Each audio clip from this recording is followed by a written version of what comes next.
Up, everybody? We're starting 5 minutes early because I thought 8 hours was not enough content, and here's why. I wanted to be able to say hi before we had a guest come on. I wanted to be able to set the table of like, what is today going to look like?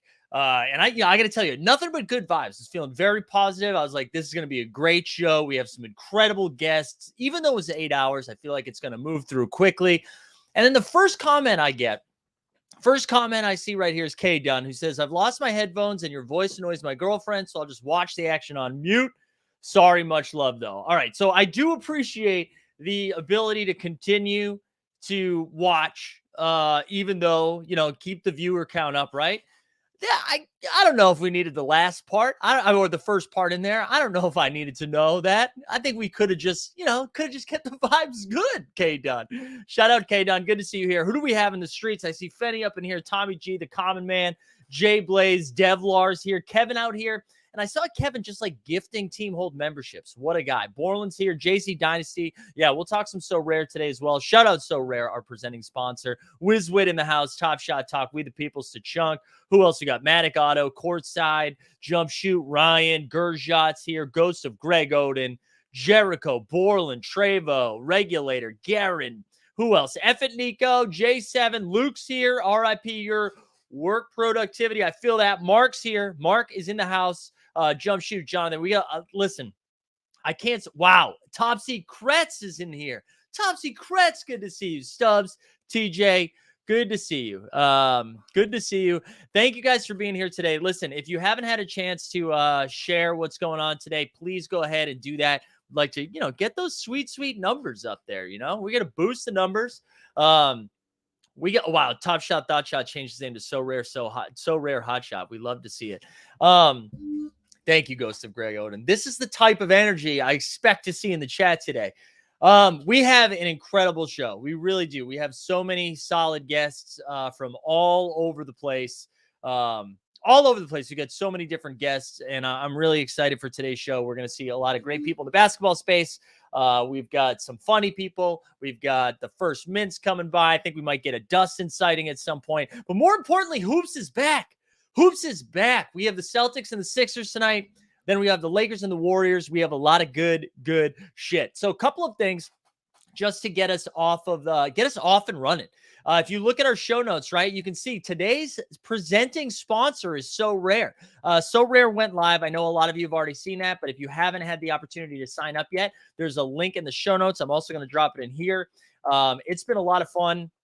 I think I have So Rare still pulled up here, and it's free to play. So you can get active in the marketplace if you want to, but there's also a free way to do it. So we're not just out here trying to get me paid. You know what I'm saying?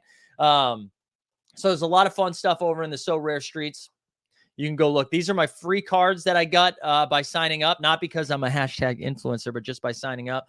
So we got the Jokic was the one that I selected, right, when you get to pick one of the first five. And then Leonard Shingin, Levine, we had Ingram, Devonta Graham, Sadiq Bey, Brunson, who else? Giddy, Willie Hernan Gomez. Who else? Poku. We had Poku season. So a lot of fun stuff. So if you haven't signed up for So Rare yet, go ahead and do that. Again, I dropped a link into the chat. You can just sign up using our promo code. It helps the family. You know what I'm saying? It helps the family grow. So yeah, check out So Rare. We're going to talk a little bit more about So Rare as we move into the show. I've got a full half-hour segment, I believe at 4:30 or 5. I can't remember because we had a couple of things switch around here. So either at 4:30 or 5, we'll start diving into So Rare a little bit, and we'll also like build a little. We're going to be doing a little DraftKings today, maybe a little. Is it still called Play Moment Ranks, or is it the Collective? The Collective. So it's going to be good stuff. Magnum Coley says you got an Embiid, Porzingis, and Robbie common strong core. I reckon. There we go. The Embiid is solid. But yeah, man, it's going to be a really fun one. Just excited to have basketball back. I really am. I've just been geeking out about it. I was listening to, it's just like the podcasts are back. I feel like every NBA go-to podcast I listen to, whether it's the Ringer NBA, whether it is No Dunks, whether it is the Athletic NBA show, everybody like scaled back to once a week. There was no content for a little while. Rightfully so. There was no content because there was no basketball. And now it's back. So my podcast feed is full. I get to listen to Jeff Van Gundy yell about some stuff this morning with Zach Lowe. It was a lot of fun. So we're just excited it's back. So a couple more housekeeping stuff before we officially get cooking. If you haven't liked the stream yet, go ahead and do that. And if you haven't subscribed to Team Hold, if you're new, you'll notice you can't even participate in the chat. And this is a community feel. You know what I'm saying? We're all getting to know each other really well. It's all about friendship. So subscribe so you can get involved in the chat. You can join the Discord. There's like seriously 55 links in the show notes. It's almost embarrassing, but that's what happens when you book 92 guests for an 8-hour stream. That's just what happens. And guess what? We're going to start with our first guest. I'm very excited to have them come on. I've been a fan for a little bit. I'm going to drop a link even before I bring him on. I'm going to drop a link so you can go check out the Basketball Feelings Substack, which I think is really good. And I also made you guys subscribe anyways for a giveaway because that's what we do here. We boost numbers. Katie Heindl, how are you? I'm good. How are you doing? Look at us. Look at us. It's back. Basketball's back. We don't have to like make up stuff to talk about. We can actually have basketball. I mean, at this point, we actually do still. That's true. But, that is soon, true. No more. Tomorrow it'll be really cool. Yeah. If only you'd done this. No, I'm just kidding. No, listen, I've already thought about that as I was like prepping for all of the guests. I was like, wow, imagine if we just waited to have basketball to react to instead of like the same 5 things that everybody's talking about. I wanted to ask, like, with everything that was happening in the offseason, and I know you just had a fun Kevin Herter piece come out. Was that on Up Rocks, I think? Yeah, that was on Dime. Yeah. With all of like the offseason stuff that you had to talk about, what are you excited to no longer have to talk about? Is there something that sticks out where you're like, you know what storyline I'd be happy to just not have to get into? Yeah, it's a good question. I mean, for me, we kind of left the Kevin Durant sweepstakes in the dust of like a month ago. Like time melts a little bit in the off season. That I was happy to leave behind. But I'm like I like the off season. I mean, I like this. I like the season start too. Obviously, It's integral to my job and my interests.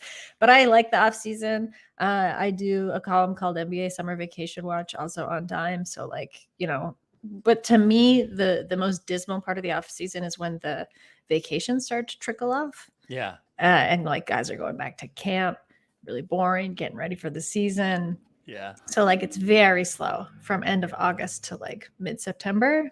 I'm just like generally happy to leave that slow stretch of the off season behind. Yeah, that was what I was just kind of referencing too. I feel like the podcast season, which like gets me through just any sort of commutes, is still ramped up during the free agency run up. And then everybody's like, hey, I'm going to go to Greece for a month and then we'll be back. So it's been nice to have to just have that type of content come back, which has been good. One of the things because I know you did a piece, I believe in your Basketball Feelings about the Jordan Poole Draymond thing. I'm curious what your thoughts are. Do you think this is going to be something we're still talking about like in late November, or do you think we're probably have like seen the most of it and now once basketball starts, they're going to like win some games, we'll be like, okay, we're good? Probably not, because the attention span of all of us within the NBA microcosm is so tiny that like, within a week we won't be talking about it. The only way I could is if there are actually like serious ramifications on the team dynamics, which again, I think like that team is a bit too pro for. I also could just see like, Steph and Clay and those guys who are closer to Draymond kind of being like, you gotta quit it. Yeah. Like, you gotta drop it, So I don't think we will be. I think like I'm interested to see how Jordan Poole like bounces back. I'm interested mostly to just like see him play. I'm interested like seeing a lot of like the young core, like new core or like core 2.0 of the Warriors play. Jordan Poole, Jonathan Kuminga, James Wiseman, like all those guys. I'm more excited for that. And I hope that kind of the energy of the punch, if we're calling it that, doesn't like kind of drag down the joyfulness of that group. Yeah. And like the excitement of that group. It does. Not that I'm rooting for punches to happen anywhere in general. We have really pretty anti-punch here. But I do think if it was going to happen anywhere, that they seem to be the organization like best capable of handling something like this, because like you said, Steph is just a pro and doesn't sit like we read into Steph's body language more than his actions. Like, cause he never like steps out of line. We're like, oh, but he did seem he did seem like he paused a little bit more than he normally would in that talk.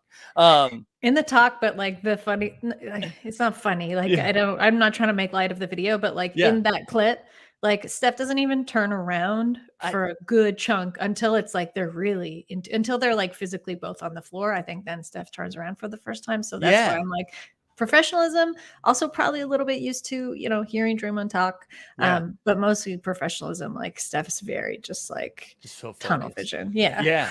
So between like Steph and Clay and then having Kerr and the fact that they win, I could just see it. I mean, what if they get off to like, I'm trying to think of like with the Miami Heat when they started off like 500 or something when it was LeBron, Wade, and Bosh, and everybody freaked out for a little while. Like, I guess I could see that happening if they start slow, but if they win, if they like rip off a handful of games at the beginning, I can just imagine we don't talk about it ever again. Be like, oh yeah, remember that time where Draymond assaulted somebody in practice? It would be kind of, well, I'll be curious. I'm really excited for them to play though, with all those young guys that you were mentioning too. It feels like everybody's really hyped about Kuminga and James Wiseman hopefully being back. I think it's gonna be a lot of fun. Yeah, no, absolutely. And I think like those are, I'm the most excited like this year of like these young core teams, like obviously the Raptors, but I look at Detroit Pistons, I look at the Cavs, the Warriors, the Kings, like alluding to the story I wrote about Kevin Huerter that's on Dime. But there's a lot of really like, I mean, even OKC though, I don't know, no one knows what's happening to that group, but like this kind of next gen coming in. I'm so stoked for the Grizzlies. I can't believe I forgot the Grizzlies, like just this perennial fun young team. Forever young. I know. And I know the Grizzlies too. I feel like, because I'm guilty of this too. It's like, well, they won a bunch of games last year, so they're no longer the new young fun team, but they still are. And, and in case you forgot, John in the preseason was like, wow, what if I just throw this ball behind my back and then dunk it harder than anyone's ever dunked it before? He's like, I'm still here. I'm still here. He's got a good knack for that, right? He's like, oh, you thought gravity got a hold on me? No. Yeah. I feel like he like uses spite the best too. It's like not real spite. I don't think he's like really angry, but he's like, don't forget, like I'm still very fun. Yeah. Playful spite. Yeah. I know you mentioned, you said, of course, Toronto. I feel like they are just going to be super fun this year. I can't tell if people are not talking about them enough or if it's because they're Toronto. That's just what happens. But I'm so excited for that team. And I feel like if they are healthy, they have like the widest range of outcomes. Like I was talking about this last week, I feel like there's a real shot, even though the East is as deep as it is, that they could find themselves in like a home court advantage situation, not like 1 seed, but like top 4 seed situation. Yeah. And they kind of rise, I think, to adversity. Like the Raptors, this group, I'm sort of curious to see how they do it, but like iterations of the team in the past will sort of play to the team that they're playing, which is why they tend to like, they lost all the time to like the Pacers. Yeah. And there's like the Detroit Pistons curse is very real, for Raptors teams. But so I think like the East actually being stacked bodes pretty well, especially when you've got a group of young guys who, went away in the summer, did all sorts of development, played a ton. Scotty Barnes was just like hopping into games wherever he could this summer. You want those guys to kind of be able to run up against difficult teams and difficult matchups that they're going to have to figure out on the fly. Yeah. So otherwise, like there's actually the test for like how much better they're getting. You don't really see that until the postseason. And sometimes like with a team like that, you don't want to wait till the postseason because then it can really go off the rails. Right.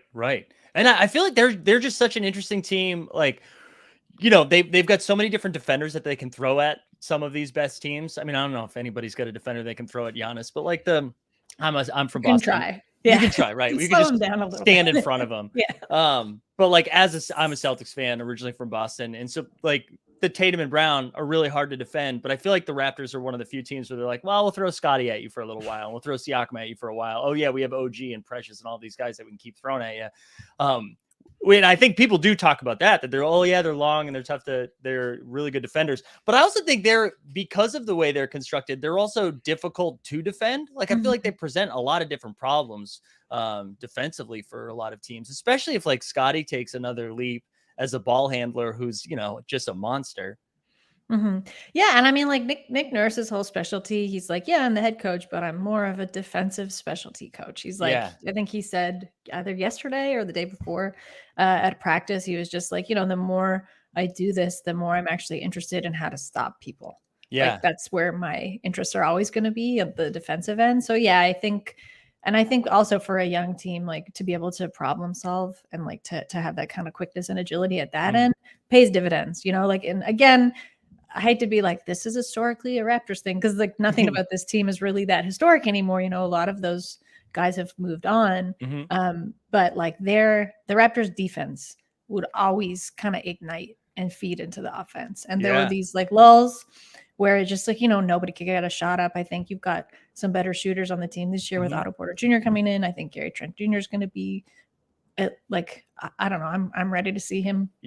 Kind of go lights out. Precious has talked about wanting to just like make that a little bit more of his focus, but in, past instances where maybe a little bit of a drought when it comes to shooting or things dry up, the best way to sort of reignite that was always at the defensive end and just kind of get that spark and energy. And I mean, like, I don't know, like I would not want a group of like guys who are predominantly 6'9", rangy and huge and like sort of discombobulated at times coming at me. Like that's gonna throw terrifying. That's gonna throw your offense off. And you mentioned the shooting too. I think it was Dan Devine who's coming on later, and I think I saw it in his piece. He talked about like the 5 most interesting teams, and the Raptors were one of them.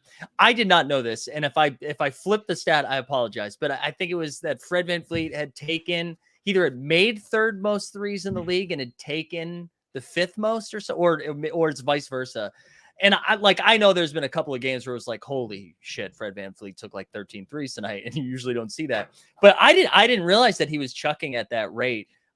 Because probably I think of him. He does. He absolutely chucks. He's known to chuck. So I'm excited to, like, now that I know that, pay attention to what the shooting looks like, especially if Scotty Barnes I feel Scott felt way too professional. As Scott Can you Barnes. imagine like the grief I think Toronto fans will feel, or like generally just like NBA fans will feel, if Scotty Barnes is ever like, I'm Scott now. Yeah, like he turns 26 and he's like, hey, it's just so severe. I'm no longer on my parents' health insurance and I want to go by Scott now. It's Scott Barnes. I mean, now I'm like imagining myself into it. But I don't want it. I'm trying to think if there's another player like that who has it's not a nickname. I shouldn't say his nickname is his first name. It's his first name. But who, if they made an adjustment like that, that would really throw us off. Well, OG actually did. OG made a point at the Raptors media day to be like, no, you guys have been just calling me OG. No periods between each. Please put those back. I like that. Yeah. I think the only one I can think of is almost the reverse. Like if Michael Porter started being like, it's Mike, call me Mike Porter. I'm trying to think of all the great Mikes. Like, Mike Conley suits him very well. Yeah. It's tough. The switch from Michael to Mike, that's tough. Because it's more, you're going more casual. Yeah, exactly. Yeah. My mom is the only one that calls him Michael. To that. Yeah.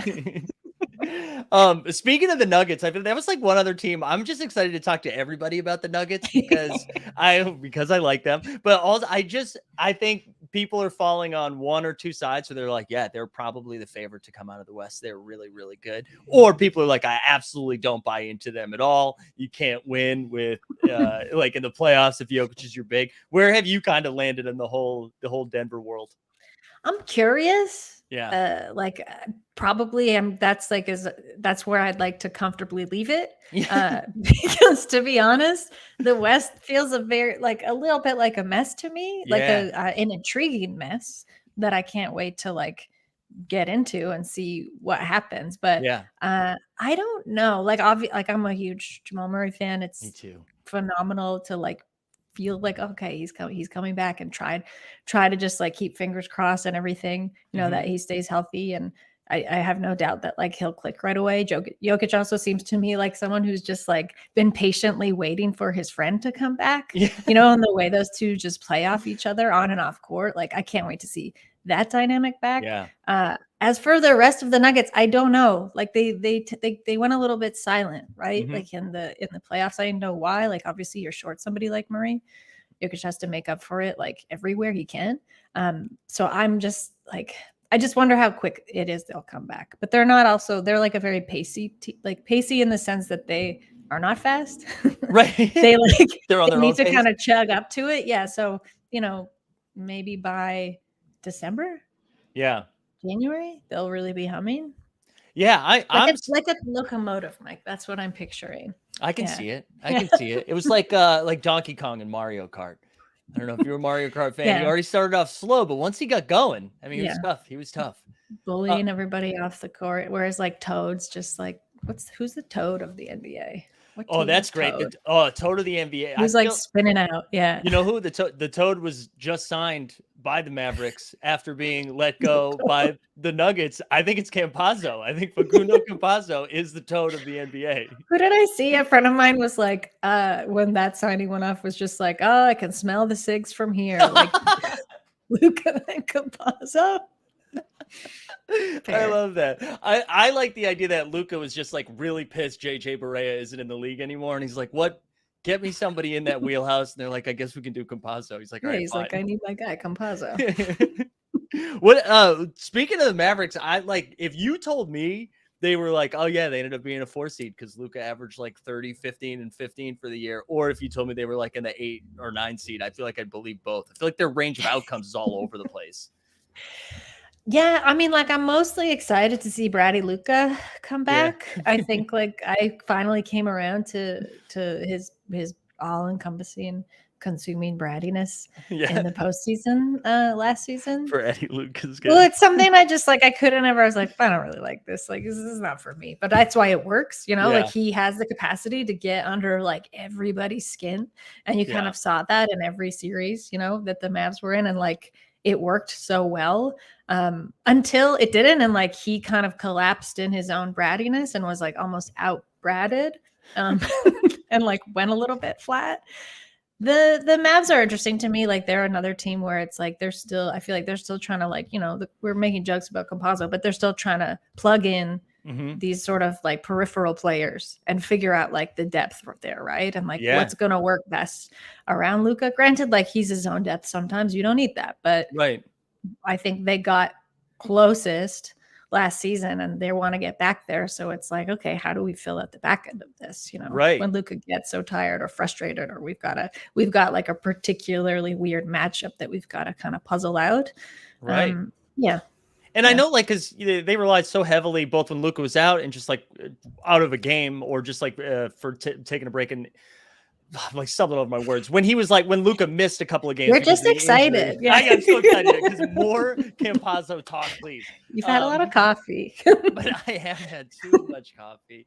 But when Jalen Brunson would like come over, it would take over for them and like keep them afloat without the Luka minutes. And I mean, I guess they're like, well, hey, we do have Tim Hardaway Jr. back now, but I feel like that's such a different. I mean, I like Tim Hardaway Jr. I like Tim Hardaway a lot. Yeah, and I think he's a good complementary piece when Luka's on the court, but I don't know if he's bringing the same like Jalen Brunson energy where he's like handling the ball and playmaking in that same way.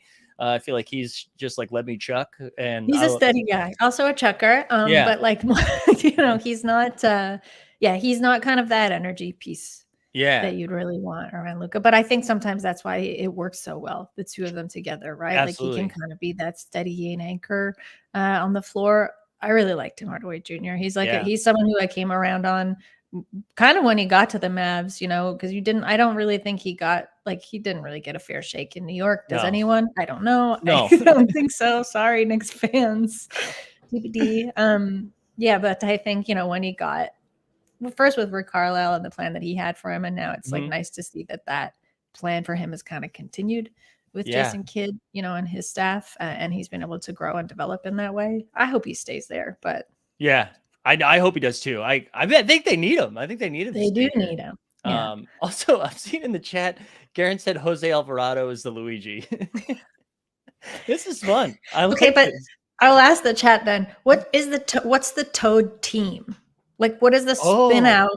Like, way too, like a part of me wants to say Pistons, but I feel like City Big kind of throws that off for me. Yeah. But just this, like, they're going to be way too excited to start the season. They're going to be like firing on all cylinders. It's going to be kind of ugly, but like very fun and like pacey basketball. Is the Kings? It might be the Kings. It could be the Kings. The Kings just might be happy we're talking about them right now, though. I know. Well, they are smaller too, right? Yeah, Like when you look around the league, like the Kings are now weirdly one of the smaller teams. Yeah. And I think Fox has some real Toad qualities, which I mean positively. I'm pro Toad. It's tough because I hated Toad. I'd call the Kings more like I was gonna say like maybe they're the Koopa team, but the Koopa was like kind of tough, right? Yeah, like, kind of like little tough, hard-nosed guy. I would have called like the previous iteration of the Jazz. I would have called the Koopas, I think, because I didn't like them, but they were tough. That's how I feel about Koopas. I'm out on Koopas, but they are tough. And I'm interested in the people's takes also on like the opposite of that, like who's the Bowser team? Ooh, the Bowser. Yeah. So give your best guesses in, folks. Yeah, I like this. Ooh, somebody said the Rockets as Toad. I think that's pretty good. That's interesting. Although I don't think they'll play really fast. I don't know if they're going to be. They may spin out pretty quick. I don't know. Yeah, it's good. Insta spin out. The chemistry of that group is dicey. It really is. Like again, I don't think they have a wide range of outcomes in like wins, but they have a wide range of outcomes in like team chemistry. I could see them being like boys really enjoying their time together, or I could see like maybe you spending some time in Houston writing something up. I can see both of those things happening. Is Bowser the Sixers? I wonder. Ooh, that's pretty good. Maybe. Ooh, I was seeing Zion. So or maybe the Pelicans are the. I don't know. Larry Nance Jr. too nice of a guy. That can't be he's not on a Bowser team. I think, I don't want to make too hard and fast rules here, but I don't think Jose Alvarado can be on a team that is categorized as Bowser. You don't want to make too hard and fast rules to this thing we just made up. Yeah. yeah. I just good counter. Good counter. Yeah. No, I don't think I agree with you. I don't think you can. Ooh, all right. So Toad team rankings here from Mike Weisberg was Kings, Pacers, and Grizz. Pacers aren't going to make more like Koopa to me, but I like the Kings and the Grizz. We might be begrudgingly. I might have to admit you were right with your first suggestion of the Kings. Yeah. I think the Pacers are like my little brother who's not allowed to play Mario Kart. I don't think the Pacers are going to get on the list here. Katie, I really appreciate you coming on and taking the time. We don't know each other. You were just kind enough to reply to a DM, and I really appreciate it. We're excited to do this again this year. I want to make sure I get I want to make sure we promo the hell out of stuff. So I'm going to drop a link again to Basketball Feelings, which I highly recommend. Thanks for doing that. And to everyone who subscribed, I hope you stick around, but I respect you doing it, doing it to get your entry. Yeah. Whatever it takes. Yeah, whatever it takes. That's right. We're all about inflating numbers. Don't unsubscribe. Yeah, don't unsubscribe. And they can follow you on Twitter at WTEVS. At whatevs. Whatevs. And should we send them anywhere else? Should the people find you anywhere else? Look, we're talking about the Toad team. This is not a Toad style player, but I did profile Kevin Huerter. I was out in Sacramento a couple weeks ago. I was out in San Francisco and Sacramento for things. You can see those things like coming down the pipeline pretty soon. But in the meantime, I did get to sit down with Kevin Huerter, it was kind of a nice continuation of a conversation we had when he was on the Hawks. Just in terms of his being a Swiss Army knife for that team, and now how he kind of sees his role fitting in with the Kings, and how the fresh energy around the Kings that really, I have to say, was palpable, being there, being around the team, the staff, just you could actually feel the hopefulness of it. So I hope that is a true thing that stays with them, but that's on dime. I just dropped that link into the chat as well, so feel free to check that out, people. Yeah, he says some great stuff, just about the trainers he's working with, who he's kind of clicking with on the team. We talked about Keegan Murray a little bit, so I think that's a really good group. It feels nice to be hopeful for the Kings again. Yeah, I was super excited for them, and that they got Kevin Huerter. As a Celtics fan, I was really hoping that's who they were going to go after. So I was bummed to not see him come to Boston, but I'm excited for the Kings. I hope our next guest will probably talk some Lakers stuff, and I really am hoping. Oh God, get ready! I know. I think my co-host might come out of LA sleepy retirement too to jump on to talk some Lakers stuff. But I'm thinking the Kings are just going to finish ahead of the Lakers this year. I just think that's going to happen. Be sure to ask Harrison why he thinks Russell Westbrook will be the savior of the Los Angeles Lakers. I honestly think I had this conversation with him this exact same time last year. So excited Ask to him see. again. Well, Katie, thank you so much for coming on. I really appreciate it. And hopefully we see you again soon. Thank you so much for having me, Mike. And good luck. Thanks. 7.5 Hydrate. No more coffee. Hydrate. Right. Done with coffee. Okay. All right. Thanks again. Bye, buddy. Take care. Again, that was Katie. Katie Heindl. All the links are everywhere. You can find the links everywhere throughout this stream. I've dropped them in there. You follow on Twitter at WTEVS, whatevs. And then check out basketballfeelings.com if you haven't done that yet.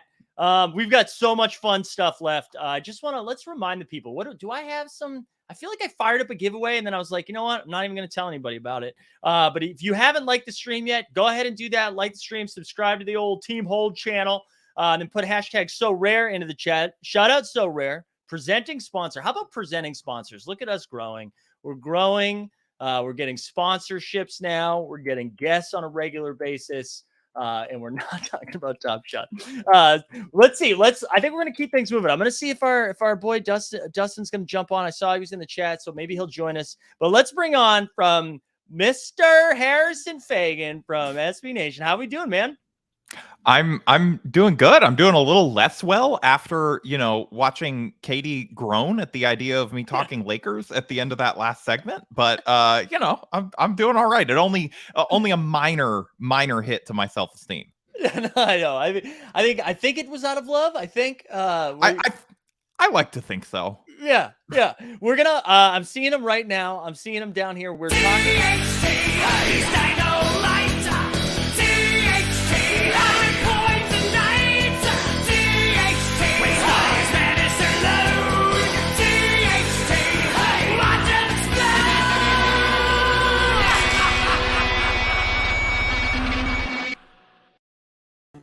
Incredible. Bringing the energy, baby. We're back. Hell of an intro song. Yes, I liken it to Stone Cold, the glass shattering, and then the entrance happens. That's the way I like to imagine it, but I'm sure that is not it at all. And everyone is just really annoyed when it happens. It's like the 9 points a night made me actually laugh out loud. That was solid. I think that is factually correct. I think that might be accurate. It's like a wrestling intro for someone who is going to get their ass kicked. That's what it feels like. That's fair. Fair. So are we going to spend the next 25, 30 minutes talking about Matt Ryan? Is that the plan here? The new GOAT? We got to celebrate our shooter. I mean, we don't have many of them, right, Harrison? Yeah, I think Matt Ryan is the Lakers front office's preemptive apology to Lakers fans for letting Austin Reeves go to save money next year. They're just bringing in Matt Ryan now. They're like, all right, we made this mistake with Caruso. We didn't have a ready-made replacement on the roster that people were already attached to. So they got to soften the blow. They know already. They know how. Yeah, they're learning from their mistakes. We love to see it. That's incredible, Dustin. I'll let you steer the ship a little bit, since I know anytime you talk about Lakers, we just boot you off usually. How are we feeling? Like, what's our pulse right now? Where are we laying? I feel like some days it's good, some days it's bad. AD's back's bothering him already. Like, where are you at right now, Dustin?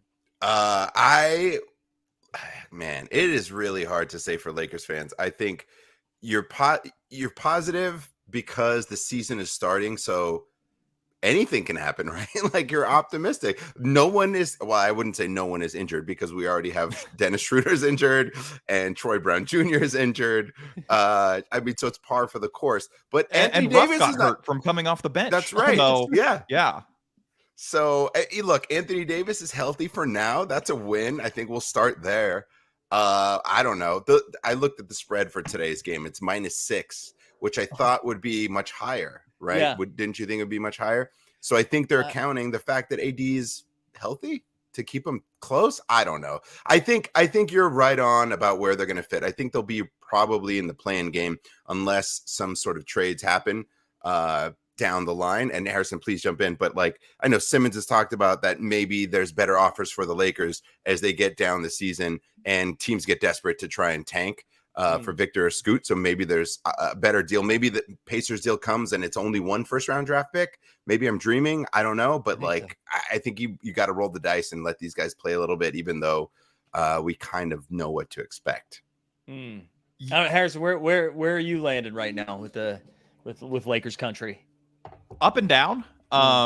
Grateful that I don't have to write about this team on a daily basis anymore. That's kind of where I'm at. Healthy. Yeah, no, I mean, I think I agree with a lot of what Dustin brought up and said, and I think that this team, I was starting to become optimistic. 3-4 games into the preseason, I'm like, all right, starters look great. When they play their actual rotation, like they look like a functional NBA team. It's not perfect, but it's a step up from last year's just kind of like roving tire fire being like dragged around town, in the back of a truck or something, that's also in flames. This team, they looked like they were playing functional basketball, and then they get like completely destroyed in the final 2 preseason games. And again, like I know it's just preseason, all this stuff, but it's like, all right, like you've hurt me before, you've done this to me before. I'm not buying in until I see you start to like play like this in the regular season, and then you just have the weird vibes coming kind of down the stretch with the Russ. Like I looked this up, the last game that he has missed due to injury, so like he sat out the final 3 games of last season,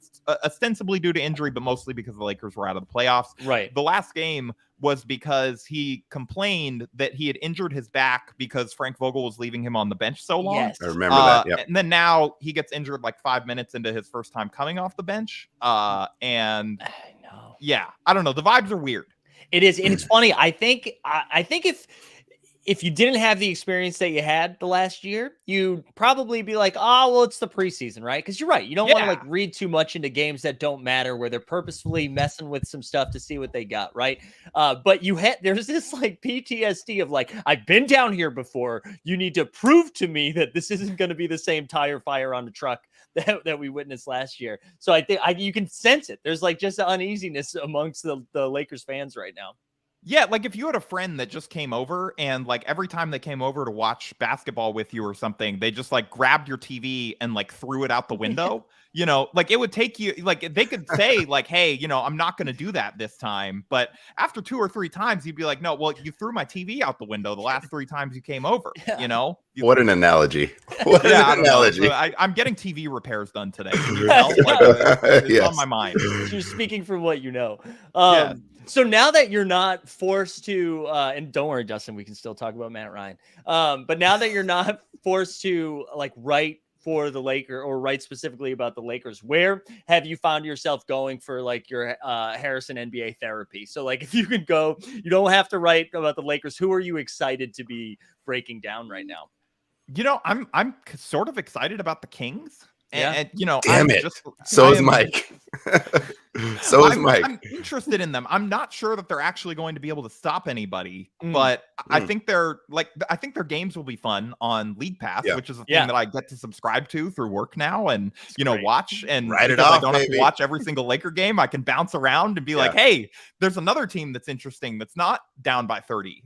So like I can go, check in on them. And so I'm excited about the Kings. I was more excited about the Bucks season before kind of like all these injuries to start with. I'm sure they will be an interesting team. I just think at the beginning it's going to be a little bit of rough sledding with them taking their time with Chris Middleton, and I saw Connaughton is going to be out for a couple weeks and stuff like that. I am interested in the Bucks this year, though. Kind of the standard stuff. The Sixers, I think, will be fascinating again. What does Harden look like now that he sort of has had like a year and a half to recover from this nagging hamstring injury? Right.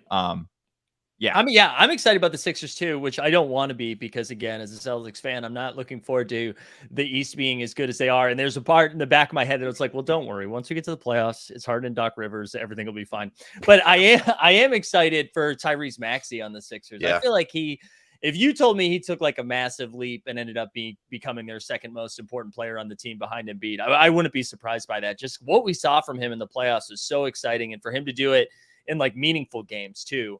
I think the Sixers range of outcomes is pretty high. I feel like they could easily secure like not easily, but are going to be in the 1 seed conversation, which I thought was a hot take like a month ago. And now everyone has now said that. So yeah, it sort of seems to be breaking right for them too, just in the sense of like Boston, even if they kind of get their legs under them, they're going to start slow almost assuredly, with all of the changeover and injuries there. The Bucks now, who knows what? I don't anticipate the Nets being in the number 1 seed conversation. Like the Sixers, if they just sort of get relatively good health, should be able to be in the driver's seat for the 1 seed, I would say.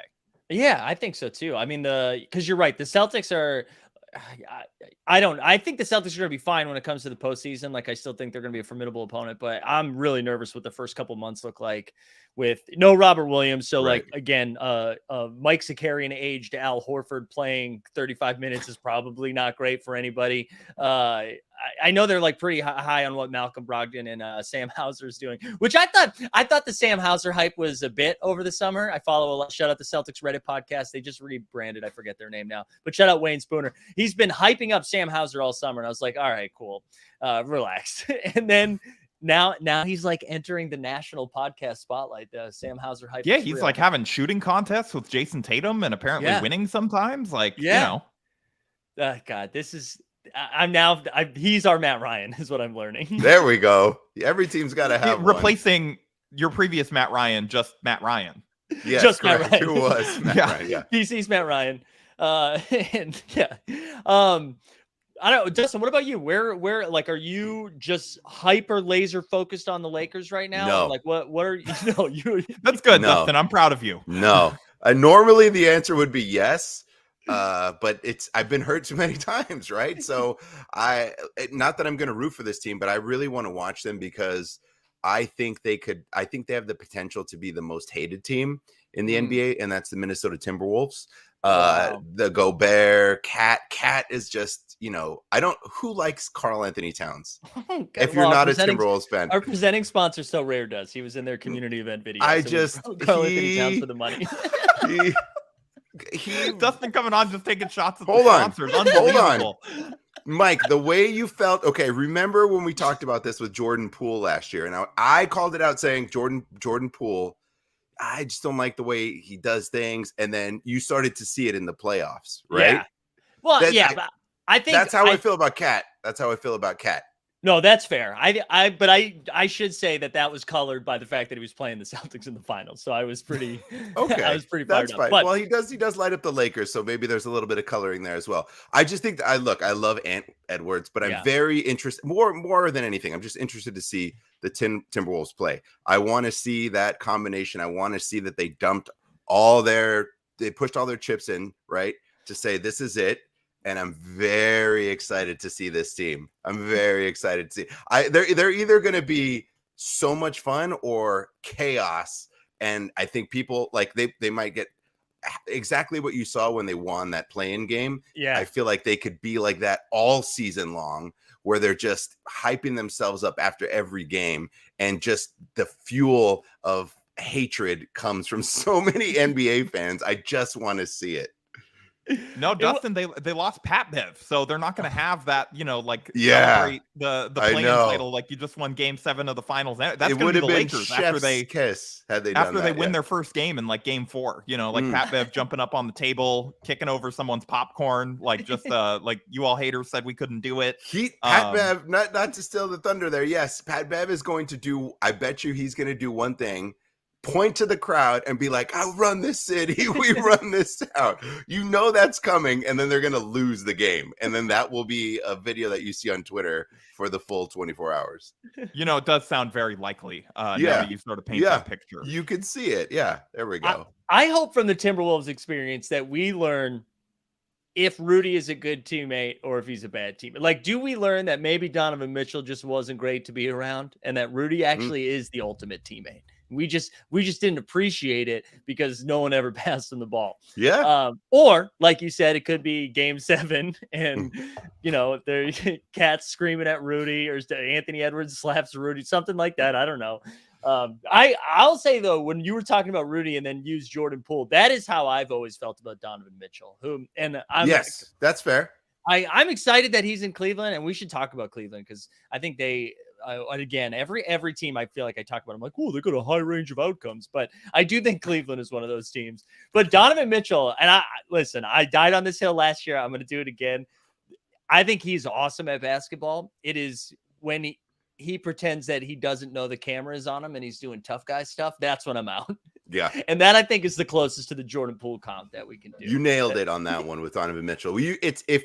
It's something you can't unsee. So if you guys don't know what Mike is talking about, watch a few games.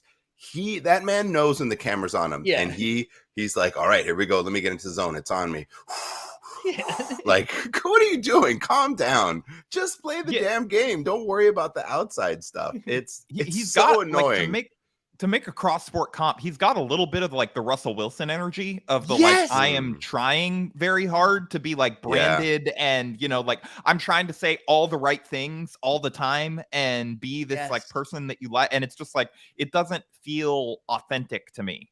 Oh, Harrison, Absolutely. I said this to my friend last night. I used that because I was at the Yankees game that got rained out. And because that game was rained out, they just had a big TV up and we were watching Monday Night Football. And that's the exact comp. I was like, Russell Wilson, Donovan Mitchell, same thing. Just one talks about Jesus a little bit more than the other. I think that's the only difference between so the two far. of them. So far, we don't know. You know, Cleveland. Although, actually, if he was going to talk about Cleveland, baby, lot, it probably would have been when he was with the Jazz. That's never mind. That's fair. That's true. That's fair. What are we feeling like with Cleveland? Do we think they're because I think the East is just so freaking deep, and I feel like everyone's going to be the 5 seed. Like everyone is just going to finish 5th. But they look on paper like they should be really good. They've got like a decent bench too with the Coro, Love, whatever's left in Love's tank, Rubio. I feel like they could be solid, but I still can't see them finishing like above 5th. I don't know. Where are you guys at with that? What about you, Harrison? They may be well positioned, sort of like we were talking about the Sixers, and not for the 1 seed conversation, but to sort of capitalize and jump up in the seeding and get some wins here, just based on the fact that, you know, a lot of the other kind of, you know, teams that we'd consider contenders are not whole going into the year. And they seem to be, as far as I know, I think Cleveland's completely healthy going into the year. I'm not, unless I'm missing someone obvious. Yeah. I mean, and Love was great last year coming off the bench in a more limited role, seems to have embraced that, you know. I actually am like very optimistic. I think Cleveland will be good. You know, like I know that we were just slandering Donovan Mitchell, but like you, like I think he is good at basketball, maybe not as good as he probably thinks he is, but you know, him, Darius Garland, Evan Mobley, you know, like I'm excited about that team, and I think they should be pretty good, I would imagine. I'm really excited to see what Mobley does too. I like all of those rookies who had solid first years. I'm excited to see who takes like a big leap in their second year. But if Donovan like plays a little bit of defense and Mobley progresses in the way that like I know Bill Simmons called him like Tim Duncan or whatever, but if he maybe a little bit worse than that, but if he progresses in his second year, I mean that is like that's a sneaky deep team that I don't know what they're going to do in the playoffs, but I feel like they're going to win a ton of regular season games. That's exactly what I was going to say. I feel like they're built for the regular season. These young guys want to prove themselves, so they're going to play out of their mind during the regular season, put them, you know, in the upper tier of the Eastern Conference, and then the playoffs will kick in, and then those veterans will start to do what they do. So I feel like they're going to be very exciting. I think they're going to win a lot of ball games, probably be healthy for most of the year, and take advantage of those teams that are, you know, recovering or waiting until the playoffs, and Cavs just get W's. I think get W's early. There was one other squad, unless anybody has anything else on Cleveland. We good? I was just going to mention, I said no major injuries. Rubio, I think, is going to be out for a while. That's not, you know, obviously a killer for them, but he is a guy that I think they're hoping can be like a good bench backup point guard. Yeah. And I feel like we should at least say Dean Wade's name, right? So we got Dean Wade on the roster who might start over. They're Matt Ryan. They're Matt Ryan. Everybody's got one, dude. Everybody's got one. We need to spend a few minutes on Davis Bertans next. No, I wanted to Phoenix. I feel like at first I was like, all right, Phoenix is going to be bad now. I'm out. I think Phoenix missed their window, but now everyone else has said that too. So now I'm nervous that they've got this like chip on their shoulder, and maybe we've gone too far of saying they're not going to be good.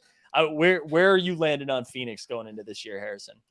Yeah, so I get what you're saying, but this is a team where Devin Booker is like posting LeBron quotes after losing to like apparently like mid-tier Australian team by like 40 points. And it's like, you know, calling fans broke boys. DeAndre Ayton, you know, just came out with the breaking reveal that like he does talk to his coach. So I'm glad that we got that confirmed 2 weeks into training camp. You know, they have spoken to each other.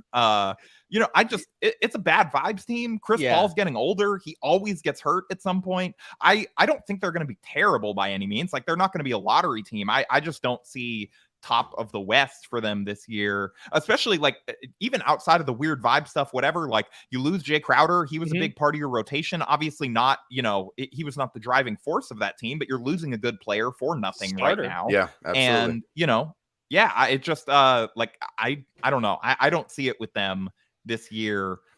I just think it's tough to come back from something like the Game 7 they had. Yeah, just getting absolutely smoked. The DeAndre Ayton, because a lot of people were like, oh yeah, but a lot of coaches don't talk to their players in the offseason. That's like a normal thing. And I was like, yeah, but if it was a normal thing, it wouldn't have been brought up in a press conference. Like you would be like, no, also, I haven't talked to him. Like, what are you doing? Right. That's a normal thing during the off season. He was asked that like 2 or 3 days into training camp. Yeah, they were in the same building. They'd been back around each other, like there's like not every coach talks to every player all summer or anything like that. But they were theoretically, it's like, if you were in meetings with a coworker for 3 days and your boss was like, oh, have you talked to Steve yet? Like, and it's like, no, I saw him though. Fuck that guy, Steve.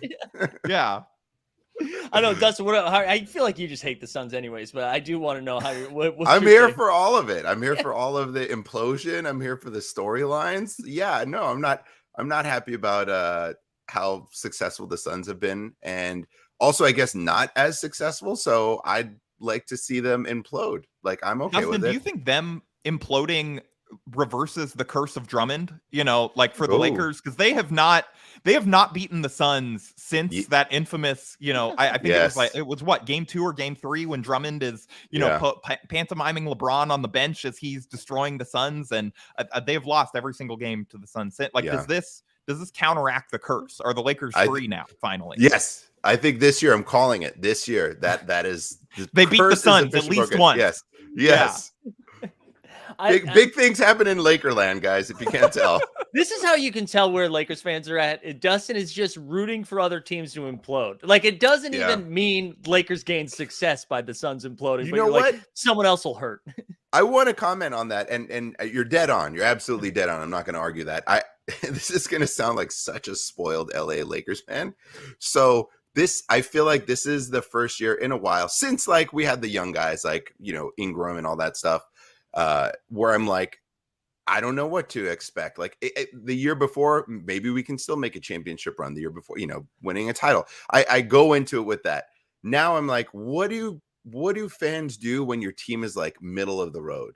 What do you root for? Do you just root for playoffs? And you're like, all right, we made the playoffs. Like that's not, maybe if you're, I'm trying to think of some team, the Knicks. You're like, let's get to the playoffs, maybe win a round, right?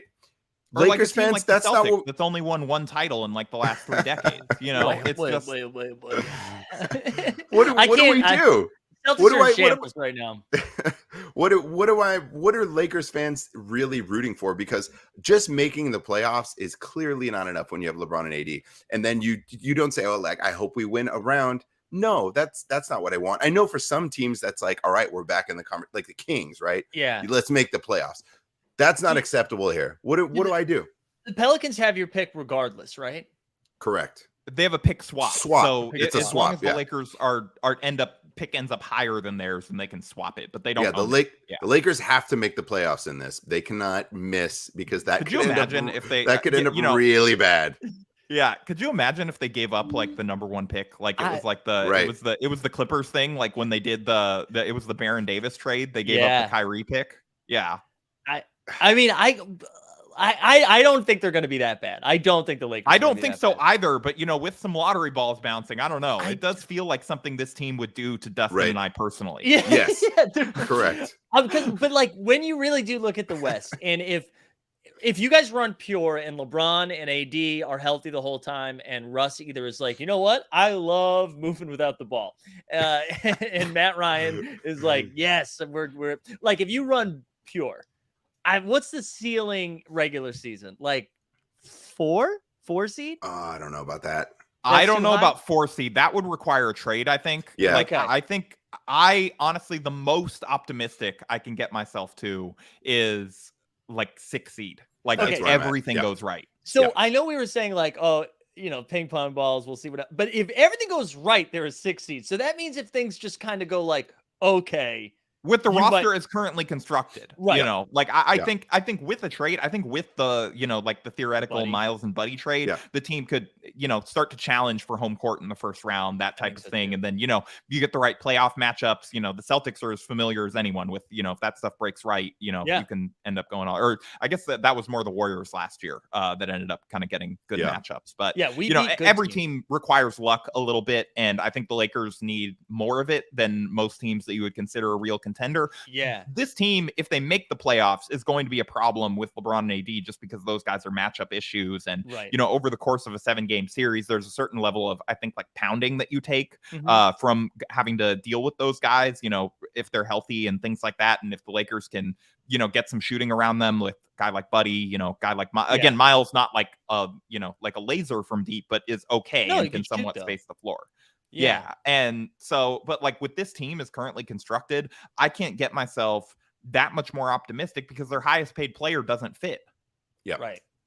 That's where I'm the same. It's like we're sharing the same brain, Harrison. 6 seed is the highest I can get them. Realistically, we finish 8 is my guess. But maybe 9. I don't think we fall to 10. I know Mike. I mean, that's playing possible. championships in 3 years, though. That's like, I know. That's a solid achievement. They can, Let's spin. Let's spin. I have not heard it be called as playoff championships, which is hilarious. We were joking all last year when the Lakers were like sort of in play. It's like they're going to repeat back-to-back playing champions. Let's go. I just I think, and what I was trying to get to is like if they run pure, we're saying a 6 seed. So that means if they're like, I don't know, they run okay, like AD doesn't miss too many games. Now we're talking like 7, 8 seed. If they get unlucky with injuries, they are absolutely in the lottery, right? Like, because the West is just too deep. Yeah, this team is not good. I mean, it depends on who the injuries are too. But if LeBron and AD miss, like 30, 40 games, whatever, like this team is not a playoff team. Yeah. Have you seen the rest of the roster? That's it. So I think that's a great point. I want to hit on a couple of things. I want to talk about if they fall out into the playoffs. If they fall out of the playoffs, what do they do? I agree, they're about a 6 if they run hot. Probably 8 if they deal with tiny, injuries, 15 games here, AD, whatever. And then make it into the playoffs. Just make it into the playoffs and let's roll with LeBron and AD, like Harrison said. If they make a trade, and I talked this about Bobby, I said if they did the Turner and Hield trade, I could see them and the running hot be as 4 seed. He said, hell no. I think 4 seed is possible. It would depend on when they made the trade. Like if they made it, they would have to make it earlier in the year.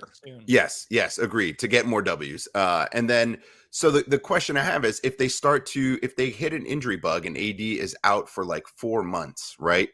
And they are just taking L's and they're going to be out of the playoffs. Do they try to counter that with the trade just in the hopes that they don't end up with this pick going to the Pelicans and being a top 2 pick somehow? Just to avoid that. Could you imagine if that's what ends up happening? So that is bad. I would say that that's not a good way to run your team, is to like, hey, we're just going to mortgage more picks in the hopes that we don't get like an embarrassing outcome with this pick swap. Sure, I get it. We know. Do you know who our GM is? Cares a great deal about public perception. Despite he got extended. He thinks like me. He thinks like me. PR, baby. What is everyone going to talk about? Yeah. Okay. Well, actually, that explains sort of your concern and your worry there. Let's trade the picks. We don't want to write a press release on how Wemby's going to the Pelicans. Yes. That's terrible. He would be. He's already going to get crucified. But at least in this scenario, it's like, look. They got injured. Nothing I could do about that. We made a trade for these guys to try and make a push. AD was going to be back. It didn't work out. Versus it going completely the opposite way. They miss badly. Pelicans get a top 2 pick. 2. Let's just say they get number 2. It is. Even if they get like 5 in this draft, right? That's like a pretty bad outcome. Yes. Yes. Yeah. Top 4, something like that. Yeah.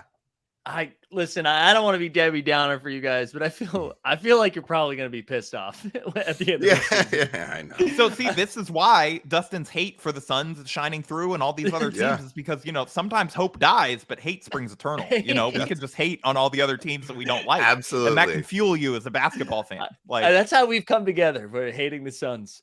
Yeah, it's wait, like, hey, sorry. I'm just gonna root against whoever's playing the Suns. There we go. Yeah. It's before we put a pin on things, do you we'll start with Harrison and then Dustin. Do you think Russ gets traded this year?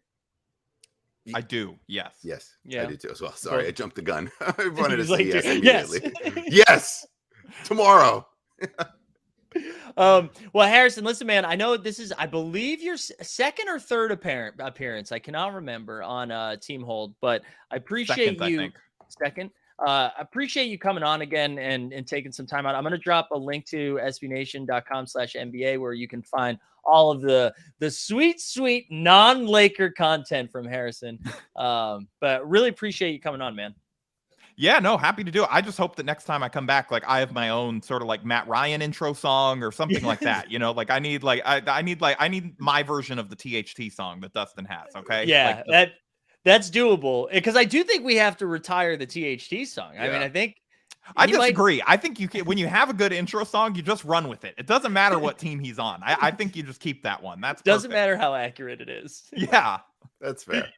Awesome. Anything else that we should plug for you? Go follow him at HM Faigen. But anything else? Nope. That's it. Just excited about SB Nation's NBA coverage this year, and again, like getting to pay attention to teams that are not the one that makes me sad. Well, I think it's only fair to play you out then with the THT. So I think we'll give it to you one more time. Thanks again for being here, man, and we'll see you again soon.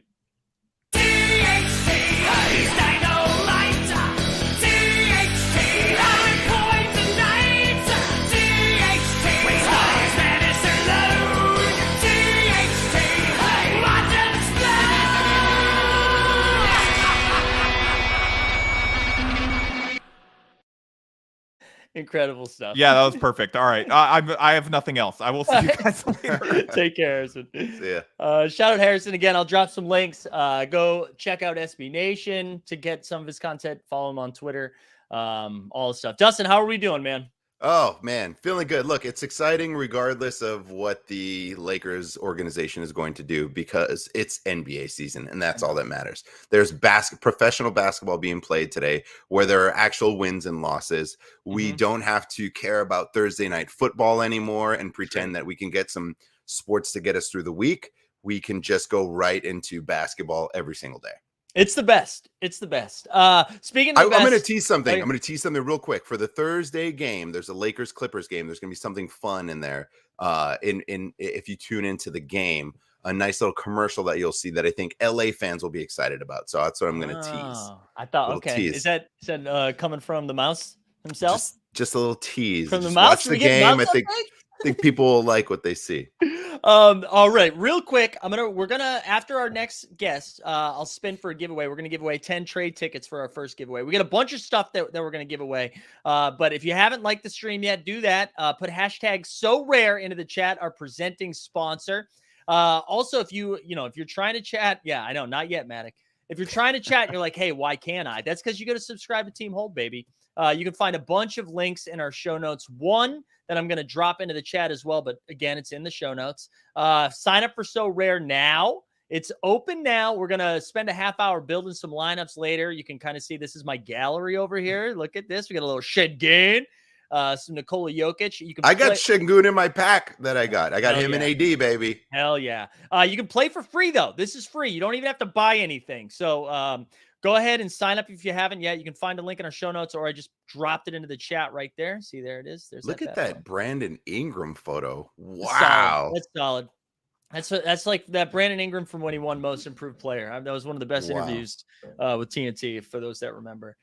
Also, this is a callback when K Dunn said that he didn't have his headphones, so he wasn't going to listen because his girlfriend does not like my voice. But apparently, she likes your voice, Dustin. Oh, all right. Well, we appreciate the support nonetheless. Thank you.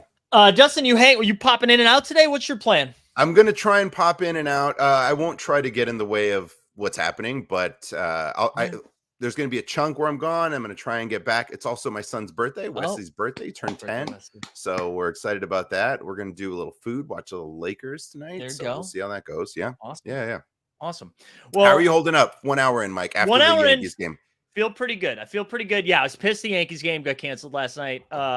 Mainly because once they went into rain delay, the plan was I was going to watch and 45 minutes to an hour of the game. I was like, it'll probably start at like 8:39. And then when I come home, I won't be in like Yankee traffic. Yep. And then they just called the game. They called the game at like 9:30. Also, why did it take 2.5 hours to call the game? Yeah, that's ridiculous. I swear to God, it was because they were like, let's just keep those concessions open. Let them rip. Get that money. Let them drink. Yeah, let them drink. And yeah. And so like technically I had the ticket for today, but we gave it to a Yankees fan. But shout out to So Rare who sent me there. That was really nice. Yeah, absolutely. All right, Mike. I'm gonna let you cook. I'm gonna let you keep it going, but I will catch up with everyone later. Awesome job, Mike. See you Thanks later. for coming on for the Laker half hour. Absolutely. See ya. All right, later. All right, we're going to keep things moving here in a second. Again, let me remind y'all, I think you already know at this point, but we are going to do a couple of fun giveaways in a little bit. So like, subscribe, hashtag So Rare. Appreciate everyone being here today. This is a lot of fun. I'm excited. I'm excited that I feel fresh right now. Check back in with me in like 4 hours and we'll see how excited I am. But if you look at our show notes, you can go ahead and you can sign up for So Rare. We're going to link for that. You can join the Team Hole Discord if you haven't done that yet. We'll be doing some playback tonight as the game tips off with the 89 Cavs. So if you haven't created a playbook account, go ahead and do that. That's free. And I think that's it. I think we got all the good stuff. And we're gonna keep things moving though. We're gonna keep things moving. I'm excited to have one half. Maybe we'll say the hotter of the Top Shot Hot Boys. I don't know if they've done a poll on that yet, how we've decided that, but I'm excited to bring, I don't know, we got to get him a jacket now. Is this like 5th time appearance? We've got J.E. Skeets here. How we doing, man? What's up? I don't think I'm the hotter of the Hot Boys. Trey's like 6'5", a glorious beard. It's tough to compete with height. Yeah, exactly. It really is. I think that's an unfair advantage and they should be docked points. But look, I got Luna joining us here in the background. See, there we go. There we go. Luna gets it. That's extra credit. Yeah. I think if my dog left, I thought we had a bandy sighting, but he's like 8 hours. No, thank you. What's going on? Yeah, I was gonna say, how are you doing, man? You must be like fired up to be like back in the thick of it. I saw you guys announce all of the stuff that you got coming like for your weekly schedule. You must be pumped to be back.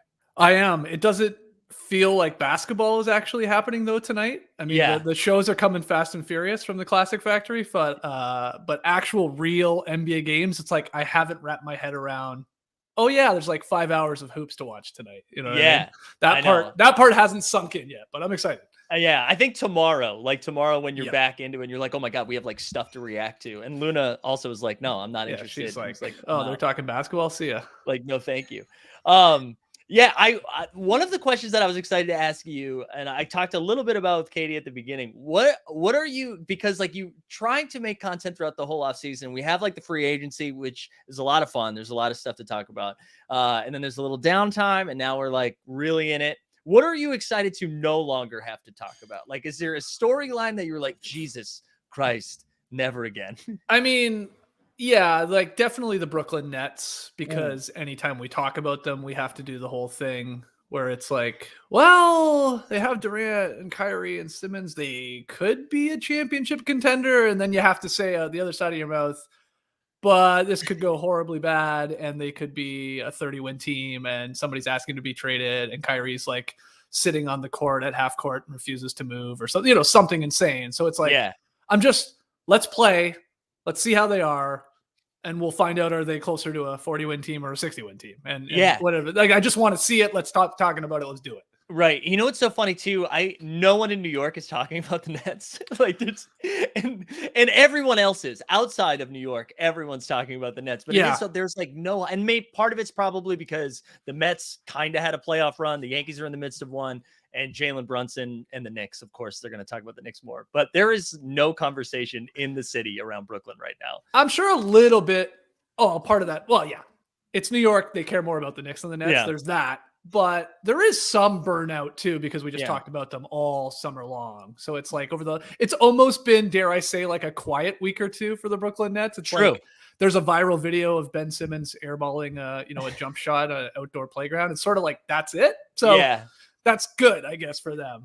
It has gotten to the point too. I don't know if you're there. I am starting to feel bad for Ben. Like, I feel like we are now, like it was he was out at the park. They're shooting they're shooting like videos. Like, come on, leave Ben alone. Poor Ben. Yeah, but that's not going to go away until he just. if the team like obviously exceeds expectations and just come out of the gate hot like they did last year. I always forget the Nets were like the number 1 seed in the East for like, I don't know, after 40 games or something like that. Right. It's like completely forgotten. But yeah, he just like finds his groove where, you know, he's putting up whatever he's putting up 12, 9 and 8 or whatever his stat line is. And like, if they win games, then I think people will get off his back a little bit until the postseason. Yeah. But yeah, you know, you're right. At a certain point, you get tired of piling on these guys. Yeah. Like, okay. Although I am realizing too, I asked you what thing are you excited to stop talking about, and then we spent we're talking about 10 minutes Nets, talking about it. Yeah, it's great, yeah. great. Yeah. What's up? Because I know you're the Classic Factory located in Atlanta, right? So what's the vibe down there for the little Trey DeJounte experience? I think they're really pumped up. I think the Hunter extension right at the deadline yesterday caught a lot of people by surprise, including myself. Didn't look like it was going to happen, and then he got 4 for $95. It's basically 4 and $90 and $5 million in incentives, but that's a hell of a deal for a guy that can't really stay on the floor. But you know, they're banking on that he can stay healthy and that he's by far their best perimeter defender. He had some great games in the postseason that I always forgot about too against the Heat because they got waxed. But yeah, I think it's weird. Like, Atlanta's a bit of a bandwagon city in terms of their teams. Though there's definitely, with Trey as a superstar, you need a star in Atlanta too. And they got that. And they've obviously had some success. And the DeJounte Murray trade was like, whoa, all right, here we go. Like, this is ownership saying, no, we want to win. We want to like get into the postseason and go far. So I think there's some hype. I think it's just the East looks so loaded. It really does. It's like we did our tiers today on the podcast, and you know, we had championship contenders, Final Four flirts, we called it, and then playoff locks. And that's where we put the Hawks with like, you know, 8 other teams in both conferences. But you know what I mean? So it's like they could be a 4 seed if it all breaks right, or they could be a play-in easily. Yeah. So I'm having a tough time with the East in general with that. Like because I feel like the Hawks are in that category. The Cavs are in that category. Raptors. Yeah. Raptors. Yep. I mean, I feel like everybody. Maybe the Heat. Yeah. Maybe the Heat. Totally. Yeah. I don't know. I feel like everybody around the Heat got better this year. And I know the Heat fans are going to yell at me, but I don't know if they got better this year. I mean, I guess if Lowry is healthy and Bam doesn't miss as many games as he did last year, then you can use that as the argument as they got better. But yeah, in like Chicago, I mean, I know everyone's bummed out because of the Lonzo thing. I also thought that was a great conversation in yesterday's pod. That I think Trey brought it up when he was talking about, he was saying that no one talks about Chicago anymore.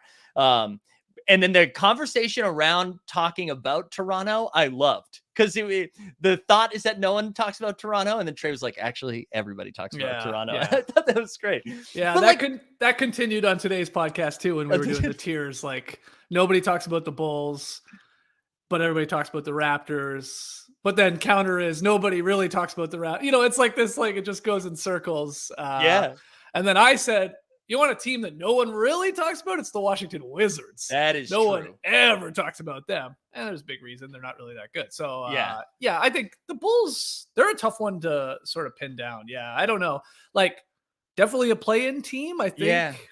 But then they were elite at the start of last year. That defense caught everybody by surprise. DeRozan couldn't stop hitting game winners, but then it fell off after the injuries and Ball and all that. And he's not. I don't know what to think of the Bulls. I know. I think it so much relies on, I mean, like, obviously DeMar continuing to do what he did and Levine doing what he did.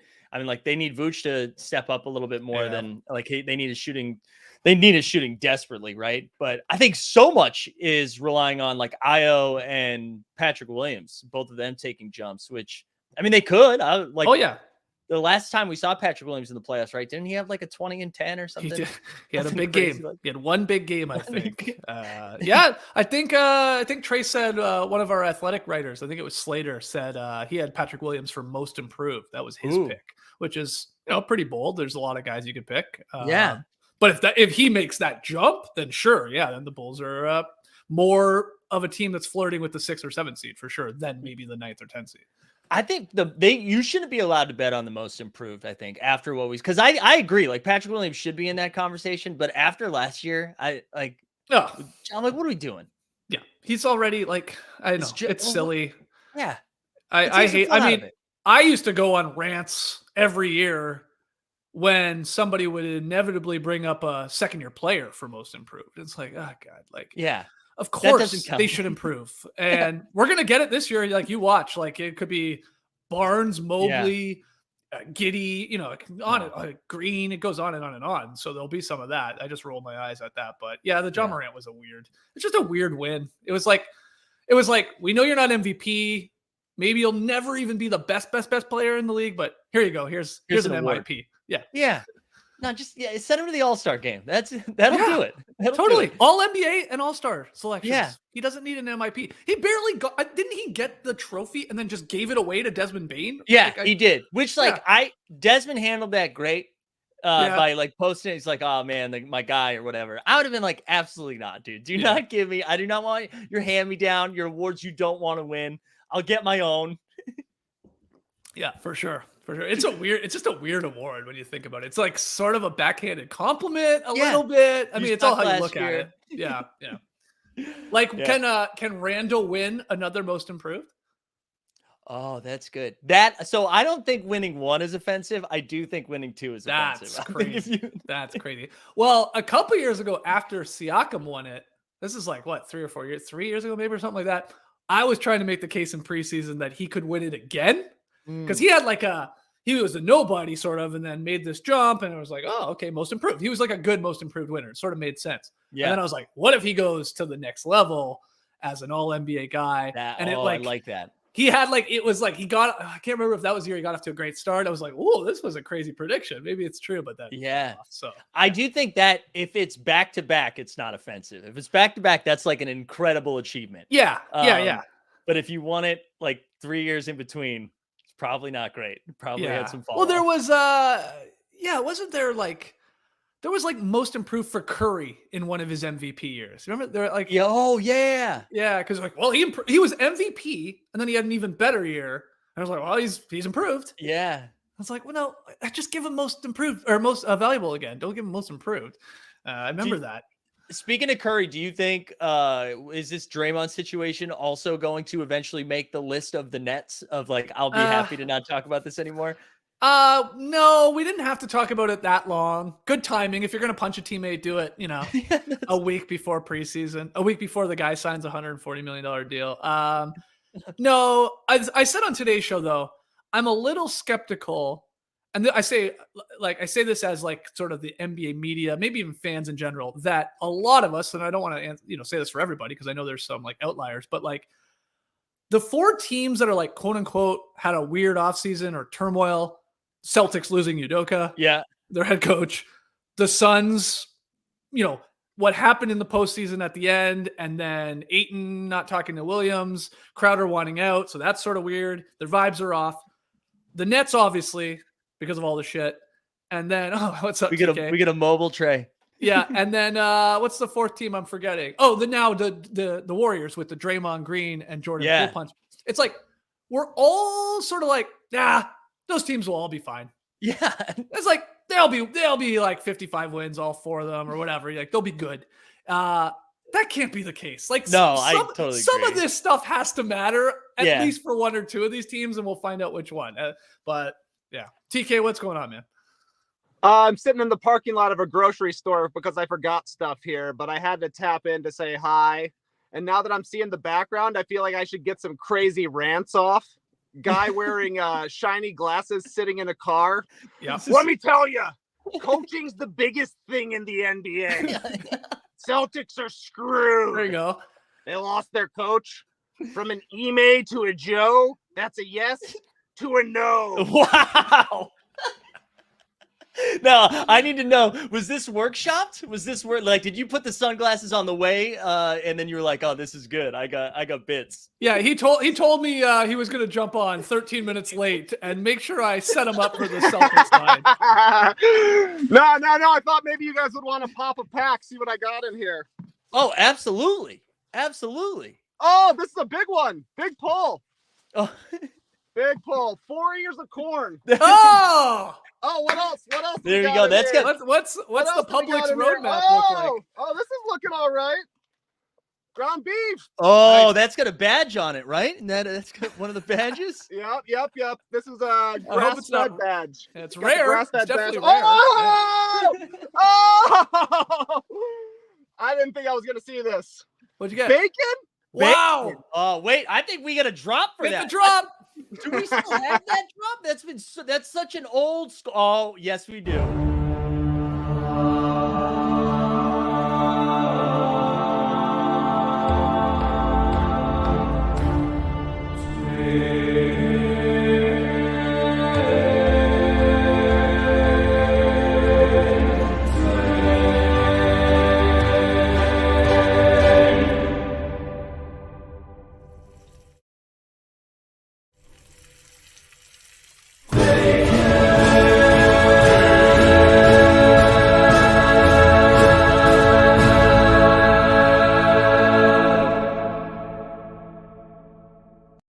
I forgot how long that video That's was. been a long time. Yeah, that has. There it is. Nice. Bacon. I can't believe it. None of these bits were workshopped and they were all bangers. They were all bangers. They Hey, were all Trey. bangers. Are you going to burn that bacon? Probably on Ooh. accident. A little too hot. No, you got to burn the moment. So you got to burn the bacon to get more products from Publix. All right, I think I got 8 slices. I'll commit to burning one. That's good. There we go.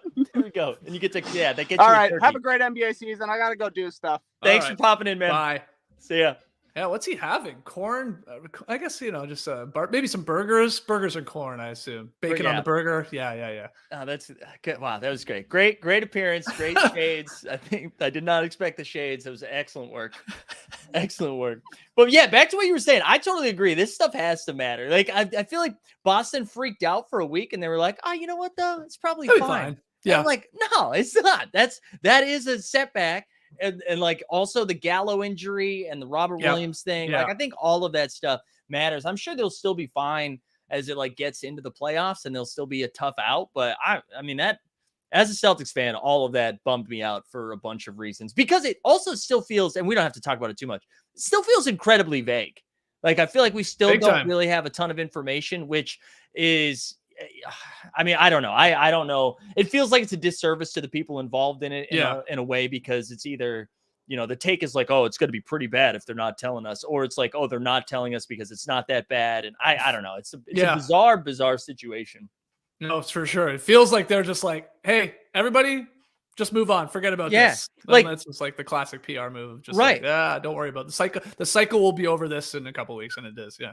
Yeah, like no one was happier about the Draymond Jordan Poole situation than like the Celtics organization. Yeah. They're like, oh, absolutely, go talk about that for a little bit. Yeah, exactly. So I just feel like one, two, maybe 3 of those 4 teams, it doesn't add up that they're just going to still be really, really good teams. Yeah. So we'll see though. Maybe they will. We're talking about it with Harrison Faigen a little bit too before. The Suns thing is so funny. I just love the idea. There's like, oh yeah, we just didn't talk to each other. Like we just don't talk. I'm like that feels bad. I know, but we debated them today. We were like, are they a championship contender? Or are they a Final Four team? Are they just a playoff lock? We really debated that one because we're like, they have this weird Ayton thing. The Crowder, okay, he's going to be moved for what? We'll find out. But it's like, they still have a really damn good team. They won 64 games last year. Right. That's a lot. If you win 65 plus, you're like elite. Right. Teams in NBA history win that. Like that is a lot, a high percentage. So 64 is no joke. And you still got, you got your leaders in Monty Williams and Chris Paul. Booker's like an all NBA guard. And then Bridges is like one of the best defensive wing players in the league. Cam Johnson should get better. So it's like, they should win 50 in their sleep, it feels like, but I don't know.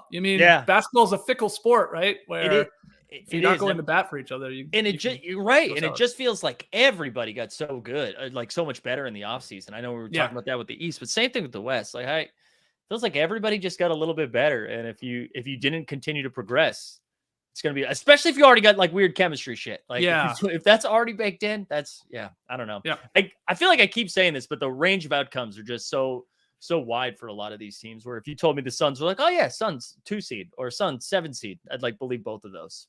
Yeah, I think not a small part, a big part of it is we had 3 teams in the Wolves, the Hawks, and the Cavs who were like, they were all good teams last year, not great teams, especially in the Hawks case, like they were a step even below. But they make these big moves and they all add these all-star level guys. And it's like, all right, so now what do we do with them? Like one of those 3 teams is probably going to have the same record as they had last year. Like one of them, they have to. it's like unlikely all 3 of them will pop to like 50 win plus teams, right? So it's strange to think that is going to happen. Like one of them's like, we made this big splashy move, all these picks, all these players. And it's like, oh, we basically have the same record and we made it to the same level. Right. It's going to happen. Yeah. I wanted to too. One other thing I wanted to get before I got you out of here, because I know you guys are all doing so much, so I didn't want to take too much of your time.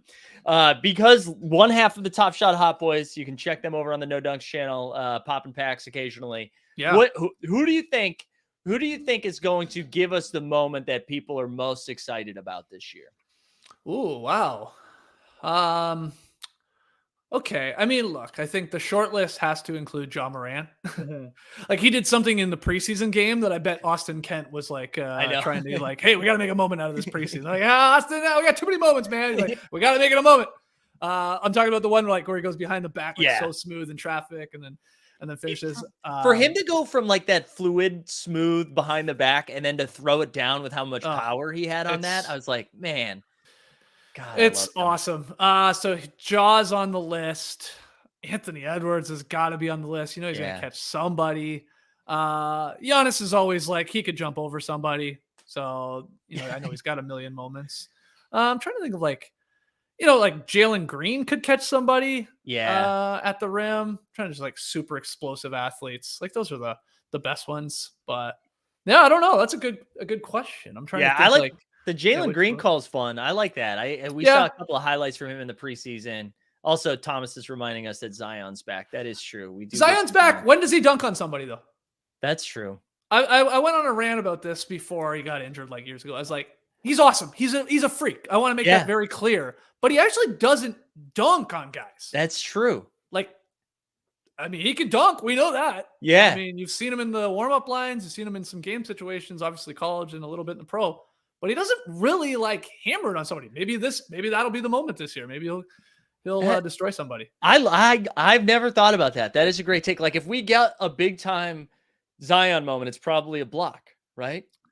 Probably. Yeah. I mean, maybe a putback like that could happen. I could see that being timed right. But like he almost is so powerful that he'll just like, if he bodies the guy goes flying and then he dunks it or then lays it in or whatever. But to like really meet a shot blocker at the rim, I mean, it hasn't happened. It just hasn't happened yet. Yeah. I love this take. It's not high school, where he was doing it, but. An incredible photo that surfaced on the internet of the kid that he. Yeah. That would be me. I would be you. We'd be that kid. Same. Yeah. Also, MC Screwdriver saying Seth Curry. This is the most amount of hopium. I think Seth Curry to be the moment that you would want the most. Wow. That is.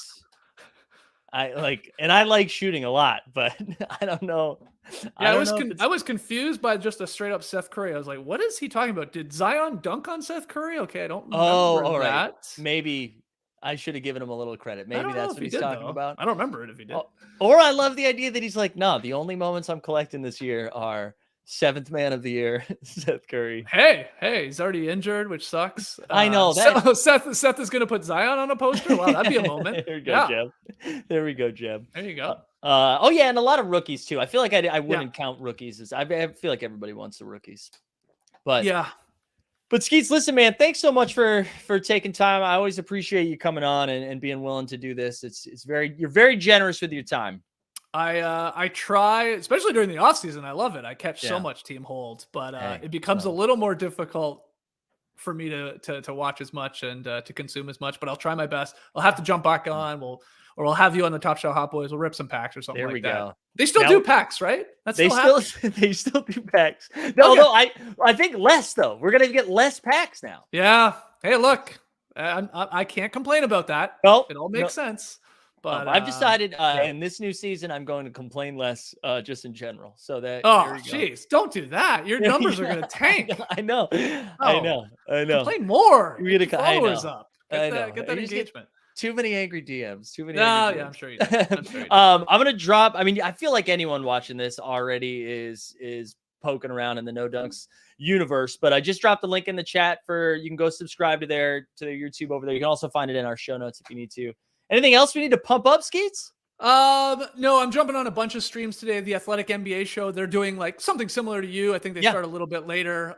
So we'll be jumping on that about 3:45. I think Tass and I will be. I'm going to go back to the Classic Factory actually for that. And then tonight at 6:45, are you still going at that time? You probably are. Yeah, you are. Yeah, you betcha. That's okay. You can take some of the audience. Well, if you tire from this incredible marathon stream, at 6:45, No Dunks in the No Dunks YouTube channel, we're gonna do just like a pregame stream, just like awesome. Really like, just talking with the people, everybody in the stream team, just getting ready for the Sixers Celtics and whatever else thoughts are on our mind. And then otherwise daily 10 a.m. Eastern, talking about the night's games, big storylines and all that. Nice. Are you guys are you messing around with playback a little bit this year? Yeah, Tass dabbled in it for a baseball game, and there is some plans to do some NBA games for sure. Nice. It's so tough, right? Like I jumped on one of yours once, and it's just like it's a mad commitment of time. Like I think maybe the way to do it is like fourth quarters or halves or something. Like it's a little more digestible, I think. Yeah, well, one thing I tried, and I'm gonna try with the NBA too this year, but I did it with football a couple of times, is we'll do like the first quarter and a half. Yep. And then I kind of just like leave the stream, let it go. So like you can watch it still and everybody can hang out, and then like come back for the fourth quarter if we have anything wild happening. Because you're right. When we did that Monday night game that we did, that was a huge time commitment, which I think you were there for this when we compared Donovan Mitchell to Russ Wilson. Because it was like, so Harrison Faigen just made that comparison a second ago, like right before you came on. Wow. And I'm like, let's get that into the zeitgeist. I'm ready for this. Yeah. I was asking questions for sure about Russell Wilson because I don't know a ton about the NFL. Obviously, sort of follow it just loosely. Yeah.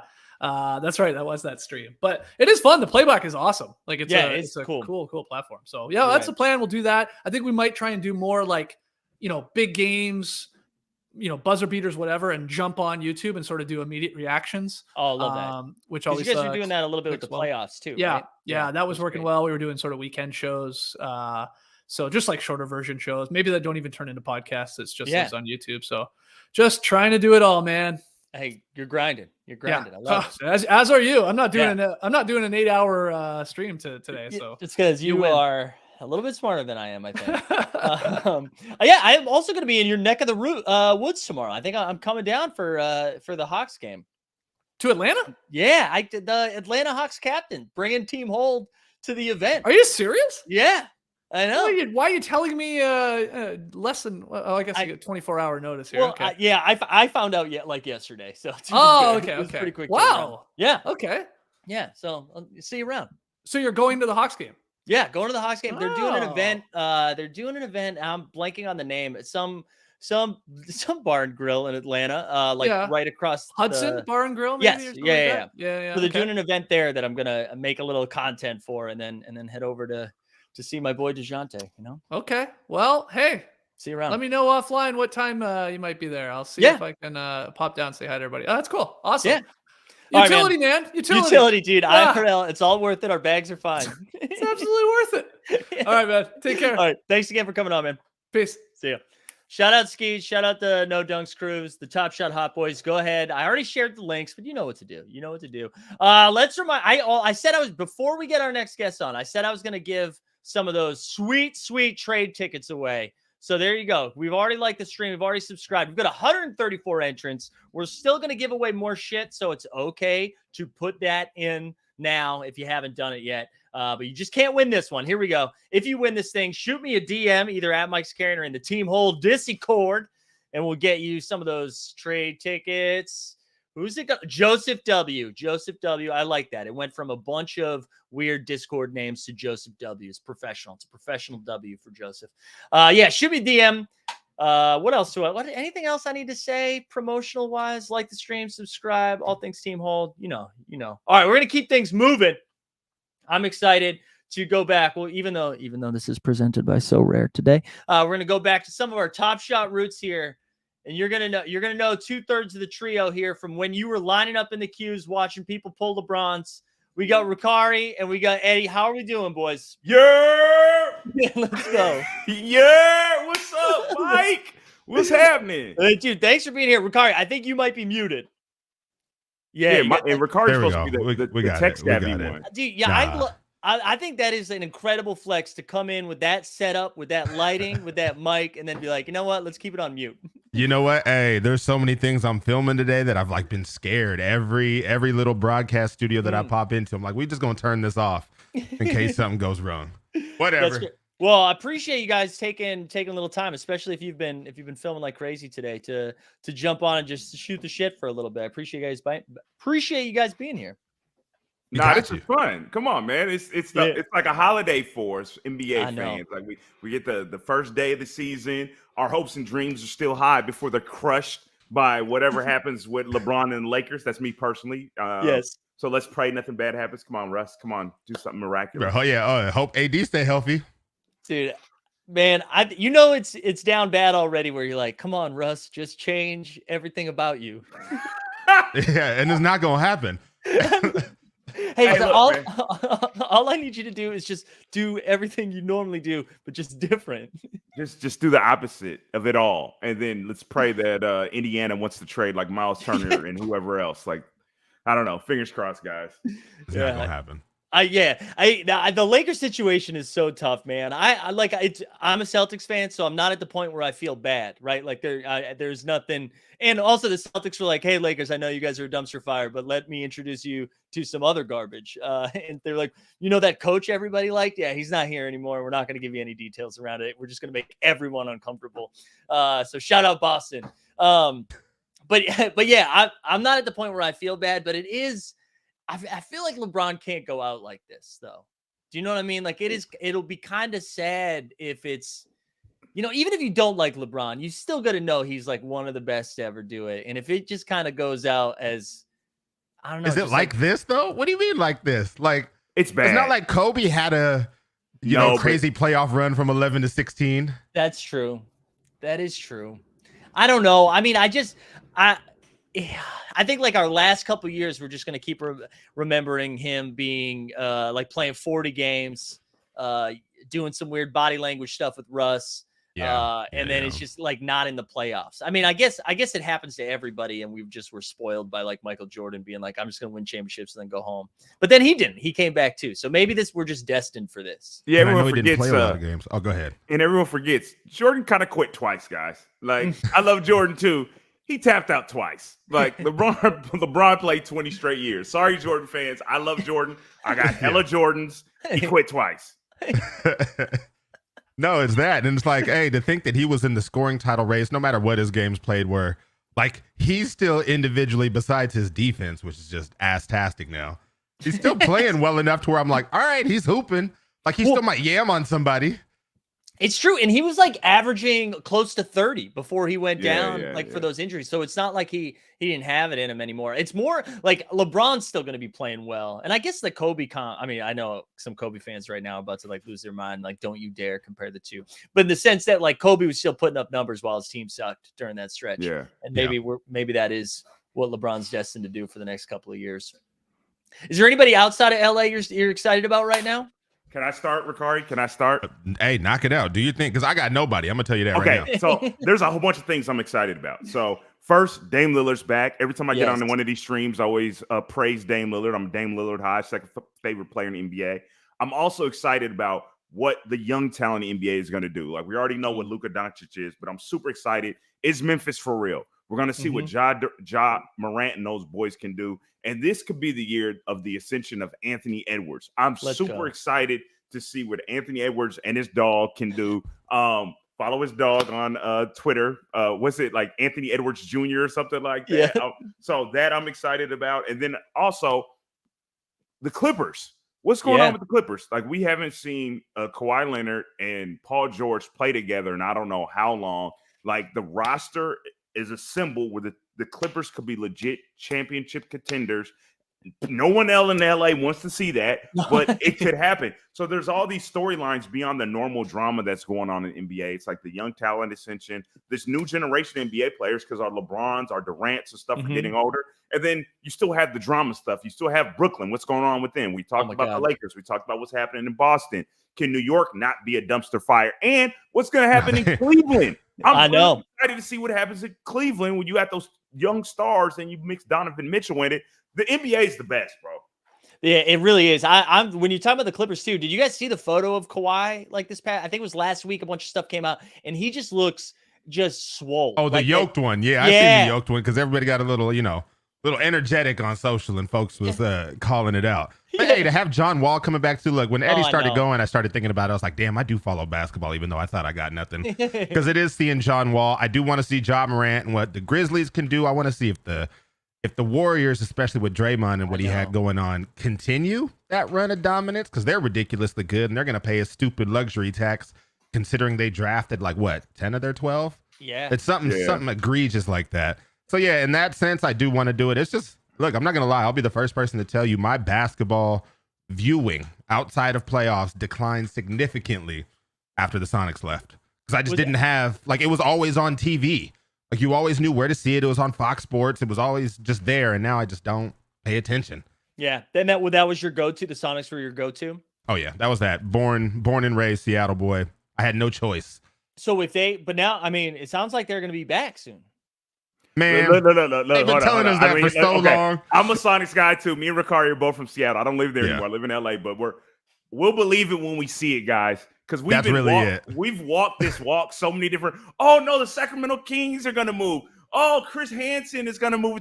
We've heard it so many, and even a few months ago, when they did the preseason game, they're gonna announce it.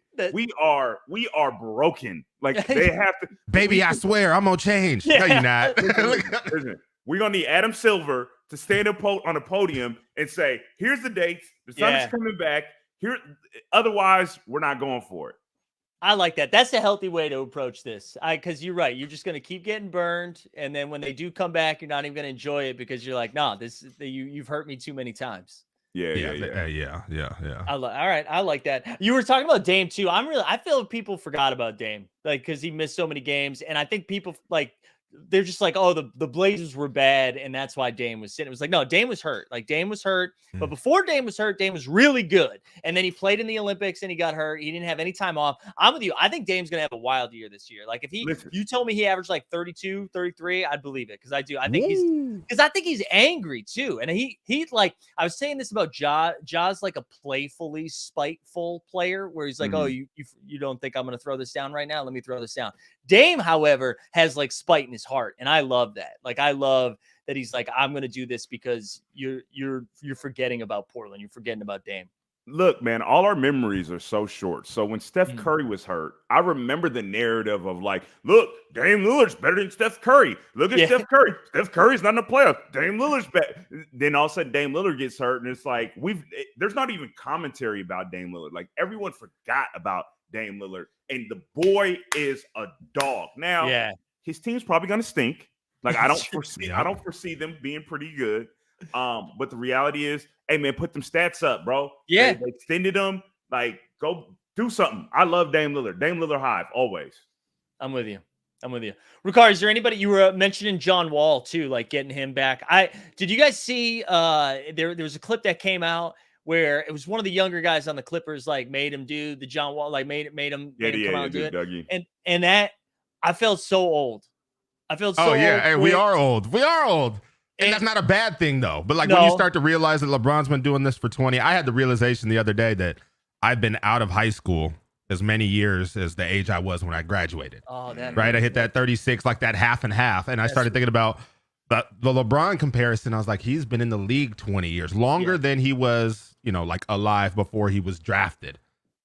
And so to Eddie's point, you start paying attention to all these younger generation cats, and what usually throws me off is when I hear of somebody that I think of as super young, and I'm trying to think of an example and they're all escaping me, but you'll hear they've been in the league for 7-8 years, and you're like, damn, already? they're seasoned. Or NBA will do a tweet that says or something. Wiggins is a vet, you know what I'm saying? And what's it? Wiggins is 28. Andrew Wiggins got drafted to the Cavs and was supposed to play with LeBron. You know what I'm saying? That's crazy to think about. Andrew Wiggins is 27. And he's been in the league, it feels like, for hella. Yeah. That's nuts. That is, God. Then the NBA tweets it out and makes us feel older. They're like, happy 29th birthday to such and such. And I'm like, damn, no, they just got drafted. Yeah. And my birthday is right around LeBron James's birthday. We're almost the exact same age. And every single time, it's just like a stark reminder how unsuccessful I am when they're just like, hey, just a reminder, you and LeBron are the same age and he's worth $1 billion. And it's like, oh, come to my YouTube channel. Like, we're not doing the same thing. He's got one of those too, though, I'm sure. Yeah, that's true. Yeah. No, he's got one of them on HBO. No, he has new, what's that, House Party? You got a House Party movie coming out. Y'all see that? Oh, I was mad about that one. Yeah, Space Jam, whatever, House Party. I'm like, bro, why are you in it as a hologram? No, is that real? Yeah. No, dead ass. Like, so the new House Party movie is gonna take place in LeBron James's house. Like, dead ass serious. I'm not joking one bit. Oh, although, okay, I'm looking at the cast right now to see who we got in here. This is coming It's like out. everybody's in the movie though. Yeah. Everybody. That's what he does. He injects himself, makes it about him, adds a few celebrity cameos, and then moves on. I mean, pretty much. And I love LeBron, but yeah, pretty much. God, I was just coming around on LeBron too. I think I'm back out. I mean, here's the thing. Sports is the only time where it's okay to hate. Like, you are a Boston fan. Like, you're supposed to hate LeBron from the Cleveland days, the Miami days, and now he's a Laker. Like, you're really supposed to hate LeBron. So I respect, as long as Rukari will understand this. As long as you keep, I'm gonna get there. Give me a second. As long as you keep it in check and you keep it just sports. Case in point, me and Rukari are Seahawks fans. We love rooting against Russell Wilson right now. Yes. However, I will fully acknowledge that Russell Wilson has been part of the greatest 10-year run of my Seahawk fandom life, and I'm grateful for everything he's provided for me. Everything. But every game he fails, I love it. But in 10 years, I was watching last night. Love it. Let Russell cook. Hey, Denver, let's ride. Let's make fun of it. But in 10 years, when he comes back to Seattle and they put his ring of honor or whatever the hell they do, I'll be happy for everything he provided. But sports is the only time, as long as you keep it in check, it's okay to hate.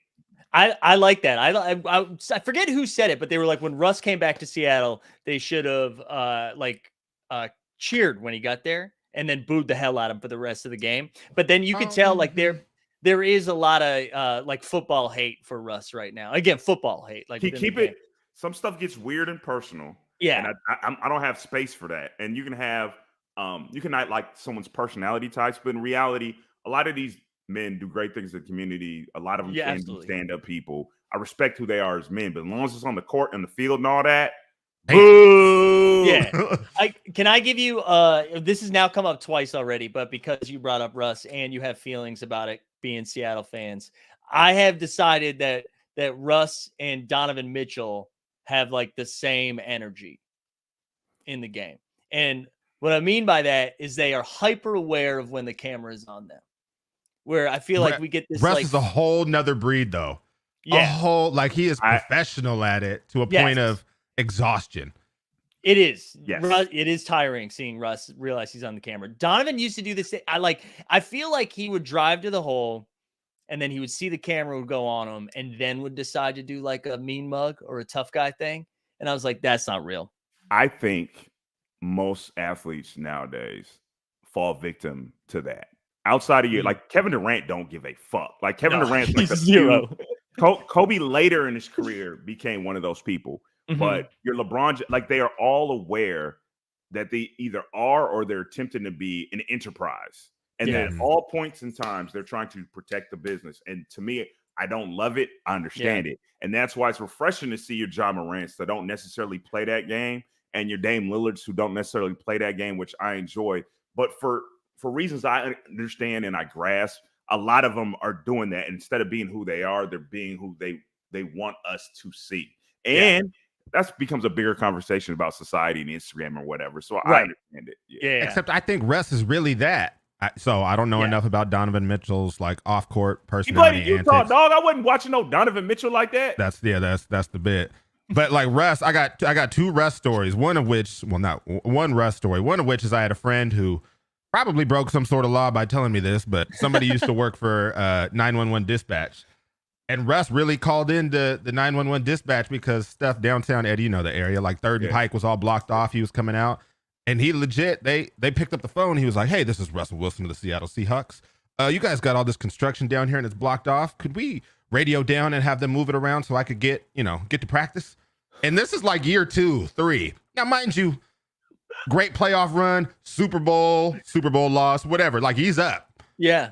And they were like, what the hell are you calling this number for? And he's like, oh, it's all right. I'll call Pete. So when I heard that story, He said that for real. This is a story. years ago, hey, I'm gonna keep it a buck. This is all hearsay because I heard it from a guy who heard it at work. Like he worked 911 dispatch. So you could take that with a grain of salt. But as I watched him go throughout his career, I always look back to that story like, yeah, he really did that. Okay. Let me defend the guy a little bit. He also is the same guy that every Tuesday from the very beginning of his career, before he even started, he would go to a children's hospital. Oh, yeah. Every Tuesday, and he still does it. So yes, the guy's super corny, nice, but he's also a very nice human being. So and I'm just saying, I think that's him. Like, Yeah. I think even that he's the type to always be positive and not to say he never had a rough go at life, but I feel like the worst thing to hear in the locker room, I don't care if it's NBA, NFL, or whatever, is somebody almost giving that false gas. And I think that's what it comes off as, even though it's 100% him. Come on, guys, it's all right. We're down by 28. But if we just band together and you're like, bro, we're getting our ass whooped. Let me just take these licks and hold on. But I think that's 100% him. Donovan, I don't know as much, so I don't know if it's an act or not. that don't be you when you're playing games online, Rukari. You not the rah guy. Oh, hell no. Nope. My vernacular changes. The corporate goes smooth out the window. I'm kind of the rah guy in my 2K league. Yeah. Are you? Yeah, no, not me. No. A little bit. Hey, but don't get it twisted. I'm one of those guys that I'm really nice until I'm not. And then the complete opposite happens. And then we start beefing for real. That's how I've got like some real angry short guy energy playing sports where like it's fine until it's not. Like until and it's usually not about me. Like you can wrong me and I'll whatever, but if you do that to something like with my teammate, I'll get real chirpy about it, which is it's all downside. Right? There's no positive to that. No one ever comes up to you and is like, "Hey man, that one liner you gave that guy in the court, that like crush." Right? Like nobody does that. No, there's no win. It's all I either get my ass kicked or I feel bad later. Like hours later in therapy, I'm like, yeah, why did I yell at that 22-year-old who's just more athletic than I am? So, Mike, I got a question for you, dog. Yeah. So, are you going full Scott Hansen on NFL Red Zone today? Like, is this just you? How many hours you on this stream right now? I thought we just had a new guest join us, by the way, as Rukari just changed the background. I mean, Shady was there. Y'all didn't see. I could put him back. Shady's in the chat right now. He got strep throat. There was a comment that just said this guy in the background is thirsty. Yeah, I see that because he's drinking it. Yeah, we're going full Scott Hansen today only. This isn't going to be a normal occurrence, but we did it last year. It was a little bit different last year. I don't think it was like a full 8 hours, I was like, oh, let's just like reach out and see who's down. And then people kept saying yes. So the schedule got like thicker and thicker, which I'm excited about. I love it. You check in a couple hours, see where I'm at. So right now, are there like empty bottles underneath that desk, or like how are we doing these bathroom breaks? No. I was actually just thinking about how when you guys leave, I'm gonna play a video and see if I can take care of it in 90 seconds. You gotta have the built-in ads. You gotta have the 3-minute ad block. I got a story. So I used to work in traditional radio for years, right? And like I'm old enough now where we used to do the old way before it was digital. Yeah. So every now and then I'll be on the radio and it's only you. It's just you. And this is how it used to work. It's just you in the studio and you have to push every little button to make everything happen. So if a song played, you play the song, you play the sweeper, you play the next song. You had to physically do all of it. So every now and then the brother had to go number 2. But you don't got the, songs 3 minutes, 4 minutes. You ain't got time. So every time I had to go at number 2, sorry guys, overshare. For whatever reason, the Seattle listeners will hear Rapper's Delight because Rapper's Delight is 15 minutes. That's a long song.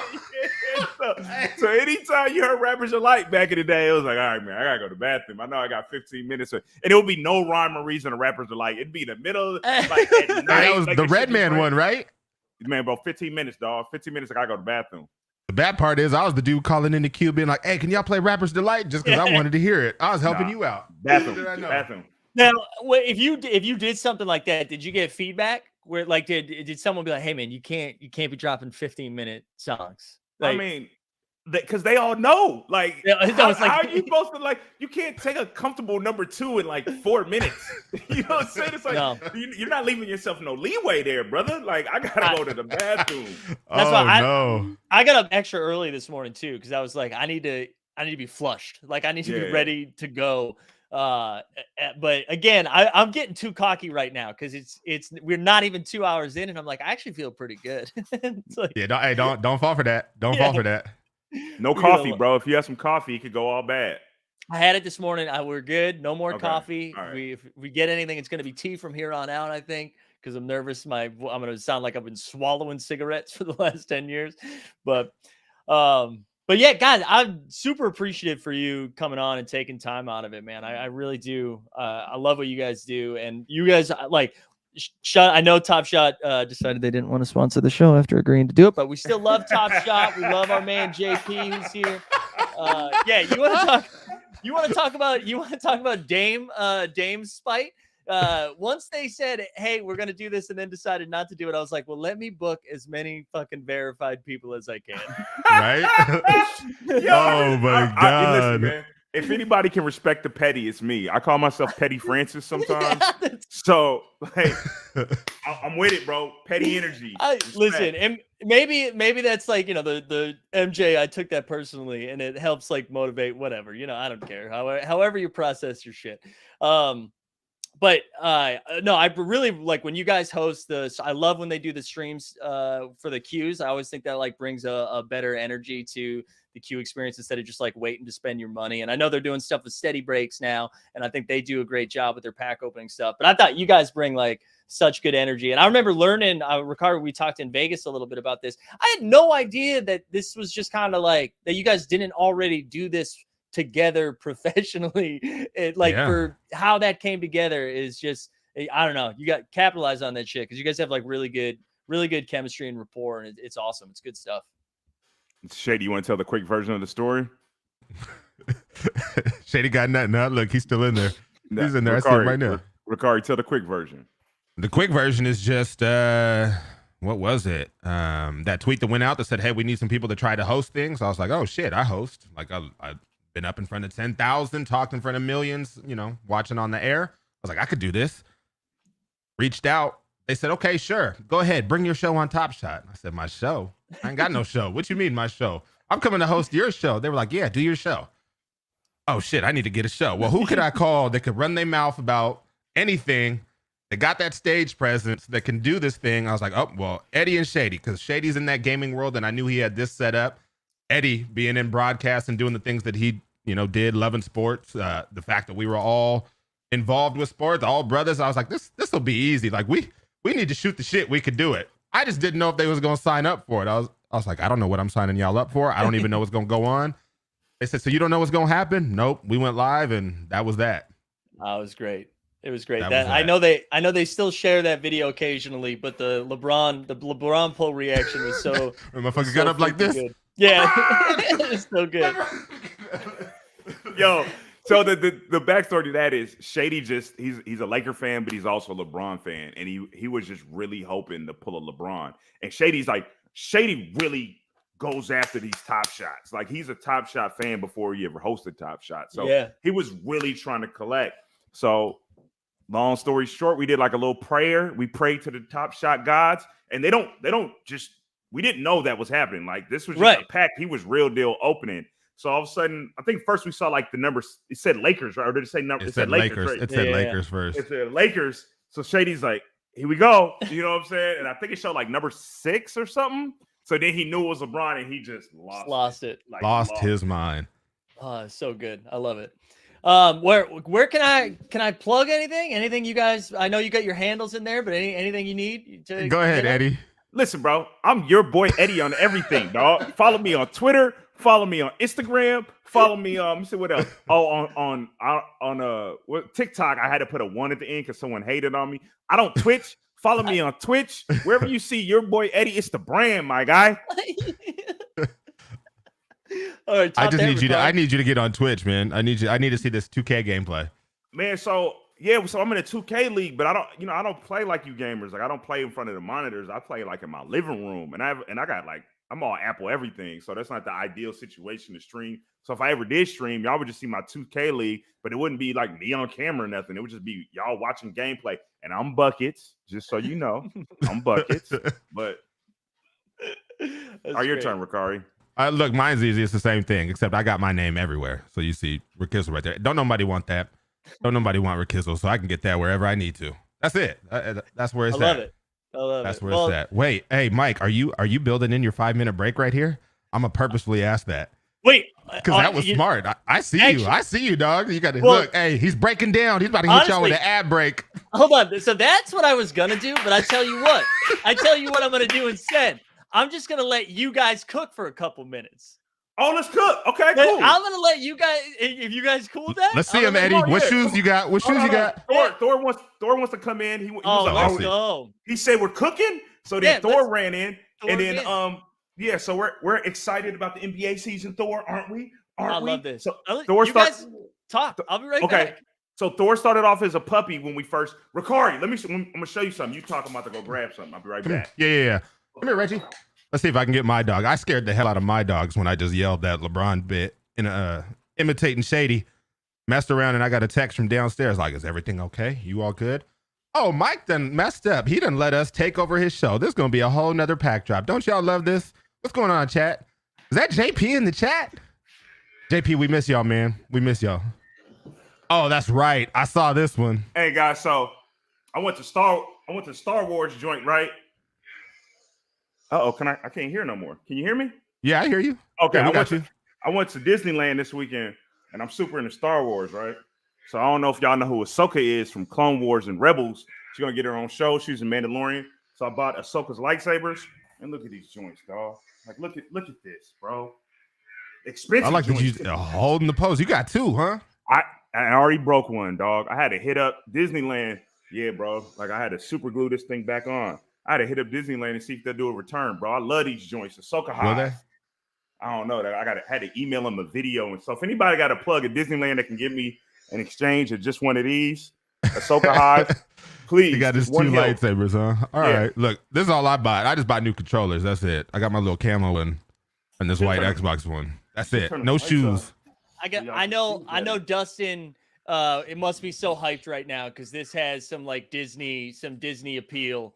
Dustin's my man. Yeah. Oh yeah. Hey, Dustin's dope with it. And we talked a bunch in this Vegas. Is free promo right here. I'm an Ahsoka lover, guys. Like, what can I say? Now, wait, Mike, do you have, since you lined up this whole schedule, my favorite bit, do you have a bunch of people that can run their mouth? Like when I first met Mike and we did this bit in Vegas and he, invited me up on stage, he definitely had this not nervous look, but he's looking across the thing and he teased up a question and I just start going, right? And I start rambling in about how we all started and the look of relief on his face. Y'all don't know how hard it is to host. Dude. So do you have a great lineup for the rest of the day? Yes, I'm very fortunate. I can't believe you two included. The people also Eddie just going wild right now, but you two included saying yes. It's all people who are very experienced doing this. So it is. You're right, because I'll never forget. Shout out all the guests that we had prior to that. But it is one of those things where you can tell when somebody starts talking and you're like, this isn't their first time on a microphone. Everything's going to be fine. That's still my favorite bit. Dude, even knowing, you've seen people hold a microphone before, before they even say anything and you're like, God damn, it's the first time they've spoken into a microphone. It's back here. Yeah. It's way back here. Yeah. Eat the mic. Oh, Eddie, I don't know if I told you that when we did the bit in Vegas and you were off somewhere else, but I was hosting a Major League Baseball thing. Oh, that's right. It was the night before. Right before you came out. He brought us up on stage, or he brought me up on stage to talk about me, you, Shady, and whatnot. And I get up there and ramble for a few minutes. We do our little interview segment, get off, and he came up. He's like, "Hey, man, great to meet you. Thank God you know how to talk on stage, because a couple of folks got up here and boy." And I was like, "Bro, I've been there. I know Eddie been there too." Yeah, bro, I've been there. And real quick, since someone brought up Dustin, hey, Dustin, man, if someone can get a hold of Dustin, get me a new hilt. I broke it, Dustin. Just this one right here. That's it. That's all. Okay, my bad. That's he will. Yeah, no joke. I'm surprised he hasn't popped on the stream right now. So I know he's lurking. So we'll take care. I like that I'm speaking for him. Yeah, we'll take care of you. All right, good. Thank you. Appreciate it. All right, fellas, I'll get you guys out of here. Thank you not only for coming on the stream, but allowing me to pee. It was one of those things. Once you brought it up, I realized I really had to go. So this was the timing was great.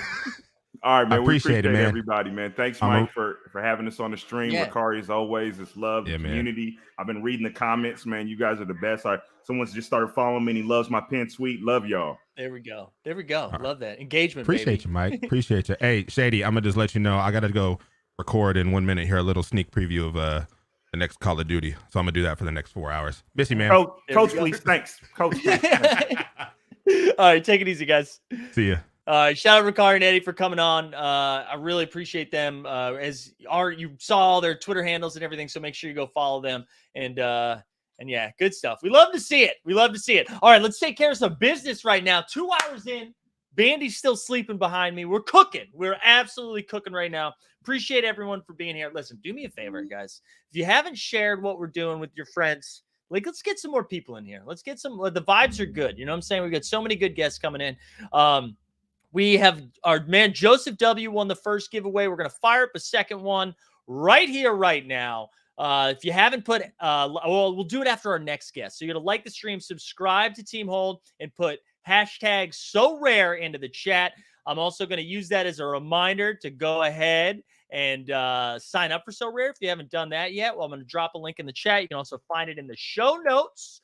If you haven't signed up for our VIP, do that. That gets you into some sexy ass channels in the Discord. But I'm loving what we're doing here today. Our guests have been so great. Shout out Skeets and Harrison and Katie and Eddie, Rukari, and Shady. Trey, who made an incredible appearance. Just like a lot of fun stuff going on. I'm also going to try to multitask too, to check some DMs to make sure I didn't miss anything. I've been spending most of today just hoping people weren't going to message me and be like, oh crap, I'm not going to make it, or I missed times and stuff like that. So far, so good. 2 hours in, absolutely crushing. All right. So we did all the things we were supposed to do. Like the stream, we subscribed, we did it all. We're going to keep cooking. And now I'm excited for our next guest for a lot of different reasons, but mainly because it's been fun watching him do his I don't even want to call it a media tour, but no one can talk about the Draymond experience quite like our next guest. So excited to welcome from the Light Years Pod, Sam Esfandiari. What's going on, man? How are we doing? I'm good. How you doing, man? I'm feeling great. We're still at the early part of the show, so I still feel fresh and energetic. You know what I mean? Yeah. I mean, well, to be honest, actually, I've had quite a mornings, but I'm ready to get way into it with NBA stuff now. Yeah, you're now like now that the season is upon us, we've got all of your guys have gotten paid, or almost all of your guys have gotten paid. All except one, and he's a little aggressive every now and then. Every now and then. Do you think this is going to be do you think it's something that everyone's going to talk about just for the entirety of the year, or do you think this is just like until the next thing happens and then we'll forget it? Not forget it, but move past it. I think more the latter, but just kind of, experienced Draymond on the Warriors for about a decade now, and he's been kind of a key figure on that team for almost 8 years now. I would say at some point we're going to get something else midseason that goes on. There tends to be these 6-month cycles. Like every 6 months you get some sort of blow up. Sometimes it's a bombastic press conference where he's like undressing a reporter, but there's like some subtext there. Yeah. And sometimes it's punching a teammate. I don't know. It's just kind of the Draymond experience. Well, we've been saying, I feel like all day the common theme for this year's NBA season is like a lot of these teams have a wide range of outcomes. And I guess that is also the case for Draymond. Wide range of outcomes of his 6-month blowups. But how I feel like there's just outside of the Draymond thing, right? Like if you took that away, which obviously is a big thing, it feels like there's a lot of real good energy around the Warriors right now. The young guys all seem to be progressing in a meaningful way that's got people excited. I feel like, again, if you took away the Draymond thing, no more of like a positive fan base than the Warriors fan base on Twitter right now. Absolutely. I mean, they won the title last year. They got the redemption arc that the entire fan base was hoping for. Kevin Durant leaves, everyone gets injured. Hear all day about how they wouldn't have won titles without KD, disregarding the fact they won one before he came. They do have some good, young, exciting players. Like it does feel in some ways like the early days of when they got good, where like the possibilities are endless and limitless, and just general all around positive vibes. Do you think like who do you think presents the not scariest, that's too dramatic, but presents like maybe the biggest challenge in the West for you guys? There's a temptation to say the Clippers, mostly because we've seen Kawhi Leonard perform on the highest level. Like really the only other players who've performed against the Warriors like as well as Kawhi is LeBron, over the years. So there's temptation, but I kind of think it might be Denver. I really like how they look. Obviously, getting Murray and Michael Porter Jr. back, and particularly MPJ looks really healthy. Mm-hmm. He was the best player on the floor in the last preseason game between the Warriors and the Nuggets. And I like the moves that they made, just kind of getting some more defensive-minded role players. KCP, Bruce Brown. And Jokic, in some ways, I mean, he's two-time MVP, so I can't say he doesn't get his due, but I really don't think it was properly contextualized how bad that team was that he dragged to like near 50 wins last year. Yeah. So I really do think that they have a chance to be the biggest challenge to the Warriors, and I'm picking them right now to have the best record in the West. They just seem like a team that's going to roll through wins. That's where I've landed with them too. I think they have like a lot of different fives they can throw at you, which I think is interesting because, like you said, the Bruce Brown pickup. I know I'm a little nervous that Bones is getting like too much hype now. Like I think at the month or two, I have him on my fantasy team, so I need that hype to be real. No, me too. I have him too, but I feel like a month or so ago, people were like, "Oh yeah, Bones," and then in the last week, everyone's like, "Sixth man of the year." It's either Jordan Poole or Bones Highland. Oh, well, it's all right. Relax. But I feel like they can throw like a lot of different lineups, and it's kind of how I've been talking about Tobias Harris on the Sixers, where like if he's your fourth best guy, that's like a pretty good spot to be in. And that's kind of how I feel about like Aaron Gordon too. Like if Aaron Gordon's like your fourth guy, I feel like that's like a really good spot to be in. Yeah. And that's in some ways it's exactly what the Warriors did with Andrew Wiggins, right? Right. Andrew Wiggins is the man in Minnesota was a punchline. Andrew Wiggins is the fourth guy on the Warriors or third guy. Really depends how you want to look at it. Yeah. Was amazing. And he was their second most productive player for definitely in the finals, but for like large chunks of the playoffs, like the role fit him perfectly. All the attention goes to Steph and Clay, or if Poole's in, and Draymond's kind of the anchor, and Wiggins just filled every gap there perfectly. In some ways, that's exactly who Aaron Gordon should be. Last year he had to be the number 2 option because they were missing Jamal Murray and Michael Porter Jr., and he's not really that guy. That's not really his game. But now if you're just asking him to be the guy who, defends the best, like bigger wing on the other team and fills the gap and gets points off cutting and maybe spotting up a little here and there, he's really good at that. Yeah. I'm really excited. I love, of course, being a Celtics fan, but Celtics are making it a little bit tough right now to be excited for them. So the Nuggets on the West are who I'm excited to follow. I saw a comment in the chat who I know Schubert is a Warriors fan, was saying like, what of the young guys are you like most excited about right now? And he listed Wiseman, Kuminga, Moody. We actually did our first YouTube live on Sunday, and nice. So moving the pod to YouTube as well. And by the way, we will be live post game if anyone wants to watch. But we talked about that for a large chunk of the show, and I'm going to go with Jonathan Kuminga. I think he's going to have the most up and down year of the young guys because he has the least clear role.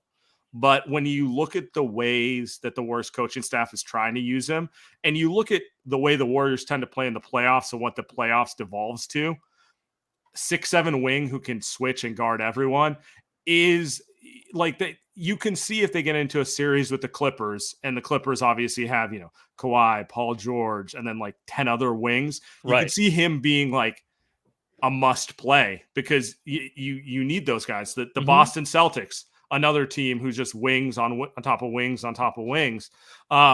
He'd be mandatory if he played in that kind of series. So that's why I'm kind of most excited to see where he ends up, because they're going to need him come playoff time. In some ways, they want him to replace Gary Payton II, who was pretty impactful for them in the finals. Absolutely. And like you said, all those teams that have those big wings, like you're going to need somebody like Kuminga, because I feel like Wiggins was incredible last year with how he defended, but he's just one guy, right? Exactly. Yeah, exactly. I'm really excited about Wiseman. Maybe it's because like he was the first person I saw when I went to Summer League, and I was like, oh, that's Thanos. Like he's huge. he is objectively large. I didn't even see him playing. He was just like sitting in a chair, and I was like, "Oh my god, I don't know how he's sitting down. Sitting in a chair, being eye level with you standing." Yeah, which is giving me credit. That's generous for how much height you're giving me. I'm really excited for him, and I hope. I feel like young bigs. Although Mobley kind of broke that mold this year, but I feel like they usually take a little bit longer to develop, and like we saw with Ayton, right? It took Ayton a little bit before he became impactful. I just feel like he doesn't have to do too much to be like perfect for what the Warriors need. No, that was the exciting thing about preseason. So in his rookie year, it felt like the Warriors were just trying to run back the old 2015 offense. And like, he's not Andrew Bogut. He's not like that type of player. And it looked awful. In preseason, what's been so exciting is like they're putting him in positions to succeed, having him run pick and roll with Jordan Poole or Steph Curry, letting him use his athleticism. And I mean, if you were to ask me which of the young guys popped the most in preseason, it was by far Wiseman. Not even a question. Like he had a couple games there where you're just like, I understand why he went number 2 in the draft, because you just do not find guys that size who move like that on a regular basis. So I think it's going to be really, I think he's going to have a positive year. And I like the role that they have him in. Like he's going to be the backup, at least for the short term until he gets his legs under him, and, let him build confidence, let him beat up some backups, and then see what you want to do mid-season. Yeah. I think that was right. When he first was being like put into the starting lineup or just getting minutes there, he was doing way too much. And he I totally agree. And I think like, even if he stays the backup the whole time, anything that gives like Looney a break, because Looney proved the Iron Man. He just proved to be so important last year. One of the things that was driving me nuts about Looney, like the entire playoffs, people would try to get Looney on a switch, and then it would fail, right? We saw it fail with Luka, and then we get to the finals, and Tatum's doing the same thing. And I was like, can we please stop picking on Looney? Like, I feel like he's proven himself at this point. This goes back to the peak, like James Harden, Houston Rockets days, where it's like so the Warriors send out a lineup. The obvious move is, all right, we're gonna pick on Looney, because like, not gonna pick on like Iguodala or Clay or one of those guys. And they'd get the switch, and then Looney would just like stand there with his arms like this, do nothing, while James Harden like did 80 dribbles in a row and then missed a shot. I almost feel like him looking kind of slow and unathletic plays to his advantage, because messes with the psychology of the other team. They're like, oh, that guy, easy, I'm going to score on him. And they never do. Nobody can get by him. It's incredible. You mentioned Bones a little bit on your fantasy team. Walk us through. Who else are we rocking this year? Who are we sweating in the fantasy streets? I got Luka. Let me pull it up, because I have two different leagues, and I'm not going to lie, I'm mixing and matching who's on which one in my head right now. But my main league, my existing one that goes back to college days, and you can tell by the grays, that's a long time. Luka, Darius Garland, Michael Porter Jr. So I might be speaking into existence with his health a little bit. Rudy Gobert, Bones, Franz Wagner. I can keep going, but those are kind of the main guys. So I'm excited. Tyler Hero. The Franz Wagner, I'm really excited about. I feel like he could. I know Paulo, it seems like he's going to take a lot of the offensive load, but I feel like Wagner looks so freaking good in the Euro ball, and I don't know. And I think they kind of fit together too. That's like the other fun thing, because like Paulo's more of like a lead ball handler, and Franz is more of like a pure wing. Like when they figure that out, like it's cool having 2 6'10" guys who can handle the ball and do a bunch of things, right? Yeah, I know. I feel like I'm getting in the trap. I did this with the Pistons as well, too, where I'm like, they're actually not as bad as you think they are. And I'm starting to get too hyped on them. And I do think, like, and then you watch Cole Anthony take 25 shots and not pass it to Franz Wagner. And you're like, and that's why you win 28 games. Listen, I'm glad somebody else said that, because I feel like, especially in the Top Shot streets, because Cole Anthony was active in Top Shot, and he was like a young, exciting player. Everybody was really pumped up about it. And I was like, I just don't. I'd rather see Markelle Fultz out there than with that squad than I would Cole Anthony. I understand why they were linked as a possible Jordan Poole destination. Yeah. Obviously, Jordan signed the contract, so it's it's not a thing anymore. I think anyway. But like, it would have been a perfect fit adding a guard like Jordan to the Paulo Franz mix. Instead, they're perennially in search of the correct guard. Yeah, I hope they do figure that out, because I think they're going to be fun, and maybe they figure it out by trying to get Scoot. I don't know what they're going to do with that, but you mentioned Darius Garland too. The Cleveland team is another one that I feel like is all over the map. Like, I have no idea. If you told me Cleveland finished third, I'd believe it. If you told in the East, that is. I was literally just having this conversation. It's the East is kind of tough to project, right? Mm-hmm. I was just looking at it and I'm like, yeah, there's like 7 teams here I think are going to finish in the top 4. And that's mathematically impossible, you know?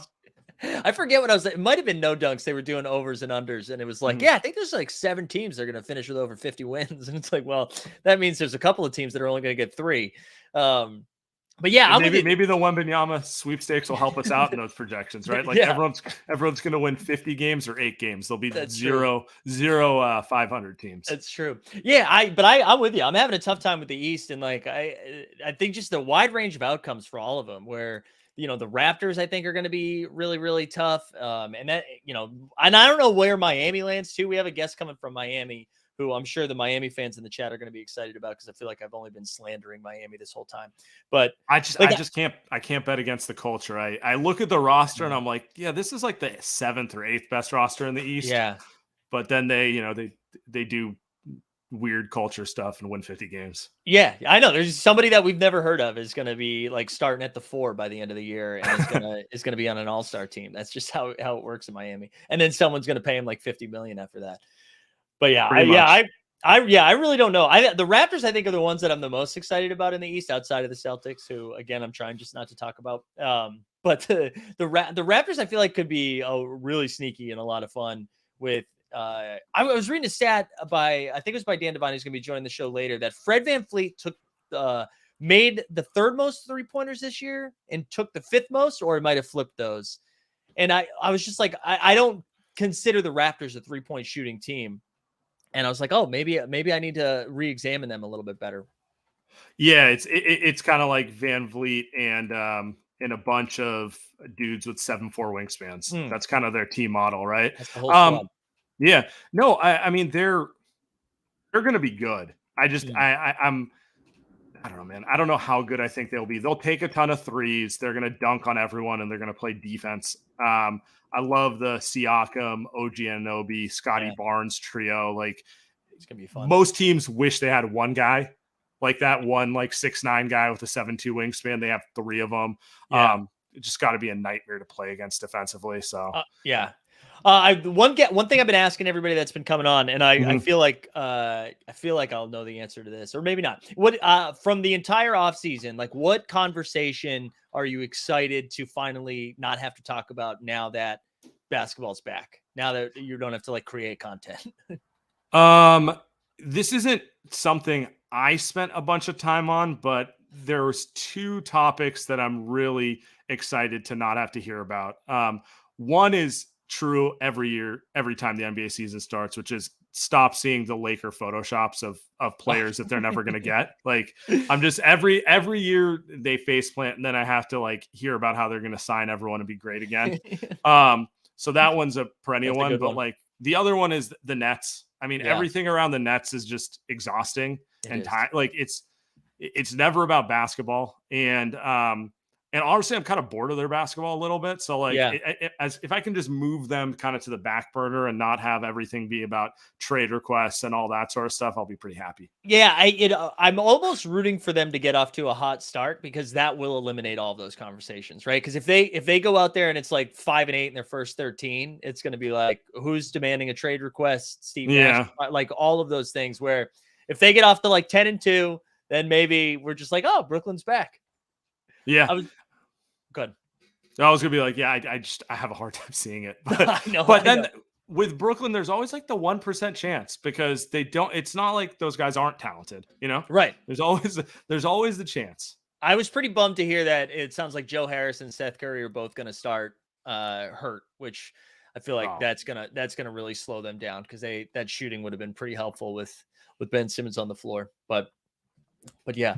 But Sam, I wanted to be conscious of your time. I didn't want to take up too much. But I also want to make sure I plug everything. So I saw you mentioned you have a YouTube show, so I want to make sure I get that link in there. But right now I'm going to drop the link into the Blue Wire pod, the BlueWirePods.com, so you can find the Light Years, which is a pod with you and Andy, correct? Covering all things Golden State. Yeah, that's correct. Here, I'll give you our link tree, which just has links to everywhere we put content. It's just the easiest way to do it. The podcast Light Years Pod. We are probably going to go live on YouTube after most games this season, and then those will be turned into pods on the audio feed, within an hour or two after. Definitely for people's commutes the next morning. Just follow us there. We'll be covering the team all year, just like we did last year, usually 3 or so episodes a week. Awesome. Yeah, I'm really looking forward to that. Also, we should talk too for a second. I mean, you helped me get into playback, which is something that we've been messing around with quite a bit. And now that the NBA season's back, we're actually going to be ending our stream over there tonight. And you can find a link to our room in the show notes. But yeah, do you want to talk about playback a little bit? Yeah, absolutely. I mean, for people who are watching this, I'm sure they've joined you for a playback watch, but it's a better way to watch sports. You can stream with your community, interact.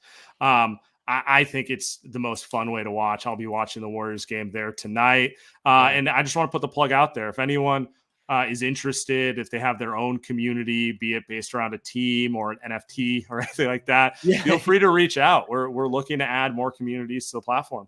Yeah, I know a handful have tuned in through Team Hold, and I know like the Board to Buckets community, the Momentum Labs with John Jackson, his community popped over there. So as it's been evolving, it's been super fun to see like the growth that and like the different like levers you guys are pulling with how to make it a more engaging experience. And it's the thing that we like when this show started. That was the thing that we always wanted to do, was to be able to find a way to like stream a game like that. And the fact that you guys created it is pretty exciting stuff.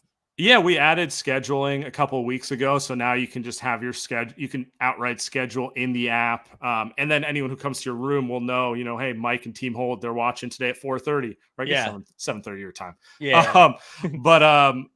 And then the next thing, which I'm super excited about, which you're aware of, I might as well tease it, is your ability to actually change the stream through the app yourself. In other words, you and I are going to be creating our own NBA red zone type experiences on League Pass in the next month or so. And I'm super excited about that. Yeah, those like big Wednesday night slates when there's like 10 or 11 games going on and being able to pop around, especially like towards those like the fourth quarters of those like 7:30 or 4:30 games for you.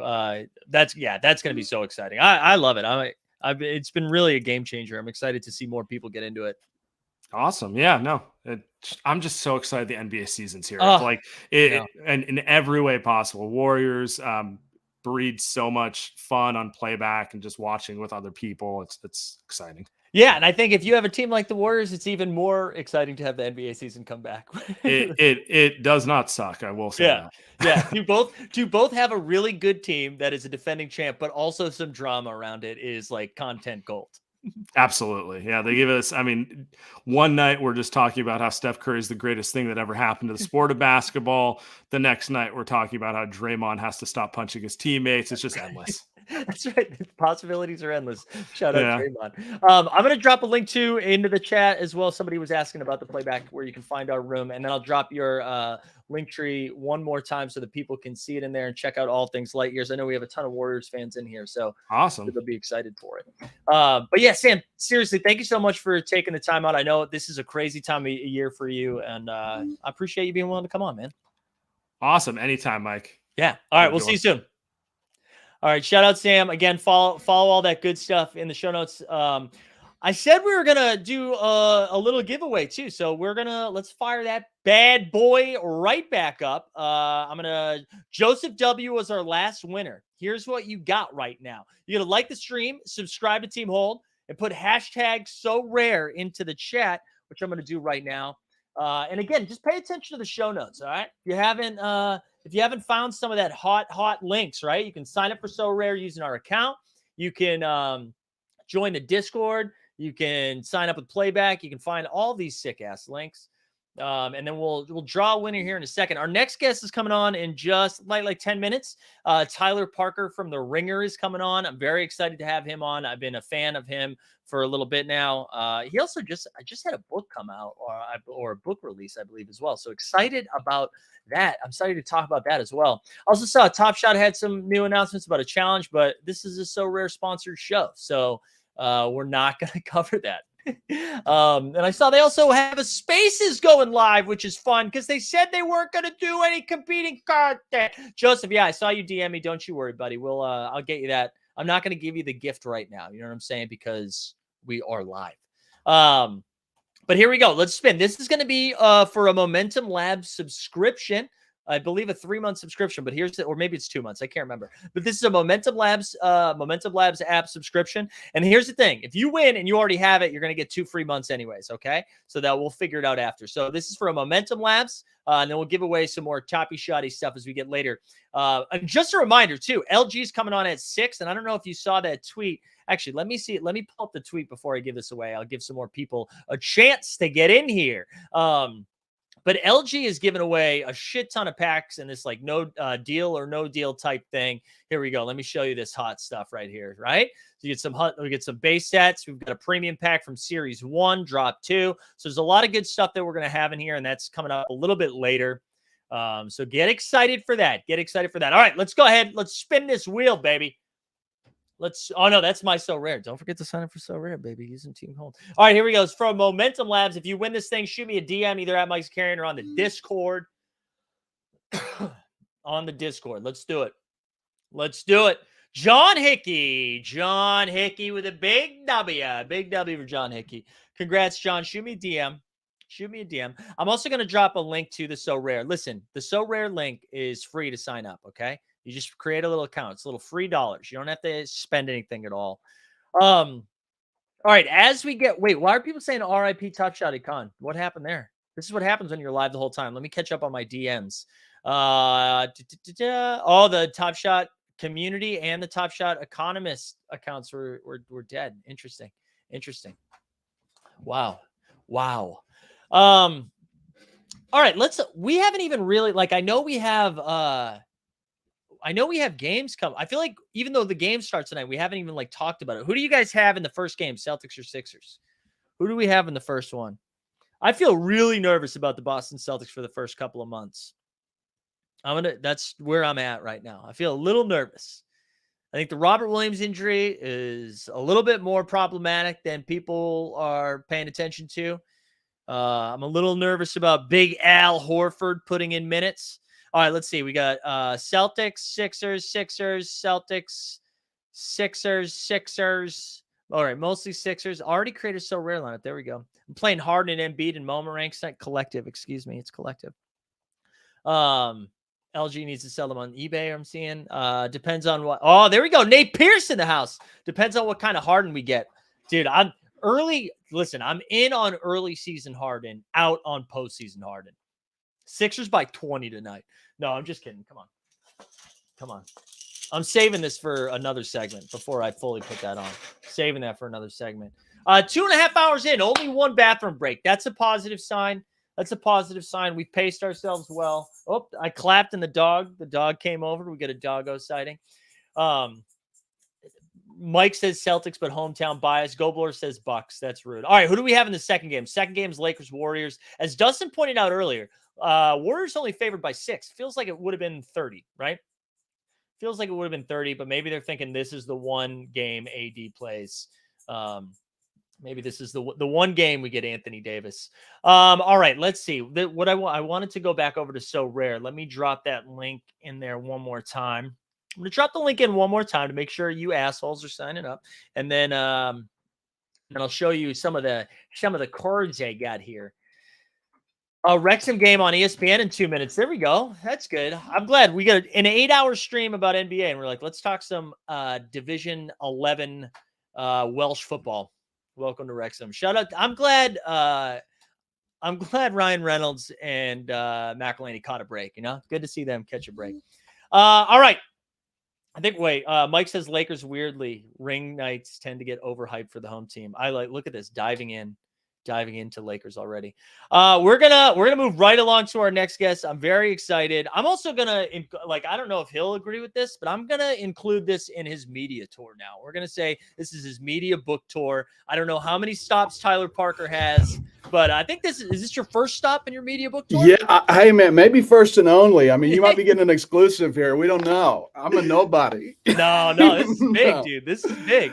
Dude, congrats, man. I had no I mean, it's funny that was like the timing of it, but I had no idea that you had a book coming out. I'm gonna drop a link to the tweet where you made the announcement in the chat so that people can take a look. That's cool, you Mike. I appreciate that, man. Oh, of course, man. Hey, listen, it's not easy to write a blog post, let alone a full ass book, you know. So congratulations. Appreciate it. Dude, thanks for being down to come on, man. I've been a fan of your work. I appreciate funny people, and you're very funny.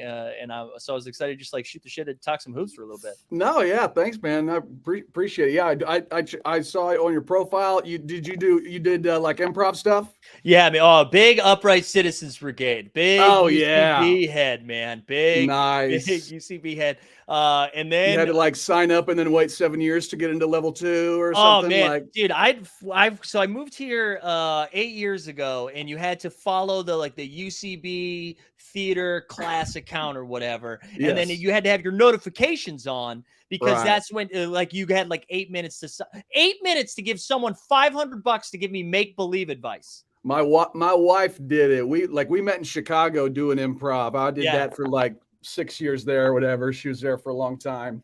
And then when we came out here, she took some classes there, and it was very much I have to be home at 2, you know, It was so bad. And it's funny, in the moment, it was very important. And now in retrospect, dude, I get it. I mean, this is the same shit happened in Chicago. It's like everybody's trying to get into so-and-so's level 3, right? They let you do more 2-person scenes. So you want to be in there. Dude. Yeah, if you get in Carl's class, dude, you don't do group games. And we know group games are pretty overrated. We just need scene work. Yeah, and he doesn't even give a shit about opening, so he's super cool. Are you still doing it? Are you still messing around? No, I haven't done. I'm trying to think when the last time I did an improv show. Yeah. It might have been in 5 years ago or so. Yeah. It's been a minute. I haven't done. Do you? Nah, man, I haven't done it in a while. I've probably done 2. I made a joke recently. I do 1 show a year now. I do 1 show a year. It if my friends are like, "Hey, we'll do that," I'm like, "Okay, yeah, I'll come out of retirement." Yeah, keep the tires greased. Yeah. You never know, dude. You never know when you're gonna need an improv show. Yeah. But yeah, I'm glad I'm not grinding it anymore. I really had a good time. I'm happy to be in New York and doing what I'm doing now. But I'm glad. I'm just going to bars at 10 o'clock for a show for 9 people. I've done that life. You're in it for so long, you forget how absurd it is. But I remember in the early days, I'd be talking to a buddy, he'd be 11 or some shit. And he'd be like, "What are you doing?" And I'm like, "Oh, I'm on my way to a show." And he'd be like, "Y'all have a show tonight?" And I'm like, "No, I'm just going to go watch." Yeah, I know. I'm just kidding. Or you're just you're so in it. You don't even realize how ridiculous the hours that you keep are. I know. Dude, money. Same as NBA writing for the most part, probably. Yeah. I'm sure, right? I'm sure. Again, 10 years from now, the same thing. But dude, I was excited to talk to you mainly because, we got a couple of big OKC heads in the chat, and they knew when you were coming on, they were like, "Finally, let's go. We can finally get the Poku conversation that we all were ready to have." Dude, where are you with it? Do you think this is just another tank season with the Thunder? I feel like they're a little too good. That's going to be the big thing, right? I think that they'd probably like it to be another sort of tankish year. Yeah. I'm a big believer in Shea. I think Shea's really, really good. And I think that as the talent around him gets better, things are going to open up more for him offensively, and he's gonna be able to show a lot more of what he can do with like less eyeballs on him. Yeah. And some of that might be coming this year just with the, further development of Giddey. It seems like that they're going to have, some scoring off the bench with Man. Who knows what'll happen with Jalen Williams from Santa Clara. Thunder fans are varying degrees of stoked about him. It's like there's Kenrich shots real nice. Dortz, he's lukewarm from the wings, but from the corners, he's like weirdly good. Yeah. So it like I don't think that it's going to be a situation where they're in the bottom 3 or 4 again. I think that would take not just like sitting dudes egregiously, but some big time injury to Shea or Giddey that keeps him out for months. Yeah, it was just conversation around Shea too, where I feel like people have been saying, "Oh, well, they got Giddey now; they don't need Shea." And I was like, why can't they play together? Like, what? The absurdity of that when you look at like these one man shows don't work, man. These guys get tired. Luka was exhausted. It's not, it happened to Dame every year. We would see it happen to Russ in Oklahoma City during those years when it was just him. Houston with Harden, whatever. Like those one man bands just don't get it done in the playoffs anymore. You have to have multiple ball handlers. I think that Giddey arrived, and that was the first year that Shea kind of didn't shoot the ball that great. He had been, solid to good up until last year. And, it was just kind of ugly last year, the shot. Yeah. Like it was, he had all eyes on him defensively. And I mean, there was no shooting to speak of. I mean, It was just a shit show. It was real ugly. So I think that it stretched him in ways that will be good for him in the long term, but there were some growing pains there because for long stretches, he's the only dude that can get his, right? Right.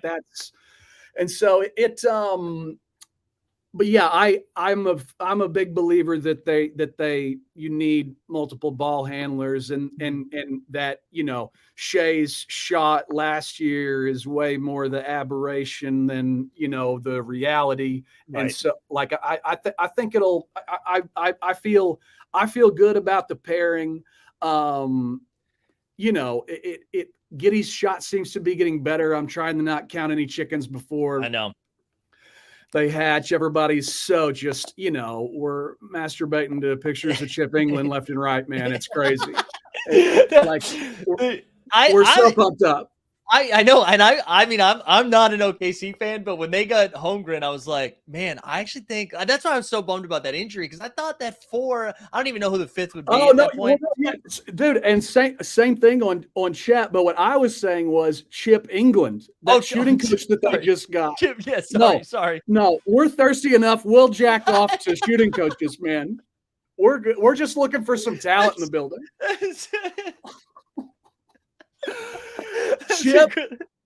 Chip, I've been, they like, they let the reporters in like for the last however many minutes of practice or whatever. And I follow like all the Thunder beat writers. And so they'll show little clips of them. And, like Chip's always there with Giddey. And he's just got the skinniest little legs you've ever seen in your life. And he's wearing like, low tops with like no show ankle socks. He looks like your dad, like, going to the gym or something. But people are pumped just because Giddey's shot's been good in the preseason. The sample size is 5.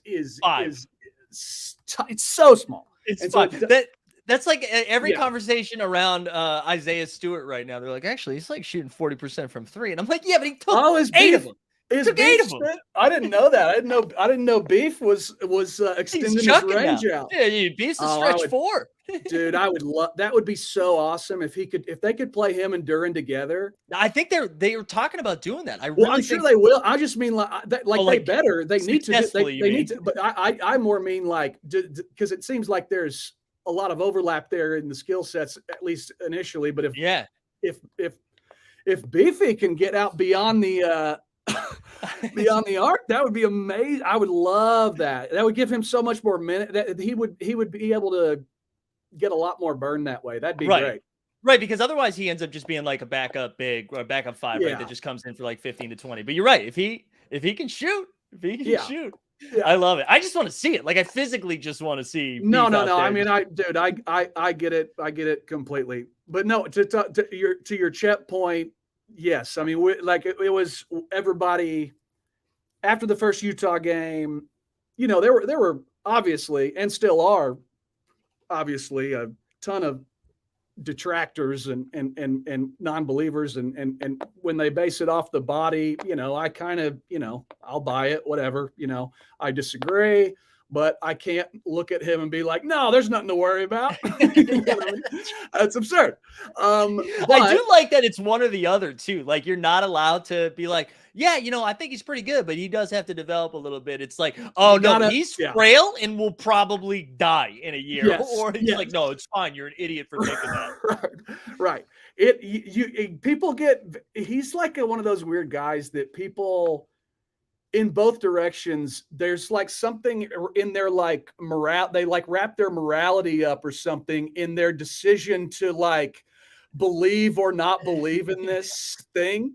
Right. Yeah. And it's I would see it whenever I was in Vegas for some summer league, and you would see some of the reactions to some people, like, you know, when they didn't like Chet, it would just be they would just be like this like little simmering little rage where you're just like, dude, what? Okay. Save that rage for something else. You don't have to be mad about this. Sorry that he's not quite as explosive off the bounce as you would like. He's 7'1", man, but he's doing it at all. He's gonna be fine. Let's relax. I love it. But go ahead.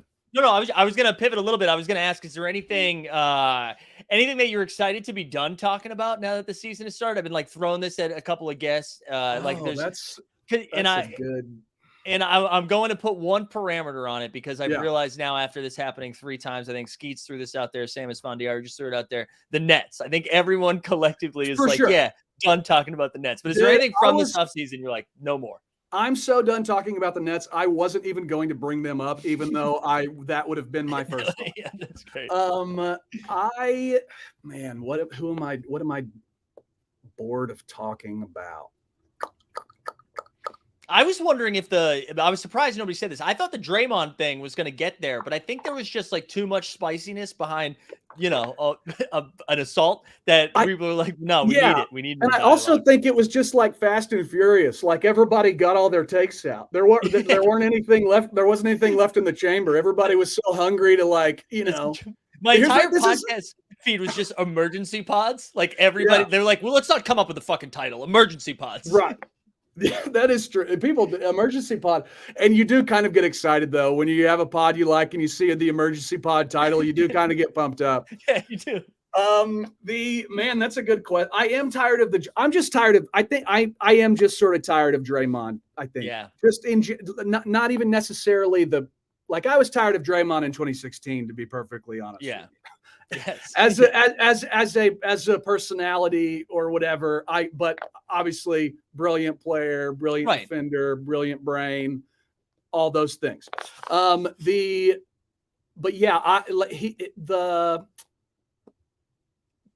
Draymond thing's so interesting because like because I agree. I've been kind of tired with him too. And I feel like you got to pick a lane. You either be an enforcer or you can be the new media. But I think my biggest frustration with him is that I don't think you're allowed to be new anything if you then have a hashtag that says hashtag new media. Like, to me, that screams old media if you are developing a hashtag. The existence of a hashtag at all does suggest like you might be a little closer to fossil than you realize. Yeah. Like, I don't think anyone's being like, good point. Yeah. I try to think the last time that I used I don't know that I've used a hashtag sincerely in like a decade. Yeah, and if you had, it was probably ironically, right? Like it was. Oh, for sure. Yeah, no, yeah. I mean, Like hashtag Chip England, something like that. That's probably the closest. Yeah. No, I think that's a great point about the hashtag. Like Draymond is,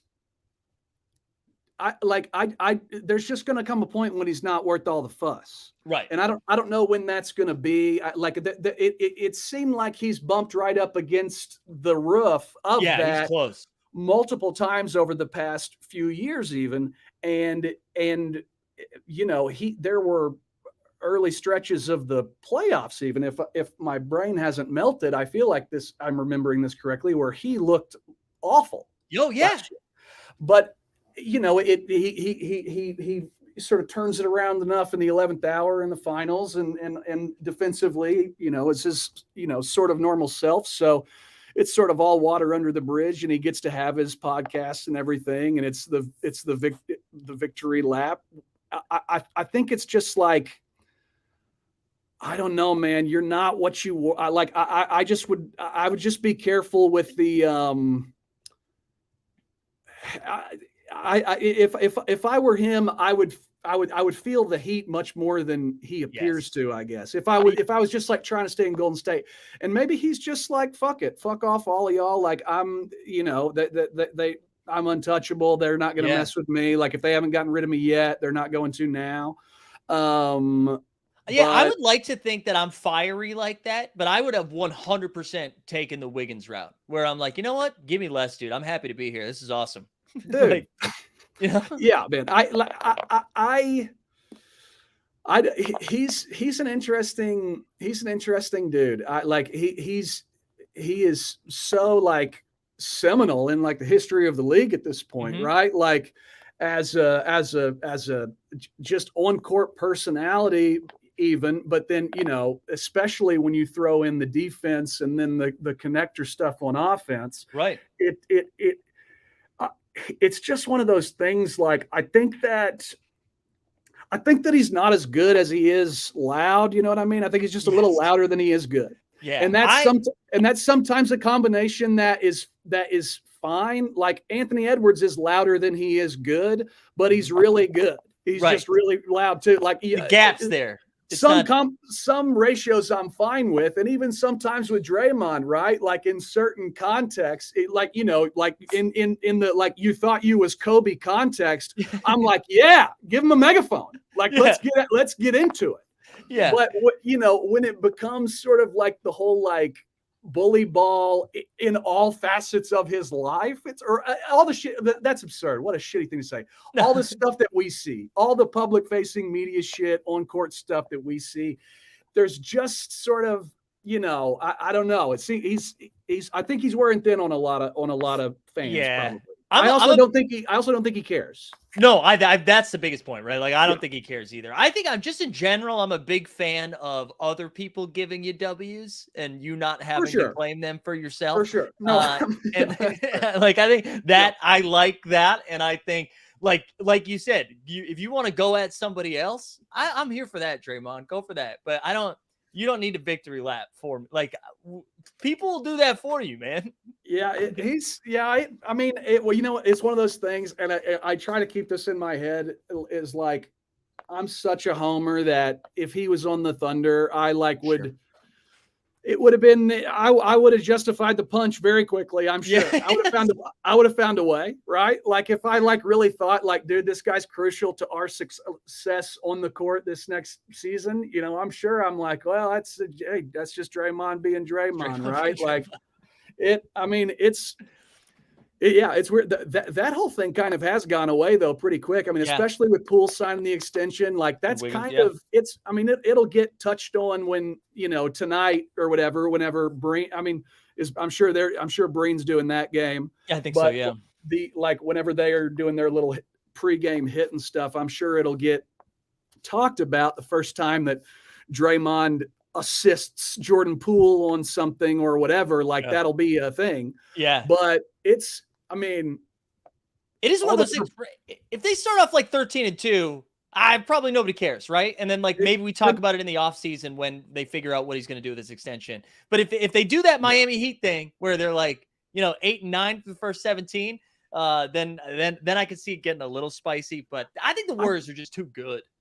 Yeah, I think that they are. I mean, but they put up, like the Ringer staff, like sort of whatever you call it, preseason predictions yesterday, and I was boring with my finals pick. I was just Bucks Warriors. I wanted to like do something fun, like the Pelicans or something, and get wild. Yeah. But it's just sort of like, I don't know, man. If they're all healthy, it's kind of hard to bet against it until you see. I mean, until you see it happen. Yeah, well, and it's like if they're all healthy, we've already seen what it can do, and then they're like, oh yeah, also here's James Wiseman and Kuminga and Moody. Like they've got this another wave of guys coming that don't even have to be great. They just got to be like serviceable. I know it's going to be so interesting to see what they did. Like, it's not like Poole's minutes are going to be going away. It's not like Wiggins' minutes are going to be going away. They're paying him so much money. It'll be interesting to see like how much burn Moody gets. Yeah. Like it's, Clay's going to need his shots. Like, I know he's low maintenance, but I don't think he's going to take to just like getting, single digits all the time. Right. No, like, so boat rides if that happens. Yeah, so I'll that boat video is so awesome. I love that, man. He's the best. He really is the best. Sometimes I get annoyed with like all the Clay love and just sort of think like, well, yeah, man, like I like my dog too, like I get it. Like, okay. Like a lot of people like their dogs and smoke weed and sing like good hangs. Like let's all just relax. I like that. It's similar to like when people praise people for getting back into shape. I love this take of it's like, yeah, dude, boats are sick, man. Like that being said, Clay is clearly awesome. And the boat, just his consistent enthusiasm, that whole boat ride, like it would have died out for me. I would have got out on the boat and I'd have been like, man, this is awesome. And about halfway through, I would have just shut up about it. Even if the camera was there, I wouldn't have kept going. But he just like, oh, wow. He's just so into it. I love that he said his dog had a good spirit on the boat. I love it. I love so good. So good. Well, listen, man, I don't want to take up too much more of your time. I really do appreciate you. I feel like this has been the case with most people. Like we don't know each other, but I appreciate you being down to come on and shoot the shit a little bit. Is there any other take that you need to get out? Is there anything that's like, listen, should burn in a hole? No. I don't think there's one. I'm sure I'll think of something right as I say bye. Yeah. No, I mean the team. I already said the team that I wanted to be brave about was the Pelicans, and that doesn't make me unique. There are a lot of people that are like, look out, but yeah, and I'm not like a betting guy. I don't like go do that stuff. I don't know about all that stuff, but I just remember looking at one point at the odds in the summer after it was sort of clear Zion was going to be around, right? Yeah. And it was, and I just remember thinking like, this seems like a good bet. Yeah. Like this seems like good, like good value here. But I hope that they're fun. I hope that Ingram can be as effective as he was last year with Zion on the ball a lot. CJ's used to playing off the ball. I'm not super worried about that. My own, I think, Herb will, sort of fall in line and fill in the gaps, it seems like. And Alvarado's just going to be, I think, happy to be there. I think so too.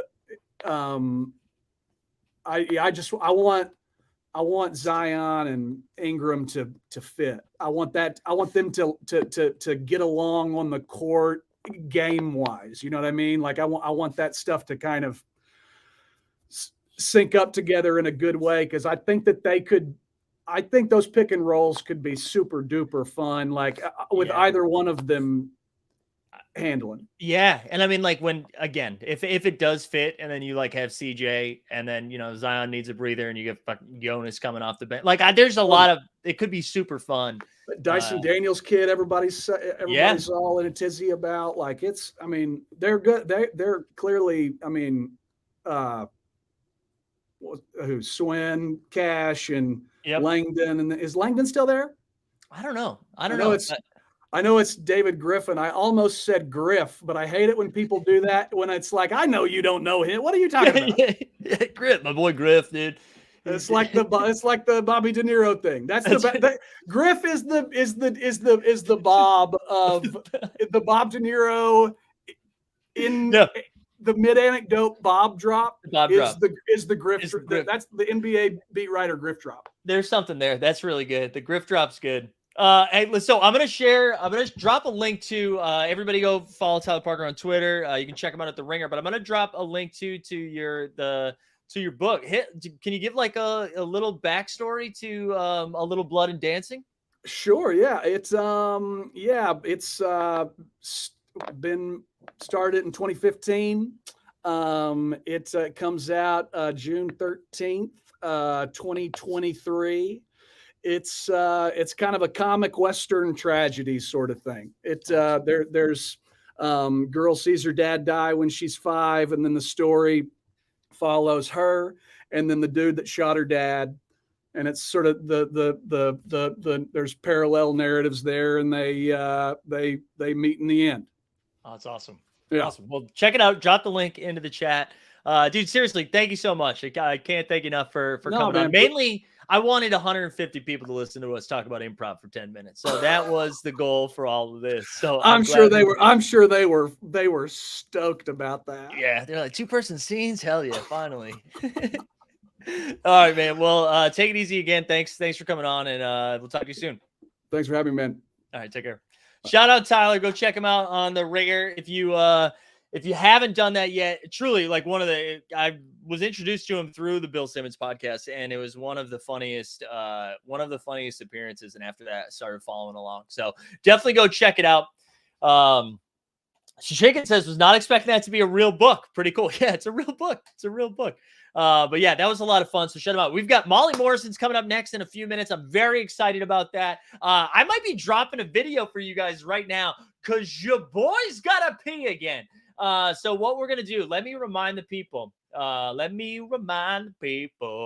a lot of fun giveaways. John Hickey won the last one. In order to qualify, right? Like the stream, subscribe to Team Hold, and then go ahead and put hashtag #SoRare into the chat. I'm going to drop another link in there too. We've been doing, it ends tonight. We got another giveaway that ends tonight. You'll see there's like a Jokic Top Shot debut. There's a bunch of shit going on in there. I'm going to drop a link into there. And then yeah. All right. I'm going to play you guys. I'm going to give you, what's our longest video? I'm going to give you our Team Hold intro song, because I think that's like a minute and a half, right? Is that enough time, do you think? Do you think I can pee in a minute and a half? I hope our guest doesn't show up before. Here we go. A minute and a half. Let's go. Well, the top shot streets are a dangerous place, so you better tune in to a credible face like this one. Yeah, this one. And you know he's not alone, and they're coming in hot. We got a Lake So Stan and a guy who really likes baseball. I don't know why he likes baseball.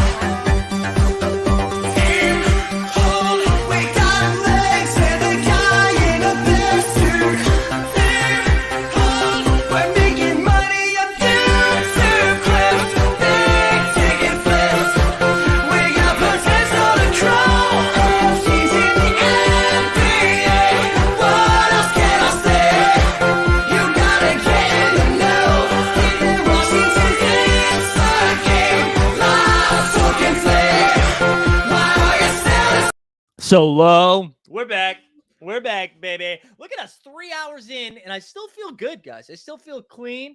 I get some granola bars over here that might get me through if I need to. The dog's sleeping behind me.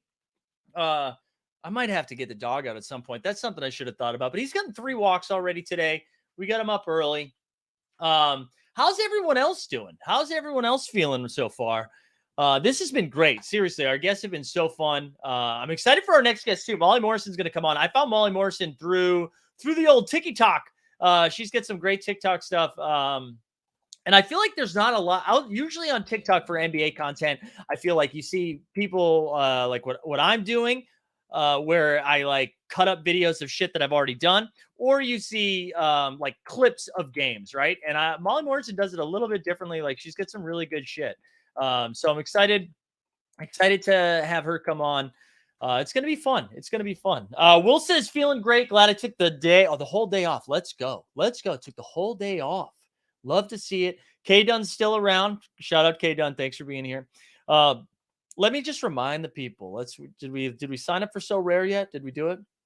Eric said when LG. So here's our guest coming at us right now. Molly Morrison's going to be joining. Then we got somebody from the Miami Heat beat.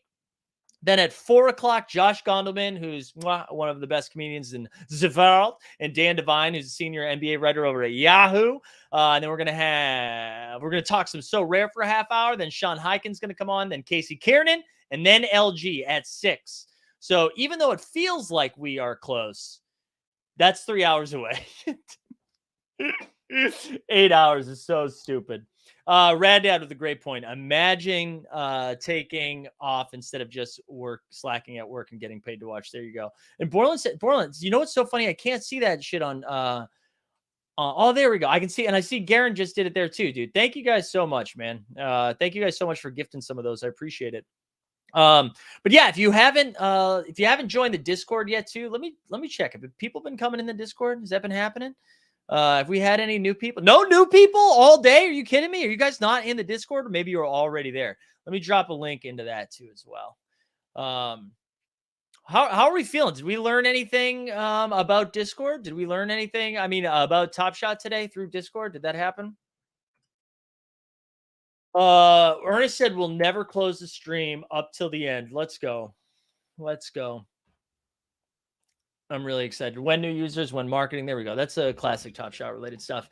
So let me remind you to join our So Rare link, right? We'll drop that again. How about that for that sweet timing? Sweet timing. So go ahead and you can click that link and use that.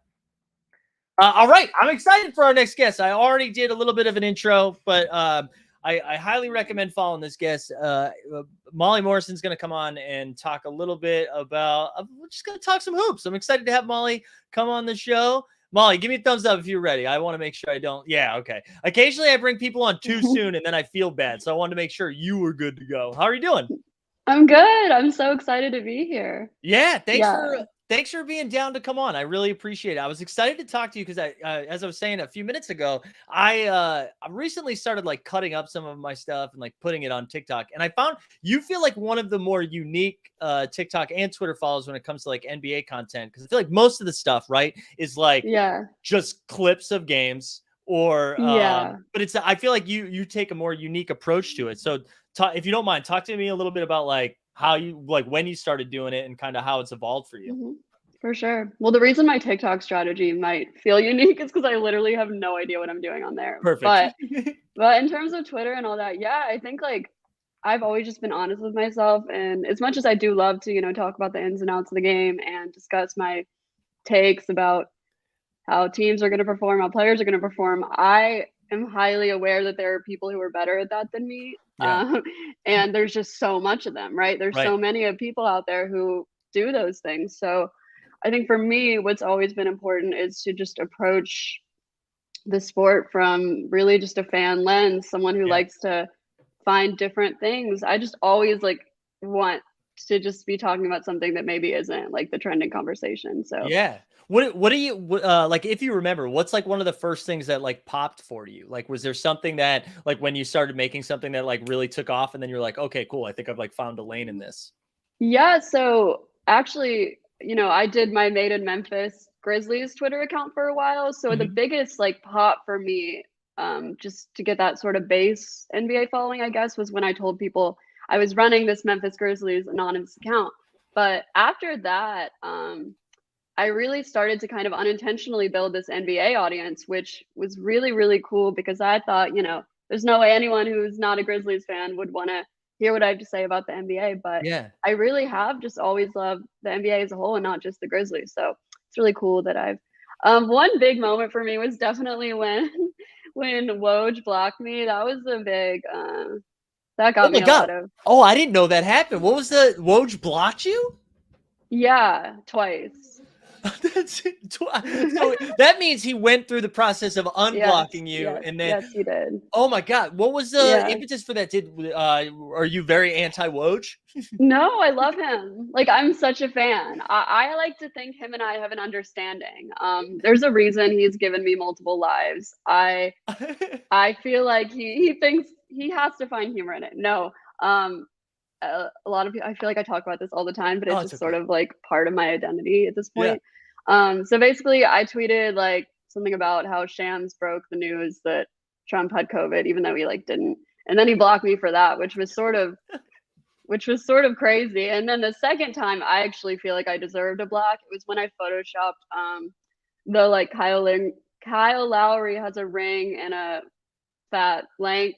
Yeah. And I like made it look like it was Woj saying it. Because it was during like free agency when people were wondering where Kyle Lowry was gonna go. So I was like, oh my God, got a block, unblock the next day. The blocking and unblocking makes me feel like he's in on the bit. Like he wanted that to generate some more content and some more steam so that we're talking about Woj a little bit more. Honestly, that would make me really, I would feel so honored if you used me to get steam. I like that perspective. I don't know if that's the case, but I like that perspective. I think we should lean into it. And I don't think I would have agreed with that until recently when when he breaks news, he puts his face on the graphics. I know. I love that. That's wild. It's really, really funny. I'm glad you mentioned that. I've definitely noticed that. Yeah, because I feel like I could probably be like egotistical or narcissistic, and I'm like, I need to put my face on everything. And I feel like I even have limits, like that. I'm like, I'm probably like, you don't need my face here.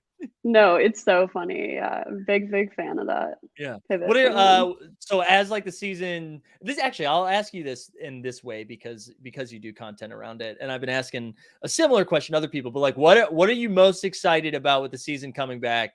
What are you most excited to no longer have to talk about now that the season is back? Oh, I feel like there was a lot of like storylines, like most people have been saying the Nets, like we just don't want to talk about the Nets anymore. But is there anything that you're like, thank God basketball is back, I no longer have to do this? That's such a good question. But you know what? I'm gonna like counter approach that question because I feel like all the topics we haven't shut up about are just beginning to be talked about, which is sort of like at least now it's not a what if, you know. I feel like everyone's scrambling to have NBA things to talk about over the offseason makes sense, you know. How is this going to work? As you mentioned, how's Ben Simmons going to do on the Nets? Yeah. How's that team going to work? What about the Lakers and Westbrook, right? So I can't think of any storylines that are just being kicked to the curb. Unfortunately, it's just, we don't sleep. We just continue to see it all but at least hopefully we get some answers to the questions people have been asking. All right, I guess a little more glass half full then, instead of saying like what negative things. What are you looking forward to with the beginning? Is there like anything that you're like really zeroed in on that you're like, I'm excited for this? It's so weird because I was trying to think about that yesterday. I was for a TikTok. I was like, what am I the most excited about for this season? But really, I just kept running in circles. Every time I thought of a new team, a new player, I was coming back to that. I mean, there's so many things, right? I'm excited about the depth in the East. I feel like the East is going to be so fun to watch this year. I'm excited about all of these guys who were out for injury last season, which, you know, made the NBA a completely different place. It made it a place where the Grizzlies were like the second best team in the league. And obviously there were so many factors to that, but one of those was the fact that the league wasn't entirely healthy. And I know that's what's so interesting too, because it feels like, you know, and there were some trades, right, where like Donovan goes to Cleveland and like a lot of teams got better by addition of like an external player. But like you said, there were so many injuries, you know, like Denver, who I've talked a lot about, like, sure, they didn't make a ton of moves. They got like Bruce Brown from the Nets, but what they did was they got Jamal Murray and Michael Porter Jr. back, who are already on the team. Exactly. So for some of those teams that like didn't make moves like that or didn't get people back from injury, I'm like nervous for, only because everybody around them seems to have gotten a lot better. Yeah. Like a team like the Mavs, you know, I'm looking at teams and I'm like, what have they done to really? I mean, they're just to me, I've seen a lot of, you know, Luka MVP conversation. That's one of my favorite things, how we talk about the NBA, literally. I mean, the MVP before the season even starts. I know.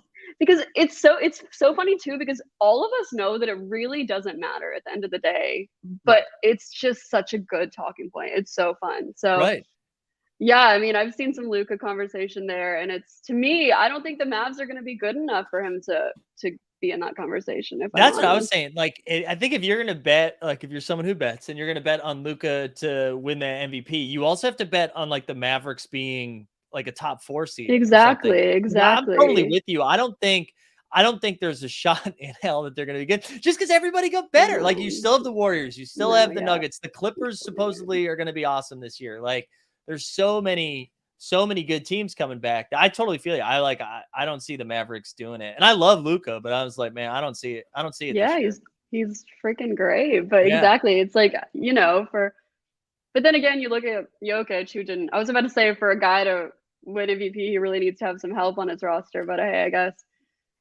Jokic, not that he didn't have help, but No, he didn't have. We can say that. I'm comfortable saying that. He did not. It was like a lot of Austin Rivers. It was a lot of Austin Rivers. yeah, okay. Fair enough.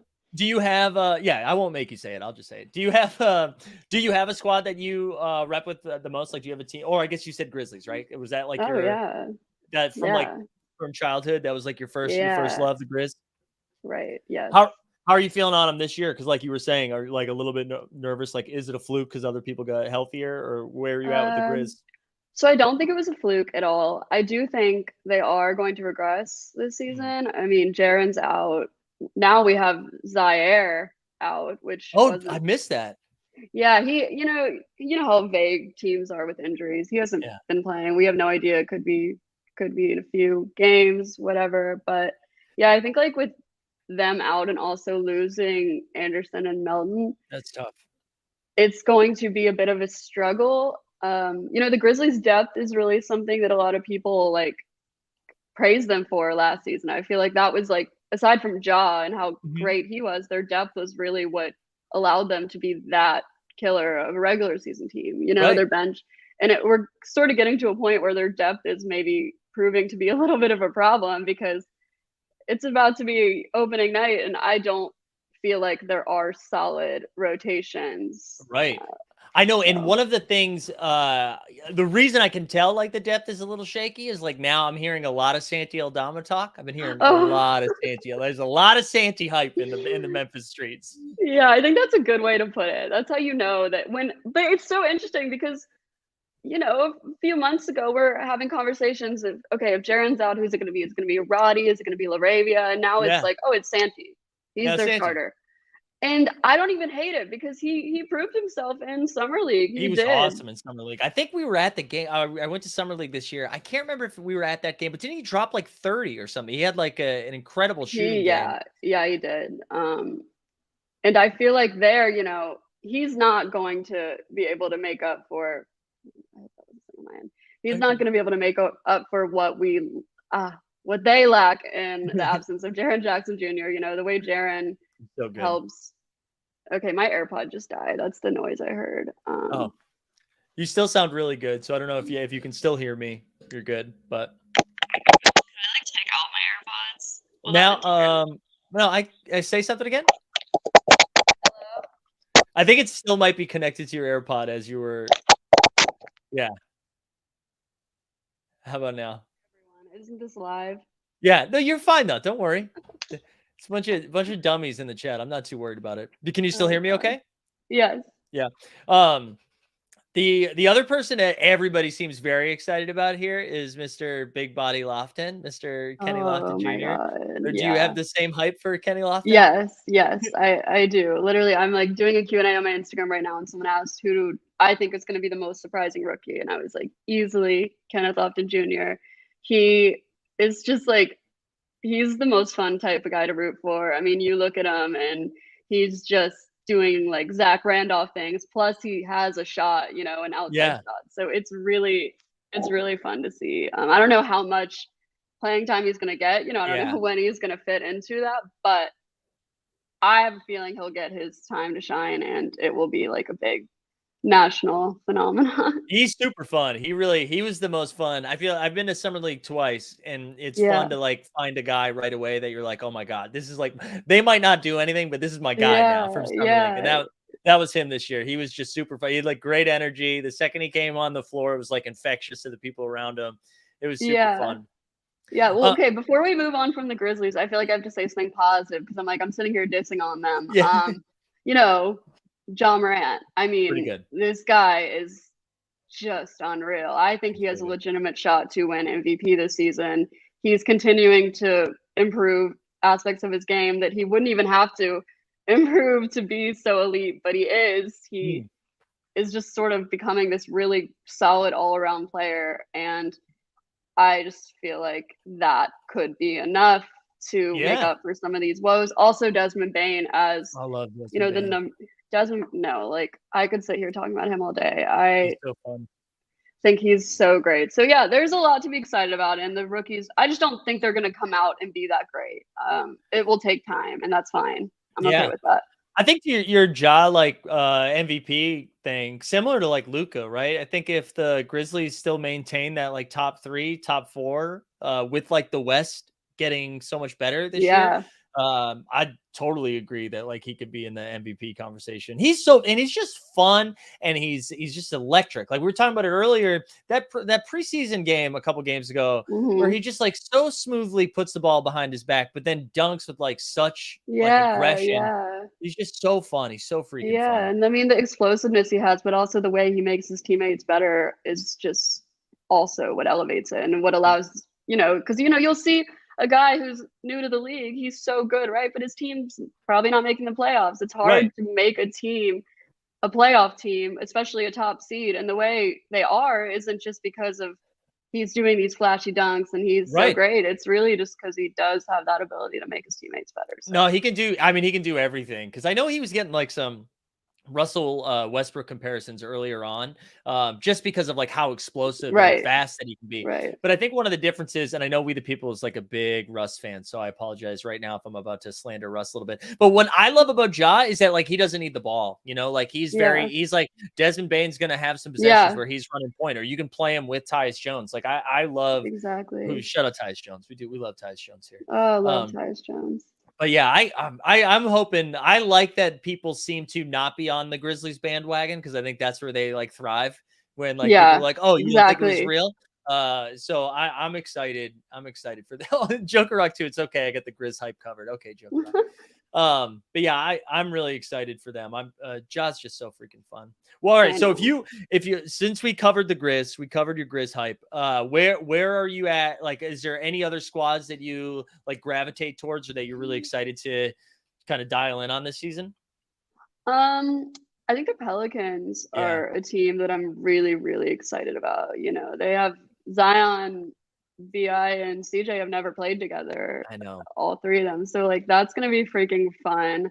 There's obviously the concern about Zion is if he's able to stay healthy, but if he is, I see them having the type of leap the Grizzlies had last season. I think the Pelicans will be that team. Yeah, I think that's sharp. I really do. If like you said, if they stay healthy, and Tyler Parker from The Ringer was on a little bit ago, and he was talking about too, like if Brandon Ingram and Zion can like play together, right? Like if they can figure out that, they're just going to be really tough to defend, because that doesn't even include CJ. That's just like the pick and roll game of Zion and Ingram, and then you throw CJ into that, and Herb Jones, who everyone's excited about. They're going to be. I agree. I think they could have like a Grizzlies type run. Yeah, but in terms of like who you mean, like just teams I'm excited about, or who do I think is like anything open-ended, anything that you're excited about? Oh, let's see. Okay, so in terms of contending teams, I mean, we talked about the Nuggets already, right? A little bit. We just talked about Michael Porter Jr. and Jamal coming back, but I'm very pro Nuggets, so I'm happy if you want to talk Nuggets. I'm happy to indulge that conversation. Well, okay, no, I feel like we already covered the Nuggets, but the Clippers too. I mean, these teams, like how we said, how these guys have been out, I really, really feel confident about these teams. I feel like the Sixers are a team I'm really curious about. Obviously, there is the Doc Rivers of it all. Right? Classic Doc. So like, but I think they'll really be good. And I have this weird feeling. I've been sort of like not the biggest James Harden believer over the last few years. I'm just not. I haven't been able to really see what everyone else says, but I have this weird feeling, and it's just a gut feeling, that he's going to be great this season. I hate that I feel that way too, because I am a Celtics fan, but I also agree with you. I think the Sixers are going to be really, really tough, and I just think he has to, like, he's got to do less than what he's usually required to do because Embiid's so freaking good, and then like Maxey too, like took a huge jump in the playoffs and still has looked good in the preseason. And we said this earlier, but if Tobias Harris is your fourth guy, that's pretty good. Yeah, totally agree on Maxey. I feel like a lot of people were kind of shaking their heads and wondering when they refused to put him in some of those trades. But honestly, I love that decision. It's proving to be the correct decision. He is a guy that is also just continuing to improve, and I feel like could be, as you mentioned, like that third option on potentially a championship team, especially, if Embiid, he's had 2 MVP seasons in a row, really.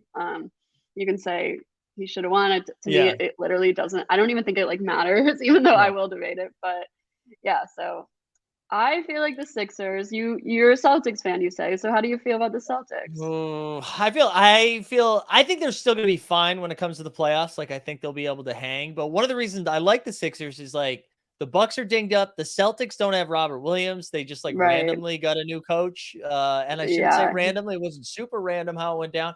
But like I think I'm a little nervous about the Celtics. I really am. I think like that's fair. Yeah, I still think they finished like top 3 seed, but everybody was ready to be like, myself included, to be like they're gonna win 70 games. They're gonna go to the finals again because of when they added Gallinari, they added Malcolm Brogdon, who I think was important. I was like hopeful Jaylen Brown learned how to dribble in the offseason. Like I was really excited for him, and it's only been bad vibes since then. Like it's only been bad vibes.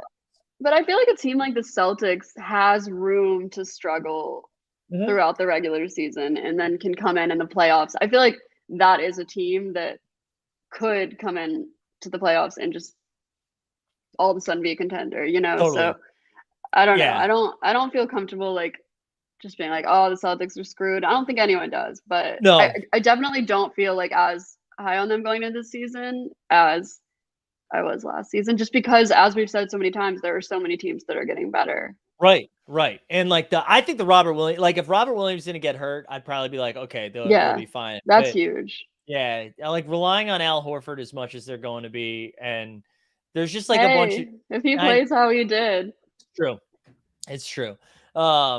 And that's what, Mike in the chat was saying Boston media will kill that team if they have a midseason slide. And like, I can see that too. Like same thing with the, who were we talking about before with if they get off to a slow start? Oh, the Nets, right? Like if the Celtics get off to a slow start and then that's all people talk about is like, oh, is this because of the culture that was created by Ime or because of you know what I mean? Like, it's going to be nonstop. It's going to be nonstop, but we'll see. That's why I'm focusing on other teams because I'm nervous. Yeah. Is there a team is there like a matchup that you're excited to potentially see? I'm interviewing you. No, that's fine. This is good because I've been interviewing now for 3.5 years. Yeah, literally. I'm like, I want to take some pressure off of you. Yeah, thank you. I'm really excited. Oh, my dog's out. Hello. Yeah, Bandy's the best. I'm really excited it's so lame to be excited for the Warriors who just won the championship, but I think they're going to be like with those young guys, like coming in this like next wave of young guys. Not lame. I know. Yeah. I'm really excited to see the Warriors make a run. And like we were talking about the Nuggets too. Like I'm like crossing my fingers. I would love a Western Conference Finals between the Nuggets and the Warriors. And I think everybody like, yes, Jokic won the MVP 2 times, but I feel like no one counts it. They're like, but it's like his style of basketball doesn't win a championship. And I just don't, I think that's like crazy to say after he was playing with Austin Rivers, like we talked about. So literally, and we saw them in the bubble and how good they were when they're healthy. Exactly. With Jamal, and I love Jamal Murray's like one of my favorite players. So I'm excited. I'm excited to see what they're going to look like. Mm-hmm. But that's the matchup that I'm most excited about. I'm hoping they take off. And yeah. Okay, so you've been talking about the NBA all day. What's something that you haven't talked about that you want to? Outside of the NBA? No, or like what NBA topic have we not talked Yeah. about yet? You know what we haven't talked about that I thought I would like bring up a couple of times. And I know you asked me this question, but I am going to now ask you the question. Okay. Who do you think, like, what's a shocking midseason trade that we could see? Like, I was trying to think of like where, because I like obviously Brooklyn, Kyrie any day now could be like, get me the hell out of here. But I am curious, like, who, if there's any sort of like blow 'em up situations or I don't know. Well, we could see. Something about me, I will admit, I am so freaking bad at understanding like the like business side, you know, this exception, so whatever. But isn't it plausible or possible that KD can get traded for Aiden by a certain point? Yeah, I think it's Like January. January? I can't remember if I know there's a few deals that get signed where it can't happen until January. And I can't remember if Ayton is a full year or if I know Mike in the chat will know, so I'll wait for him to tell me. But I think you're right. That KD Ayton, if that happened in January, if it's allowed, that's a good one. I think that's an intriguing thing because, you know, teams have become so stubborn, especially with this element of players starting to have the freedom, not that they didn't always, but to really come out and demand a trade. So you have to, I would literally pay money, you know, like in Hamilton when they're like, I want to be in the room where it happened. I want to be in the room where Kevin Durant went from fire the coach, fire the GM to, let's run it back. Let's go. I'm excited. 100%. Like, would love to, and not only in the room where he, like, where those conversations happen, I want to listen to like his team talking about it, where he's like, you know what we should do? We should demand a trade. Literally. I would love to. That's a good one, Katie. The other one, we were talking about OKC in the last segment, and I could see SGA, which I hope he doesn't get moved because I like SGA on the Thunder. I want the Thunder to be relevant again. But he's someone that I could see. Really? Yeah, someone just trying to spring for him. If like the Thunder are really trying to lose games and they're like, it's going to be a couple more years before this rebuild happens, let's get SGA out of here. I hope that doesn't happen.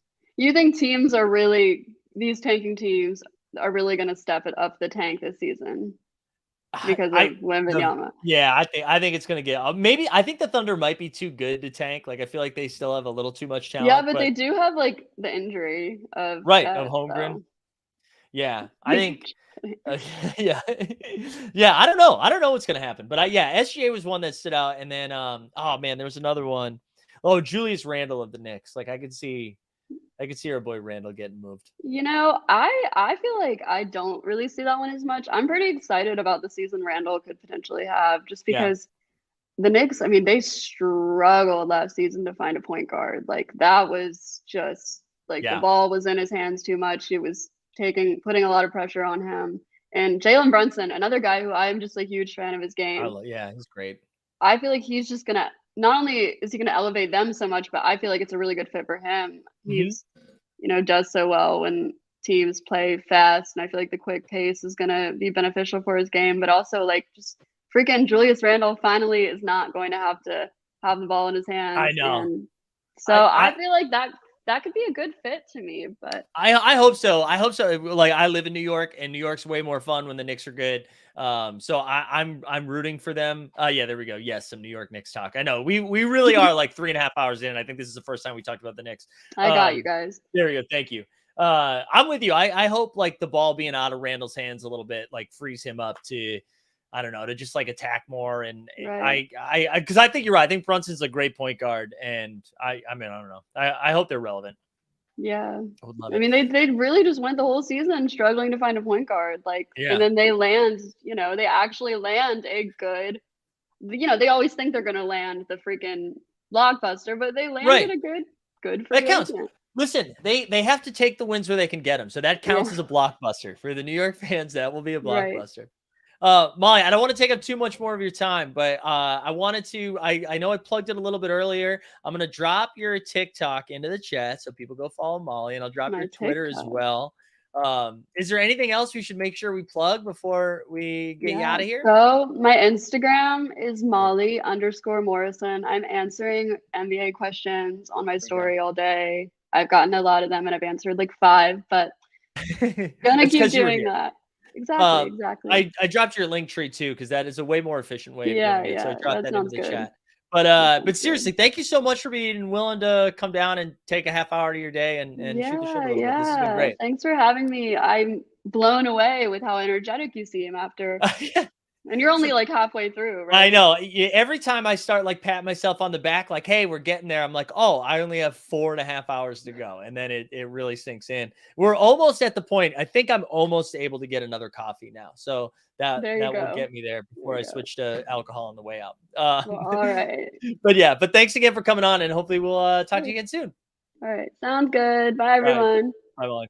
Shout out Molly again. That was awesome. Again, the hits keep on coming. The chat's been psychotic lately, actually. The chat's been psychotic like you've never Stan with a good take here. Molly's good on Twitter. Yeah, that is how I found Molly was on Twitter. It was really good stuff. All right, what do we got next? Stan, I'm glad you're here right now because we're about to talk some Miami Heat in a second. Let's do this though. It's time to give away some stuff. I have to give away another Momentum Labs subscription. So we're going to do that right now. If you haven't liked the stream and subscribed yet to Team Hold, you got to do that. And then also put hashtag #SoRare into the chat. And once you do that, we'll spin this one more time for another Momentum Labs. Again, if you already have Momentum Labs, don't worry about it. We'll get you a couple of free months.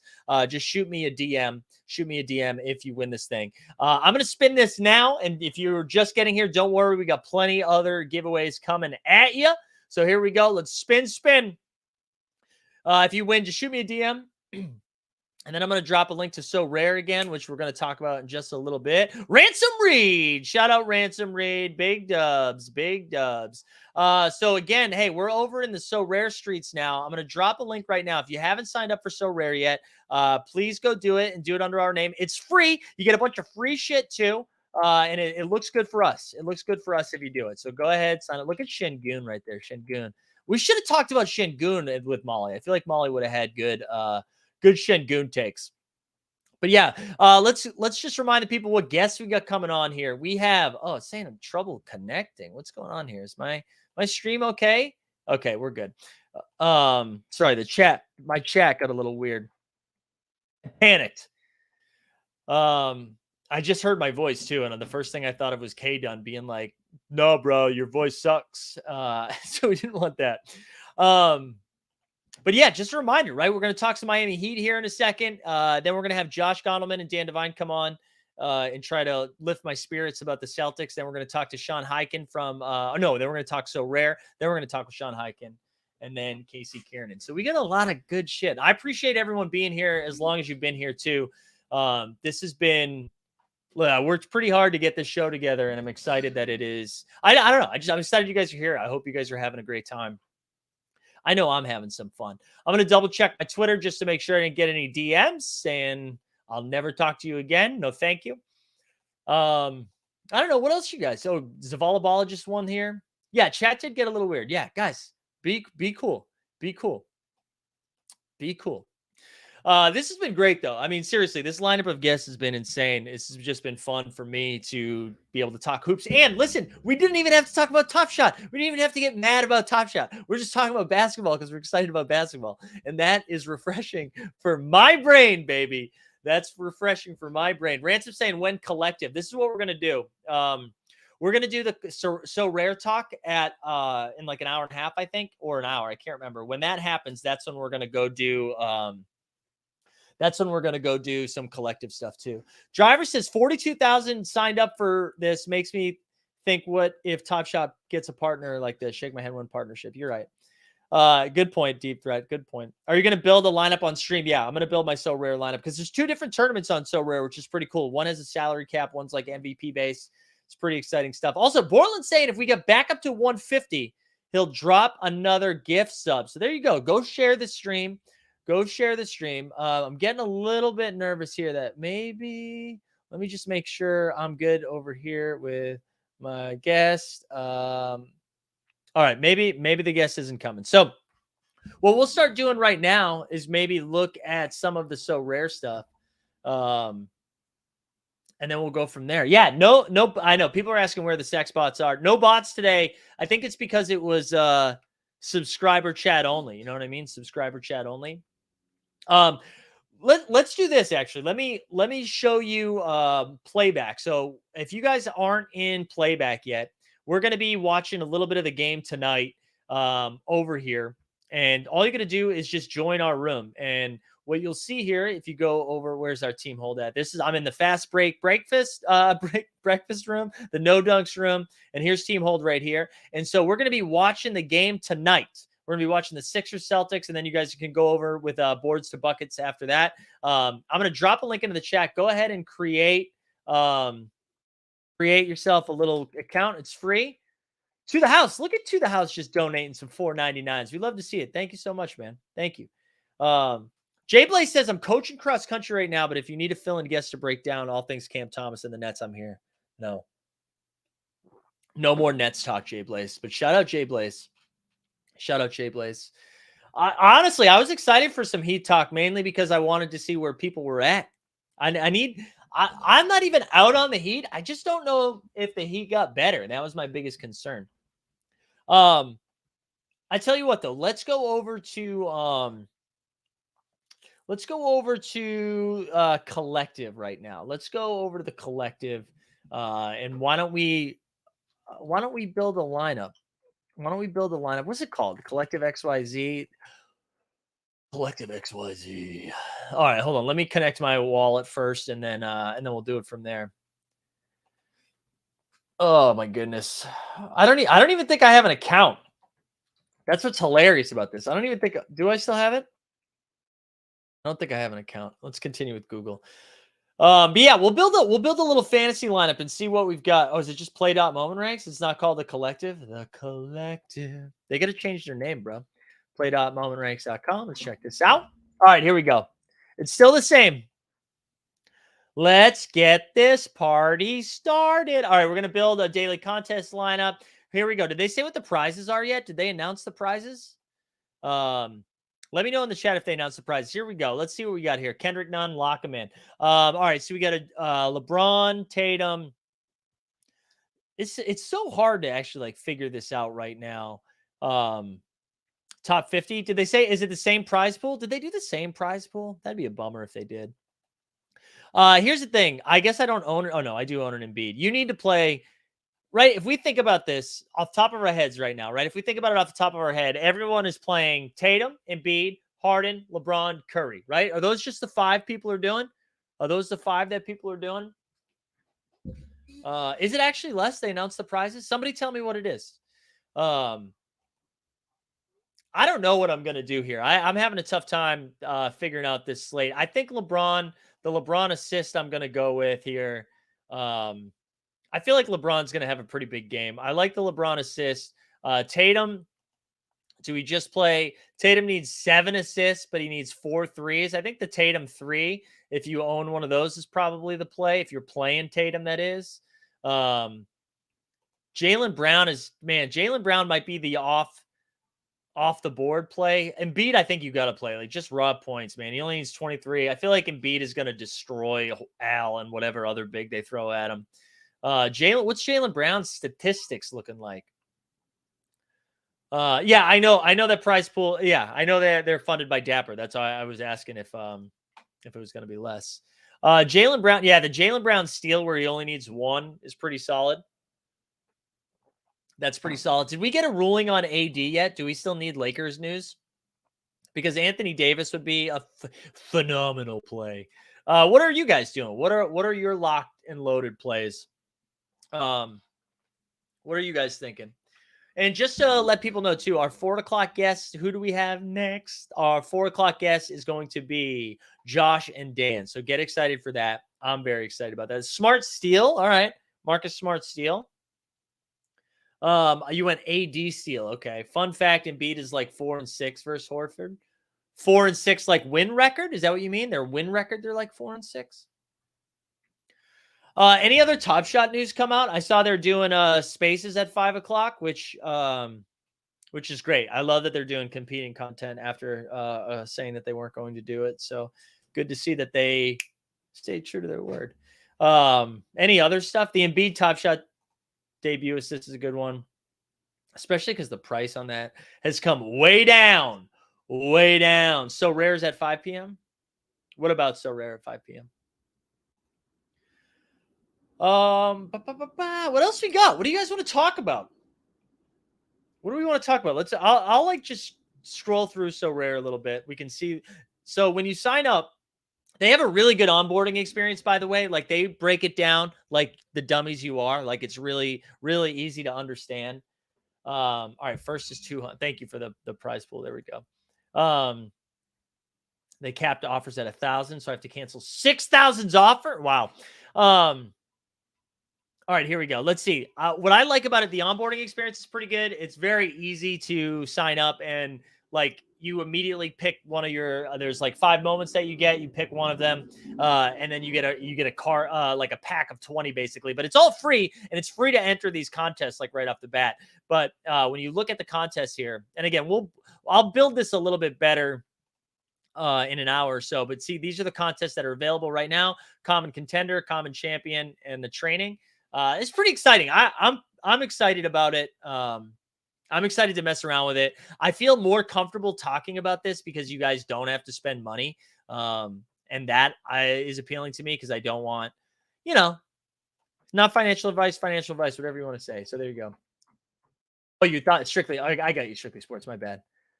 How did you get good players? My second best player is Hero. So I was able to pick Jokic. Jokic was in my first one. And then I just got lucky with my first couple. Will they have cash prizes at some point? My understanding of Deep Threat is that most of the prizes are going to be moment related or card related. That's how a lot of that is going to work. And then you'll be able to sell off some of those is my understanding, but we'll see. You can't buy or sell commons, right? So those are the ones. Most of those are the ones that you win. All right, here's what we're gonna do. I'm gonna fire up a new giveaway. So that we're rewarding the people that are here right now. And we'll move off of the So Rare one here. But I'll fire up a new one, and then once I get that going and you guys start clicking around, I'm gonna play the theme song one more time because your boys got to take a pee break. So here we go. Let's see. This we'll call a pee break. Start collecting comments. So here you go. In order to qualify, you need to like the Team Hold stream. You need to subscribe to Team Hold. I want us to hit, we are at 6,480 subs. I would like to get to 6,500 today. So please go share this stream and do the Lord's work. But here you go. Hashtag #PBreak. And this will be for 10 more trade tickets. We're going to give away 10 more trade tickets. All right. I'm going to refill on water. You got a minute and a half of Rock and Roll's finest. Here we go. Well, the top side streets are a dangerous place, so you better tune in to a credible face like this one. Yeah, this one. And you know he's not alone, and they're coming in hot. We got a Lake So Stan and a guy who really likes baseball. I don't know why he likes baseball.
There we go. I made it, baby. We're still out here. We're good. It's good to be back. I'm glad I got a little bit of that out. Let's see. How many entrants do we have in the giveaway already? 74. Proud of you guys. But remember, just like the stream, subscribe, get in there. So yeah, our next segment, we're going to be talking a little bit more Celtics stuff. I'm going to hopefully get some some good vibes, good vibes Celtic stuff. Stephen Flatt says the best song he's heard in his entire life. Shout out our man, Rock and a Roll, as well as G Dunn for putting that video together. It's been good. Glad we got the video in there a couple of times. But what else? What do you guys want to talk about? What else do you guys want to chit chat? We got like 15 minutes. What do you want to discuss? Anything good? What else we got?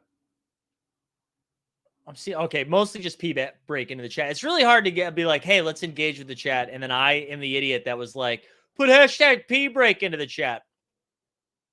Also, you know what I will plug? I'm starting a new show.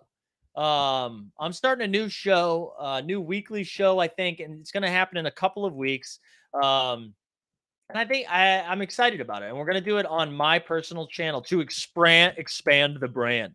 But I'm looking forward to it. And if you guys could do me a favor, I'm going to drop a link into the chat right now. If you could do me a favor and go just give it a little subby sub. Give it a little subby sub just to boost those numbers up. And I'm excited to talk about it in a few days. There's a new Top Shot challenge out today. There we go. That's fun. People want to check in on the association. I saw, where was it? Kevin said seriously lacking the Spurs content. Yeah, I know, Kev. That's my bad. I don't know what you want us to talk about. They're going to lose 70 games this year. Keldon Johnson will be fun. Strictly Sports was like, I never knew you were an RA in your previous career. Yeah, man. Well, I was an RA when I was a student, and then I worked as an adult at a college campus for a little while. But yeah, you can find that. Oh, nice. You have a TED Talk uploaded. It's not a TED Talk. I know I only have one video. I cleaned the channel because we're starting a new thing, Shigs. I know. I love that you guys think it's a fake account. I just shared it. Come on, kiddos. Come on. Veronica, don't you worry about it. We're good. We're vibing. Devin Vassell, MGLE, big in the Top Shot Discord. It was big. I don't know if it's still big. Hey, Kevin, I really do hope you guys get Wembayama. I think it'd be fun and anywhere but Utah. Am I right? We can all agree collectively that Victor going to Utah is the nut low, right? That is the worst. That's nothing we want, right? That's nothing we want. No one. Is there anybody out there that's like, oh, please God, send Wembayama to Utah? Show me the person. Show me the person that wants Victor or Scoot for that matter. Oh, sorry, I'm trying to multitask here. Who signs first, Whiteside or Dwight Howard? That's a good question. I'm actually surprised Dwight hasn't signed. I'll be honest. I was getting a little bit nervous. That Dwight was going to sign on the Celtics. Why did that video make the lone cut? That's a great question. For those, let me see if I can pull it up. Do I still have it up? For those asking why, it actually wouldn't allow me to delete it. I tried, and I don't know why. But luckily, I actually think that's a pretty funny video. A lot of comments about this. You're not going to be able to hear the sound, but a lot of comments were going to be like, "Do you always use slide? Do you always use a deck when you do comedy?" And no, I don't. This is a specific show called Next Slide, Please. Shout out my man Reed Kavner, where that was part of the requirements where you needed a deck. All right, well, let me catch up on the chat here. Yeah, I don't know. I could see Dwight. I wonder if Dwight. I do think Dwight signs before Whiteside. I don't think Whiteside is a good fit for almost anybody. So I don't see it happening. I want to see Victor with LaMelo. Yeah, I think that. Even though I will say, the Hornets are priming themselves for like Tankapalooza, like one of the best tank jobs of all time. But I am nervous that the vibes are too bad.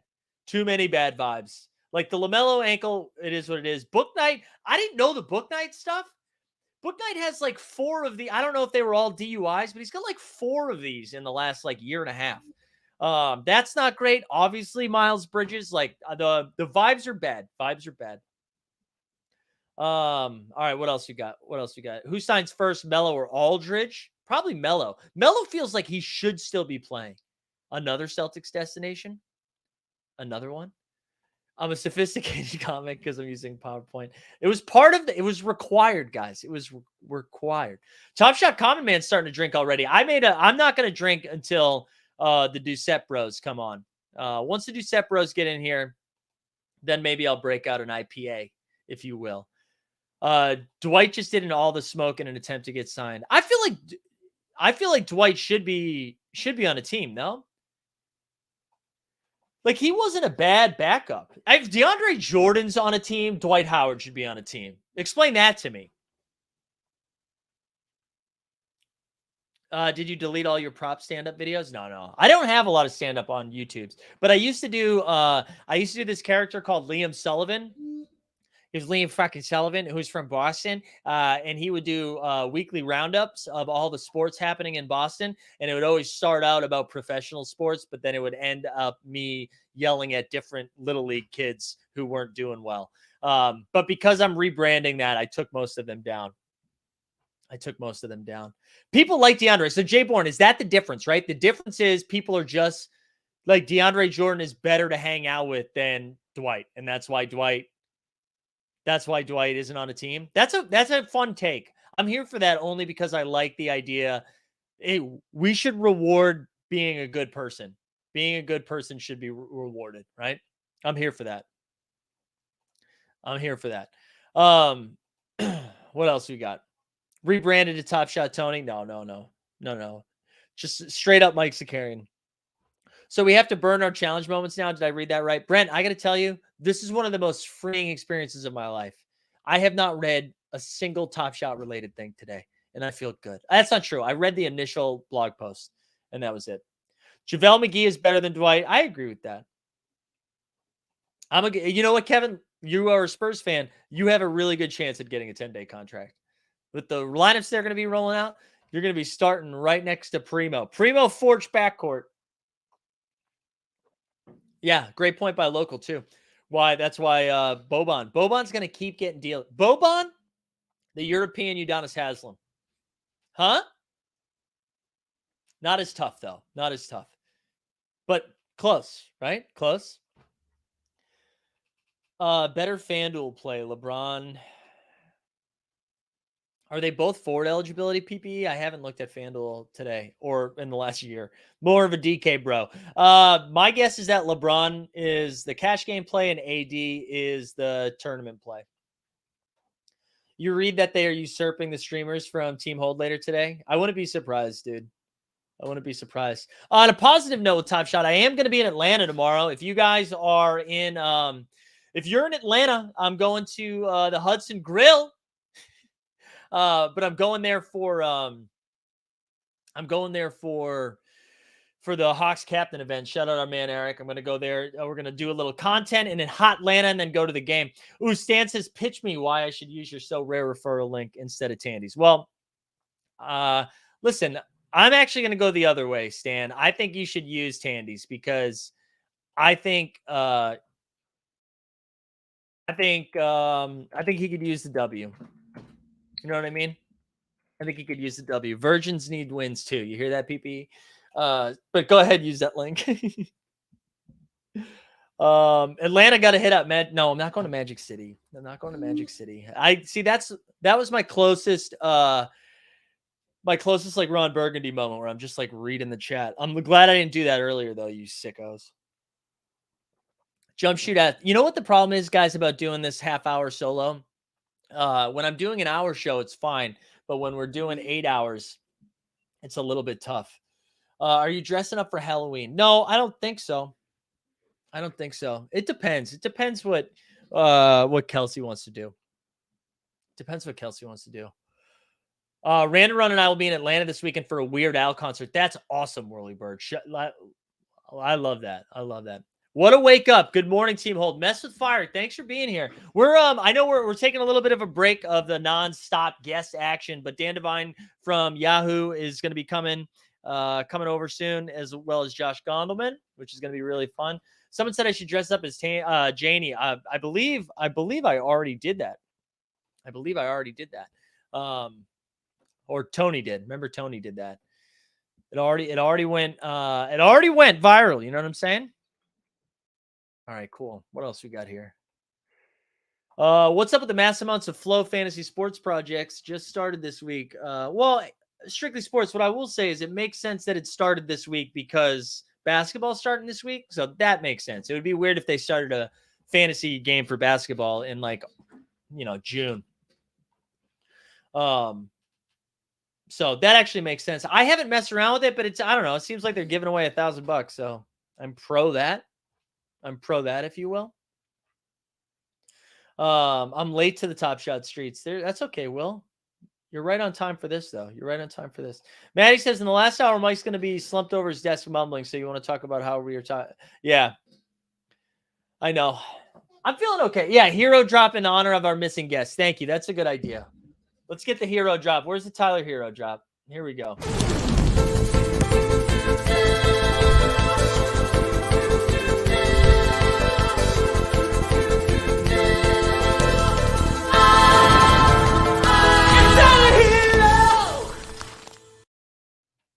Wow, Brent.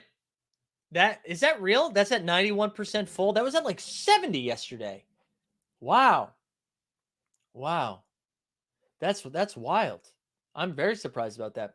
Merkabite says, what's your Sorare strategy? Are you targeting Boston players or anything at all in the market? I haven't. I'll be honest, because the market just opened today, I haven't really looked too much. But the plan is to do that. We're going to do that in like an hour or so. We're going to go look through it for a second and kind of see. But I don't really know. That's what's kind of fun about this. I have no idea. I'm going to be doing this for the first time. And like, yeah, of course, I love fantasy sports, but this will be new. This will be new to me. We flow rich. Did we just get an airdrop, Consigliere? What are you talking about? What else? There was another comment I was going to share. Regulator said, are we past the halfway point though, right? We are in 15 seconds. We will be at the halfway point, which honestly is debilitating.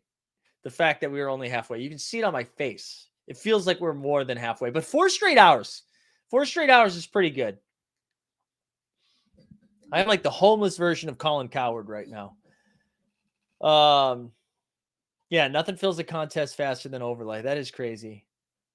Stan says 9 Lives Lounge gets me 25% off that. Convince me to buy. Man, I don't know. If you use the product all the time, that's the way to do it.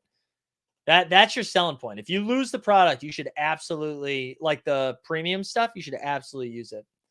Mike, what's the prize pool? So we have a legendary moment for first, and then second, third, and fourth are getting rare moments, I believe.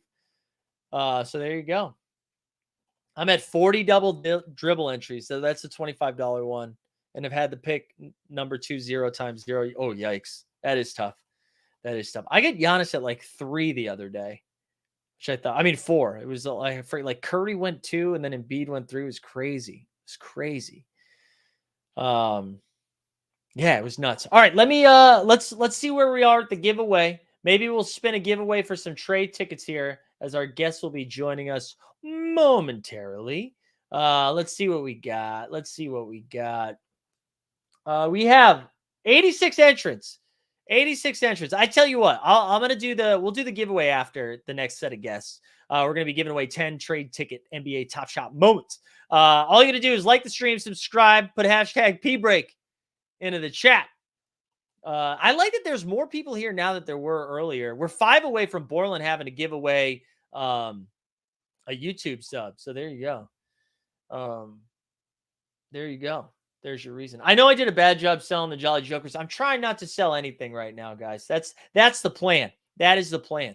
But yeah, let's do a couple of business items. So if you guys if you're just tuning in, because hey, we're 4 hours in, and I don't know how many real ones have been in here the whole 4 hours. But just do me a favor, and you can like the stream and subscribe to Team Hold. I'm also going to drop a link into the Discord if you haven't joined that. Just a bunch of adults in a Discord. What could go wrong there? I guess it's better than whatever. We're not going to go down that road. Just go ahead and join that when you get a chance. And then we're going to, let's see where we're at with this giveaway too. How many people firing this up? 102. But yeah, I'm excited. I'm excited for the next segment that's going to start in a few minutes where we finally get to talk about Celtics. All right. I've repressed my Celtics energy for most of the day today, and excited to have a good conversation about it instead of just brushing it off while we continue to talk about the Denver Nuggets. Anything else in the chat that we need to talk about before we get going? Are we ready to cook?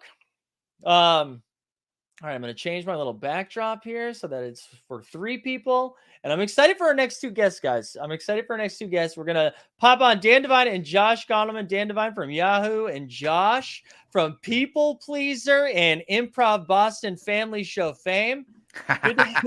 Good to have you guys on. Thanks for taking the time out to come hang out. Oh, yeah. Thanks for having us. Yeah. Yeah, my pleasure. Thanks so much for having me on.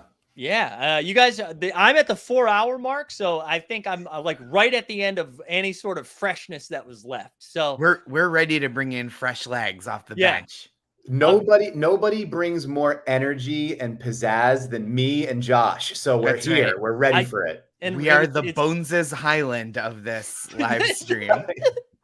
There we go. I was like gonna do my best to not talk about the Denver Nuggets because I feel like that's all I've done, and I like that we get a Bones Highland reference like before we even got going. I like that. We could do it differently. We could be the JaVale's McGee. There we go. But he's starting now. Josh. I know he's starting now. That's true.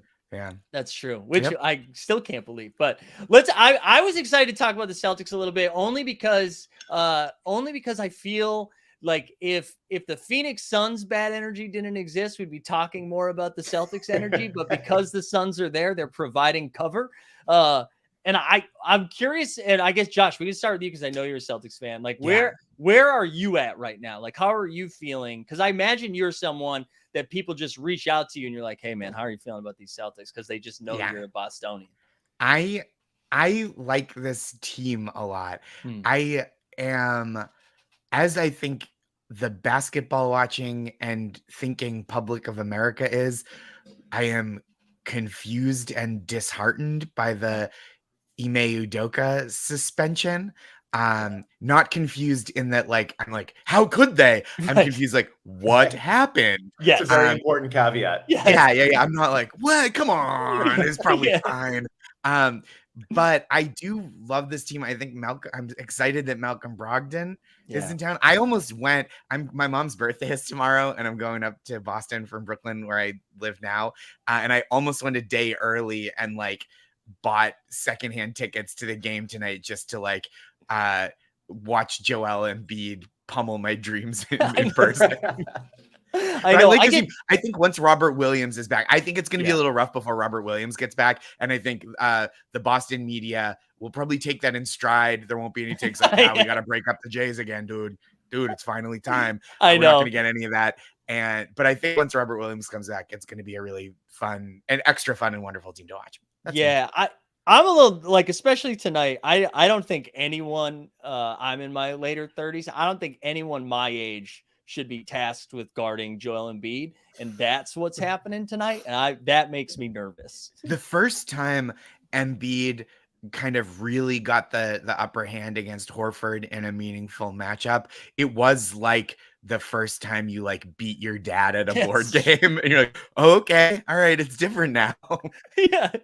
Dan, what about you? I feel like you are have more of an unbiased opinion since you are not like deep in the Celtics energy. Like, what are you kind of seeing from that group? I'm nervous about the prospect of the answers being Horford 1, Blake Griffin 2. I think that's a little bit dangerous. Luke Cornett being involved also raises a certain level of concern. But although New York Knicks legend Luke Cornett, once a Knick, always a Knick, you have to respect that. We're gonna get a cameo from my cat, I believe, in a minute. There we go. I love this. All right, Doc, we got to move out of there. I would say I brought a Celtics optimism take about no Time Lord, and here it is. It is a statistical argument. Last year, they played more than 4,000 possessions with him off the court. They outscored opponents by 4.6 points per 100, which is right between where the Miami Heat were last year and where the Mavericks were last year, 250-win teams. So, oh wow. There is an opportunity with the depth of the wing core, especially, and now adding Brogdon into that, to be able to play lineups that maybe minimize the impact on Horford and also like, maximize just the amount of energy and effort you're getting out of the Jays and out of Smart and everybody else they can bring into the fold. My concern, like the gray cloud within that silver lining, is that by the end of last season, you could just tell how much the minutes and how much the responsibility took a toll on Tatum and Brown. But that's also kind of like, we'll deal with that in April, May, and June. And for right now, you got to get through just the next couple of months without your starting center. And I think the way they're built gives them some opportunities to make lineups that can do that. Yeah. And I will say too, we are 4 hours in, and I think that was the first stat that has been dropped. I think it's just been wild, uneducated takes up until now. No stats. Just vibes. Like a front office in the 70s. That's right. That's right. But that's a vibesy stat. You got to give me that at least. That's true. Yeah. Oh no, that wasn't a knock. I was glad someone brought something to the table. One of the things that made me nervous about them, because I still think they're going to be fine. Like I still think Tatum and Brown are still very good. I think Smart and Brogdon, like they're still a very, I wouldn't say deep team, but they've got a lot of great pieces. It just feels like everybody got better this year, outside of the teams that are aggressively trying to lose. But I feel like the entire East got a lot better. So not having Robert Williams for that range of time, I feel like once you get into a slow start, it's going to be hard it's a little bit harder than normal, I think, to like pick it back up, just because everybody in the East feels good. Yeah, I think the best, glass half full you could take to it is Williams had that really sort of janky end of last year where he got hurt, he had surgery, he came back really fast. He was in and out of games and series, and it was just really up and down. Obviously not ideal to have multiple knee surgeries in a 6-month period. But if this is like, he just got the platelet-rich plasma therapy, there was Shams reported that this morning. Yeah. So if this is a little bit more of an extended, let's make sure we have this 100% right kind of, stint on the shelf. How many teams are going to be able to make a better addition after the first 30 games or in the second half of the season than a healthy defensive player of the year caliber Robert Williams? So I love your you've outdone me, Dan, because what you're saying is the season isn't half empty of Robert Williams, it's half full of Robert Williams the third. Which I love. I love that take. And I think the Celtics, they, like you're saying, so much without him towards the end of the season and still played really well. And they did also add Malcolm Brogdon to that team, right?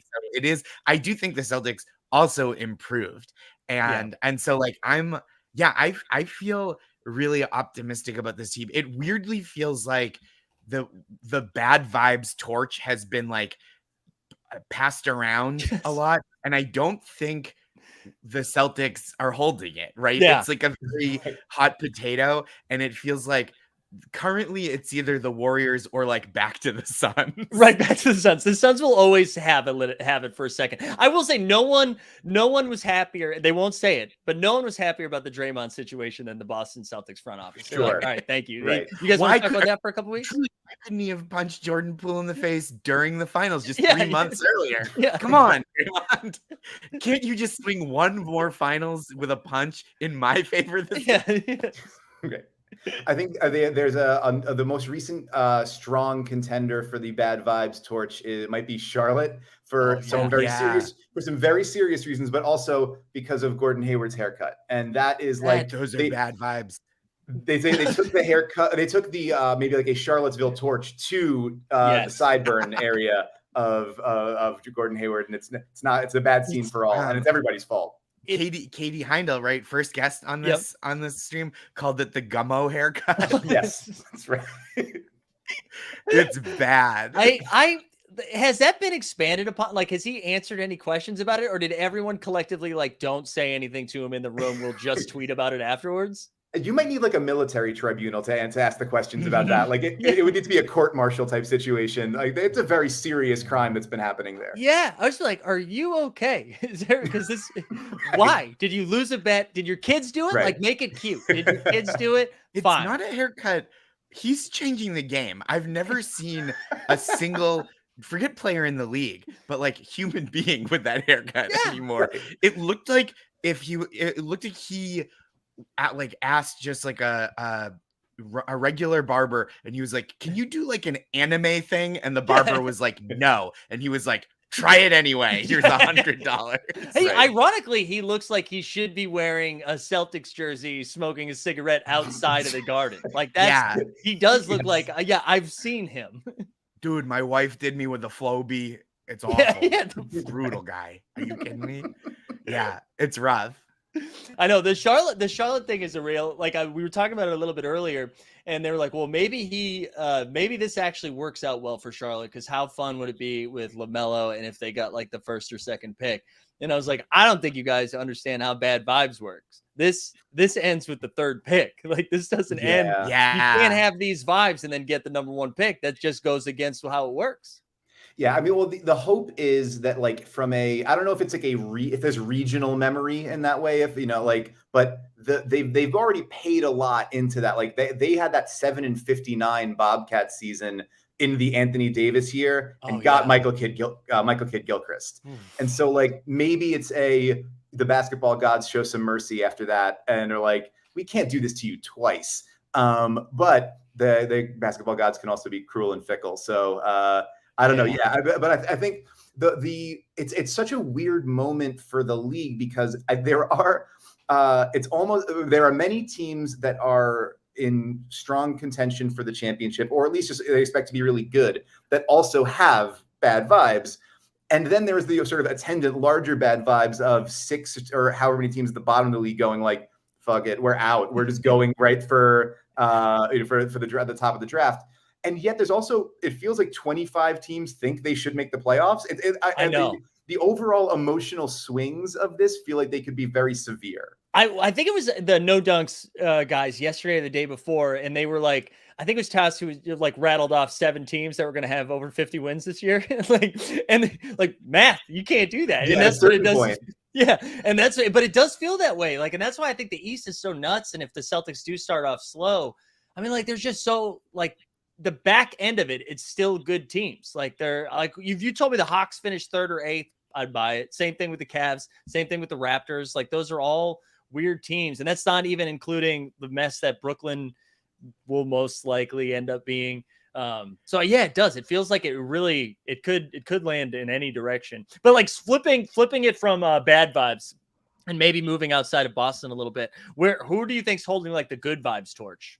Oh, Josh, I'm interested in your take on this. Okay, I've got a few. I think you talked about Denver. I think Denver's got really great vibes with people coming back from injury is good vibes, right? Mm-hmm. A new exciting teammate is good vibes. So I think like going from Colin Sexton, who's very good, to Donovan Mitchell, who's extra very good, is like a good. Cleveland is going to have good vibes. I think like the two real little guys, 2 real big guys. It's like 2 pairs of like henchmen from like Cruella DeVille's henchmen. It just is like I think I like that. Send in the little guys. I think they're gonna have fun playing together. Like they have people like good passing and good defense will breed good vibes. So those are the 2 right out of the gate that I'm like, ooh, I think vibes are gonna carry these teams for a while. I like that. It's really, it feels almost like my body is sort of revolting against me in saying this, but in the East, is it possible that the Sixers have the best vibes right now? Like, it's wild. I think you're right.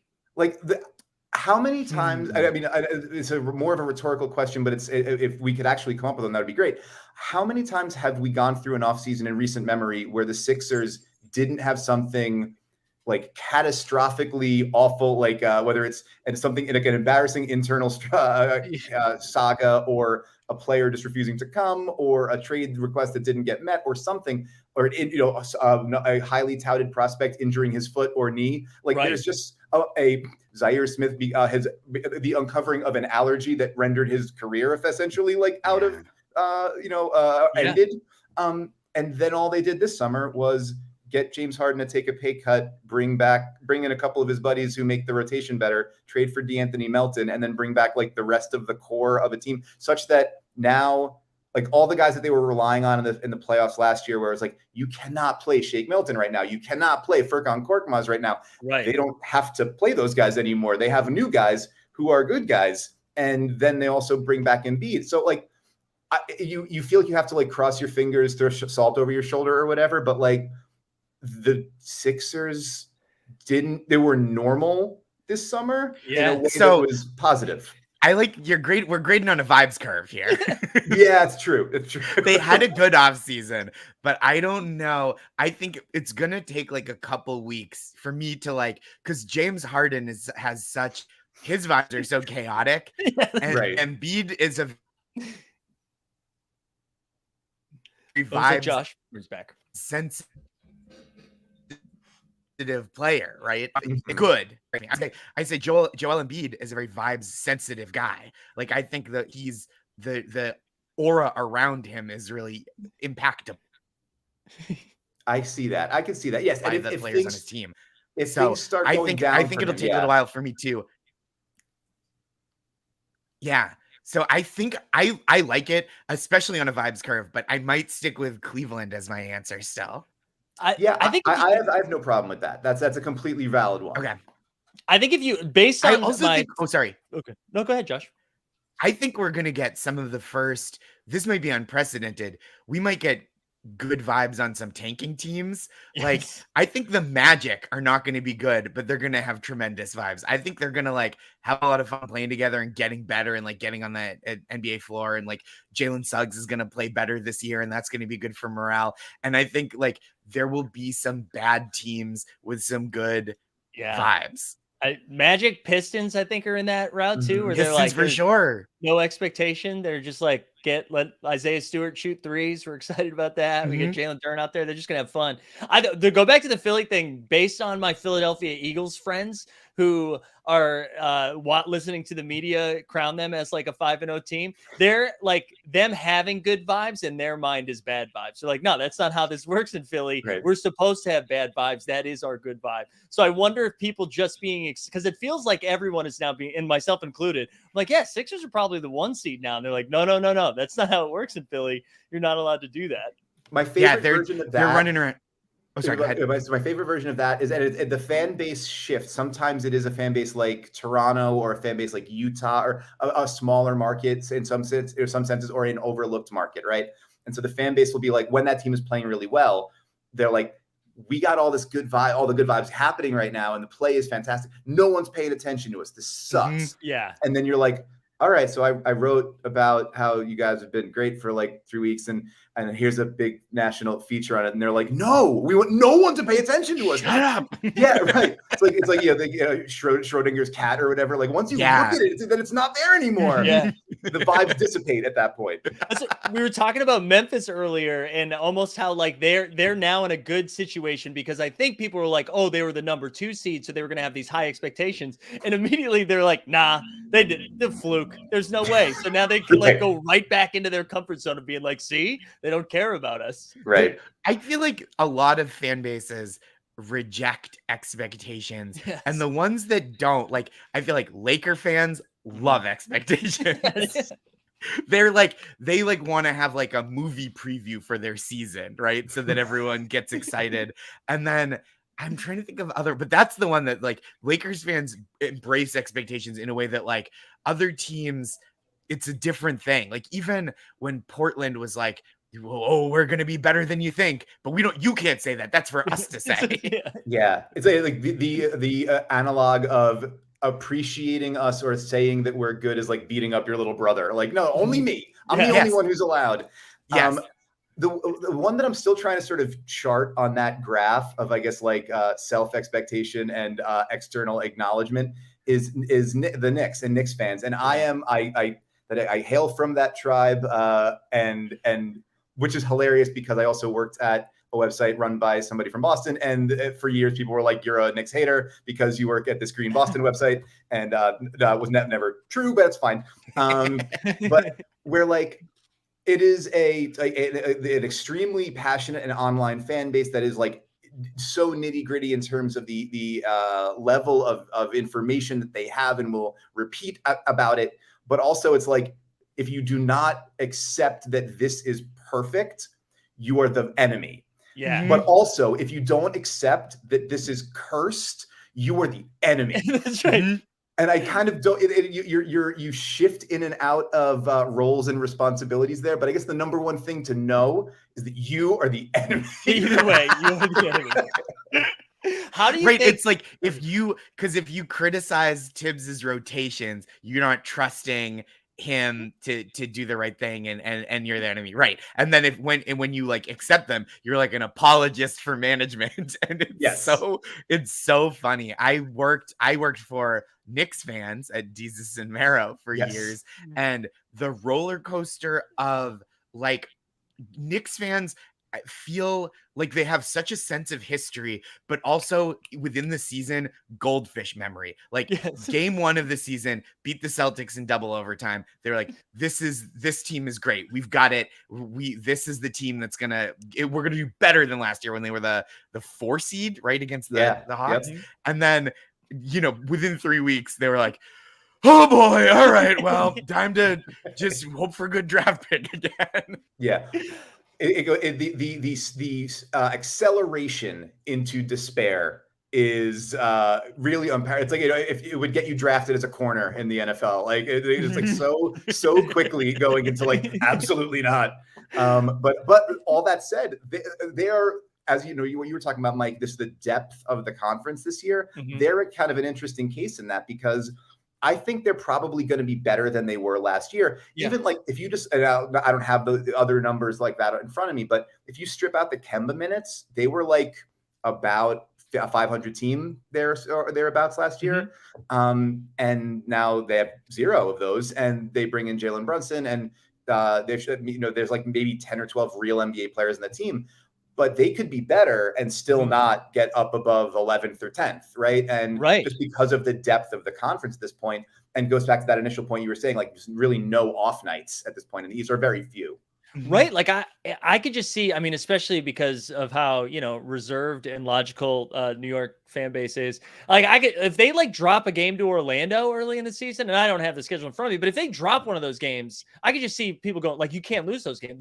That team is trying to lose, or maybe the Magic aren't. That's a bad example, but a team that is going to immediately say, hey, like we're tanking. If you lose one of those games early, you're like, hey, we can't afford to do that. I could just see them like raining down hell on them for something like that. And I think I agree with you. I think they're going to be a little bit better this year. And I think Jalen Brunson is like a really good addition.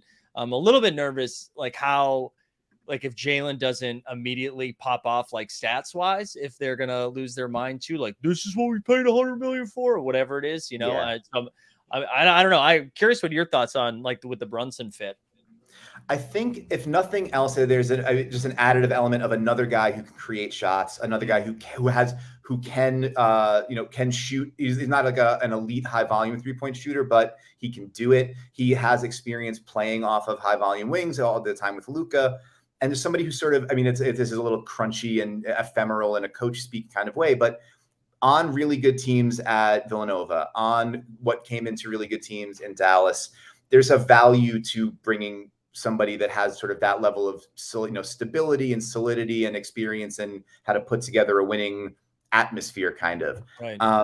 I'm really curious to see how he's going to play off of RJ Barrett and Julius Randle. I think that, the sort of skeleton key to the whole season is if Julius Randle is making quicker decisions and hitting more jump shots and closer to the guy he was 2 years ago, that could be a 45-win team. If he's not, then he becomes like persona non grata to an even higher level. And they're saying attach picks to get rid of him and build the whole offense around RJ, which I don't know if that's a good thing or a bad thing, but I think Brunson gives you some, like somebody to get you into your sets more quickly, so to sort of calm things down in a way that they didn't have that last year. So I'm optimistic on it, but again, I think like it might elevate what was, like the 23rd ranked offense in the league to a little bit better than that. And then if the defense bounces back, then that's a recipe for maybe a little bit better than average. Yeah. We were talking to Jay Skeets earlier about this in regards to Randall, and I had a great point because if like Randall bounces back, he was talking about most improved player.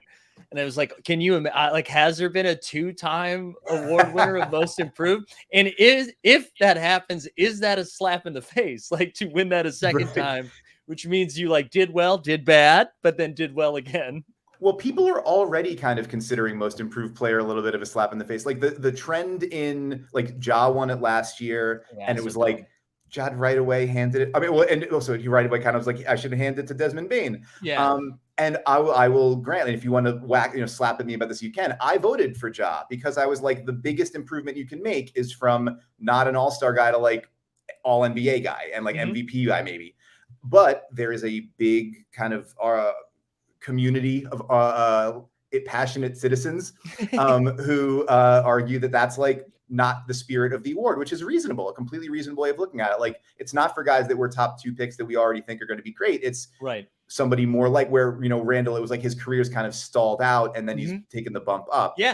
So that's something that I know I'll be thinking about if I wind up getting the ballot again this year. Is that like the right way to approach the award? But I imagine Randall, as somebody who's good at finding stuff to grist for the mill, right, as a chip on the shoulder, would welcome that. That might be a good thing for him. He seems like a big bulletin board guy. Like, he seems like the NBA player that not only has like the clips, the press clips about him, but he's got the full like yarn, like he's solving a mystery. And the mystery is like, who am I trying to shoot over tonight? Who am I trying to bulldoze on the way to the rim? That's great. So what you're saying is it's unhealthy.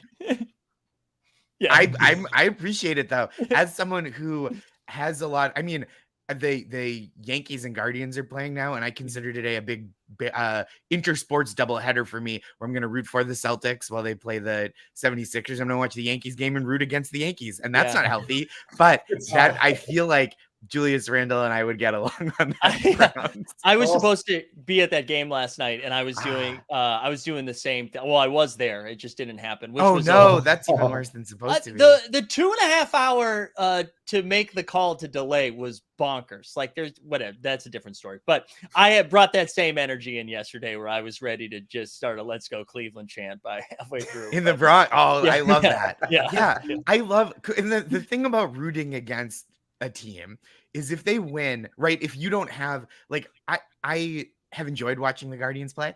But I don't have a specific rooting interest. So when you just watch to root against a team and you're not rooting for the other team, even if they win, you're just kind of like, well, back to regular life without sports for a couple hours. But when they lose, it is a win. And that is what being from Massachusetts feels like. I think that's the perfect way to cap this. That was perfect. It's poetic. Guys, thank you so much for taking the time to come on. I really do appreciate it. I know it's like the middle of the day and a crazy time of the year for you guys, so I really appreciate you coming on. But before I get you out of here, is there anything we should plug? I know I've dropped some links for both of you guys in our show notes to check out some stuff, but anything specific you guys want to get out into the world? Josh, you go ahead. That was beautiful timing. That was comedic. Yes. Comedic timing. That was so good. He was like, "No, thank you." Dan, what about you? Okay. Yeah, I know. Yeah, sorry. No, Dan, you keep going. I saw him. You were like, Josh, you go, and then I was just like, I am recently rehired senior NBA writer at Yahoo Sports. You can find me at sports.yahoo.com/NBA, yahoosports.com. I'm on Twitter at yourmandevine, and I'll be writing an awful lot about the NBA and maybe talking into microphones about it at some point soon too. TBD. Stay tuned. One of my favorite basketball writers and talkers. This is thank you very much. Truly, so good. And I have a stand-up special called People Pleaser. It's available like across a bunch of streaming platforms. If you're a Prime member, it's free there.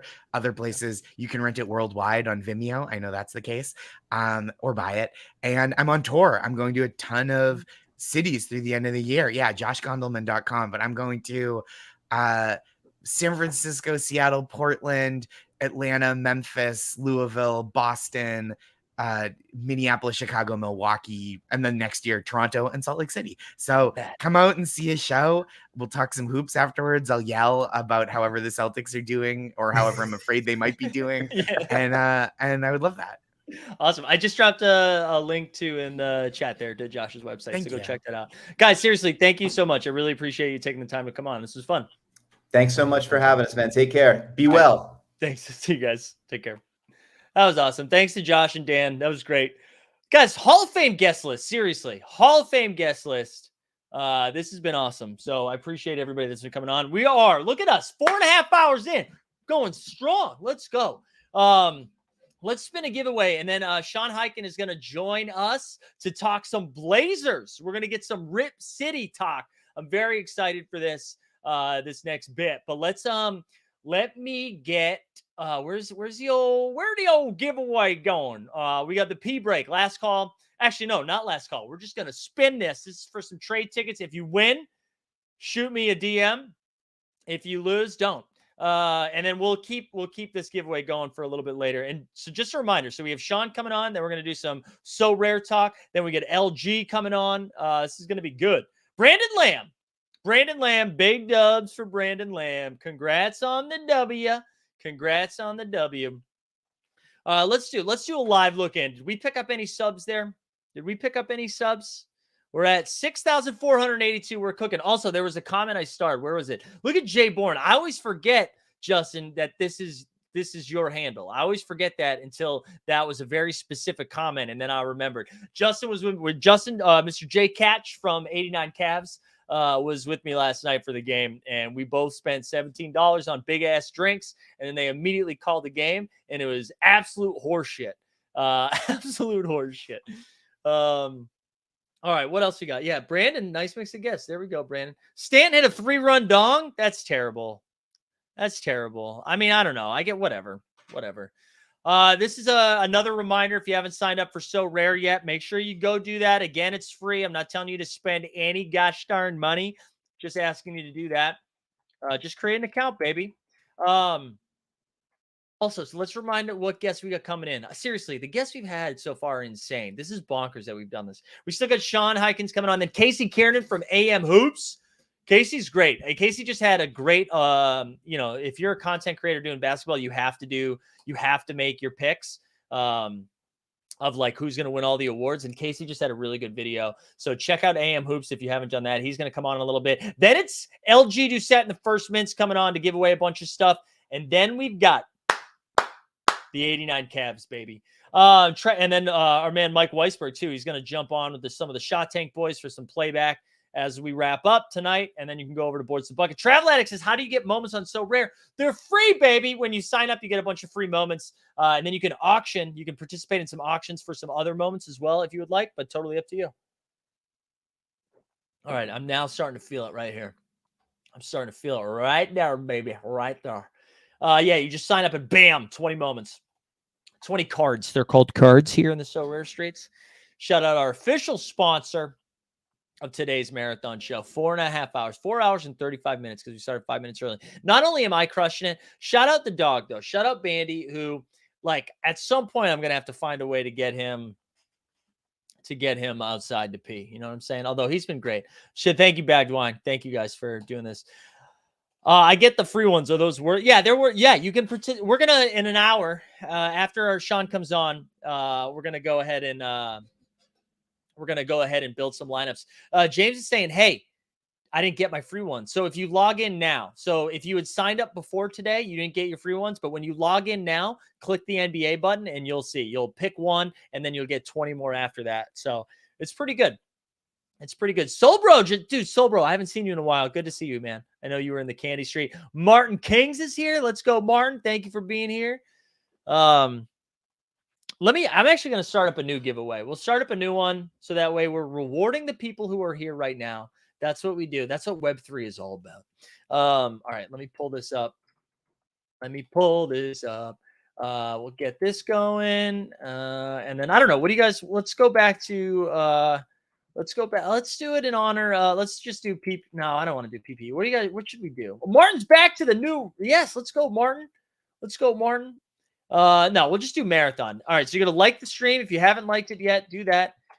Subscribe to Team Hole, put hashtag marathon. The First Mint's in the house. Good to see the First Mint here. Let me just double check something. 4:30 turns out. All right. So our guest should be arriving momentarily. Well, First Mint's asking why I betrayed Top Shot because they didn't give me an affiliate link, honestly. No, they betrayed us, dude. They betrayed us. We were just for I already said this, but we were partnered up with them. They decided they didn't want to do it with us anymore. So there you go. Also, Tandy in the house. Good to see you, Tandy. Thanks for being here, sir. Thank you for being here. Hey, you know what I should share? I'm going to share our other big giveaway. I'm going to put this in the chat right now, okay?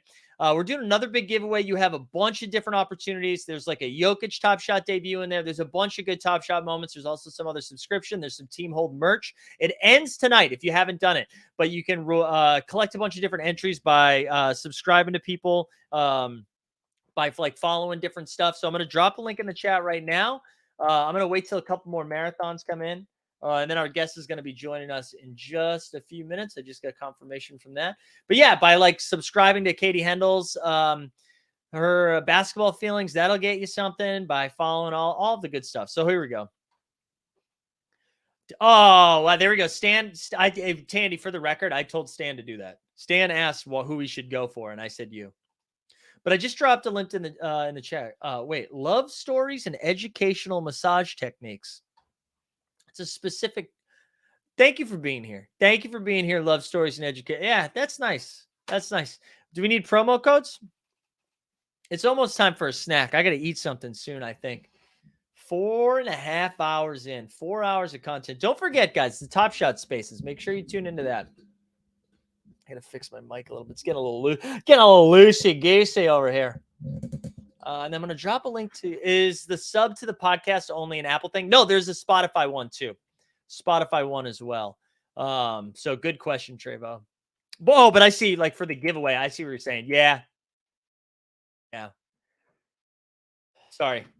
I mean, you can get an entrance for the Spotify, but also Apple. Yeah, I hope that answers your question. Mike, you should do a live Spaces stream.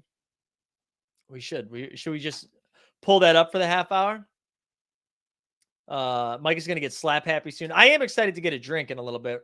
Picked up some Harpoon IPA. Shout out Boston. So that'll be nice. That'll be nice. Man, I feel like my microphone is being a little wonky. And just a reminder too, if you're coming down to Atlanta, I'm going to be in Atlanta tomorrow for that Hawks event. We're going to do some content pre-Hawks and then the game, and then we're going to go over to the game. So if you're in Atlanta, what a vague thing. Yeah, if you're in Atlanta, come hang out. I'll be there for 6 hours. All right, here we go. Our next guest is here. Very excited. I know we have a lot of Rip City fans in our Discord and in the streets, and we haven't given them enough love yet. So I'm excited to bring on Sean Highkin from the Rose Garden Report. What's going on, man? How are you? I'm good. How about you? I literally just got home from practice. I think that shows dedication to the craft. It makes it seem like we're getting live reporting from Portland practice. So I think it makes everybody look good. Yeah, I'm happy to be on. Yeah. Thanks for taking the time. I was excited to talk about Portland a little bit because I feel like, I mean, you might not feel this way because you are there all the time, but I feel like it's getting slept on that like Dame is back and that this Portland team is going to be way more competitive and a lot better than they were last year. And I don't know, maybe if it's because the rest of the West has also continued to get a little bit better this offseason, but I don't know. What's the energy over in Portland right now? Well, first of all, as far as better than they were last year, it would be hard to be worse than they were last year, where, the beginning of the season, it was just a group that had just been together too long and clearly needed to be broken up. And then once that happened, they engaged in probably one of the most egregious tank jobs I've ever seen in my time covering the NBA. So you kind of have to throw all of that out.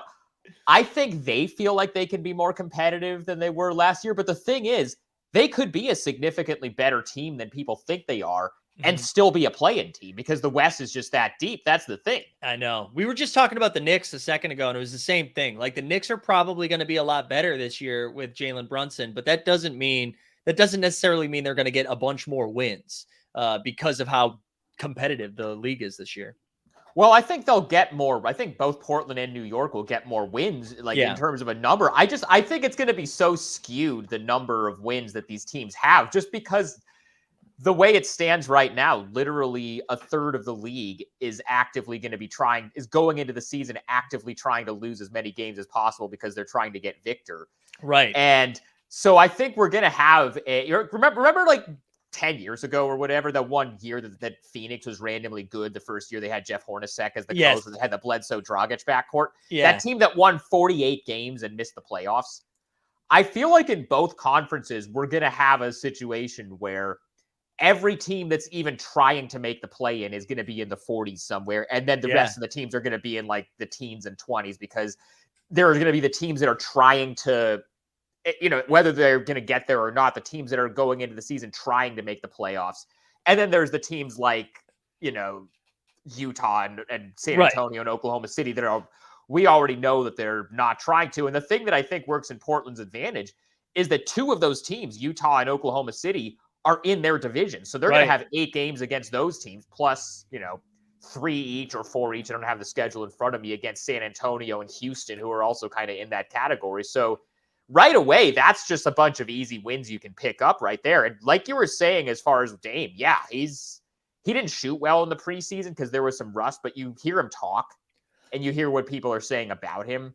Yeah. Physically, he looks like he's back to what he was before this ab stuff, which had been bothering him for several years. So if there's one reason for people in Portland to be optimistic and for Blazer fans to be optimistic, there's a whole lot of other questions about the team and how guys are going to fit together and how long it's going to take for the defense to come together and whether Chauncey Billups is a good coach or not. Like that stuff is all kind of up in the air, but Dame's back. That's the one positive thing that I think we can take from the preseason at this point. Yeah, I'm so excited to have Dame back. Dame's just fun. I mean, any given night he drops 50. He's just so fun to root for, and like he loves that city so much. So it's just easy to get on board with everything Dame. The other thing that would, like, if there was another bright spot, when the Blazers selected Shaedon Sharpe, I thought that was going to be like way more of a project where I didn't think we were going to hear too much from Shaedon Sharpe, and that doesn't seem to be the case. He seems to be, I don't know where he's going to fit in the rotation, but when he's been on the floor, he seems to have been pretty dynamic. Is that kind of what you've been seeing over on your end? Well, it depends on who he's been playing against. There were 2 preseason games where he went off. One of them was against an Israeli team that was in the U.S. to play some exhibition games against NBA teams. And it wasn't even like Maccabi Haifa or one of the good teams in the Israeli league. It was like a team in the 2nd division. He went off against them. Yeah. And then he also went off against the Warriors G Leaguers when they weren't playing any of their main guys. Yeah. When he's played against actual NBA competition, he's struggled a little bit more. I don't think he's quite ready for real rotation minutes on a night-to-night basis yet. Yeah. But just based on physically what he can do and what we've seen and what guys have been saying about him in terms of like what his mentality is and how quickly he picks stuff up and, he seems like he wants to get better. I think that the actual minutes for him are going to happen at some point in the season. It might be sooner than later. I don't think it's going to be right away though. Yeah.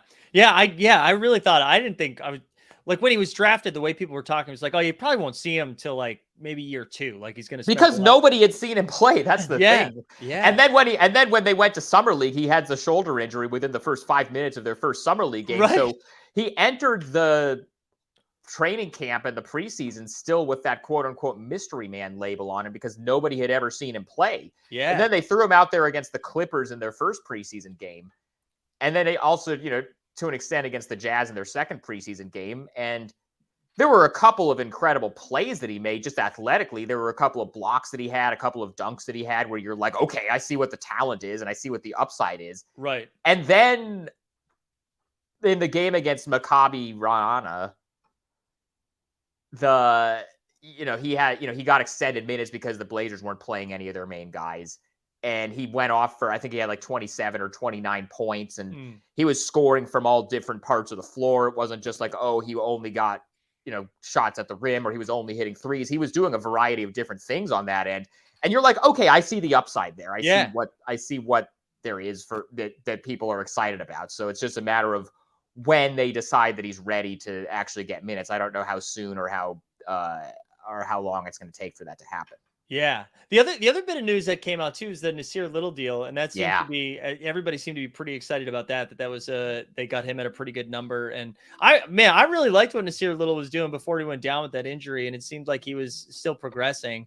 Again, I don't know. I'm excited about the Blazers just because I feel like I like a lot of the pieces, but I have no idea how it will actually fit as they start playing like more competitive games. Well, it's just so many new guys is the thing. Like, the past several years, it's been the Dame, CJ, Nurk, and then you throw around, you throw in a few different, you switch out like a Mo Harkless for a Robert Covington, for a Larry Nance, or whatever the case may be. You just kind of, mix all those different things. And like that group had run its course. But before it was like, okay, you kind of know what this team is, and it's all guys that have played together.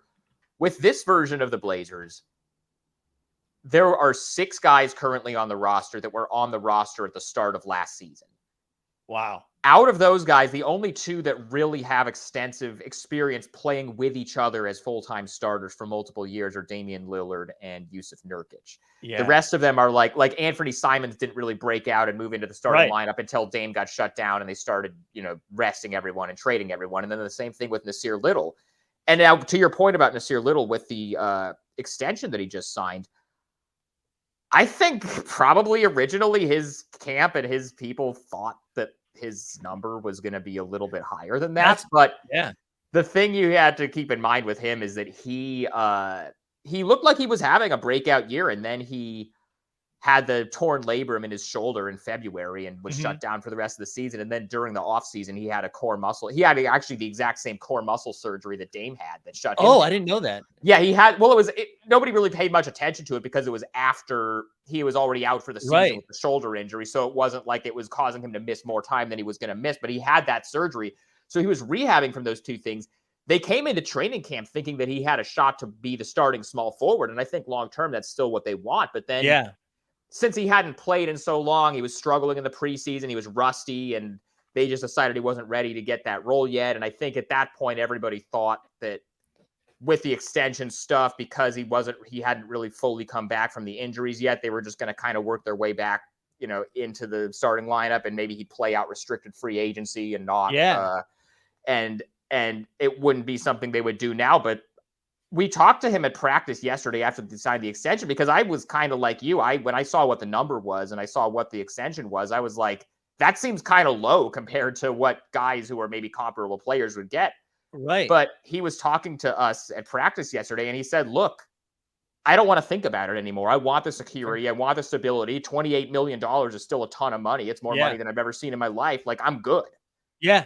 I mean, and that's like a great mindset to have. Yeah, it is. Probably, I mean, I've been doing this long enough. Like, I don't really make value judgments one way or the other about what any of these guys do. There are some guys who want to hold out for the most money possible, and I totally understand that because, the players drive so much money for the league. I totally get guys wanting as much as they can, especially with how short these guys' careers can be. Or like if you have one injury, you might miss out on a bunch of future money. And then there are some guys like Nasir Little who are like, look, I'm where I want to be. They offered me a number that is more money than I've ever made in my life. Let's just go. Let's just lock it in so I don't have to think about it anymore, because you could tell during training camp when he was struggling. I mean, some of it was the physical stuff, but you could tell that both the uncertainty with his role, whether he was going to start or not, but then also not knowing about the extension, whether that was going to happen or not. Yeah. You could kind of tell that it was weighing on him mentally. And so I think he was just like, I want to just get this locked up so I don't even have to ever think about this again for another 4 years. Yeah. And we were talking about Wiggins a little bit earlier, and I know it's different because he's already made a ton of money. Right. But the same idea. He's like, nah, I'll take a little less. This is great. I like this here, and there's something to be said for just that peace of mind to not, because I can't imagine like you have a bad practice and then you're like, oh man, how's this if I'm not going to start, how does this affect my deal moving forward? And just to like get that out of the way, it's got to feel great. One of the things I've been asking a handful of the guests, but as like the season is now here and you've had to spend like this whole off season, I wouldn't say like creating content. There's plenty of stuff to write and talk about. What like thing are you most excited to now no longer have to talk about now that the season is here, that you can like just put that to bed? And it doesn't have to be Blazers specific. If there's some like bigger NBA thing, but now that the season's here, it's something you just like, I'm done. Well, I'll give you a Blazers specific one, and it's one that I think probably should have been put to bed nationally last December when Dame won the power struggle against Neil Olshey, the former general manager. Yeah. But especially with him signing that extension in July. I think the idea that Dame might have been thinking about looking around and seeing what else was out there outside of Portland actually was a real thing last summer after they lost to Denver. And then there was all the controversy with the coaching hire, and then Neil didn't do anything to improve the roster when Dame was talking about wanting a real chance to win. But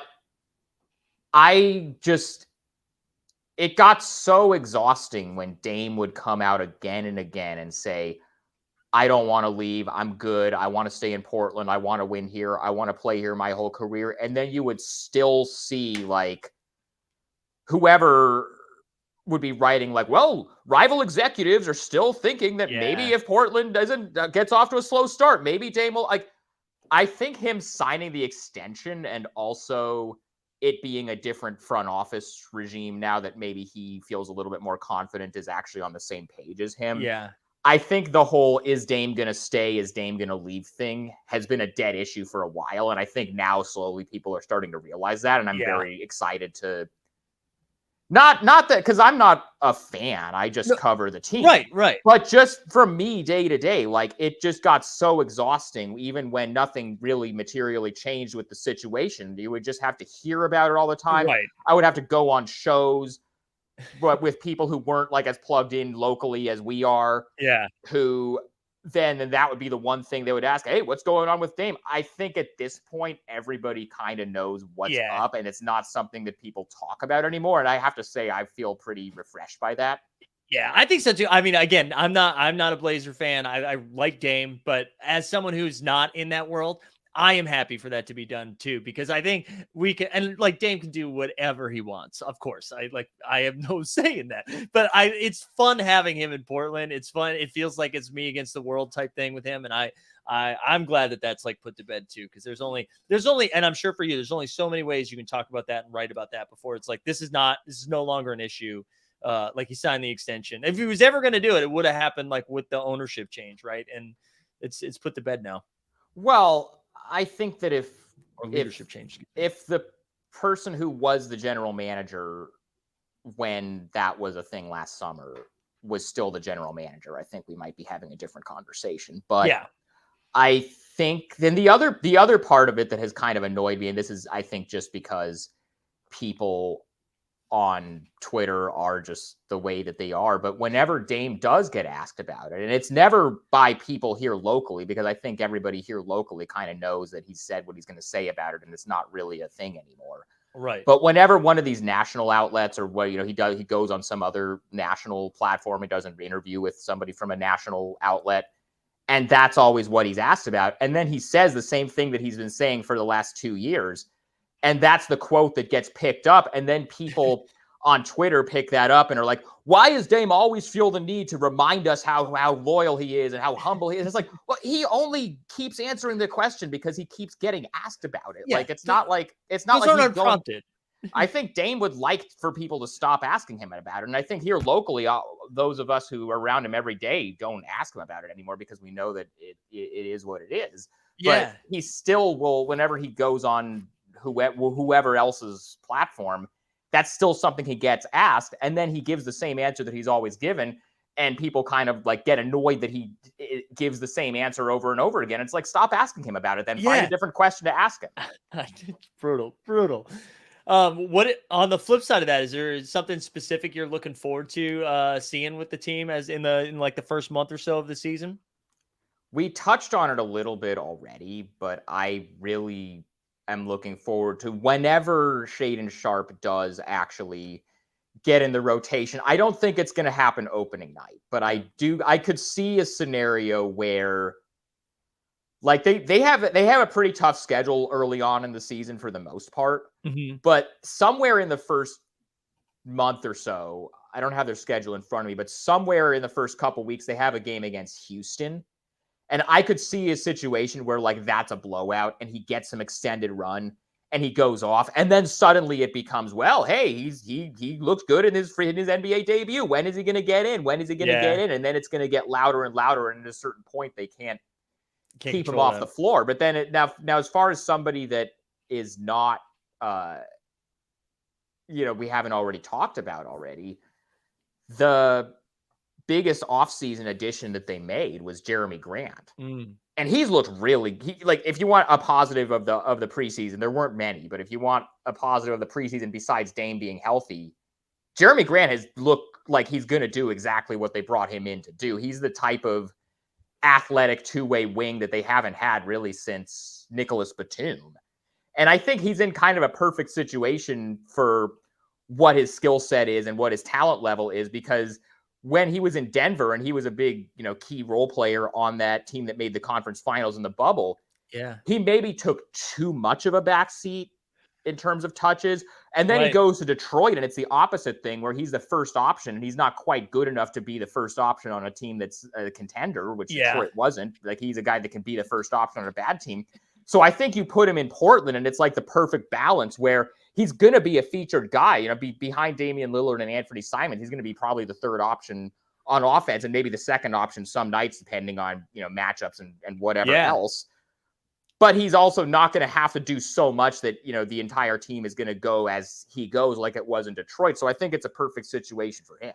Yeah, I was excited to see him find a new home too, just because he was doing too much in Detroit. And I think that he, on a good team, on a competitive team, if he's like your third or fourth option, it's like a really good spot to be in. That's a really good spot to be in. And I think he's going to fit really well with them. I'm excited. I'm excited for Portland. I know it might not immediately turn into a massive playoff run this year, but I'm excited for them. I think they're a play-in team. Yeah. I think that's about where I'd put them. Yeah. Like I said, they could be really good and still be a play-in team because think about the West. I think clearly, assuming everybody has their guys healthy, clearly the top four teams in the West are Golden State, Phoenix, Clippers, and Denver. And then you get into like Minnesota, New Orleans, Memphis, Dallas. That's 8 right there. Right. And so like Sacramento is a lot better. There's some buzz around them as a play-in team. I don't really the Lakers yet. I'm not. I'm out on them too. I'm out on the Lakers. I need to see Anthony Davis actually stay healthy for it. He's already been injured and missing preseason games. Like I'm not. I'll believe it when I see it that Anthony Davis is going to be healthy for an extended period of time. And also, like, for whatever they're saying right now about, Russ is willing to come off the bench and he's buying into his, that's got to get resolved somehow. Either that's going to be become a bad chemistry thing, or they're going to have to try to trade him by the deadline. And I don't think you're going to really be able to do that. I don't know if that Indiana deal that everybody's talking about is a real thing, or if that's kind of just the biggest, the best hypothetical thing they could get. And Indy, I feel like by the middle of the season, when they're clearly out of it and other teams that are trying to win are looking for reinforcements, I think there might be better offers for like a Buddy Hield or a Miles Turner. So that deal might not be there. And I just don't know what else the Lakers are going to do. No, I'm totally out on the Lakers. And actually the funniest thing that could possibly happen, we're talking about, these teams going after Victor and teams trying to tank. And, where would be the most fun place for Victor to end up? The funniest thing that would possibly happen is the Lakers miss the playoffs. They win the lottery and New Orleans gets their pick in the pick swap from the Anthony Davis trade. It would be so good. It would be so good. I'm rooting for that. I'm a Boston guy, so of course I'm rooting for that. But just for comedy, I mean, it would just be so good. Sean, I wanted to be conscious of your time. I really appreciate you not only coming home straight from practice and then jumping on this, but just being down for this. But before I got you out of here, I feel like we needed to at least revisit your involvement in the initial Top Shot boom before the opposite, right? Like you were one of the first people to break the Top Shot. So I had never heard of Top Shot before. I'm not into the crypto world, the NFT world. That's just, it's not my thing at all. I've never that's not something I was really following or knew a whole lot about. I'd never heard of Top Shot. And then my editor at the time at Bleacher Report, which is where I was working at the time, sent me an email one day that was like, hey, I don't really know what this is, but these are going for a lot of money right now. Is that something you might be interested in writing about or looking into? And I was like, well, I don't know what this is, but let me go check it out. And so then I spent the next week or so playing with the format or playing around with the platform and listening to a bunch of podcasts about Top Shot and reading all this stuff. And I made some calls and interviewed a bunch of the different early Top Shot influencers and yeah, kind of figured out what the whole deal was and like what I didn't even like really know what an NFT was. So I had to like figure all that stuff out. And in the process of writing that story, which I think it wasn't the first one on a major outlet, because while I was working on it, like the week that mine was going to come out, and I remember being really annoyed about this at the time, and I had no idea he was working on it. I'm sure he had no idea I was working on it. But like 2 days before my story came out, Brian Windhorst dropped one on ESPN. Right. And so you, as a writer, you always hate when that happens, when like you're working on a story and you think you're going to be the first one on it, and it's something that nobody else is writing about. And then somebody, not just somebody else, but somebody like Windy, who's like one of the biggest names in NBA media, right, for ESPN, which is the biggest outlet there is, also comes out with the same story, and you had no idea he was working on it, and you're just like, but like our stories were different enough that like I think mine also did pretty well, and I think our angles were also kind of different. But in the process of working on this story, I spent about $35 of my own money on packs in the drops. And this was back when even the drops for like the common packs were like impossible to get into. Right. And first of all, the $35 that I spent, I expensed and it got BR to reimburse me for, because it was research for a story. Incredible. So I didn't actually put any of my own money out. And I got really lucky in my first couple of packs and got like a Luka and a Durant and like a couple of other guys. And then there was like that there was that period where like even the most like common, not star like players $40. were going for insane amounts of money. I sold a Jackson Hayes dunk for $50 at the peak. The fact that somebody was willing to pay $50 for a Jackson Hayes. And so then I spent the next like month or so, because like I had sold all my stuff and had all this money in my balance on the website that people weren't able to get out for like months at a time. Remember at that point, like people weren't even really able to get their money out. And so I would use some of that balance to just like buy packs at these drops for $9 or whatever it costs. Yeah. And then I would get stuff and flip stuff.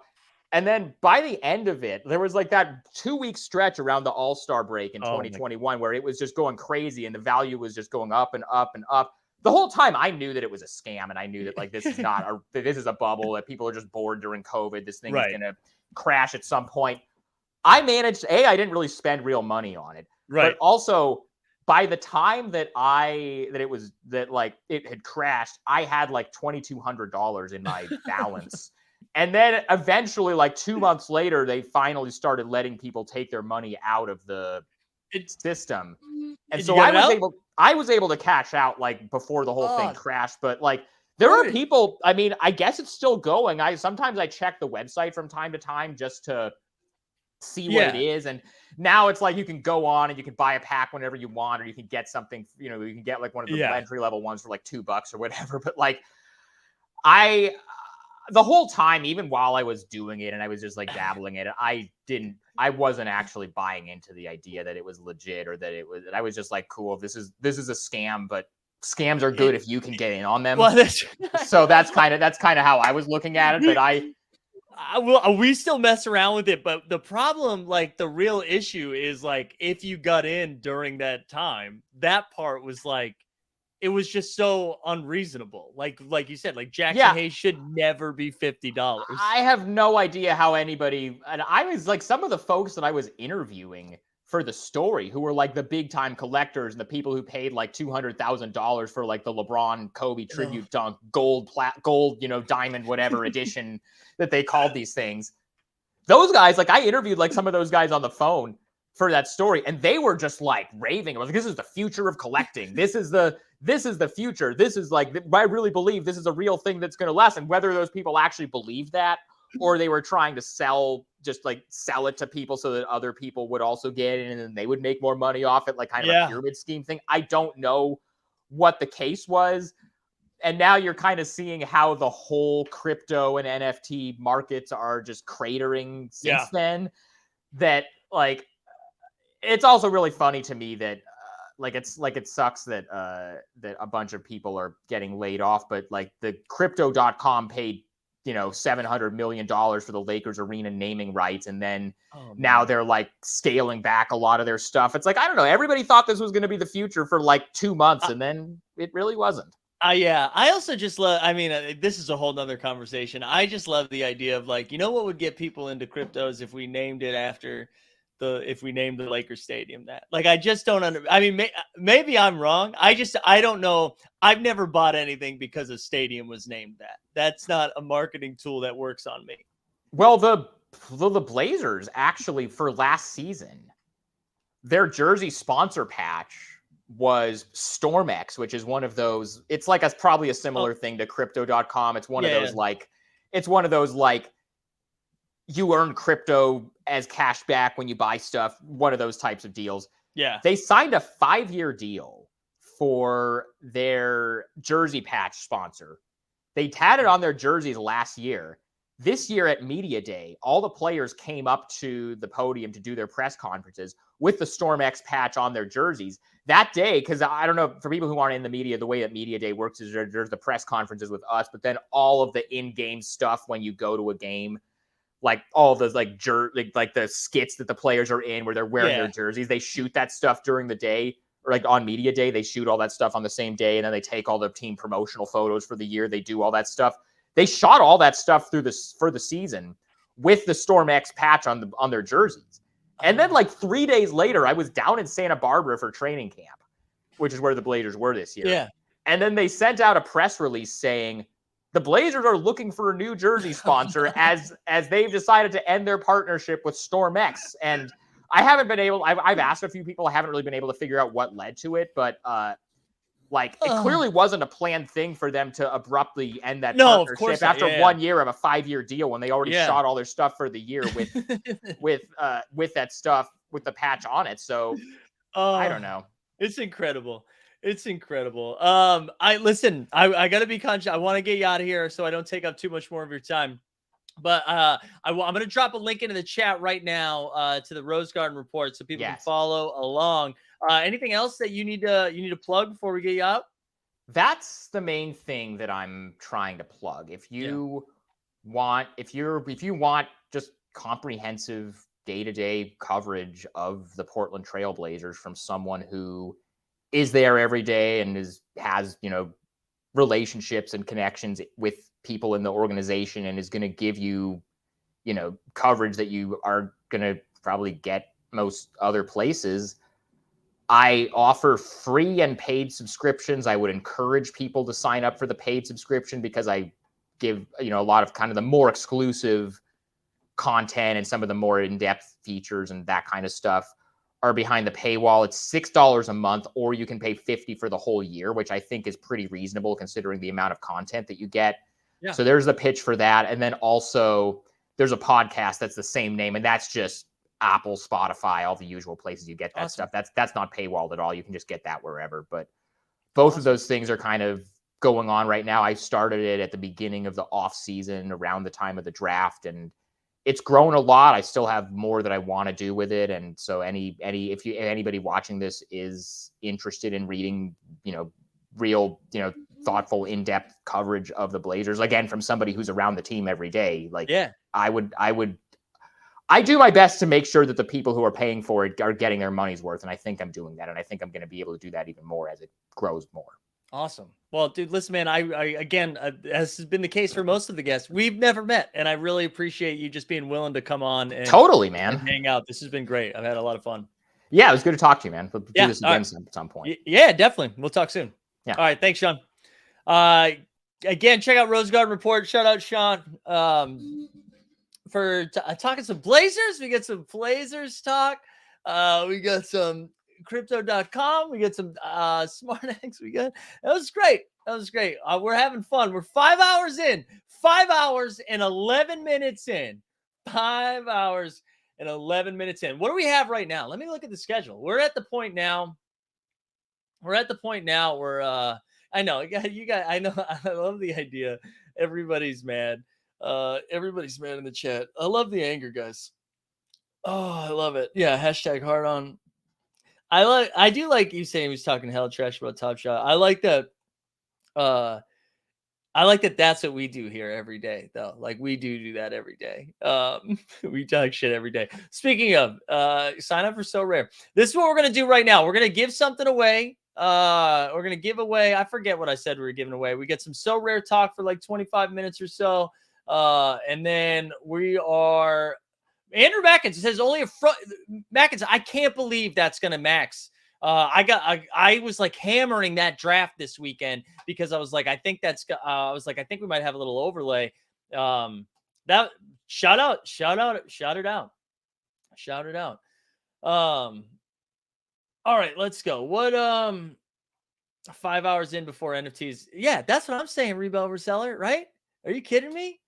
We made it that far? I also, guys, I'm just not gonna get mad. I thought that was hilarious.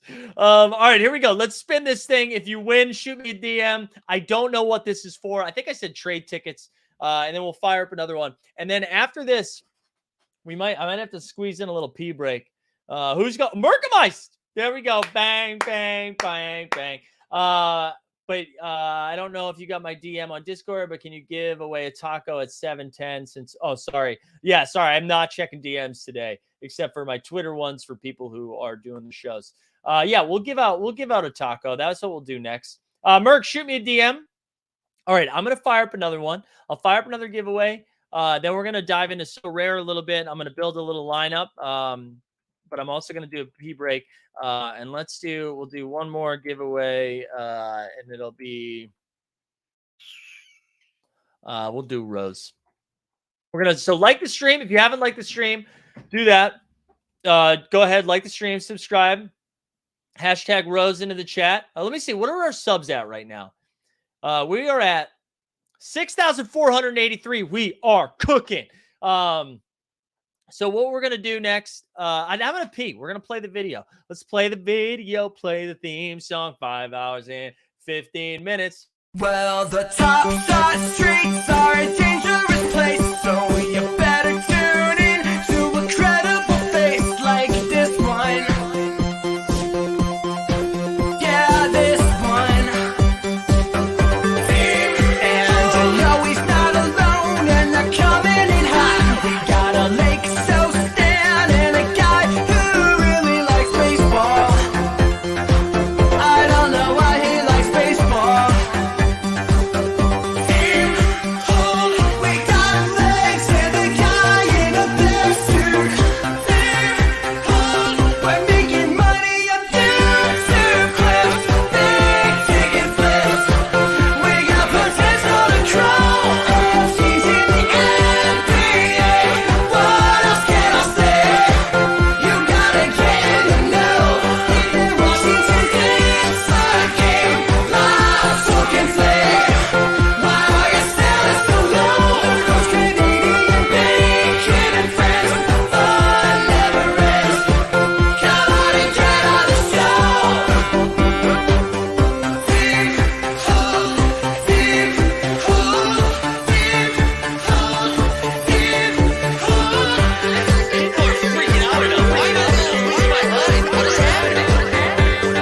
This is not financial advice.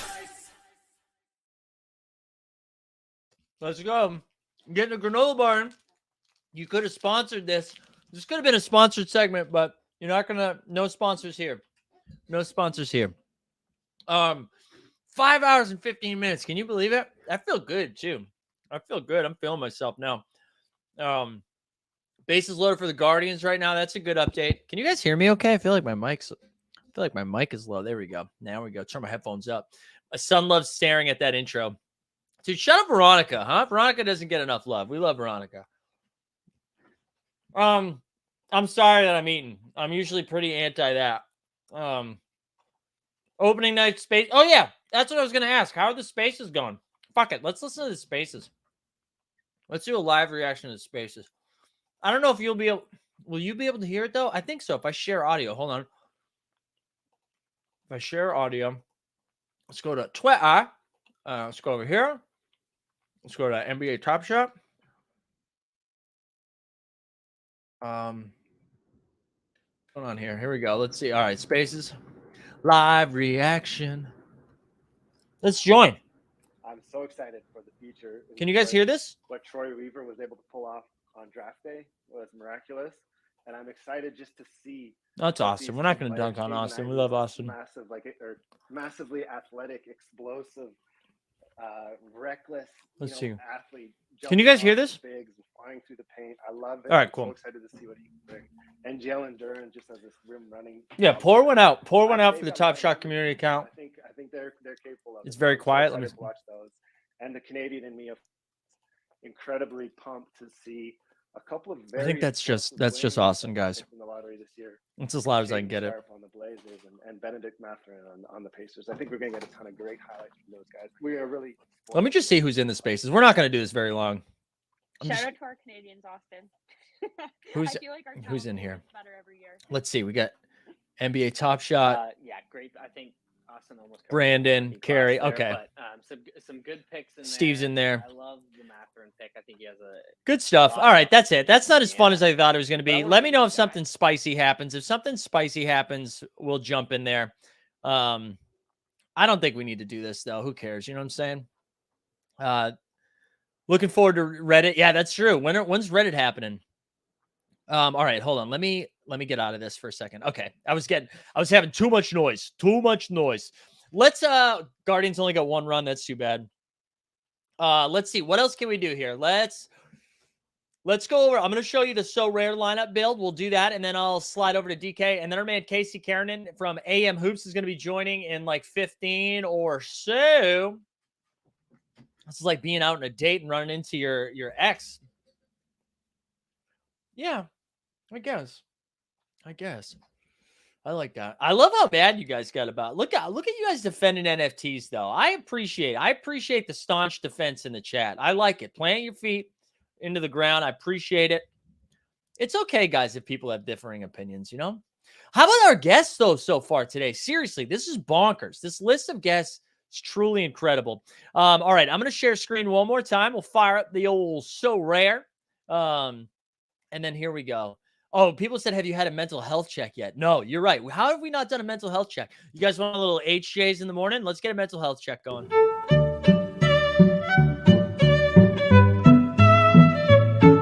I'm sorry this didn't come with a hand job. I just don't think it's included in the airdrops. That's stylistically, that's tough to include that in an airdrop.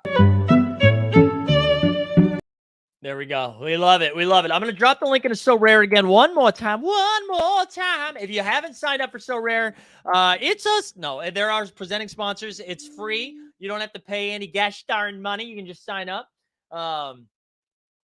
Yeah, Ricky Beers. I like this. It's like talking shit about your relatives or friends. You can do it, but no one else can. That's fair. I'm here for it. Peeped in. There we go. Good to see you here. Better than being out on a date and seeing your girlfriend. Wow. Well, yeah. Okay. Yes, you're right. TST. TST, serial cheater. All right, here we go. Hold on. Let's go edit. I'm going to delete my lineup here. And this is the common champion. Now, again, when you sign up, you get free cards. So here we go. We're going to add a player right now. We're going to throw Jokic in there. Shut up, my man. Yokes. Ingram and Giddey. But now we're starting to run out of this XP up here, right? I only can do it out of 120. So I'm going to throw, let's slide down a little bit. Dude, Şengün. Let's get Şengün. Now I have 52 left, so I can average of 26. We might be able to do something like Zach LaVine, and then that leaves us 19. And in the 19 range, we got Sant'Aldama. I think this is the lineup we're going to rock right here. So I'm kind of into this lineup. So that's going to be this one. So I'm going to submit, but this one right here, the common contender has a salary. This one is capped at 110, I believe. And this one's a little bit harder, right? So I'm going to we'll throw in Giddey over here. And then look, see, now I only have 75 out of 110. Damian Jones, 32. This is kind of nuts. I'm not buying the Damian Jones hype. We'll throw in Jalen Brunson over there. So I guess I can only use Jokic in one of those lineups, which is kind of tough. This is kind of gross, guys. Sadiq Bey, and then I've got 2 spots left for an average of 9. That's pretty bad. So we'll throw in Miles McBride's not going to play. Torrey Craig, that leaves us with 11. This is a bad lineup. Devontae Graham. There we go. It's a pretty bad lineup. Pretty bad. I don't think that's going to do well. I liked my first one, though. Ooh, PPE says Twitter Spaces announced the next pack drop. That's fun. That's good for them.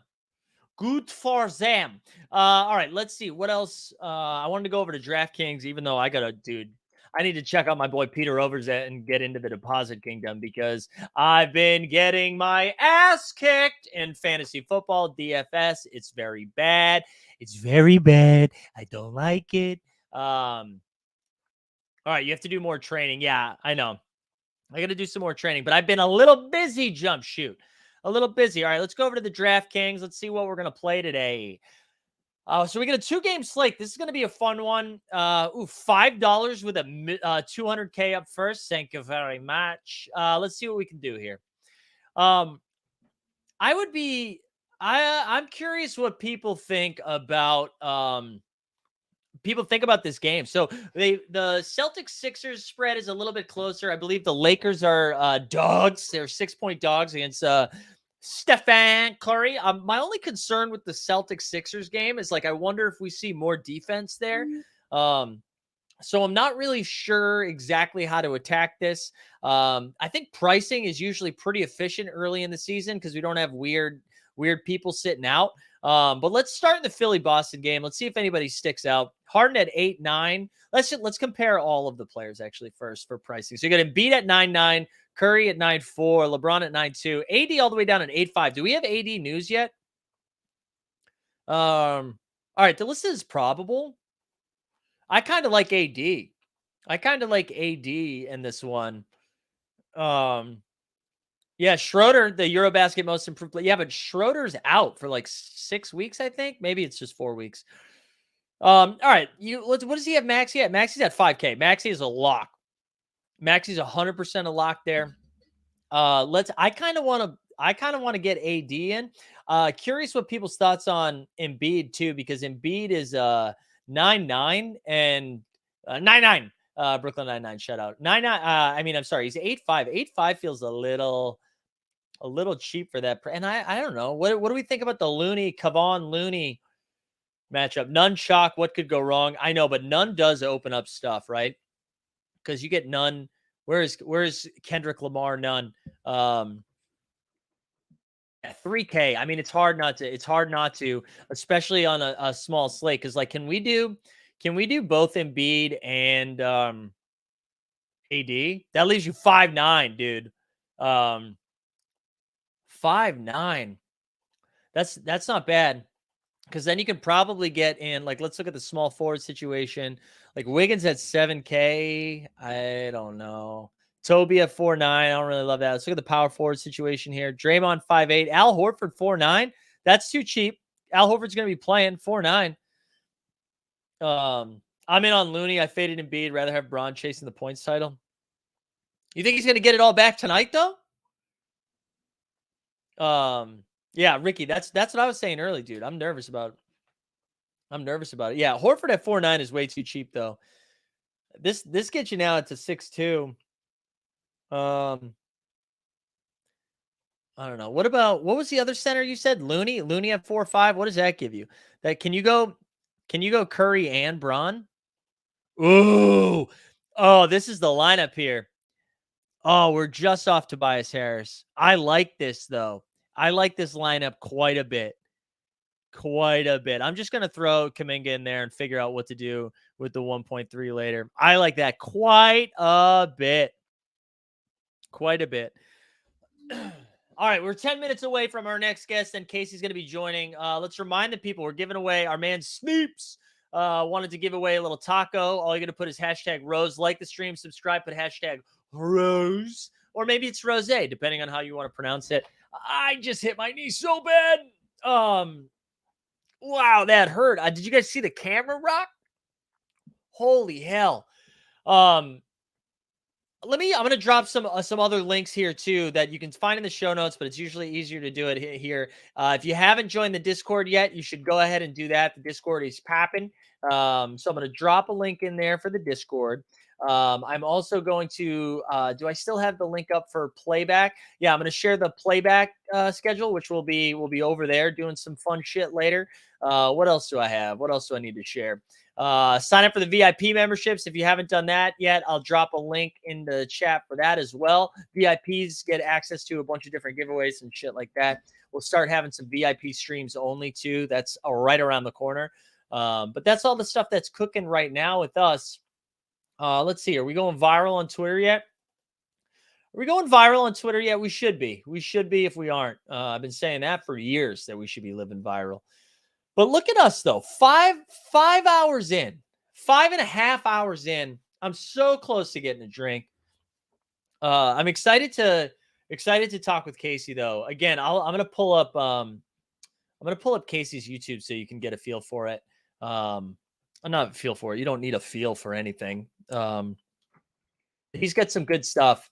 I'm sure a lot of you are aware of him. He's got like 1 million subscribers. He's very engaging and interactive. I'm a big fan.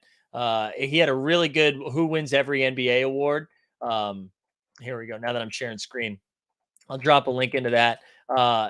Yeah, he's really good. I think you're really going to enjoy him. And fun fact, wrote some jokes for him for a short period of time. So I'm excited to chat with him.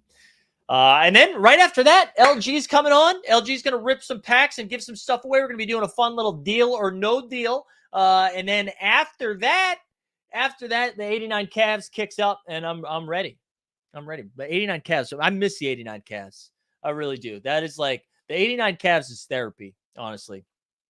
89 Cavs is therapy. I've been asking everybody in the, everybody we've been talking to tonight or today. It's been a lot of stuff of like, what are you looking forward to or what are you excited to stop talking about? But I've selfishly not asked you all yet. So how are you guys feeling about this year? Like, where are you? What's like a storyline or what are you most excited about heading into the NBA season, which is only 2 hours and 7 minutes away. Also, shut it, Orion. Love the super chat, Orion. We love to see it. Thank you very much, man. And hey, let's also remind the people we'll be heading down to Hot Atlanta tomorrow. Flight leaves at 7 a.m. I'm going to be a miserable prick come like Thursday, but heading down to Atlanta tomorrow. We're going to be over at Hudson Grill. So if you are in Atlanta, come on over. The Hawks are doing a fun event. They're giving away a whole Cool Cats like set. You get to join the 9 Lives Lounge. All right. You get to play in hardcourt. So they're going to be giving that away. And then we're going over to the Atlanta Hawks game. I'm going to be streaming some content over there. It's going to be a really good time. So, and just so you know, so we'll have that show tomorrow. We'll have that show tomorrow. Thursday, we won't have, I don't think we'll have a show unless I do a morning marketplace from the hotel room, which is in play, but we'll see. And then I'm also going to be cutting it. Like if you've been jumping in and out of today's show and you don't want to watch 8 straight hours of content to get interviews, we're going to cut up a lot of the interviews from today and post them as their own shows. So we probably won't have any content on Thursday or Friday unless the Hollywood bros want to jump on. And then Monday, we're back into our NBA grind. So get excited for that. I'm looking forward to it. All right, here we go. Borland said, I'm excited for people to see that Gobert and Cat can play together. Still think there will be adjustment period, though. Yeah, I'm with you. I'm hopeful. I'm hopeful that that's going to be a match made in heaven there. Also, let me keep that up. If you haven't liked the stream, subscribe, #Rose. Excited about DFS, tired of the Westy slander. I feel that. All right. I'm trying with the people. I'm trying to be more aware. But for everybody else that's watching right now, what else are you guys what are the storylines that you're most excited about at this time, What are we most excited about heading into the new season? Also, look at Sean Grant in the house. Good to see Sean Grant, Storm and Pinball. Are you going to trivia tonight? I'm not going to be there tonight. Are you going to trivia? Let's see. We have 79 entrants. Once we get to 90, unless the interview starts before then. Once we get to 90, we'll rip that. That's for a taco fall from our man Snoops. And then we also got to give away another Momentum Lab subscription as well. Looking over at Discord too. A lot of notifications. Did you guys mint your Jolly Jokers yet? Did you get your Jolly Jokers in? Anybody do that yet? I still need to do mine. Although, where's the free one, bro? Let me influence, baby. Let me influence. Where's that free-ish? There we go. Well, I hope you reclaim the title at trivia. Shout out Sean. Sean and his wife, trivia juggernauts. Say that. Trivia juggernauts. Mike's passing on the jokers. Mike, why? Let me know. Let me know why. Be curious. Or do you get your analysis elsewhere? Would you rather just pay the other thing, the membership fee? Ooh, jump shoot. You got Joker 690. There we go. Where do you think all the top players land price-wise in DFS? Like, are LeBron, Steph, and AD 10K players this year? Who will be? Wait, what do you? Oh, you mean like on DraftKings? Yeah, I mean, like, so the AD's pricing of like 8,500 or whatever that was. If he's healthy, that's gonna like AD's a 9.5, 9.9, 10K player. Same thing with LeBron.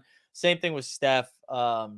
I bet we see a 12K Giannis this year on DraftKings. That will be my take. I bet we see a 12K Giannis. Goes to Greg. Shout out goes to Greg Oden, by the way, doing the Lord's work with he's doing some really good stuff over with the First Mint too in the newsletter. I'm excited to go with you about Sorare as well as we get closer.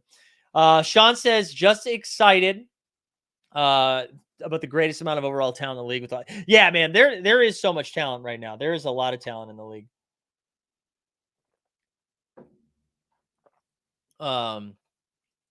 What else we got? I got mine. It's a buff Cyclops Joker with GW hair. GW being George Washington. I would say one of the things that I'm like pretty excited about that we haven't talked too much about this year for the NBA season. I mean, I know we just talked about the Blazers. I am excited about the Blazers. But it's funny. I feel like with all the moves Atlanta made, we don't really talk about Atlanta too much outside of being like, oh, yeah, they'll be a contender. I mean, not even a contender, but they'll be interesting in the East. I am kind of excited to see what that Trae Young, DeJounte Murray backcourt does. I also thought that DeAndre Hunter deal, what was that, like 4 years, 90 million, something like that, which seemed a little hefty considering DeAndre Hunter played. And I loved, you guys, I've talked about DeAndre Hunter a bunch. I like DeAndre Hunter, but he's only played like, I don't know, 9 games a year. What's the number? Ricky B is saying DK usually has soft pricing on opening day, Christmas, Thanksgiving. Gets the casuals in. That is true. We the people saying Ingram, CJ, Zion should be fun if healthy. Atlanta misses the play-in. That's my take. I could see it. And then Sean saying, calling the 76ers as champs and they win tonight too. Yeah, I think the Sixers will be the 1 seed, but forgive me for not thinking the Sixers are, gonna come through in the playoffs. That would be my bigger concern with, that whole Doc Rivers thing. Sometimes he likes to get up 3-1 and then say, hey, why don't we shut it down? All right, I'm excited for our next guest. Big fan of AM Hoops. Give me a thumbs up if you're ready to go. I don't want to get you on here too. All right, cool. Let's bring on Casey from AM Hoops. What's going on, man? Hey, Mike. What's up, man? Thanks for having me. Appreciate it. Yeah, thanks for being down to come on for a little bit. This has been a lot of fun, and I'm enjoying it. What hour is this for you? Dude, this is 5.5. We're on 5.5 right now. Unbelievable. Yeah, I feel. So let me pose something to you real quick. All right. All right. So do we all agree that the Suns, the Warriors, and the Clippers? Say that again. Sorry, you broke up for 1 second. I heard you. The Suns, the who? The Warriors and the Clippers are going to make the playoffs. Yes. The Suns are making me a little nervous. It's supposed to be the easy one. The Suns are making me a little nervous, but yes. Okay, Suns, Clippers, Warriors are going to make the playoffs. All right, so just a simple yes or no from you here, okay? Nuggets. Yes. Mavericks. Do we count the play-in? No, top 8, meaning they win, they get in through the play-in. So you're not sure about the Mavericks. Yeah, I'm going to say yes, though. That's fine. Okay. No, that's fine. Whatever you think. Pelicans. Yes. All right. Timberwolves. Oh, I feel like we're close to 8. Yes. Exactly. 1, 2, 3, 4. I'm just trying to figure it out. 5, 6, 7. All right, now number 8. Okay. Lakers. No. You're gonna go no. No. All right. Here's what I'm getting at, dude. Grizzlies. I know.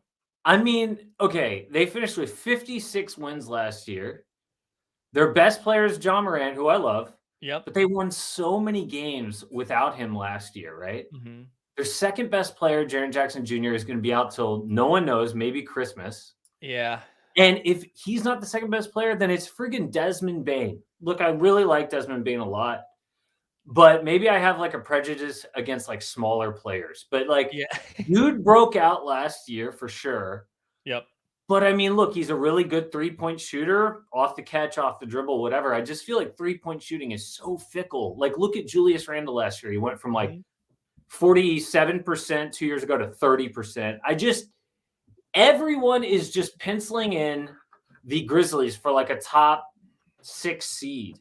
Yeah. And I had this quote unquote hot take that I think either they're going to miss the playoffs or they're going to be in the plan and then God knows what.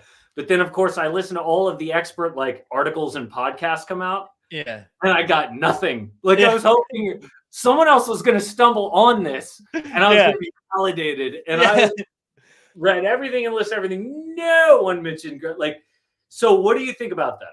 I'm with you. I think for the Grizzlies like mindset though, this is perfect because I think if they had come into this season with the expectation that they were going to win like 55 plus games again or whatever the number was, it would be all this expectation. And now they can go back to like no one cares about us, no one believes in us. So like they've got that energy. I'm happy for them to have that.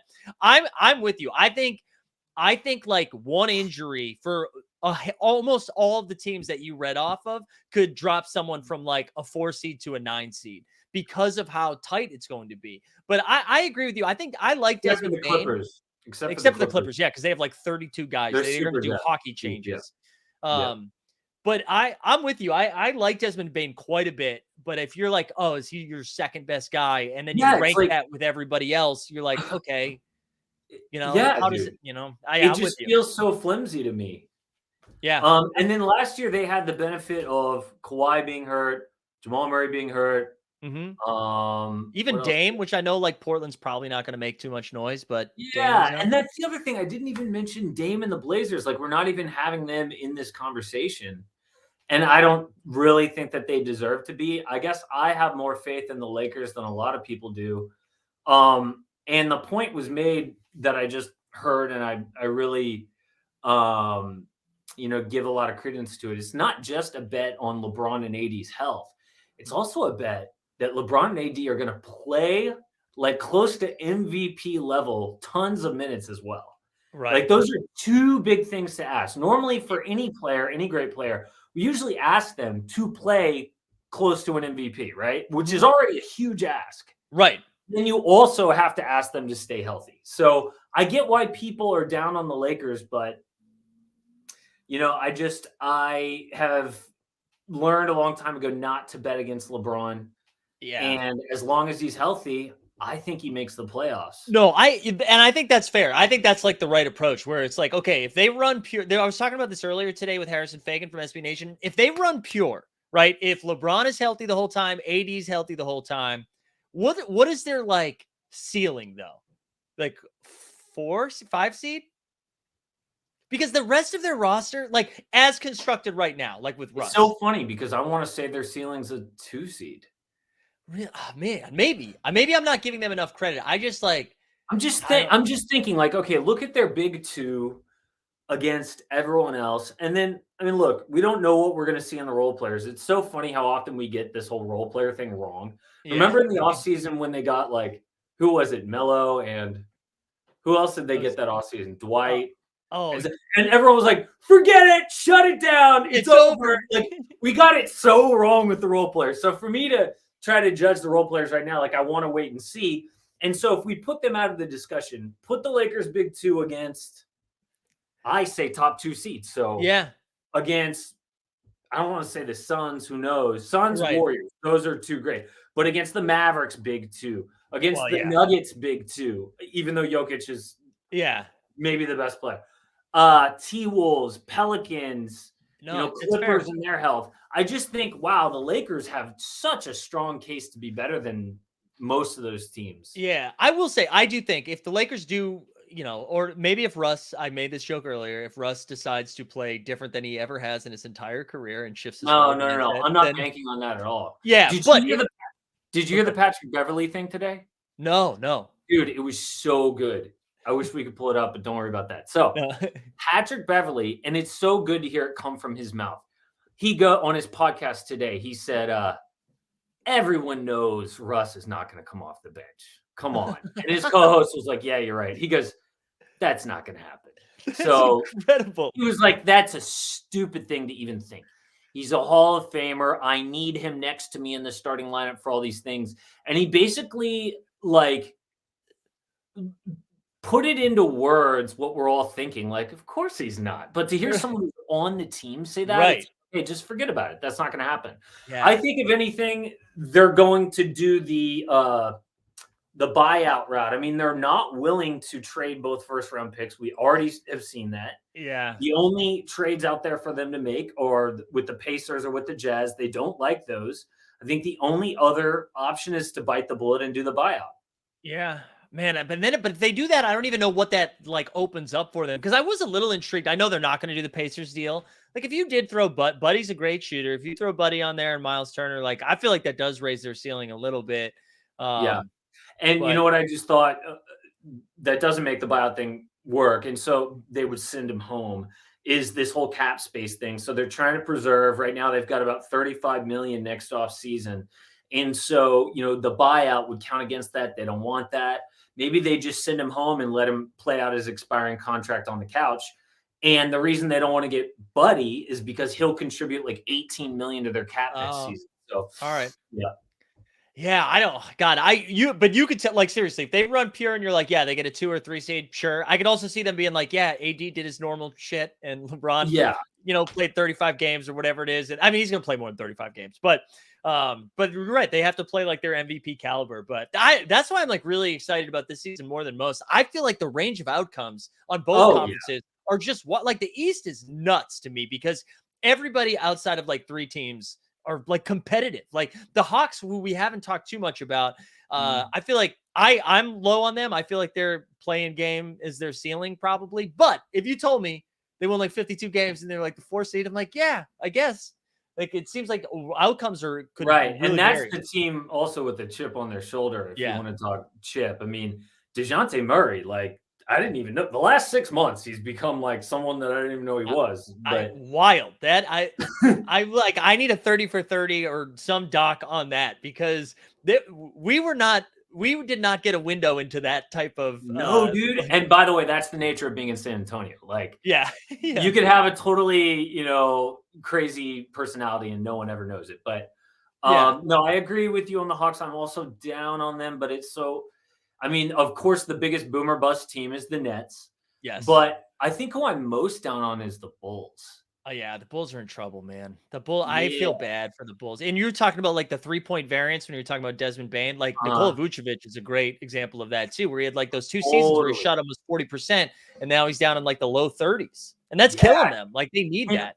Oh, my God. And also the fact that they traded 2 first-round picks.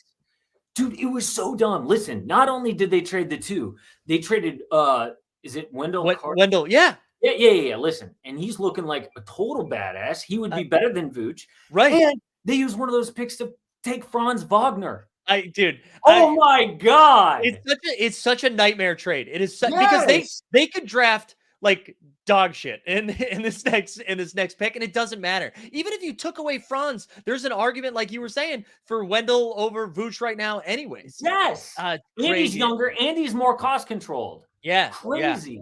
I know. I feel bad. And by the way, we all knew that was a stupid trade when they made it, and it's the textbook example of like a panic trade. Yeah, you overpay for someone, and you're kind of like, well, we got an all-star, and it's like, yeah, we all know it's getting Vooch all-star, which is it's like a Domantas Sabonis all-star. I knew there's gonna be Sabonis was the next. You know what I mean? Yeah. No, I go back and forth because if you're like only playing for championships, then their fan base is going to be like, yeah, but it's like fun to make the playoffs too. I'm like, okay, but like this is where you want to plant your flag and go all in, like this with this core, Levine, DeRozan, and Vooch. And then, you know what? Maybe it's unfair, and that we'd be having a different conversation if like Lonzo didn't go down last year, because I don't know if they could have maintained the pace that they were playing, but their defense was incredible last year with Lonzo, and that situation's been sad. I like root for Lonzo. I feel like he's just gotten like no one has run worse than Lonzo in his first few years in the league. Between the Lakers situation, the Pelicans leaving the Pels was weird too. I don't know why they didn't want to keep him, and then to immediately go down in a good situation. I feel bad for Lonzo. Yeah, I'm happy that he got paid. Yes. For him. Yeah. But yeah, I mean, we're sitting here ragging on Vooch. Really, it's the Lonzo thing. I mean, that's the main reason why I'm kind of down on the Bulls. Yeah, I know he's great. Is But there anybody in the East that you're a little bit hyped about? That's maybe outside of like, I feel like everyone has decided that the Sixers are going to be the 1 seed now, and then it'll be like Bucks and Celtics. But like outside of that core, is there anybody that's piquing your interest? yeah, I'm just looking here. I mean, Bucks, I think I'm highest on. Yeah. I mean, it's so hard to say what to expect from the Heat. They didn't really make any major additions. The only thing really was to lose PJ Tucker, which sucks. I know. I still don't have faith in the Sixers just because James Harden in the playoffs has been a total mess his entire career. The Nets are totally boomer bust. And, Ben Simmons, he still kind of looks like he's afraid to score. It's like so weird. Like, I know you're a great passer, but you don't have to pass up open looks. The Curry, Joe Harris, both starting injured too, is pretty bad. Like, I think obviously that's bad, but the shooting will be very beneficial to them. And I feel like we take some pressure off Ben Simmons a little bit. He's like, look, he's dishing to these wide open threes, but we're not going to see that. So no, honestly, I think the only team I'm super high on in the East is the Bucks. And, you can make a case for Celtics too, especially getting Malcolm Brogdon. We don't know how much the whole Ime Udoka thing is going to affect them. I don't know if it'll affect them so much. I mean, how much does a coach really matter? I think what I would say is it definitely doesn't help. That's what you're right. Like maybe it doesn't hurt them, but it definitely doesn't help. Because I'm a Celtics fan, and I'm I'm more bummed about the Robert Williams injury than anything else. Because I think that really is going to affect them, him being out for as long as he's going to be out. And also him just being injured all the time. That's concerning. I know. How often. Yeah. So no, dude, in the East, honestly, I know people will be excited about the Cavs. I'm more excited about them in like 3 years. Yeah. I think that's more what that trade was about is, once all of these guys have experience in the playoffs losing, I generally think that teams kind of take steps in the play. Yeah. You lose in the first round, you lose in the second round, and then you kind of maybe once you're older, I think, the Cavs, I'm not expecting them to go to the conference finals or anything. But I think that I've just heard and seen so many good things out of Milwaukee recently. I feel like Giannis is reinvigorated. They have that underdog kind of mentality right now. Yeah. And I think that they would have beaten the Celtics had Chris Middleton been healthy. And he's not healthy right now, but, they bring back all of their core players. I don't know, how many more good years does Brook Lopez have? He's already, I think, like 35 years old. Yeah. And, but other than that, I think Drew, Chris, and Giannis staying healthy will be an amazing core. Yeah. And speaking of health, the Clippers to me I think I'm going to watch more Clipper games than any other team. I'm really excited I like John Wall being back is fun. I'm excited. But I like that he's in the role that he's in, that he's not going to a team where he's like, hey man, we need you playing 35 minutes. The ball's in your hand. Like, nah, just come in 15 to 20 minutes, run hot, and then get you out of there. But the thing about the Clippers, we touched upon it already. The depth is nuts. Like the fact that Norman Powell's coming off the bench for this team, where he would be, I feel like a number 3 option on a lot of teams. And he's your first bench guy. He's incredible. I agree. He's a two-way player, and he's a really good three-point. In fact, I saw a stat the other day. He's one of the most efficient players, period, since he came to the league 7 years ago. Oh, wow. From 3 free throws and mid-range. Did you know he still doesn't have his physical championship ring from the Raptors? Oh, really? Is there beef? 3 years ago, dude, they won, and he immediately left Toronto to go on vacation. While he's on vacation, the pandemic hits, so he can't get back into Canada. Then they go to Tampa. He plays the whole year in Tampa. Then he gets traded to Portland. And then he gets traded to LA. It's been 3 years, and the damn ring, he had to call someone in the front office and ask, can you please take this and put it in a safe in your office? And it's in like Masai Ujiri's safe. They should do a ring night for him. Like that when the Clippers alone, come to just for him. yeah. Yeah. Just with dude, it would Toronto. be like the tribute video on steroids. You know? Yeah, yeah. And if there was any fan base that would get behind that, it's Oh, Toronto. totally, dude. Especially because it's their only ring, so like they don't care. Oh no, that would be. It would be You huge know for how them. like the Blazers? Did you know that they have like all these random ass numbers retired from when they won in 1972? Like fucking dudes that no one's ever heard of. And then like when they look back on it, they're like, yeah, we probably shouldn't have gone there. But they were so excited. They were watching the Celtics and Lakers just constantly put numbers I know, up there. They're like, we need to catch And up. then they We got need- one.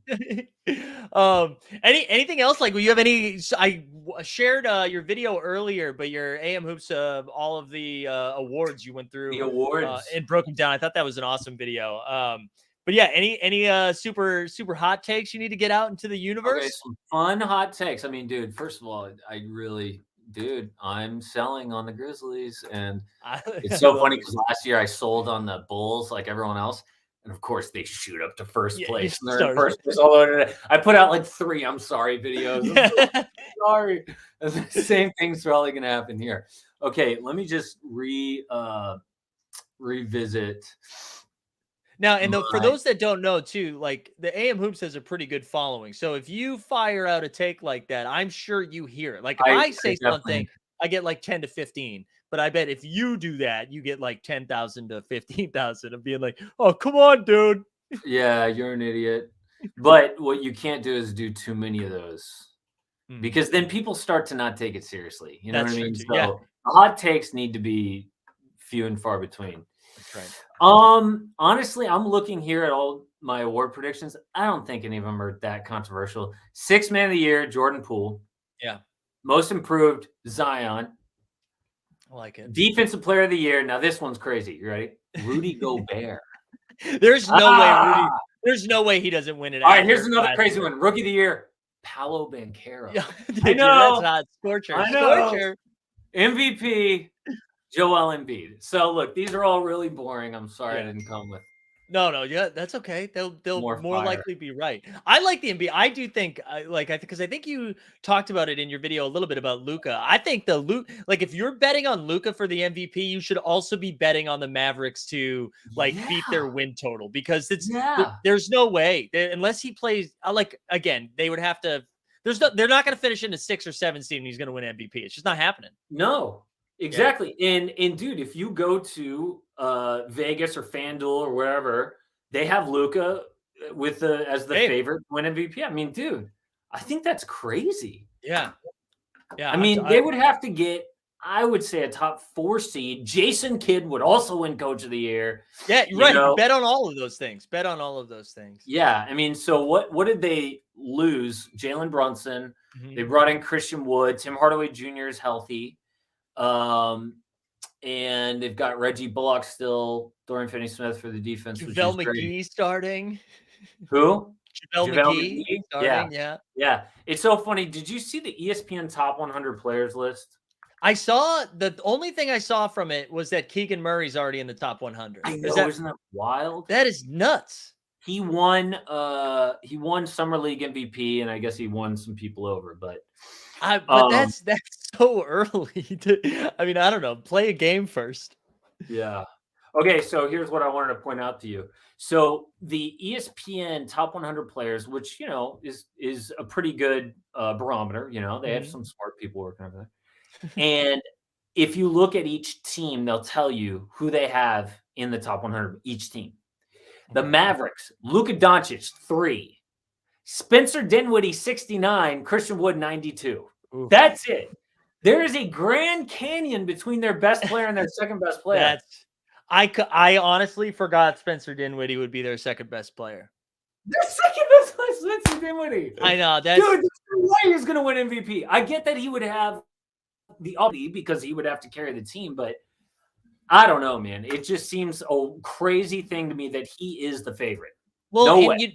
And it maybe in a different year and a different set of circumstances, Luka could still get there. But we're going to see performances from Joel. I mean, with health, Embiid, Giannis, and Jokic. And Jokic probably is going to win it. They're not going to give him to him a third time in a row. But in this world where you already have those 3 guys performing at such a high rate, there's no way you can be a 6 seed and win an MVP. So it's funny because you say no way Jokic, they're not going to give him 3 times in a row. And you and I would both agree that that has a lot to do with narrative, which I'm not against, by the way. Right. I don't want just a computer to pick all of our awards, right? Totally agree. Here is a wild card concerning the narrative, okay? If the Nets are able to put it together, top 3 seed, Kevin Durant. And he's got good odds, too. They would love to give it to him. It's Yeah. been so long since he won. And obviously he would be their best player. I think if the Nets put it together, Kevin Durant will have a very strong MVP case. I like that one too. Yeah, and in that same conversation, if the Celtics somehow come out like scorching hot and are able to do it in spite of their coaching situation, in spite of the Robert Williams injury, and Tatum's all of a sudden averaging 30 a game, I bet we see him in the conversation too. I just don't know if they'll win enough to separate themselves from like the Bucks and the Sixers for like Giannis and Embiid. Oh, of course. Yeah. It's competitive up there. Yeah. But you're a Celtics fan. Let me ask Yeah. you this about Tatum. There's and I can't put my finger on this. There's something about him that makes me not nervous, but that I don't quite believe in. He doesn't feel as dependable as those other stars that you talked about. I feel like in really big games, I'll see him turn the ball over. Yeah, I mean the finals is like that taste is definitely in your mouth, and like I know he was It's hurt, not just but that dude, it's all the years prior to that too. yeah, I think that game, what was it, Game 6 against the Bucks, like where he and Giannis went back and forth, and I think he went for like 46 or 48, whatever that number was. That was truly the first time since like early in his career when we didn't have any expectations, and he like went up against LeBron. But that 40, like that was when I was like, okay, maybe I'll buy into this a little bit more. But I am with you. I don't have, when I see Jokic more so than anybody else, which I think is wild that I feel this way about him more so than like Giannis and Embiid. When Jokic has the ball, I'm like, he's 100% going to do the right thing here. When it's in like crunch time at the end of the game, like if he takes the shot, it's the right shot. If he passes, it's the right pass. I feel that way with him more than anyone else in the league. Tatum doesn't like sniff that for me. I love that. Yeah. But it's a very unselfish way of playing. Yeah. And honestly, it doesn't get him as much of the, I guess, sort of street respect as the guys who will just like, I mean, that's what people love about Michael Jordan is right. That killer and I'm going to do it, and he did it. And with Jokic, it's like he's just as likely to pass, Yeah. Yeah. Which is funny because that's something like you remember early in LeBron's career where he would get roasted for that. Where he was like, yeah, dude, stop making the right pass, like go to the hole and be killed. But now, as once you win one, then everybody you can do whatever you want. People are fine with it. But dude, Casey, listen, man, I've already taken up enough of your time. I looked at the clock. I like that you looked at the clock because that made me think that you were like, oh no, dude, we're vibing, we're good. It's true. But this is great, man. I really appreciate you taking some time to come on and I appreciate it, man. Wait, what's your biggest hot take before we go? Ooh, my biggest one? All right. So you know how we said there's no way that Jokic can win a third MVP? Yeah. I think the Nuggets are going to be the 1 seed. I think they're going to win like 58 games. And that he's going to average like 20 and 15, and he's going to get it a third time. Okay. My official West predictions. Oh, shit. Suns 1, Nuggets 2. Ooh, still have the Suns 1. I like that. I think you're but like going. I'm right there with you. Is my point in bringing that up. Yeah, yeah. I like that you said the Suns are. I feel like we've almost gone too far with some of the slander towards them because the vibes have been bad over in Phoenix. Yes, it's so funny. It's like they're a stock than the Grizzlies. Like it's like like Zoom or. Fuck, or sorry for cursing. Peloton. You could say fuck. It's or okay. Peloton, dude. During the pandemic, they're like, I'm buying Peloton. And then it's like, we're in a pandemic. You know what I mean? It's the same thing with like the Grizzlies. People are like, the Grizzlies are going to. I'm like, dude, no, I'm selling right now. And it's the inverse with the Suns. I love that. We're buying the Suns. Selling the Grizz. Dude, thank you again. I'm going to drop your link in there. I'm sure if people are watching this, they already subscribed to you, but I'm going to drop that link in there. Go check out AM Hoops. And let's do this again soon, man. This was awesome. I'm down, Mike. Appreciate it. All right. Take care, man. Right, shout out Casey. Shout out AM Hoops.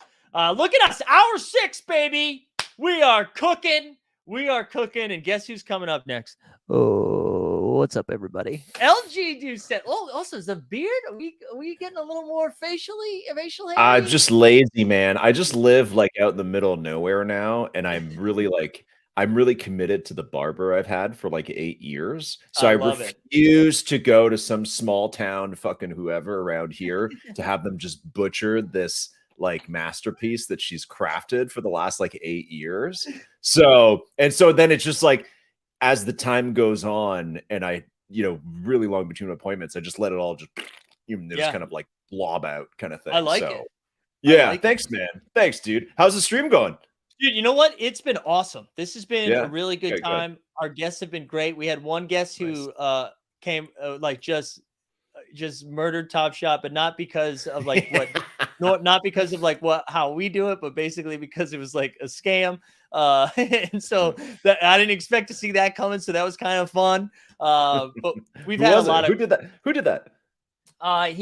His name's Sean, who he covers the Portland Trailblazers. He was great. He was an awesome guest. I don't like Highkin from Bleacher Report. Yeah. I'd spoken to Sean when Top Shot was hot a long time ago, and he interviewed me for that first Bleacher Report thing. It was great. But what did he say? What did he have to say? What's his beef? No, it wasn't even beef. It was more, you know how like when someone is just like, oh, that's not for me. It was that, but like a little bit more turned up, a little bit more murderous, a little bit more aggressive than that. But it wasn't like directed towards anybody. I don't know. It was, and he listen, good for him, man. He put $35 in, took 2,200 out, and then called it quits, and he did it for work. So, listen, if he's the only one that did it right. I feel like I'm still doing it for work. You know what I mean? Like I've been doing it for work for 2 years. It's just like whatever. Hey, what color do you want these lights in the background for me? Do you want it kind of cool red? You want like purple? I tell you what, whatever you pick, I'll do the same. I'll do the same. Do you want this to be kind of like sexy or dark like this? Here we go. Oh, that's actually really nice, good. Actually, hold on. That's let me get some purple cool, going on too. Yeah, here we go. Let me get some purple going on. Got any spooky music or anything? There we go. Oh wait, I do. I think we do have some music. I don't know if any of it's spooky though. Let me see what I can do. Night driving. Let's see if night driving is. Ooh, nice. Going for a cruise. Oh, go ahead. I was gonna say thanks for tuning in. This is LG and Mike show. I was gonna get more of like a Ryan Gosling drive kind of part. Oh yeah. It's just like, but like the nice parts, you're like, he's such a nice guy, and then he like stomps a guy's face in. Yeah, like in the elevator. You're like, yes. Well, I mean, he's nice to the girl he likes, but if somebody messes with him, that he just stomps their face in. So I gotta tell you, that scene still fucks me up. That from that movie, because I love that movie, but when you hear the head cave, it's audible. That really they have one shot of like his face is like just kind of like mushed, and it like there's like shreds of face, and it's just like, ooh, and then that's when he like turns around and he's like. And you're like, man, Ryan Gosling is not a little boy anymore. Like that's what it was, like that's what that felt like. I love Borland's comment said somewhere Phil D is oiling up right now. Yeah, where is he? Yeah. Hold on. Can you keep that on screen? Let me screenshot it to Phil D. Put it back up. And I told him, and he's just getting home from work or some shit like that. So I told him, I was like, you better get up here. That's incredible. Yeah. Oh, that's so good. Also, Oscar Isaac is in Drive. He's like he's like the prisoner husband guy who comes back and then is like, let's go do this robbery so I can square up with these guys, and they get shot. That's Oscar Isaac. Like before he was kind of known and is just playing like this random role. Yeah, I had no idea. That's great. Go back and watch it. You're like, oh shit, like what's Oscar Isaac doing in this movie? But then he gets shot. Like he gets shot like 6 times. And I know I'm not allowed to say this because the Disney Bros in the chat. I'm a diehard Oscar Isaac fan. But I couldn't do whatever. I forget the name of the show. What was it called? Whatever the new Disney show he was just in for Marvel. I couldn't do it. Moon Knight. Thank you. Moon Knight. Yeah. They're getting out there with the shows, man. They're getting out there with the shows. Like She-Hulk, she like crawled into the menu screen of Disney Plus on the last episode. Like, She-Hulk had some crazy meta stuff. Yeah. I will say it's like that in the comics. Like she does shit like she like rips the pages apart. Is like, stop writing all this dumb shit about me. Like so it matches the comics, Yeah, I'm pro She-Hulk. Pro Moon Knight was the only one I couldn't do. It's only because he sounded like he was doing like Chim Chimney Ray. Like I was just like, who talks like this? Yeah.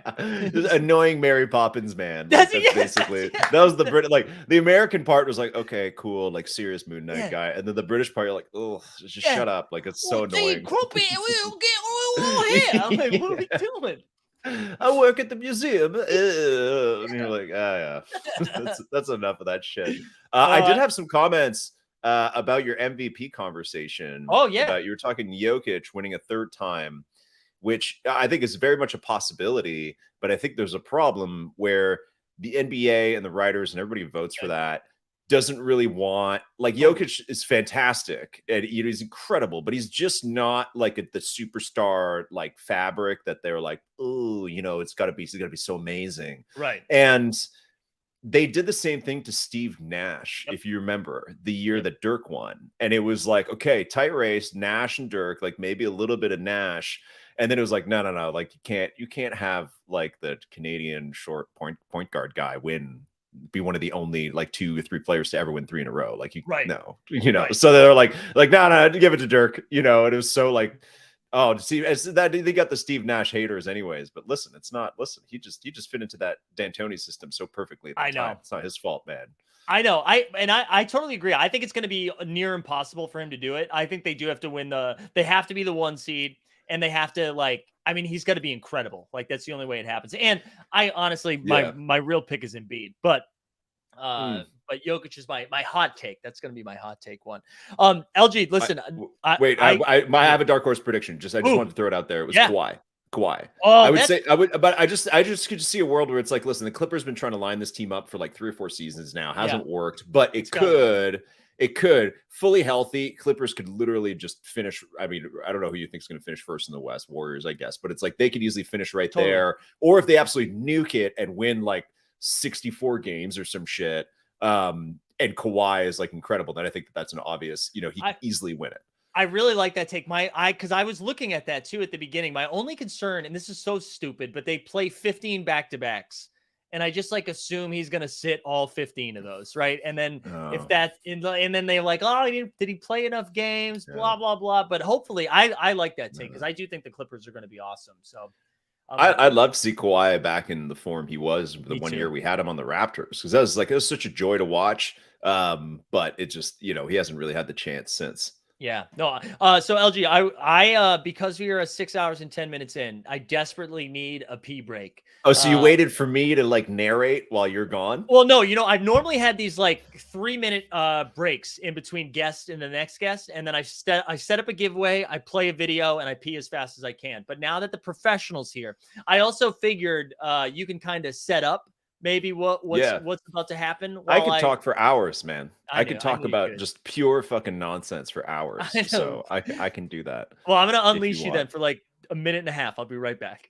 I'm gonna hold on. I'm gonna time Mike. Okay. Yeah, put the timer go. on. We're gonna time Mike. See how long his pee break actually is. All right, here we go. I don't know. Okay, this blur shit is not working. Anyways, I just started the timer. So we're going to see how long it takes Mike to get to drain the lizard, as they say in Super Troopers. And actually, here's something you guys maybe don't know about me, is that I actually deep down believe that I could have a chance at the Guinness Book of World Records for peeing for the longest amount of time. And I've never actually timed it kind of thing.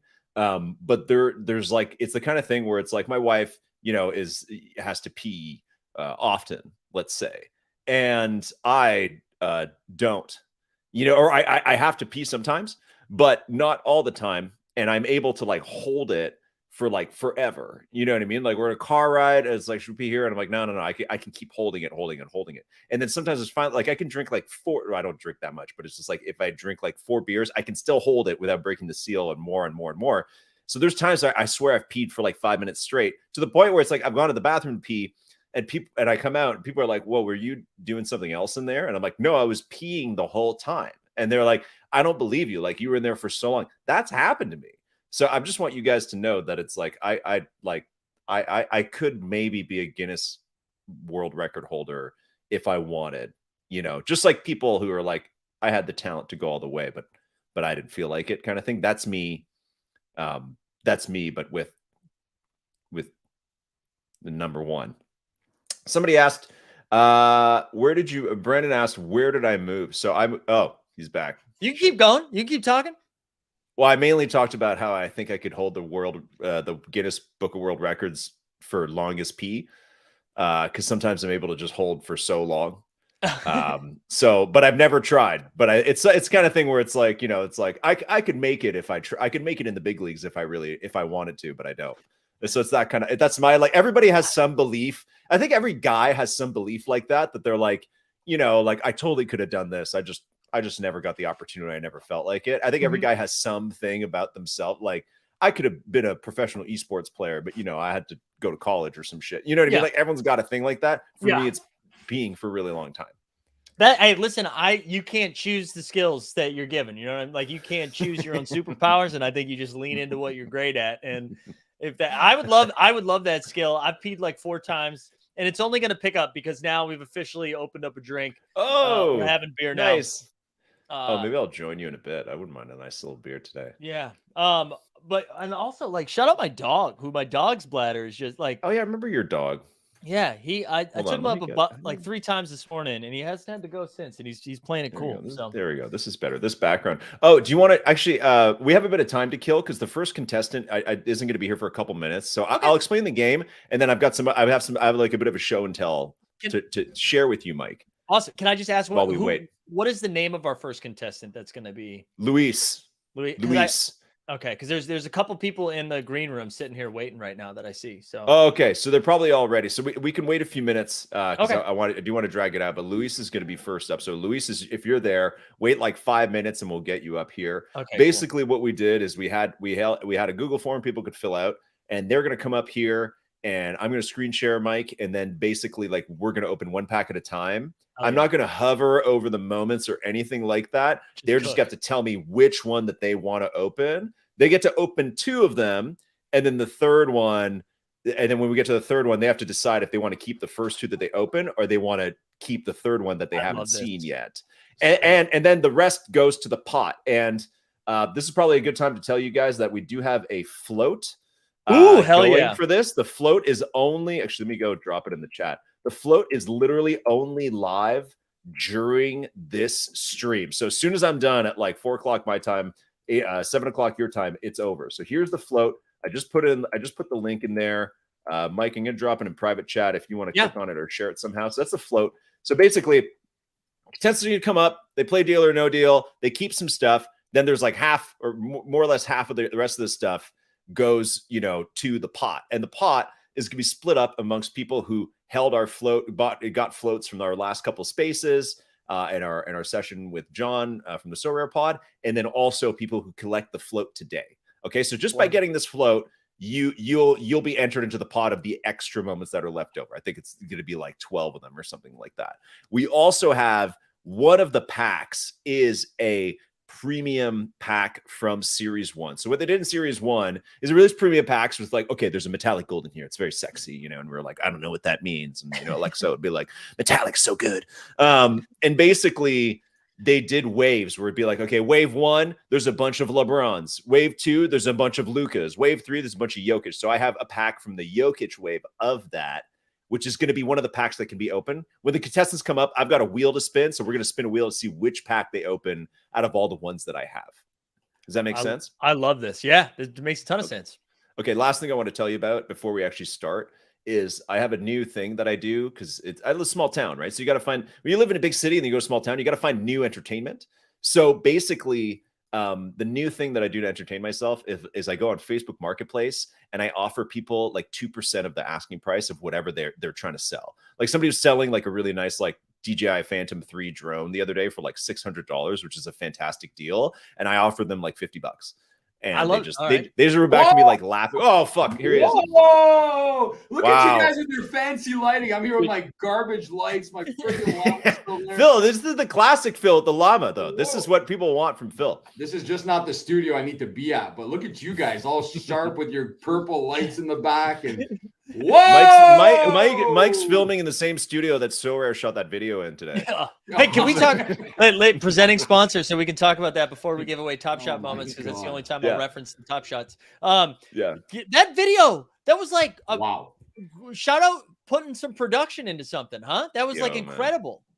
Dude, that was as soon as at first I was disappointed it wasn't live. I thought they were actually going to be live the whole time, and I was like, we could chat, or they're going to react to us. So I was like, oh right, like this is a company that raised $700 million, and they make professional polished videos to release products. Like, of course, and that was like fucking awesome, man. It was great. So good. Cat shows up, and he's like, hey, what's up? I love this shit, you know. And I thought the surprise player was going to be Rudy Gobert because he's French and they're French. I was like, all right. Oh yeah, and he's already got the partnership. Maybe Rudy hooked him up. Rudy was like, dude, Cat, you got to get in on this. Yeah, that's it. His new teammate. Yeah, there you go. Yeah. So, hey, Phil, what's going on? I don't know, man. I mean, I'm having a hard time figuring out who the partnered players are with Sorare NBA. I mean, we only saw Cat a million times today in all these ads, and then yeah, I'm not gonna lie, that video gave me such Doodles Party New York City vibes. With the way, seriously, that's exactly the vibes we had at that party. No. Where LG was booing the CEO and founder and just getting rowdy. No, he's not the founder. Whatever, Julian is the guy they hired from Billboard to run Poopsie, or Doodles. whoever it was that was on the stage. Yeah, Poopy was up there. Poopy. It was Julian, the former CEO of Billboard, and 3 ex-Dapper employees. That's what it was. And it was a PowerPoint presentation that felt like that Entourage episode where Vince wants to fire Ari, so he goes like dating the other agencies, and they're always like Microsoft, BMW, Vincent Chase, you know, and they do that, and it's the same. And then literally at one point, the guy was like Coca-Cola, like freaking Starbucks and Doodles. That's what we're gonna be. And I was losing it. Like, and free drinks or no, LG? I can't remember. Free, but you had to pay $14. So yeah, 14. What were you drinking, man? Like I didn't have I came from the Moonbirds party where there was David Blaine doing street magic. Oh man, anyways, good times. Will that happen ever again? Mike, where were you that night? I didn't see you anywhere. We went to like 10 different places. We did not see you that night. That was the night I was doing the Underdog show, and I was with Overzet with Club Top Shot. But the reason I didn't go out that night was because the night before I had gone pretty hard with us. Wasn't it with us? Yeah. No, that wasn't the night before. No, that was the night before. Yeah, that was like 2 nights in a row that I was like a little bit. Oh no, yeah, that was two nights in a row. And the night before Moonbirds was when I tweeted out that Summer League wasn't happening, and so that I decided to take the. Oh yeah, that's right. Set off a bomb. I remember that. I decided to take the night off. That wasn't happening. It's weird they didn't want to partner up though. In the show. Okay, let's get the. Oh, sorry. The last thing before I forget. The main thing I bought from Facebook Marketplace for way under asking, like somebody posted like a weird chair for $50, and I was like, "Hey, can I give you $5?" And she was like, "Yes." And I'll show you the chair. Hold on, let me show you. What? Check this shit out, man. Oh, whoa! Look at that. Check this out, man. $5.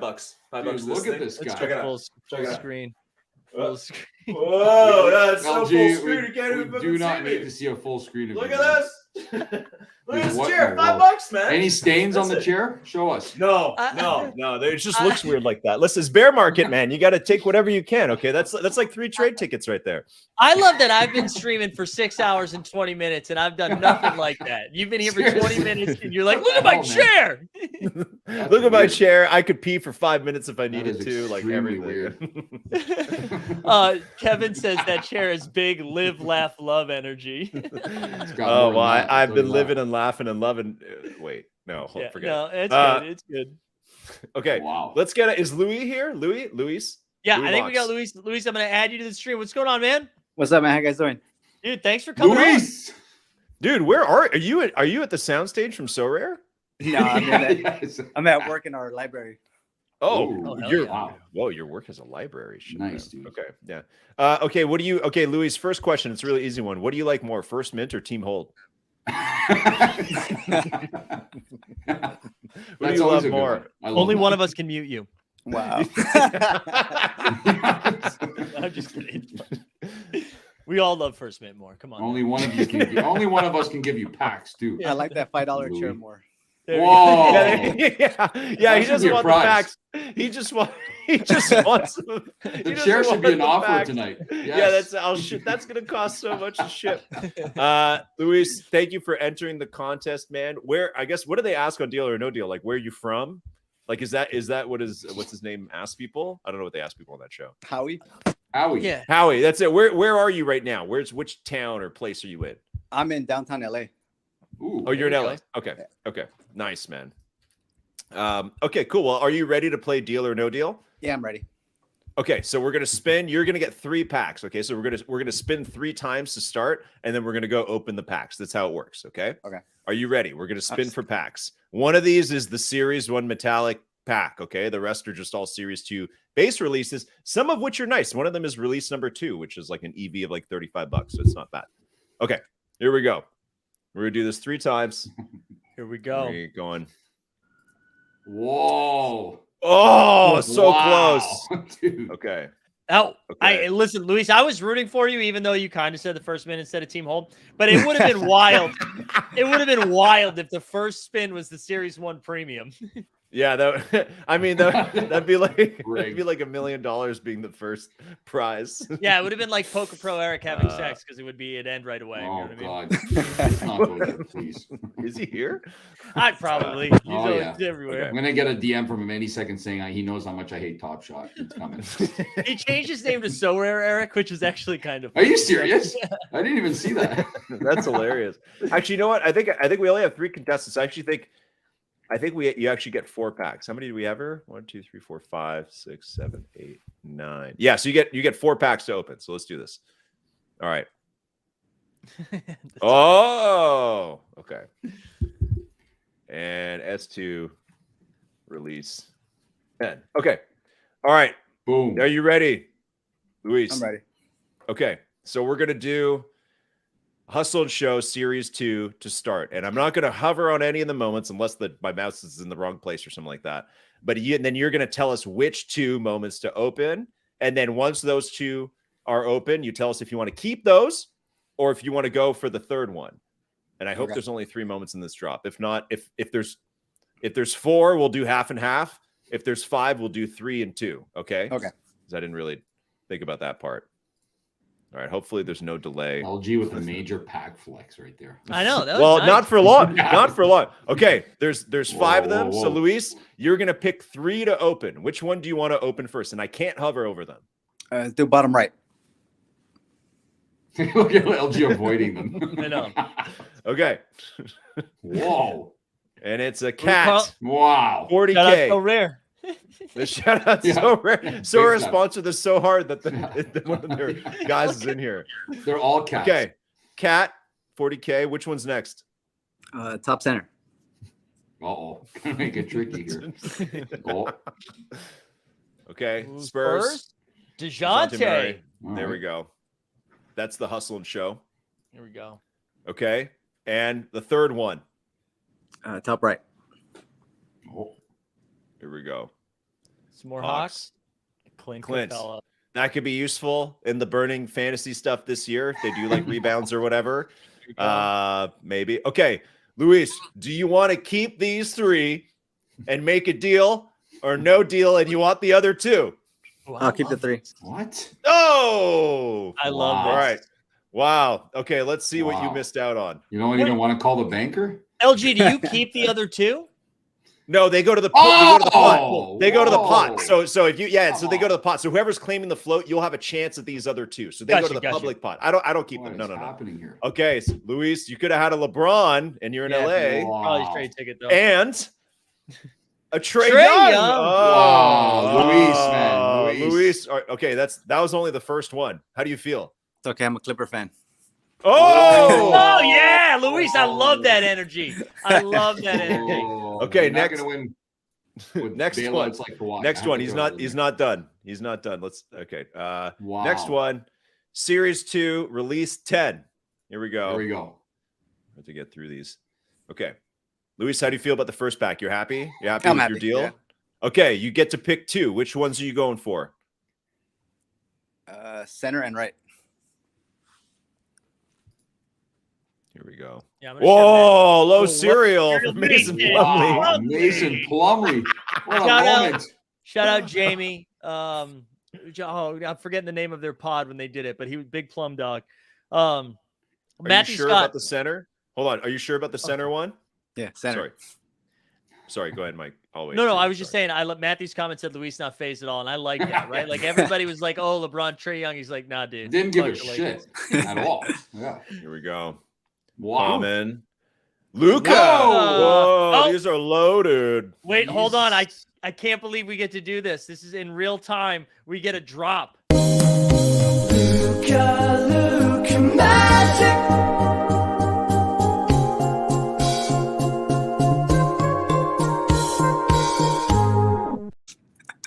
Why are you in there, Mike? Because Greg, this is every time Greg makes a video, he there's an Easter egg. He slips me into the video.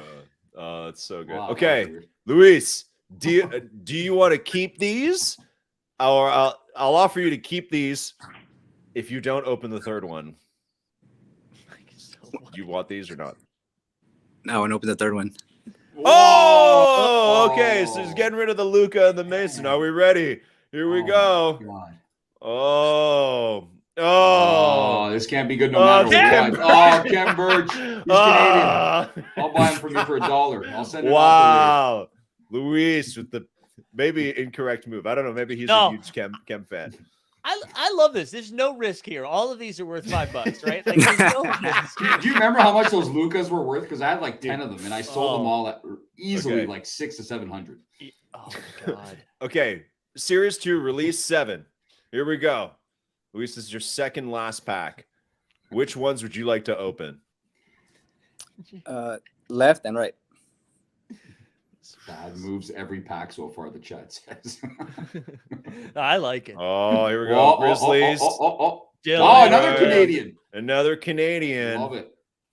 Is Dylan Brooks the angriest Canadian of all time? 100%, man. 100%. All the others are pretty nice. Yeah, that's it.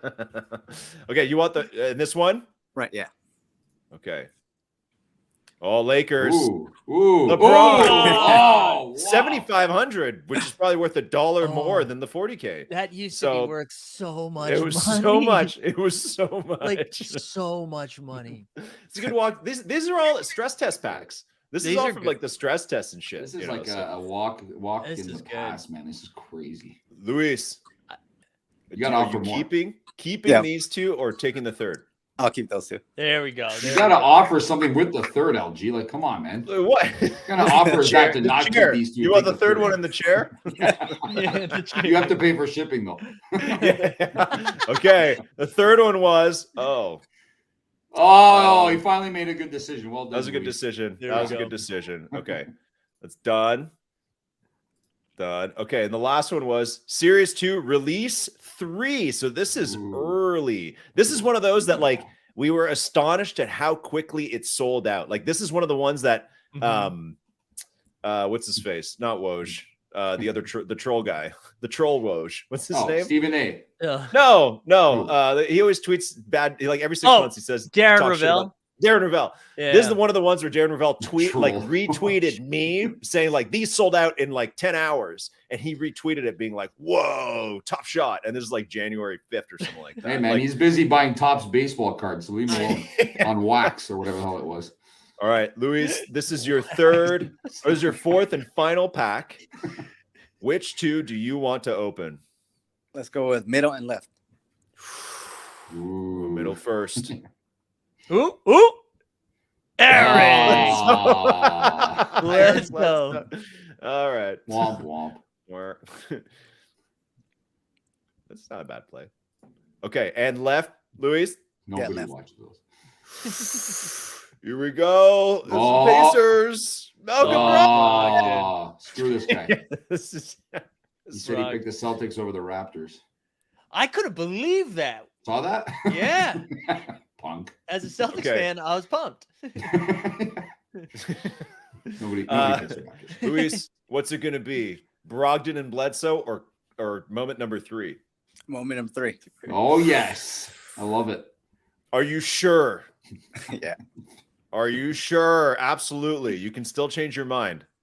I'm sure. This is going to be hot trash. Here we go. Oh, moment number good. 3. Raptors. Stand of all Raptors. There's such a difference between the packs. The packs are so different. Man. Wow. Also, shout out Stanley Johnson, who just got cut by the Lakers, and it sounded like he was devastated. I mean, of course he was upset. He's But I been feel like he fringe for a finally while found a now. home, and then no dice. Wow. right. Okay, All so Luis, you're keeping the Johnson. You got some good It's all stuff. I about think you Josh. got some good. I think you got some decent stuff. Luis, how do you feel? Was this a life-changing deal or no deal for you? It was fun. It was fun. Well, Luis, we appreciate you, man. Good luck to Clippers this year. Like 10 minutes ago, I said that I think Kawhi is a good dark horse candidate for MVP. So I love it. Yeah. wishing them all the best. I love it. Thank you. Thanks for coming on, And, man. and Thanks, Luis, guys. if you join So Rare, make sure you use Mike's link, okay? Oh, hell yeah. Let's go. Fire the link, baby. Wait, what happens when you use the link? Mike I- makes what's money. going on. yeah. I have to know what to do when I create all those fake accounts later. No, it's only what is kind of nice because you can play for free. You can play for free if you want, so you don't have to buy anything. But if you do buy stuff, we get a little kickback when that happens. Nice. So, Okay. yeah, it's weird to get paid. I don't know. You guys are probably more familiar with that than I have ever been. Luis, thanks for coming on, man. Thanks, guys. Take care. Later, Luis. Hi, Luis. The chat is wild. The chat is wild. Saying Luis showed no emotion. Dude, because he was a killer. He was just a killer. He's a killer. He was a killer. Yeah. Guys, I want to say thanks for being down for doing this for a couple. This is like very engaging for everyone, which I love. But also, I can't tell you, and I didn't realize it until we started this segment, how badly I needed this 6 hours in. Like, oh my God. I'm like feeling all of 6 hours, man. Yeah, I'm feeling like the adrenaline just fucking shake out of my body right now, and I needed this badly. So It's thank true. you. You're like, well, you're also having a beer, Mike. Give I know, some and credit it's to like the Whoa. beer. Yeah, The brew. We're gonna be Yeah. getting a second one in a second, I think. It's been Whoa. going down. Happy hour, baby. So we got 2 left. Is that right? Two more. So we have 8 spinners? packs, two spinners left. The next one should be very, very well known and popular community member, Rebel Seller. All right, Rebel Seller. Oh, Rebel Seller's coming up. Is he here? Yeah, Rebel Seller's coming up. Here we go, and he's standing. Oh, I like it. Let's go. Full screen him. mute, Rebel. Yeah, I'll full save screen that guy. We got to see it. right, Rebel, save you're you. you're muted. You are You're muted, muted, though. dude. We're gonna save you before you even speak. I didn't even get a word out, so fine. Yeah, Rebel. Wow. What's up, guys? Wow. Thanks for being here, man. Thank you. Yeah, dude. I love You that, know, I had that to represent. dojo. I mean, I know it's a top shot thing, but you know, I had to represent Strike. There we Oh, go. there you Nice. go. Yeah. Nice. I was gonna say Jeb calling it out right there too. Jeb seeing the dojo That's post. We nice, love to yeah. see it. That's like it's one of the first pieces of merch that people won from Dapper, I think, in this current run. Yeah, I believe so. Wow. Not to be confused with the all day hat and hoodie that big spenders will be earning sometime. Yeah, soon. I won't be getting that. Oh, did we have merch come up? Was there a merch drop today? They're gonna do. Oh yeah, Mike, you've been like locked in this room for like hours. All day said that there's the next 3 weeks. There's gonna be like a all time like a leaderboard of the entire 3 weeks of playbook yards, Hell yeah. and the top 50 are gonna get like a merch bundle of hoodie, hat, and shirt. Top 100, 2 of those, and top 500, I think just the hat or just the shirt. So Well, that should fix it. That should fix it. Sorry, I just you guys. I love it. Marketplace. Hey, listen, man. Marketplace popping off. What marketplace? Hey, for all day. It's a joke. I can't forget it. I didn't say Anyways, okay. Rebel. What's Rebel? Where are you, man? Where At are you the coming crib. from? At Battle Creek, Michigan. Okay, Oh, Michigan. Okay, yeah, Michigan. nice. Hell yeah. Go Bucks. Kellogg's home city. So when you Nice. eat Frosted Flakes, that comes from here. Oh shit. God, I love because so hell? I'm Rebel. Just so you know, I'm from a town that's the home of Ocean Spray, and I can tell everything else that's going on in your hell is town when Ocean your Spray? first thing is like, "Hey, you ever had fucking cereal?" Sure. Yeah, that's us, baby. Like, Exactly. What the And hell it's is Ocean funny, you can Spray, tell man? somebody from Japan and they know Kellogg cereal, you know what I mean? So it's the go-to. It's the go-to. I love it. I love it, man. Wow. Yeah, and Ocean Spray is the drink. The guy that was having the drink in the you know, like he was on the skateboard. Oh, the dude in Cali. And it or was the something. Fleetwood Mac song. Oh, It was like yeah. pretty much just advertising for Ocean Spray. That sounded like a that- spray yeah. that like comes with manscaping tools and shit like that. Since Mike brought that up, seriously. Ocean Spray. And Rebel, are you anywhere near that location that record shop had us calling that was ended up being in Michigan? That number you could see on the ATM machine that everybody started calling. No, that's quite a ways away. That was the wildest times. Still can't get over that. Oh, this is good. Good times. All right. All right. Let's party. Rebel, are you ready for deal or no deal? Ready as I'm gonna be. Nice. Okay, let's do this. Let's spin. You're gonna get 4 packs, okay? And one of them might be the Series 1 premium pack. Mike's gone, but it's fine. He went to get a beer. He went to get a beer. Oh shit. DMs from Sorare Eric. God. Here we go. Okay, S2, release 5. Rebel, were you around for the stress test days? Were you around back No, then? I wasn't. No, early October 21 is when I came in. So I was pretty much missed most of that. I was in Series 2 still, but wow. You're gonna get to relive it through us commenting on the stuff that's coming out in this stuff, because this is the stuff people would stay up till like 3 a.m. trying to get this. Usman would come onto Discord and be like at the last second, be like, "Hey, let's stress test right now." And then if you got one of these packs, oh, yeah! Let's go. Let's go. That's Sorry, nice. That's got Jokic in it. Lots of Jokic. It might. It could be Ish Smith, MGLE. I don't know.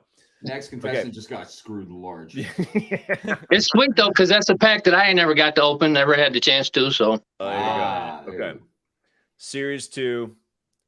I will say, 12. just based on experience of opening Series 1 packs that you weren't supposed to buy, people get real upset. So I hope, speaking as someone who got a Series 1 running backpack, so just be careful. People might get a little mad. Whoa, you were part of that? Wow. Yeah, dude, I was a part of the influencer glitch that the secret message group? Influencer glitch. Okay, Rebel, we're going to go down in numbers. So we're going to start with Series 2, release 12. But it's not necessarily ordered, because as we saw in the last contestant, Luis, like release 2 was like a total dud. It was like Brogdon and Stanley Johnson and shit, whereas like release 7 was like loaded with like LeBrons and Lucas. So they clearly were gearing this. I don't feel that lucky, but we'll see. Oh, come on, man. Come on, Rebel. Dude. Okay, here we go. You know how it works. Yeah, I know you were listening before, so you know how it works. You're going to pick 2 of these, okay, to open, and then you have to decide if you want to keep those 2 or do the third. So which ones do you want to start with? I always go middle out, so let's go middle first. Oh, here we go. It tricked me. Common. Uh-oh, not a good start. Clint. Oh. That's okay. Clint. Ah. Whoa. Yeah, nice. Okay. Let's go right. Here we go. What's it gonna be? Wow. Spurs, LaMarcus. That's okay. Even though I hate LaMarcus with all my heart. Phil sounds like he's getting a massage right now. I wish. Okay. Rebel, are you keeping Clint Capella and LaMarcus Aldridge, or are you going for the third moment? Let's go with the third one. Yeah. All right. Here we go. Hell yeah, man. Why would you Here keep we go. Oh, Grizzlies. Oh,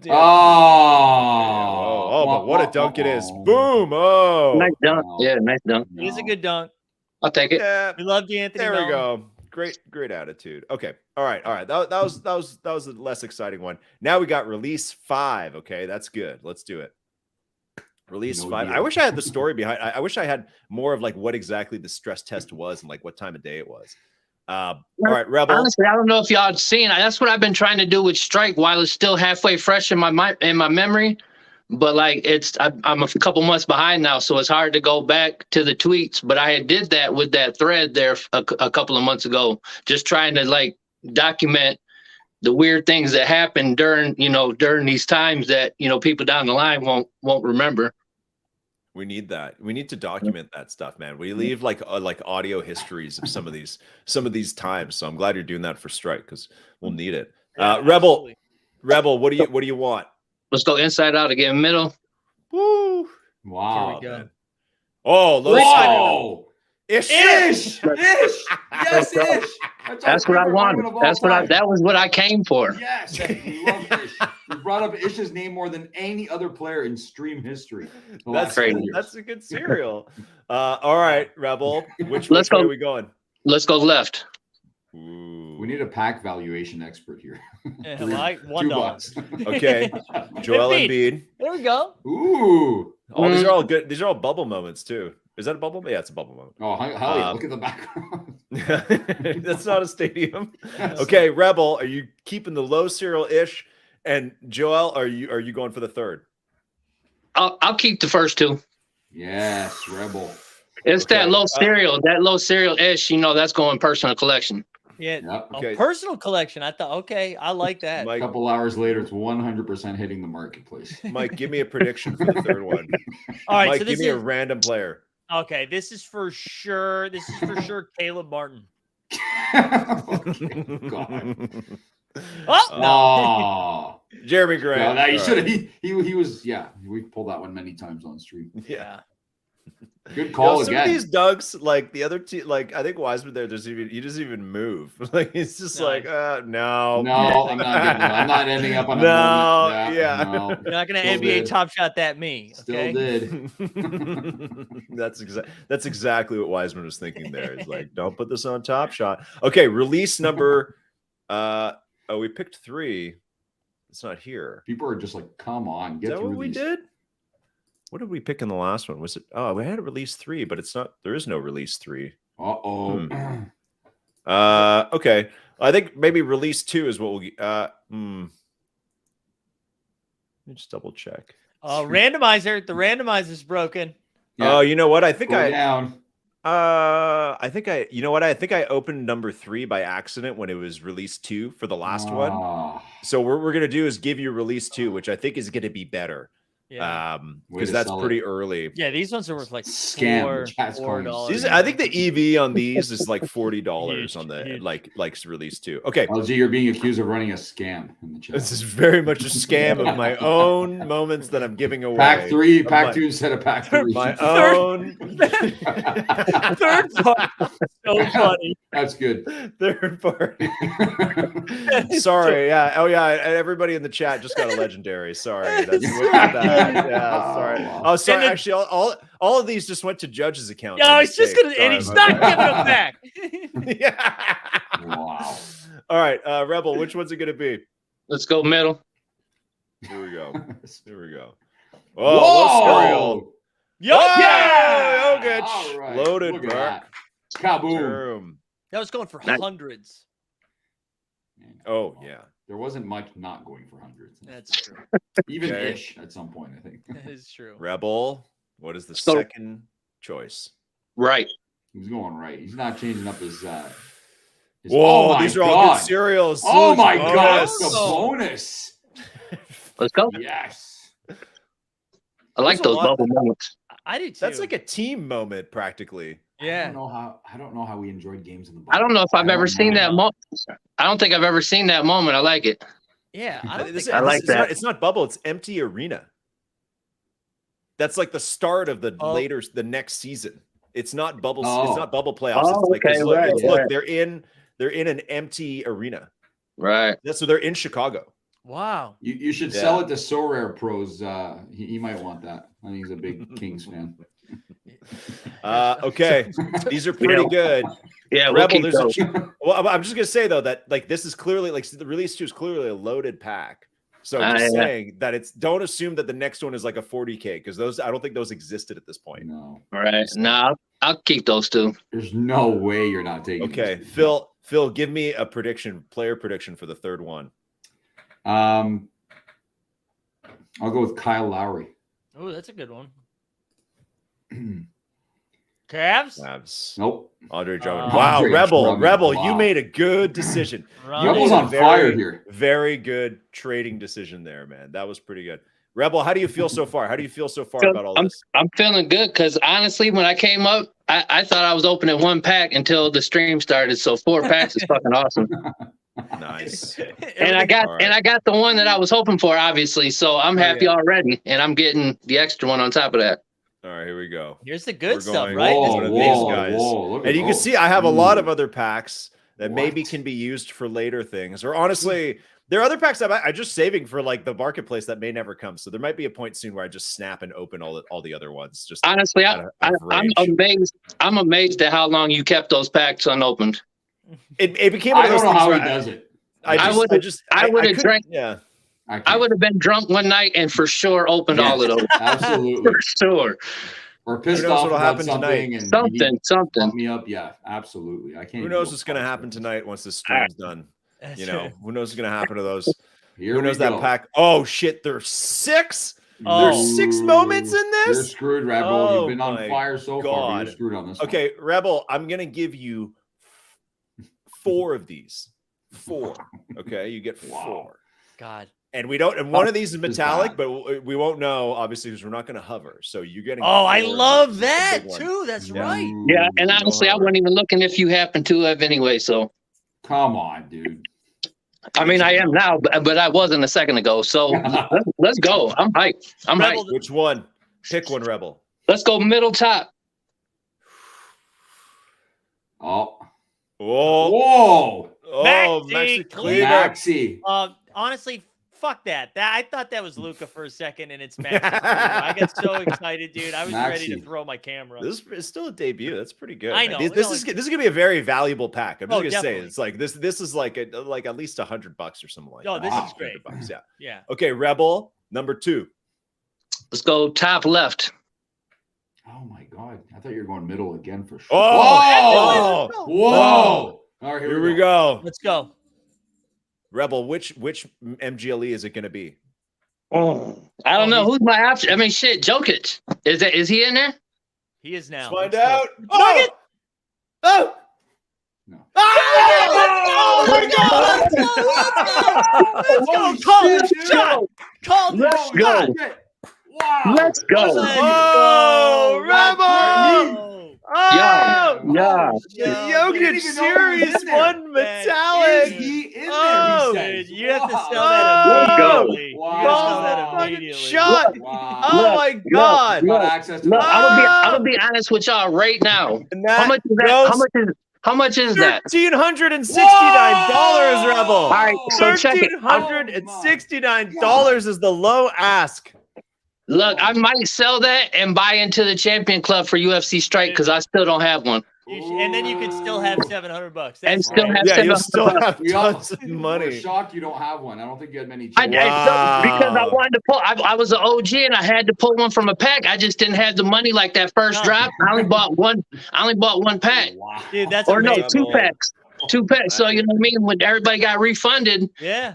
people started with a whole bunch more moments than I did because I didn't. You know what I mean. So Dude, that's let's go. Oh my I'm so hyped. Yeah, I don't mean this in any way towards End other the contestants or anybody on the stream, but No more you have contestants. been such a hustler in the Twitter streets, promoting stuff. You've always been in my DMs, just trying So to make true. stuff happen. It could not happen to a better guy. I I say appreciate that it. right now. It I could not agree, happen man. to a better Rebel- guy. Rebel's the I best, literally, dude. and you got chosen. Like I literally like quick time screen recorded choosing who, like randomizing the wheel of who's going to come up here. So you were chosen by chance. And now Wow, you got man. the metallic gold, and it was Appreciate the it. Jokic. So everything happens for a reason, man. So it I could would've happen to a never better gone guy. top left. Is this being recorded?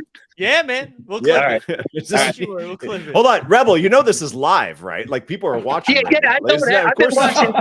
I've been watching all day. I've been watching Mike stream all morning. I saw you in the chat too. I did. Yeah, I I've been saw you. here Wow. since when you started early this morning. Oh, that's too Man, good. that man, what a man, boy. this And you is still got wild. 2 more Wait, moments. hold on. baby. Wait, hold on. I Wait, hold told on. He has not said if he's keeping them yet or not. LG. He hasn't said if he's keeping these. You know what's crazy is that Luis missed that pack by like half a space. By half. Let tiny Luis little live. space. Let Luis live. Yeah. Yeah, Okay, Luis. Rebel. You get 2 more. You get 2 more out of this pack. Not that it matters that much. Let's go top right. All right. Here Nothing we go. matters anymore. Here we go. Yeah, nothing. No. Yeah. doesn't Garbage. Next one. Next one.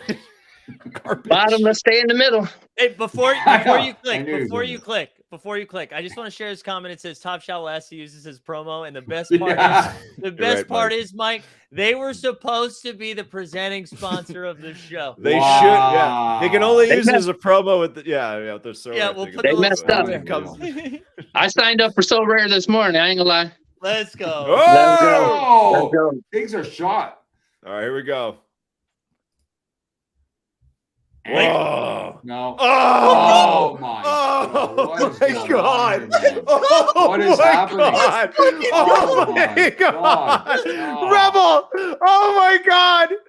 Oh, my fucking God, Look it Rebel. up. Look it up. What's Oh, the my floor on that? God. Rebel, do you know how much that's worth? That's Do you gonna be know? $1,000, right? Oh my god! Or is Dude, that What's that- going on here, no, dude? dude, this is the freaking Kobe dunk. What are you talking about? Oh This my is his God. debut. Yeah, it's $1,000. You're right. It's $1,000 bucks. It's $1,000. It's $1,000 Doesn't matter. It's $1,000 What is fucking dollars. Hey, you know what the best part about this is? This is LG's pack.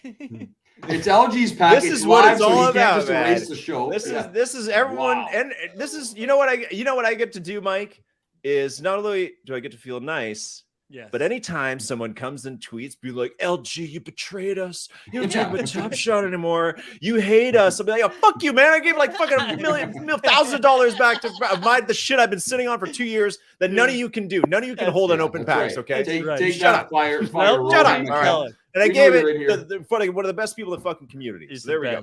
I Okay, appreciate next it. question. Look, Rebel.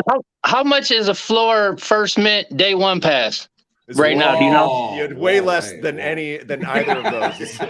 It's like 0.2 ETH or something. So it's I not think that much. it's time. I think it's time. Oh man! Oh, I love that. I owe y'all so big right now. I don't even. I'm fucking speechless. Dude, that's incredible, Well, man. wait, hold on, I'm hold on, speechless. Rebel, hold on. Are you keeping these, or are you going for the? Other Let me think. You know, two unknowns is it's tempting. You don't know what, like, literally, Dude. there could be like a number I one dare you. cereal in there. No, Like, no, yeah. there's a chance that the other two are worth more than. Who cares? Exactly. No, we'll stick with those four. Wow. Look at that Wow. cereal. I'm- The cereal in the LeBron. That's is like that's incredible. unreal. Look, my heart is my heart is beating out of my chest right now. Oh, that's Nuts, amazing, dude. man. We should have made a deal with you that you like start doing dojo moves on screen if you pull something Right. insane. Right. If I definitely would have done it if you had asked me beforehand. So I'm glad that you didn't think of that until Some now. roundhouse kicks and stuff. That'd be awesome. That's incredible. Oh, I'm doing as soon as I get off the stream. I'm gonna do roundhouse kicks. I'm gonna Wait say till- hold on, just wait till Shelby's Shelby's in the wings. I think Shelby's yeah. the third contestant. I know. Sorry, We're gonna Shelby. go to. I'm the only one that can see Shelby right now, and I just want to say Shelby has been smiling this entire time. Hey, there we And go. So Yeah. just so you know, been very, very on board.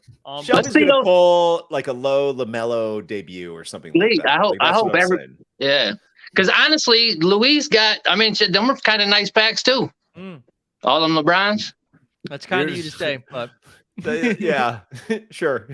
That's like driving a Ferrari and telling Honestly- someone that their scooter is also a nice ride. Like that's, Honestly, yeah, let's say this. I hope that one of those two there is something really good that goes to somebody that gets one of the poet. You know, it won't the- be Rebel. It's definitely nothing good. Okay. All There right. we So go. Rebel, you are keeping these four. Oh yeah, for sure. Okay, let's do the other two. No balls. If I he mean, doesn't go isn't for it supposed to be a hard decision on deal or no deal? Like, where the hell are the Yeah. counter prizes? Like, where's Yeah. the guy calling in saying Howie's some kind of pissed other off offer? right now. Listen, Phil, I have other, we could do it again. I have other packs, you know, so we could. Okay, I wanted to ask you about Here that before we go go. any further. Hold on, Mike. Yeah. First of all, what the hell is this green thing in the chat? Okay, I what mean, is they that? it makes me think that Top Shot Tesla moved out of Canada because normally he's donating CA when he does. But he Okay. just sent us Oh, $5. it's a donation. And he Cool. says, "Sorry, I'm late. Just got through the Matrix NFT queue. When reveal, debating the That's red good, boom." man. What the hell? We got some kind of email from the Matrix NFT today. I'm so confused. I have no idea what's going on there, but I will answer this really quickly. I was watching that game with my son last night. I am extremely happy the Leafs lost that game. I was hoping they lose that game because the team needs change. So losing to bad teams, they should have lost all 4 games this year. It will lead to change eventually. So I was happy they lost. And I've never cheered against my teams ever. But yesterday I was very happy. That's Okay. Okay, so Rebel, you're keeping those 4, correct? Just confirm it one more time. Okay, so we're doing the other 2. Mike, what's in this bottom right one? We're gonna do that first. I think we are getting Zion. I think a Zion appearance No. is happening. I think this is just like a pack from God. No, look at these serial numbers. Harden, though. Oh! That's a Harden. Is that a debut or no? No, no. no, this is some Oh, other random minted to 1012 for some reason. Harden. Yeah. All right, Phil, what's in the bottom left? Kyle Lowry. Consistent. Spurs. Definitely not. Gay. Rudy Burn. Gay, yeah, that's garbage. There you go. Could you imagine Rebel like did the other 4 except the LeBron and Jokic, and then those were the other 2? That would How like wild would I that don't have know. been? Yes, I'm so Wow. happy you chose those. Rebel, It's incredible. Congratulations, Well done, man. dude. Congratulations. Congrats, We'll be man. sending those over a little later. Appreciate Dude, you the man. Still Yeah, the man. That's incredible stuff. All right, take it easy, Terrible. Rebel. You too. Wait, were See you you, gonna say Rebel. something? Did I cut you off? Were you gonna say I was something? just gonna tell LG thanks for the packs. You're welcome. All right. Good. All right, take See you, care, Rebel. See you, Bye. Rebel. Wow. All right, let's Wow. get Yeah, Shelby. yeah. Try topping that, Shelby. Let's go. Yeah, Shelby. That was absolutely electric. I think that is exactly what you wanted. And yeah, let's hope we can even get close to that. Shelby, we wanted you to come on here all fucking pissed and stuff and just like in a bad mood. I rigged it, everything. Yeah. This is the one time we do not like your optimism. So you're incredible. I want to see you raging. Shelby, where are you calling in from? Portland, Oregon, actually. Ooh. Nice. West Coast. There we go. Definitely. All right, man. Well, are you ready? By now, you know how it works, and you know what's left here. We got. He gets the rest of the packs, right? Yeah. What do you think's in this early adopters one? It's not on the show today, but this is a funny one because I have low cereals, but that's for a different time. What's in there? We'll do You that tell another us. time. Okay. We're giving you release 7, release 5, and then one of each of these of 4B and of 2. Okay. All right. So we're gonna go release 7 first. You know Let's how hit it a works. 4K. Let's hit a 4K. I think some of these are loaded with the rookies, and that there's going to be like a LaMelo or a. You remember Halliburton was going for so much for a while. Remember the Halliburton? Yeah, Halliburton's going for so buy much. the whole thing. Can we get a full screenshot of that? You know, that's enough money from the last pack to send this chair around the country. It's going to go to everyone's house once. Everyone gets to sit in it. Okay, Shelby, which one are you going for first? Let's start with the first one, far left. This is such a. Ooh. Chris. Jonas. We get some Jonas. Valanciunas, who went through a McDonald's drive-through with like 20 empty beer cans. Oh. Oh, is that real? Yeah. Yeah. The one He who was was on the ice Raptors. fishing. Yeah. Oh, God, I yeah. fucking love Yeah, that like guy. He was Two in ice the fishing and he morning. rolled through the drive-through and he had like 20 empties and he was crushing one as he was driving. The McDonald's staff called the cops on him too. Yeah. Yeah. He's like, back home we can do that. He's like, what the hell? Okay. Shelby, which one's next? Let's do the far right. All right. Total opposite strategy than Rebel. Yeah. Rockets. Christian Wood. There we go. That New one. map. Okay. Oh, Shelby, God. you keeping these? Or you going for the third one? Let's do the third one. Let's get the mystery box. Yeah, You want the third one? Yeah, let's do it. This could be even worse. Here we go. Oh, Lakers. Anthony Oh, Davis. good decision. Anthony Well Davis. done. Not I'll bad. He take got the 15K. AD. Good decision, man. Also, at some point, probably went for like $1,000, something like that. Okay, all right. That was the less fun pack. Next, we're doing release 5. Okay, here we go. Release 5. They're gonna get better as we go. geez, Man, I'm so happy. OG. I've been staring at these packs for so long. I'm happy we're opening them. This I'm is happy great. we're doing this together. All right, Shelby, which one's going first? Release 5. Which one are you picking? Let's try the middle strat. It worked Nice. for Rebel. Here we go. Oh, Celtics. Some Tatum. Oh, Jalen Brown. All right. Okay, that's pretty good. Nice. I'm a big Jalen Brown fan. Nice. Thanks. Empty Smooth. arena. Okay. Smooth Jalen. Okay. You need Which to turn it one's over. next, Shelby? What's next? Let's do the right side. Yes, that's the Rebel way. Here it is. Come on, He's 4K. going middle right every time. Knicks. Oh God. Mitchell Robinson. Ooh, Mitch Rob? Okay. Yeah. Okay, Shelby, you keeping these, or you going for no deal and doing the third one? This is tough. That's I like Jalen Brown. Don't really care about Mitchell Robinson. So let's say no deal. Let's do that first one. Here we go. Phil, what's So it going to be in 4K. here? Wait, you don't want to keep a Mitchell Robinson so you can lock him up and climb the Knicks leaderboard by like one spot? That sucks. Kyle Lowry. All right, he's going for this one. Well, Cavs. No, it's always the Cavs when I say that. Oh, okay. Oh. It's Okoro's debut. Oh, there There it it is. is. There you go, 4K. Mikey. 4K. You got The the 4K. You got 4K. screwed. There we go. Oh, there we go. Yeah, you got the 4K. So Shelby took this one. Shelby Oh, he this one. took it. Let's Oh, he go. took Yeah, it. he said no deal. He said Oh, no deal. great. Yeah, I That's don't it. know There about you go. Mitchell Robinson. Well I'm done. sorry. Yeah, the Mitchell threw him off. So that's pretty There good. we How go. much does that Okoro go for? Like $30, $40, 800. 20? Back in the day, yes, but The not floor on those was insane. Not, Thin okay. floor though. It's a thin floor. 2 packs left. Release 4B. I don't know why some of them were like 4A and 4B and 4C, and then the other ones are just numbers. I don't make any sense. Okay, Shelby, you know the drill. Which of these 3 would you like to open first? Let's try the middle again. Here we go, Shelby. There we go. Shelby from Portland. Oh, Eric Bledsoe. Another Bledsoe. God, More Bledsoe, baby. Oh, Smoothie King. Okay. And Shelby, which one's your second pick? Let's do the left one this time. Here we go. Give another 4K. Let's vibe. Come on now. Jalen Brown. Hey. Yeah, we didn't take Jalen last time, so I assume you're not taking Jalen this time. All right. Yeah. Shelby, deal or no deal? You keeping these 2? You're going for the third. Let's do the third one. I love it. I love. You're going for the third one? I'm a risk taker. Yeah, third one. You don't want these. You don't want any. You don't want Bledsoe or Jalen. No, don't need them. Let's get a 4K again. That'd be sick. Nope. Oh, so close.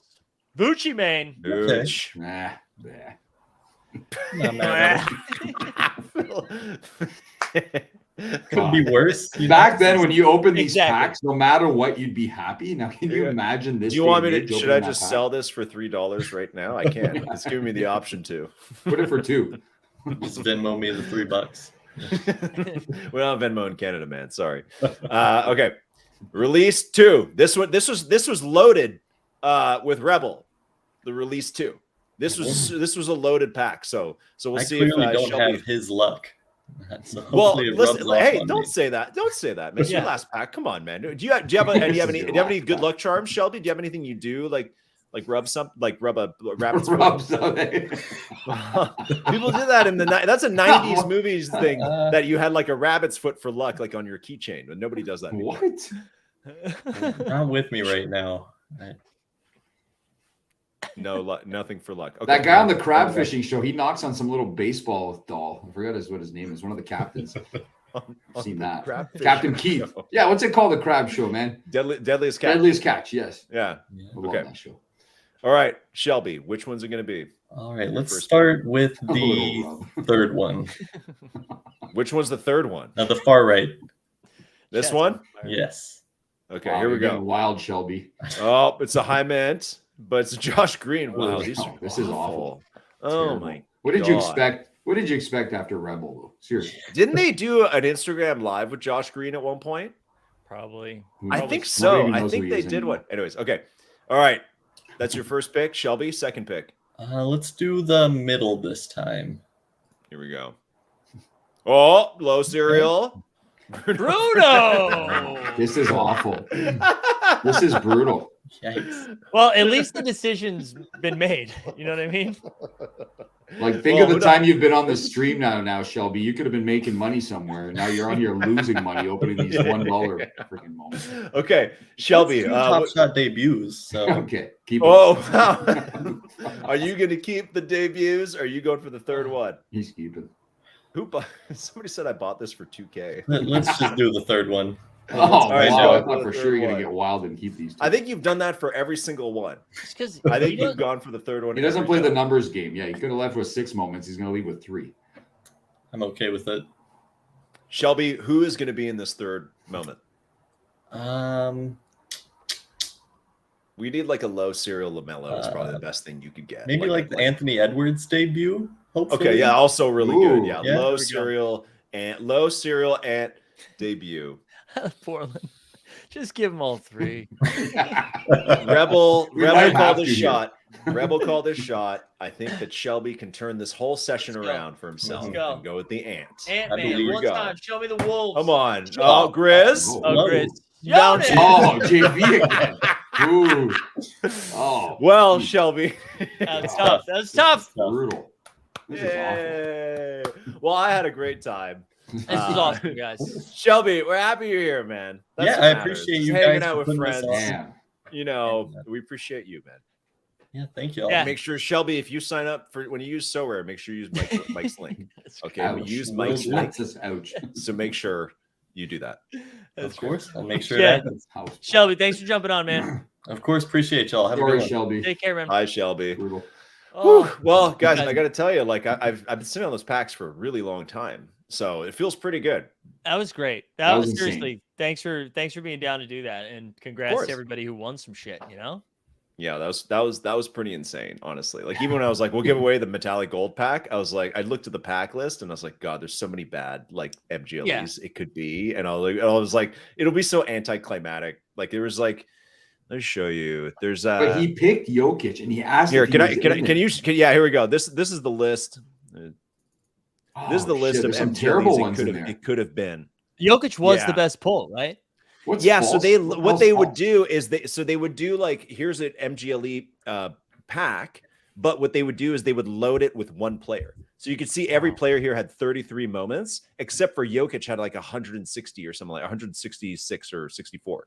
So they would do that for each drop. They'd be like, okay, this is the Dame drop, you know, and there'd be like 150 Dames and then 30 of everybody else. So then if you- more people got it.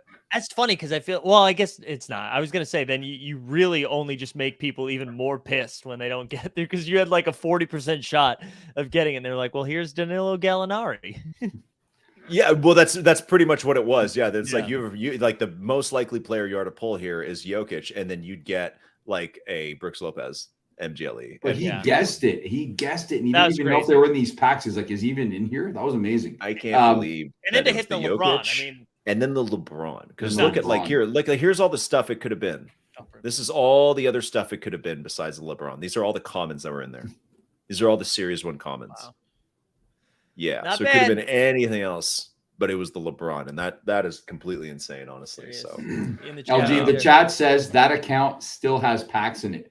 These people are talking like this is some Top Shot account you've been given to just hand away packs. This that is account, LG's I- account, this is- man. These are my. I paid for these. Yeah, like I paid for these, and I had the fucking discipline, even when Top Shot peaked, to not open these. I've been sitting. I could open that pack fucking years ago and sold that Jokic for like Only what was the OGs top in the sale, whales like talk about $5,000 or some shit. Like, Probably. what were people buying that Jokic for back in the day? I could have sold that for so much more money. How man. funny would it Whatever. be like they announced all that burning that's going to happen if they like start burning moments in packs that haven't been opened yet? They're like, you have 48 hours to open all your moments. God, you want to see a firestorm? Yeah, let that happen, please. Dude, I some love it. people listen. You know, yeah, there's some sketchy shit would happen back then because they put these waves out and they'd sell out like instantly. It was kind of you had to click the buy now button. There's no queue. Yeah. But Yeah. some people that I won't name would be in the Discord saying they got 10. And it'd be like, how'd you do that? So either they had multiple tabs or maybe they had a little code or some kind of little workaround to get extra packs. So there's Interesting. sketchy things back then, you know. People would brag. Kind of like in the early S2 days where people on Reddit would like be like, here's like a screenshot of their like 18, they'd get like 18 cool cat packs, and people would like freak out on Twitter, be like, what the fuck's happening? You know? Yeah. Like LG Photoshop, Subaru just got mentioned. Wow. Wow. What? LG Subaru just got a shout out in the chat. Oh, there we go. That's how you know that the stream's really been popping off and we're getting Subaru shout outs. Not a sponsor though. Not a sponsor. Just so rare. Dude, guys, thank you so much for being down for this, man. I feel like I've said this to you both privately and publicly, probably when you did this last year, because you guys were like the big gets last year too. You guys. What are we this year? What do you mean? Now Nothing you're- like everybody else. Now you're just like you're fucking bum like me now, dude. Sellouts. We're all bums. We're all just sad now. But seriously, you guys are always super generous with your time, and appreciate you being willing not only to come on and shoot the shit, but also to give away your stuff. That's more directed to LG. That's Are you LG. kicking us LG's a out? boss Are like you that, ki- man. Are you kicking us out? Yeah, Yeah, that's it. I am. I got one You more. said I had Games in you said I had- 25. You said We're I had gone. a 3-hour slot. You told me Oh, a 3-hour slot. I would. I never- have a bunch of other like stories to tell you about Guinness World Records, other chairs I have. I have a lot more to say. We'll man. have to run it back. That was part of the First Mint rebrand, right? You guys have Friday Chair Fridays. Is that like the Yeah, it's just show and Fridays. chair. Wow. The show and Yeah. tell, show and chair. That's what it's called. Yeah, we're just a fan of the chairs and the blockchain. Mike, you're awesome, man. I'm super proud of you for Thanks, man. everything you've done at Team Holden, what you guys have done, and getting great, fantastic sponsors like Sorare and everybody else. And honestly, like it's so hard to make content in the space, and you cranking it out honestly every single fucking day is so respectable. And I think a lot of people appreciate the community, and probably a lot more people than you think. Thanks, man. Great work. Appreciate that. A lot of that comes from you guys too, though. I mean, you guys are also the ones out there grinding and doing some stuff, and have given given other people spotlights and have, are generous. I feel like it's easy to be competitive in this space. And you don't, maybe you do approach it that way, but you do it in a way We don't have a choice, man. You bought one of our NFTs and you're in the Discord, so I don't have a choice. I can't use our Discord to trash talk you. Yeah. Like, that was a homework play, man. I need to make sure that you guys were talking shit. I'm in all of the Discords. I got the Judge NFT. I got Packrip's NFT. I got everyone's NFT. Packrip's NFT. Wow. The Is there loot a box. Discord for that? Loot for ballers? Yeah, loot for Loot ballers. for ballers, yeah. Oh. Loot for ballers. I saw that got brought up last night. That made me laugh. All right. Mike. Before I get Thanks, ourselves in trouble. Thanks for having us, man. Yeah, seriously. Anytime. Hope to see you Always a guys again pleasure. soon. All right, Mikey. Okay. All right. Bye, Later, guys. bye, Phil. Phil, Bye. also bye. Yeah, Bye, I'm John. glad Bye, the bro. brothers get to See say ya. bye. Yep. All right. We have one show left in this 8-hour stream. I'm looking at the clock right now. It's 7 hours and 11 minutes. If you are still here, don't suck. All right. You have an hour left. If I can do this, you can do this. And this is what I do have to pee though, like so bad. So I'm going to give you a little intro and then we get some 89 Cavs and then fucking basketball starts in 23 minutes. All right. 23 minutes, then we're cooking. So I'm going to give you a little Top Shot intro before you get the sick 89 Cavs intro. And then the boys from the 89 Cavs are back. See you in 1 minute. Don't go. Well, the Top Shot streets are a dangerous place, so you better tune in to a credible face like this one. Yeah, this one.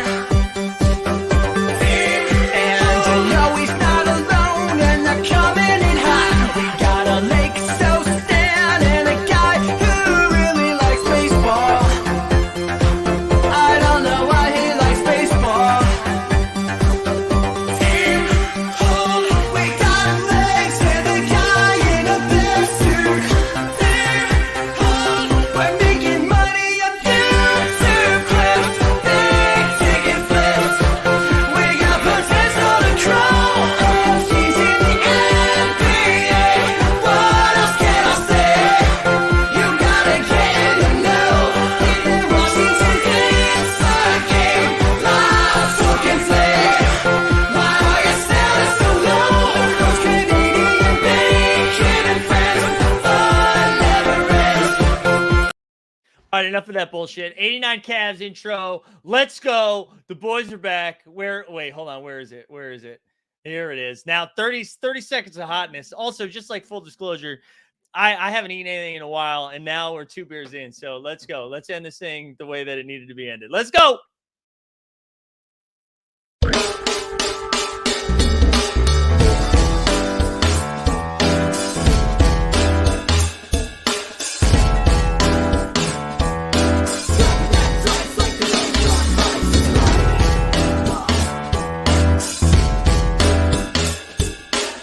All right, it's 89 Cavs season. Justin, you are muted. You were wondering, can y'all hear me? Your mic is muted. Now he's back. How we doing, boys? Hella good. I haven't seen y'all motherfuckers since the wedding.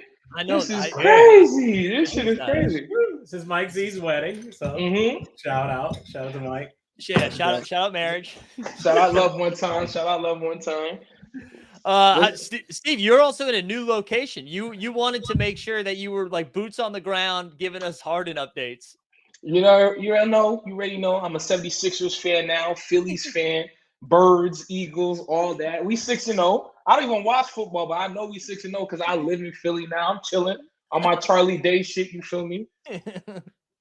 And Justin, I actually saw you last night as we stood in the fucking rain for 2.5 hours before they canceled the baseball game. Yeah, shout out to that Yankees game. And Mike hit me up like, "Oh, you want a free ticket too?" I pulled up an hour late. I sat there for an hour and a half.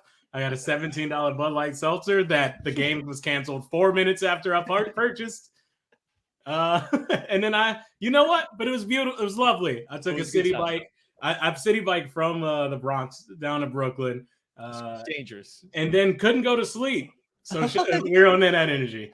So all right, that's good. So Steve is going to be like the cogent one of the three of us because I've been talking nonstop for 7 hours and 15 minutes right now.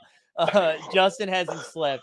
let's dive in, and then I feel like maybe people are seeing the 89 Cavs for the first time. This is a show we started doing during the bubble.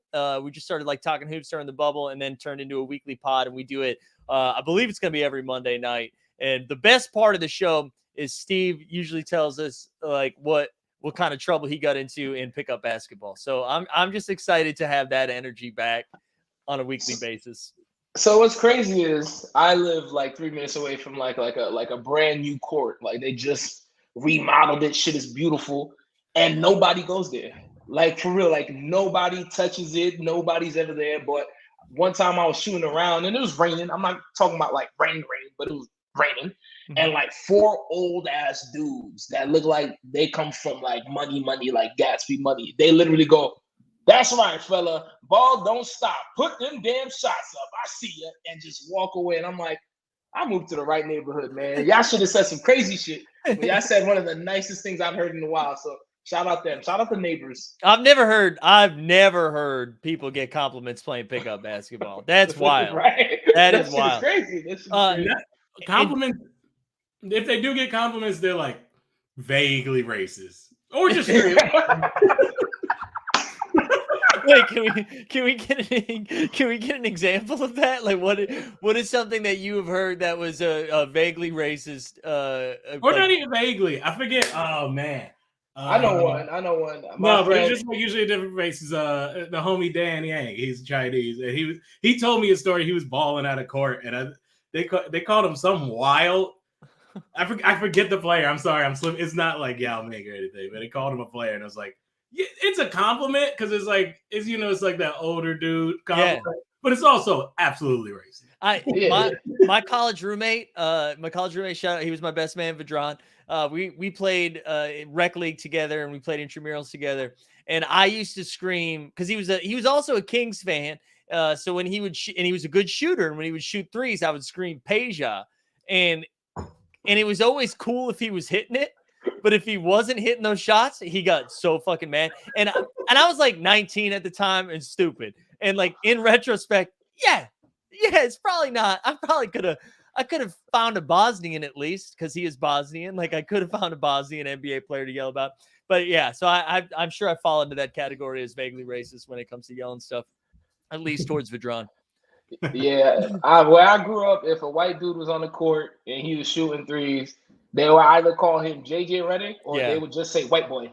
They're like, "Oh, white boy," and I'm like, "Yo, that shit is insane." Yeah. The funny one is that, like, I got not I didn't, but I heard a lot of Kyle Korver. Kyle Korver. Him too. No, that's funny. That's one of the ones though, because I think in some ways it is, but in some ways people actually do look like Kyle Korver, and so it's just like kind of. But no other player like Kyle Korver's caliber is out here getting like nobody's like, "Oh, you play like Jamario Moon," right? Damn, Mario with that rebound. Not Jamario, bro. Not Jamario. That's so good. I will say I've only ever been called JJ Redick. Like no one's ever called. You see what I'm saying? Oh, actually, one time, and this is both the most disrespectful and the highest honor. Someone called me Wally Zerbiak. I appreciated that. I appreciated Wally Zerbiak. I don't know. Yeah, I can see you getting a Duke player. I don't know, Mike. You Duke. They just call me Duke. That's vaguely racist. I mean, but if you watch Mike's game, he do play like a cat that was smack the floor at half. Right? You're scrappy. It's a compliment. Yeah, he's Bobby Hurley. He's all. You know how I know it's. You know how I know it's not really a compliment is because you immediately had to tell me it was a compliment. Like that's how I know. Hey, look, if a compliment is like Steve's respectfully. Yeah, respectfully, I'm about to say some crazy shit. Oh yeah. Look, I will just to jump on so you can move on. I don't have any pickup stories, but I did have I play in a 3-on-3 comedians basketball tournament. Mm-hmm. It's called the Big Wachowski, organized by this dude, Joel Wachowski. And it's just a bunch of comedians playing this tournament. Last year, I lost in the semifinals. It's hurt. So this year, I came back. I got in shape. I didn't drink for like 11 days before the tournament. Got on the team and We look. I wasn't doing much besides defensive rebounding, which is not what you want in a 3-on-3 tournament. Whatever. We got to the semifinals, and we lost to a dude who shot like this. Oh, no. Hey, Robert but you know Parrish? what? He shot like 75%. That's fucked up. It was one of those things where people started guarding him 30 feet out, and he just stepped back.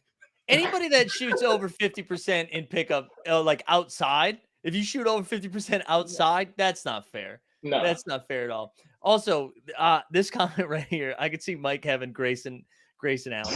That's come on, Joker. Come on, Joker. That's tough. kind of mean. That's kind tough. of mean. But he's probably not wrong. Are you drinking milk? Did you just cheers with milk? What we got going on over there? We drinking the virgin pina colada, baby. Oh, dude. Let's go. There Let's we go. I'm Let's just go. mainlining sugar. That's what's happening. Also, Hey. Deep Threat was saying, "Did you play against Bill Cartwright?" Which I think is. No. I feel like we haven't like been on stream talking hoops in a while. I don't know, like Steve. Why don't you take it away? Where do you want to go first? I feel like we have so much to hit. I just want to say one thing, man. We gotta get Draymond the fuck out of the Bay. We gotta get this man. First of all, I need Steph Curry to go back to back, just so he could be the man. Like he's the man. Sure, he beat Boston, but if he wins this year, he's the man. Yeah. You know what I'm saying? So I need that. And Draymond duffing his own teammate, it's fucking shit up. It's fucking shit up. And also, bro, why we duffing Jordan Poole?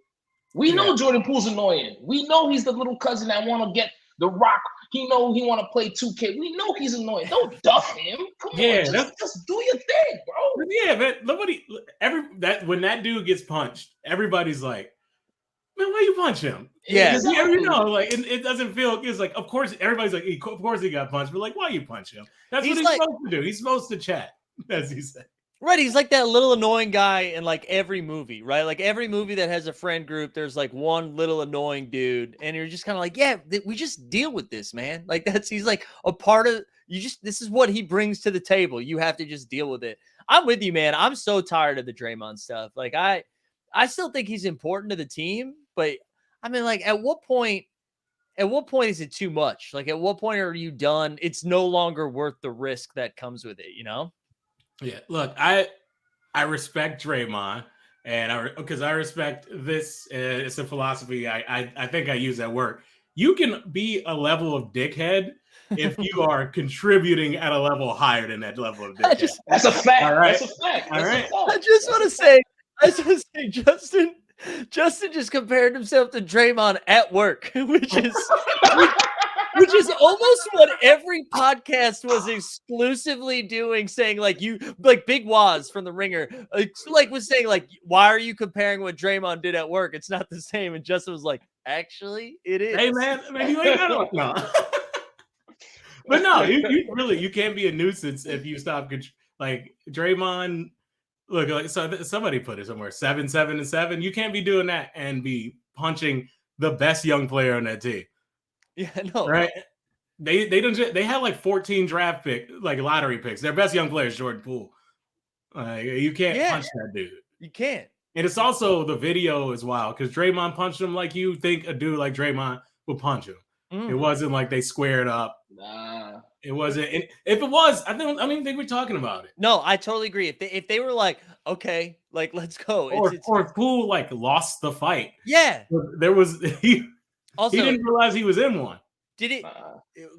Was it so clear that I would have got my ass kicked when I just did that? Like, I felt it because I could see it. No, I'm gonna come clean, respectfully. It's not gonna be respectfully. I felt like Draymond punched my son Jordan like he owed him bread. Like you haven't been so tight at somebody and you like the first hit, it gotta be that's it. I'm not doing no other swings. I'm not bobbing. It's the first hit. You gonna know what it is. That's how the fuck he hit him. He's like 6'9", homie's like 6'2". Why are you dumping him like it's fight night, bro? Whatever he said could not be that serious. Yeah. He did the like. Oh man, I don't know what else to call it. But you know, you grew up with dudes who threw the punch from like back here. Cuz of like this, bro. That's a wild punch. Yo, what's crazy is he has the audacity to knock him out, then go on this podcast. Yeah, he got bread because I duffed the shit out of him. Family, No. He Yo, did. Draymond is crazy, bro. He's delusional. He did wind up in a way that he looked like an outfielder picking up a baseball, and he was like, I need to take a crow hop to throw this in, where he like took 2 steps before launch. Yeah, it really was nuts. My biggest thing too, like I'm at the point where I like Draymond's whole energy is like letting me know that he's doing a good job, and that's what I'm tired of. Like, you let somebody else tell me how good you are. I don't need to hear it from you. And that's just like the whole thing, whether it's about him getting the contract extension, whether it's this hashtag new media, like all the stuff. It's kind of like what Justin said too. Like, if you're going to be this annoying, you're going to be this much better. And like the gap, it's not there anymore. So it's just annoying now. Yeah. This is when Draymond gotta like, oh, we going out to dinner. All right, he gotta do like like soft skills, baby. He gotta get his Christmas gifts to the team is gonna be crazy. All right. He gonna pull up with the Lambo for the moms. Yeah, and also it's the Warriors, so it goes through Steph, right? He's probably over there like, oh man, I love your wife's cooking. Like, hey, yeah. Hold on 1 second. I'm gonna bring on just for 1 second. Our man LG has popped on to let me know that there's one important thing that needs to be said. So hold on as the 89 Cavs continue to rock. LG is back. LG, what's up? Yo, what's up, guys? Sorry to have been at the party and then come back. That's okay. To crash the party after the party that I was in. But I have something very special for you, Mike. What? That is coming from one of your dear listeners. Oh no! And I don't know if he meant it to be on behalf of First Mint community or whatever, but he really wanted you to have this, and he asked me to give it to you during the stream. This is either gonna be really nice or a bit when there's no in between, right? I think unless there's an inside joke that I don't know about a team hold, which is very possible, but. Yeah. Mike, I'm going to be sending to you a Domantas Sabonis Top Shot debut because you're just a fantastic guy. That's it. It's a present. It's just it's a generous really from nice. Your friend from Jump Shoot wanted you to have it. From Jump Shoot. That was really nice. Yeah. Shout out Jump Shoot. Jump Shoot's like deep in the First Mint streets too. Jump Shoot's deep. He's deep. He's a fantastic community member. He is often supporting all the streamers, often watching a lot of stuff. He keeps me posting on like what's going on the streets sometimes, so it's very helpful. So we're going to send you a Domantas Sabonis thing. And also it's not going to come from my account because a while back I chatted with Dumbo and he was like, hey, do you guys want to do like a First Mint Top Shot account? And I was like, sure. He's like, I'll help get it approved so you guys can do prizing easier. And I was like, yeah, that's fine. So we can kind of run it. So it's not all in my account, which is weird. So when I went to go get the First Mint account, somebody had already taken the First Mint Top Shot account. So you're going to get it from the First Mint 69, which is our official Top Shot account.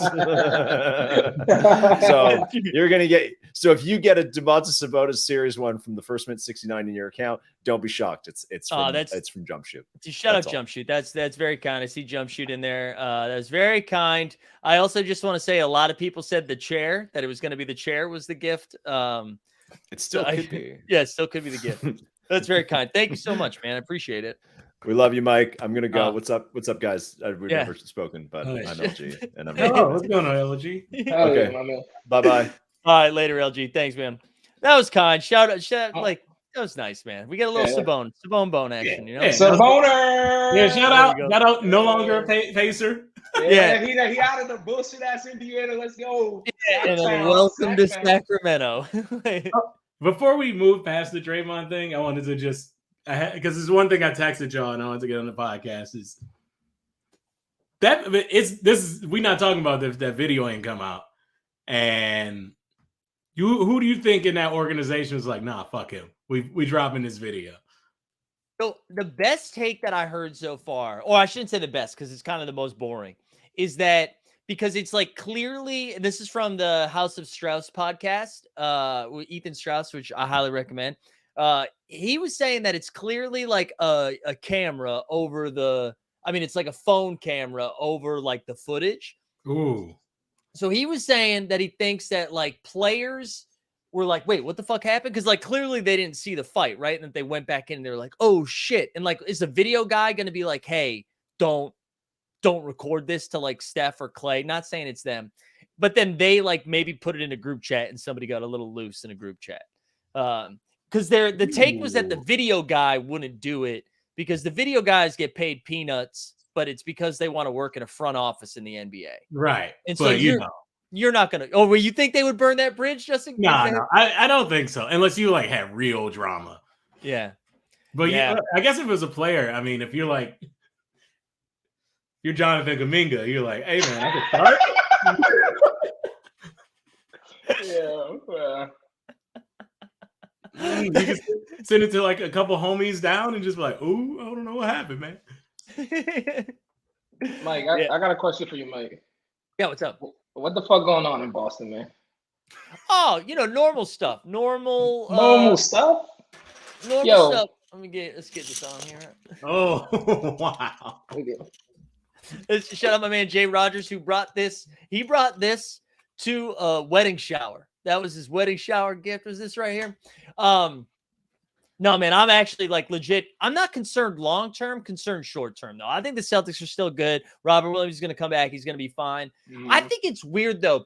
Like, they're either being intentionally vague about all the Ime Udoka stuff because it's either really bad or it's not that bad, right? There's like no in between. Not that it wouldn't be not that bad. Let me clarify that. I just mean that like maybe it was just a not okay consensual relationship because of like the work boundaries that were laid out. But the intentionality behind the vagueness is a little, I don't know if you guys have thought, I mean, not that I want to break this down too long because I feel like this just gets us into trouble, but the vagueness about how they're talking about it, I find to be a little bizarre. I think he was wilding. Yeah. I think he's a selfish person because you are married to Nia Long, but I think it's going to benefit the Boston Celtics. Y'all made all the signings y'all had to make. Yeah. Now, y'all got an actual point guard. Y'all got some bench pieces. And y'all got over the hump. That was always, y'all had young ballers and they were like, yo, we know we could go to the finals. We know. Then you get some random coach. 1 year, y'all make it to the finals. Now they're like, yo, he was wilding. Fuck that. We still scrappy. We still young. We still ballers. And they got a strong chance. I'm not going to say they're going to get back to the finals, but I don't think this shit's going to like make your team like the 5th seed or the 6th seed. No. I don't think so either. I just think the East is so good, man. It's fire. It's fire. I feel, Steve, what kind of, like, is this the mega church league now? I don't think it's not the church league, right? No. Hold on. This is the league. The church league now is the Western Conference. Oh, yeah. The Eastern Conference is crazy, bro. We might have to be scared of the Cleveland Cavaliers. That's insane, fam. That is insane. The Atlanta Hawks, that backcourt is nuts. And my man DeJounte's talking about breaking boys' backs. What? Come on, bro. The Eastern Conference is crazy. Listen, we should take a minute to talk about DeJounte. That comment was wild only because I feel like he misphrased what he was trying to get out there because he made it seem like he was like, dude, I'm gonna make Paulo throw it back, and I just was like, that was like how it was put out there, and I was like, nah, that's not what I know. That's not look. But you don't say I'm gonna break your back in basketball. That's not like how people talk.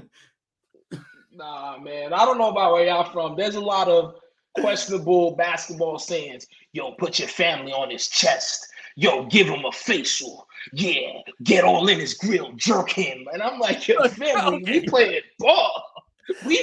Ball. Oh, you just like slide in the jerk him there? I don't think. Bro, yo, hold on. Justin was there. I swear to my mom's life. Justin was there. We was at the double courts. There was some young dudes playing. His dad was watching him, and he was like, yeah, give him the left to right. Jerk him. And I looked at Justin. I went, hey, yo, jerk him? Yo, this is real shit. He was there.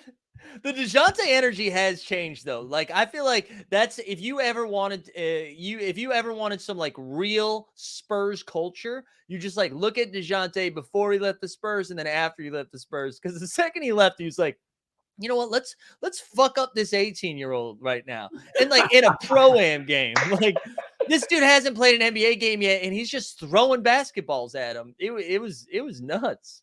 Nah, that's Seattle for you, man. That's Seattle. He's trying to set the tone. Man, hey man, I can't wait to see him play with Trey. So yeah, I'm looking forward to it. I'm actually going down there tomorrow. I'm flying out tomorrow morning to go do a little show down in Hotlanta and then go to the game.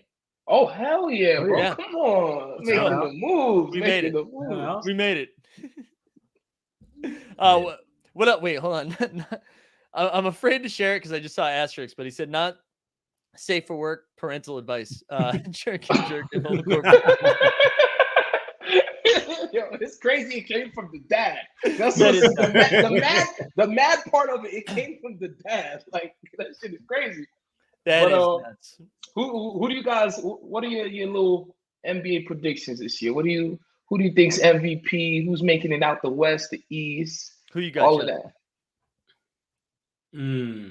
Here, I lay back on the Celtics, but I will say one prediction about the Celtics that relying on Al Horford is not going to turn out that great. I know, dude. He's my age, man. Sheesh. I like Al Horford, but it's a lot for we asking a lot for Al Horford to do stuff in the season. He's gonna cover Embiid tonight. Tonight. And it's like, don't worry. Dude, hey, Al, go to the bench. Luke Cornett, come on out. Blake Griffin, come on up. Blake Griffin's a fucking Celtic. That's crazy. We're not gonna do Blake like that. Yeah, we don't do Blake. Not yet. We're not gonna do my man Blake like that. Mr. Broad City, he got a little gas left in the tank, just a little bit. What? Let me ask you, what did you see last year that was like, you know who's got some gas left in the tank? Blake. Because he was, first of all, he was ducking baby mamas. Steve Nash ain't fuck with him. You feel me? He was trying to get a 7 minutes out at the open mic. He was going through shit in Brooklyn. Now he's in Beantown. I got faith in my mans. I feel like that's a great signing. Him and Malcolm. I think that's a great signing. Malcolm Brogdon right now just got so pissed off you looped Blake Griffin into that. He's just Malcolm Brogdon's like calling in right now. He's like, "Excuse me, can I have a second?" Wait, hold on, Justin. I feel like we talked about Al and then we rolled off. So, do you have the Celtics coming out of the East? Oh, absolutely not. All right. Detroit. Let's chill. You know, I'm gonna fucking down the Kool-Aid if you want to have me getting somebody coming out the East. If they're healthy, I'm gonna pick the Bucks again. Yeah. But I'm gonna pick the Bucks again with the I don't know. The high risk, high reward is obviously the Nets. And I don't believe it. I think Philly will fuck up somehow. Yeah, for sure. And I don't even know how. I don't have like a logical reason for it. They shouldn't. They shouldn't at all. Embiid if Embiid stays healthy, they ball. Harden has lost 100 pounds like he joked, and everybody's very high on Maxey, but I just don't trust it. That's a team full of untrustworthy people and Doc Rivers. Yeah, ain't Doc Rivers. Thank you for bringing that up. Philly for sure is the one seed that's out in the second round, right? Like that, they win like 60 games, and then all of a sudden they're down 2-0 to like Milwaukee or something, and you know Embiid's putting stuff on Instagram saying they need Jimmy Butler. Like that's definitely in play. That's definitely in play. Wait, Steve, who do you have coming out of the East? I'm gonna say Milwaukee, and if it's not Milwaukee, I'm gonna say Brooklyn, because in the preseason, this man Ben Simmons, I don't know if he heard us talking shit, the world talking shit, if he got a good therapist, I don't know what the fuck happened, but he looked like he liked basketball now, and I'm like, yo, what the fuck? They were playing him at the 4, the 1, the 3. I'm like, this shit is crazy. So maybe them, but I'm gonna say MVP this year. It gotta be Embiid. He gotta win. You remember when they used to, what's that shit? The makeup Oscar, when they just give you some bullshit even though you don't deserve it. He deserved this shit last year. They wanted to give it to your man Jokic because his whole team was a whole bunch of mark ass busters. This year, Joel Embiid, he was, bro. Don't give me that injured shit. Bro. I love that. I hate this injured shit. It'd be like 50 games to 62. Like, shut the fuck up. I love the second Steve said that, like, Justin had something under his breath and I had something under. I was like, Austin Rivers, and you said, bro, y'all, this Jokic shit gotta stop. Well, I can't go on. I can't wait. I can't wait for him to have my man from Canada, my man Republican Porter Jr. from Missouri, and get his ass busted in the fucking playoffs. Because they're not fucking with the Grizzlies. Y'all must be out of your mind if you think they're fucking with the Grizzlies. They're not fucking with the Grizzlies. And if John Wall backdooring up Sue Whoop and doing all the signs, they're not fucking with the Clippers either. So y'all be smoking crack. Kevin with the comment tonight. I love that someone is swearing this much. Yo, Kevin, they got me upset. Y'all got me upset with this Nuggets. I need this Nuggets praise to end this season. You ready for my hot take right now? Jokic is winning a third MVP. You smoke crack. And here's why. You smoke crack. Listen, I know it's not going to happen. I know it's either going to be Embiid or it's going to be Giannis. Those are the only two possibilities in my mind. But here, let me paint a picture. Nuggets are healthy. They win 58 games. They're the 1 seed in the West. Jokic averages like 20, 14, and 9. The East, they're all going to beat the shit out of each other, right? Like the Celtics are still good. What if the Celtics get the 1 seed? I feel like it's still, like, I know there's so much fatigue on Jokic, but if all of a sudden, they're the 1 seed in the West when you're looking at Steph Curry's Warriors, you're looking at the Kawhi, who is now like the most jacked person in the history of basketball, I think. I don't know if you saw his pictures. I don't know. He doesn't do, thank you, Superluminal. He doesn't do any load management because like Kawhi can't win MVP because he's going to sit 15 games minimum. I don't know. I think I'm still going to ride the Jokic train one more time for the bit. It's a content play. Man, I can't wait for the Nuggets to flop, man. Nah, the 1 seed, bro. I can't wait. That should not happen in this year. They're not better than the other teams. They are. No, they're not. Aaron Gordon is their 4th best player. They are the Sixers of the West. They're family. Aaron Gordon's over here trying to holla at shorties on TikTok. What are we talking about? We talk about Ja and the Grizzlies. We talk about Pool Party, Clay and Steph. We talk about Devin and Mr. St. Farm. You talk about Aaron Gordon. Are we for real? Are we serious? Come on, bro. Come on. I love that. Crazy. I love it. Mike, what are you going to do when Cat averages 30 and the Timberwolves beat him in a series? Well, luckily, this is what I'll do. Luckily, MVP voting ends before the playoff starts. And second, even if that happens, people still won't give Cat credit because Cat seems to be allergic to like popular positive opinion. Like, I don't know, no matter what Cat does, people seem to be like, nah, you know what, fuck Cat. He's like a more likable Rudy, but not likable enough. You know what I mean? It's actually, real quick, as we talk about him, I actually think that's perfect. I think that's why it's going to work. All right. We have a likability black hole in Cat and Gobert. And then you have Anthony Edwards over here as the very likable player. I think it balances out. All right. So I like that. They just get a lot of Anthony Edwards talking, and then people get the hate will be dispersed between Cat and Gobert. I like that. I like that. Although I'm with Nug Life over here who's saying MPJ is going to be shooting 50, 40, 90 this year. And I hope so. I don't like any Republicans, but I wouldn't mind seeing that kid play well. Hey, I think it's going to be a big season for him, a big season for Bradley Beal, big season for Kyrie. Just any of the no mandate players. I think they're coming back. They're coming back firing. All right. All right. They got the nano chips in their blood. All right. They had a whole off season.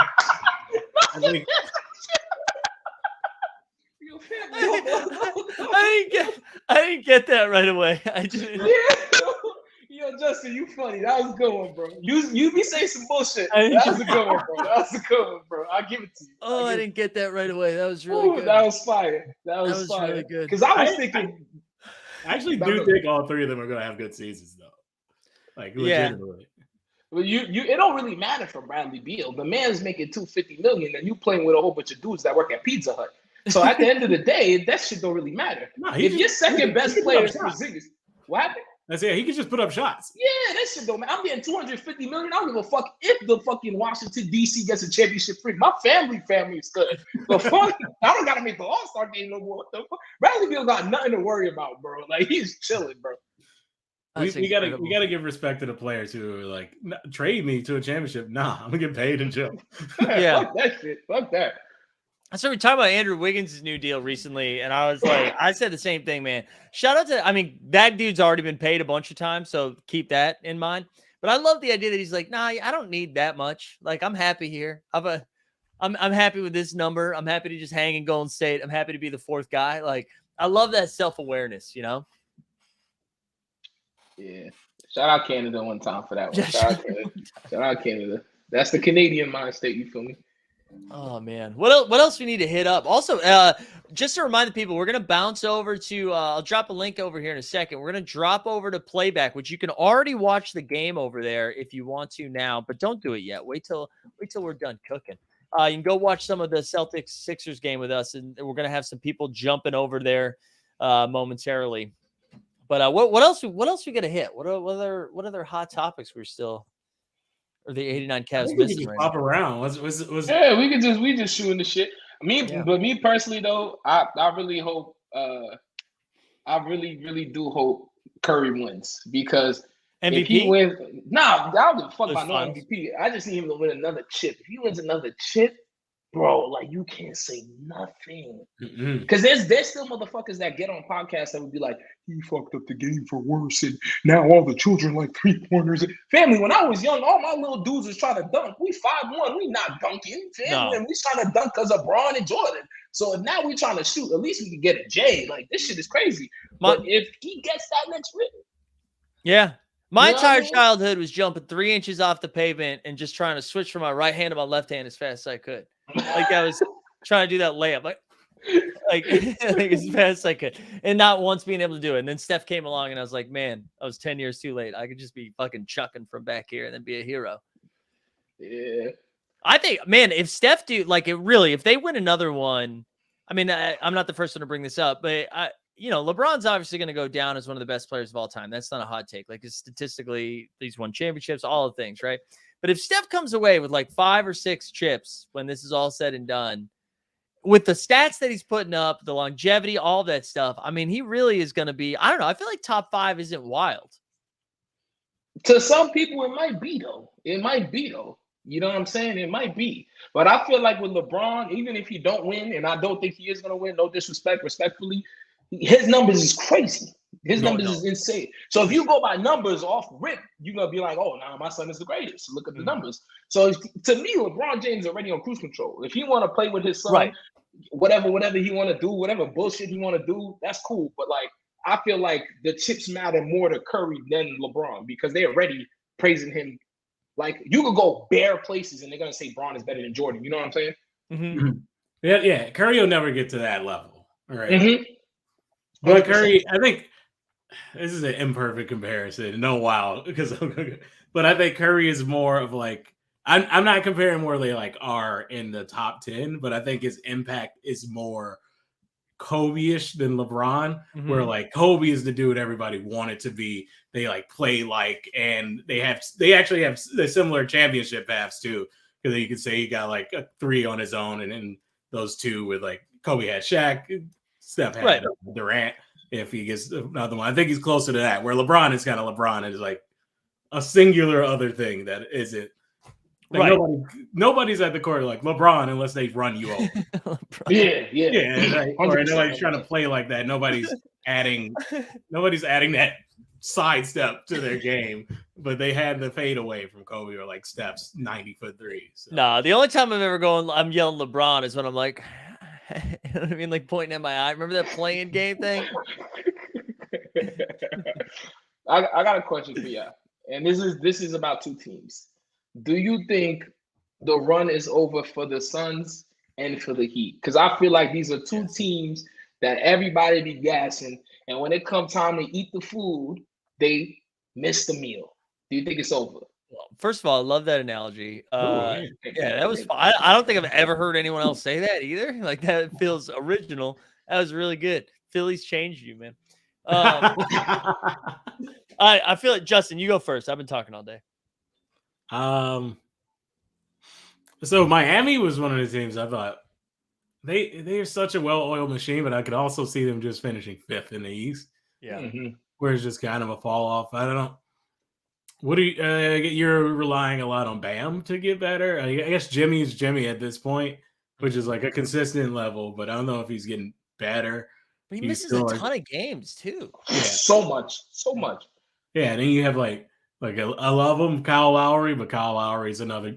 They both these teams have older point guards in a league with a lot of young and fast point guards. That could be an issue for them. Whatever this Duncan Robinson, Max Strus thing is, they find players. They always find players, but it doesn't seem like it seems like that championship window is closed. They will compete. They will be hard out. Yeah, probably second round team, but I don't think they're a contender. It goes back to too, like all the other. Like we're talking about the Heat right now, but like all the other teams in the East. When you think about it, like the Celtics got better, right? The Sixers got better. The Bucks got the Bucks probably stay the same, but they get Middleton back, so they're technically better. The Nets, I mean, fuck the Nets, but Cavs got better. The Hawks got better. Like the Raptors got better. Like everybody else got better, and the Heat kind of like they got better by maybe Bam being healthier and Jimmy playing more games, and that's like a big. I don't know. That's a big ask, and I'm with you. I don't think the Heat are bad. I think, like you said, Justin, they're going to be a tough out, but. Man, if you told me they ended up in the playing game, I'd be like, yeah, that makes sense. Yeah. And then you mentioned the Suns. I don't know, man. They got their ass beaten. I watched that Game 7 highlights again recently, and Luka is fully smiling and skipping down the court. Yeah. Like, when they are up 8, and you're just like, oh, this is over. There's no way. Like I can't. And then they have this offseason. We didn't even touch on it. But the whole thing with Robert Sarver, all that stuff, Ayton was ready to go to the Pacers, and they got him back, or they matched his deal. And then he came out and said at media day, "Yeah, I haven't talked to Monty Williams." That's wild, man. That is like in this day. I talk to so many people I don't like on a regular basis, like just because of how easy text messaging is. Like you're telling me the coach of your team, no one texted, like no one was like, "Hey, man, glad you're back." Like nothing. First of all, something wrong with him mentally because he's trying to go to Indiana. So we don't got to worry about the Texans. Something, he has lost his fucking mind trying to go to Indiana. The fuck? Who's the best player in Indiana? Halliburton? Whatever. Come on, bro. He's smoking crack too. That's one. But two, I will bet you the Phoenix Suns got a better record than the Denver Nuggets. I promise you, bro. I promise you, bro. Y'all want to talk about this? The window closed. They're gonna have a better record than Jokic and his Bucks. That's a fact, bro. If Chris Paul could bring scrubs to the 5th seed, scrubs. That's fair. Come on, he has a roster in Phoenix, my G. Come on, let's be serious. They have young players. I mean, it's kind of a matter of how well do you think they will continue to play. Does Devin Booker get just enough better? Is Ayton enough better? Like we assume Chris Paul will play at the same level. We got Bridges, is he a player who takes a leap, or is he just? I mean, he's a defensive player of the year candidate, or he won it. I can't remember, but how much better does he get? I don't know. But they're very good. It's just. And listen, in the same way they were like, wow, someone my age has to defend Joel Embiid. That same thing with Chris Paul. I don't care how many trees he's eating now. Like. He's still old, man. He's still old, and he's going against people who are not old. I think that's a problem. I think the vibes are just bad in Phoenix, and I know they got rid of Sarver, but I think it's bad vibes. And Jay Crowder was like, "Hey, fuck y'all," and like he's just like, "I'm not coming back." And so now their team, right? Their starting 5, I think it's gonna be Chris Paul, Devin Booker, awesome, DeAndre Ayton, Mikal Bridges, and Cam Johnson. Is that 5? Did I name 5? And then. Off the bench, they got Dario Saric, and they got that broke ass jumper of campaign. And, right, that's a giddy up hitch that's in the jump shot. But like, I just think I feel like there's way more paths for it to go wrong. And the same thing with the Heat. I feel like everyone else around them got better. Like the Nuggets are healthier. The Clippers are way healthier. The Warriors have more ammo now. Like there's just so many teams that are good where like they don't have the benefit of like, and the Celtics are kind of like this too, where like you can't start slow. It's going to be hard to catch up if you start slow. Also, yeah, Deep Threat said someone say broke ass jumper. And I know right now he's about to drop a Saban Lee reference because we saw him at Summer League playing for the Pistons. And that was the first, I know he's going to say that. But yeah, I don't think the Suns are going to be bad. I just don't think they're going to be great. I don't think we're going to see what we saw last year. I got another question for y'all. What happens with Luka? He hit the Western Conference Finals. My man just got Christian Wood. Is this the season where Luka actually does something extremely impressive with his team? Not a 4 seed, maybe a 3rd seed. Maybe he might be the dark horse 2nd seed. He might. What do you think he's gonna do? Because I feel like there's a lot of pressure on him. Because a lot of people picked him for MVP the last 3 seasons. Right. And he still hasn't even been like top 4, top 3 for voting. So what do you think is going to happen this season for Luka? I don't know. What do you think, Justin? They're not going back to the Western Conference Finals. They didn't get better. No, they got worse. They got worse. I mean, look, Christian Wood puts up stats. But if you're saying they got Christian Wood as a reason they're going to compete, brother, you have not watched Christian Wood. That's a fact. He balls on just garbage teams. That's what he does. And he hasn't proven anything else. He'll be good for them. He's a great 6 man. But I don't think they got bad. And it's just a lot of, we're relying on Tim Hardaway coming back. Cool, he's good. Spencer Dinwiddie playing at a level that he did in the playoffs. Cool, he can, but it's just, man, that's a lot. It's still a team that's Luka and dudes. Luka and dudes. That's right. Shout out Ernest Myers in the chat right now, who's losing his mind as we talk about his Dallas Mavericks. I'm gonna come clean. I wish y'all love Luka the same way I love Jokic, because I love Luka's game. I think he's fire. I love Luka, yeah. And I hope he get a bullshit ass MVP award the same way they gave it to your man, because he be balling. He be talking trash. He be doing all of that. You feel me? But I feel like I don't know what the fuck Dallas gotta do. I don't know if he's ever gonna have a second star. Like, this shit is crazy. But and man, I agree. I don't think Christian Wood. Also, didn't they point guard? He went to the Knicks for the bag, right? Yeah, Brunson, yeah. The Knicks is off the molly paying that man that bag. Fucking, you know what I'm saying? You know what? If a team is like, we ain't had a point guard, they're just like, well, let's try. Let's get Bron here, whatever. It should never be let's try in the state of New York. Listen, JaVale McGee's starting. JaVale McGee is the starter for this team. I don't know. He's good. He's good in his role, man. They have a lot of players who are great in their role, and I just don't.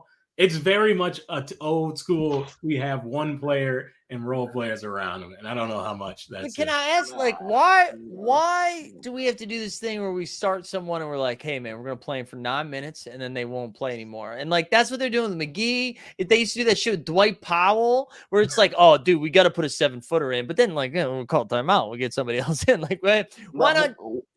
Go ahead. What was the man's on the Spurs? He used to, y'all think I'm fronting. He used to play 8 minutes. They'll take him out, Ginobili the rest of the game. That shit was insane. Roger Mason Jr. The fan would play 8. Y'all think I'm lying. He would dead ass play 8 minutes, Ginobili the rest of the shit. I'm like, why you even got the nigga on the team to play 8 minutes? Bro, that's crazy. I think the idea is to bring defense. Like you don't start Christian Wood because you want to start the game like solid on defense, have Luka control it. Yeah. Then the first player off the bench is Christian Wood, who's going to play starter minutes if he doesn't end up just starting. Yeah, or unless he says something crazy, and then they do Christian Wood stuff. I thought of Christian Wood today because Kevin Porter Jr. got a deal. He got like an extension. It looked like a big number. And then when you broke it down, it was like, well, it's like a good number, but we can cut him next year if we want. Yeah, no, his only his contract is like 4 years, $85 million, but it's only guaranteed 1 year. Yeah, incentive. But he be doing too much. Before we get out of here, though, I got a question. I got a very cute question for y'all. Out of all the bullshit teams that you know are going to be in the lottery, who should tank the hardest to get Victor? Because I know one team. If they get Victor, I swear to God, it'll be crazy. Okay.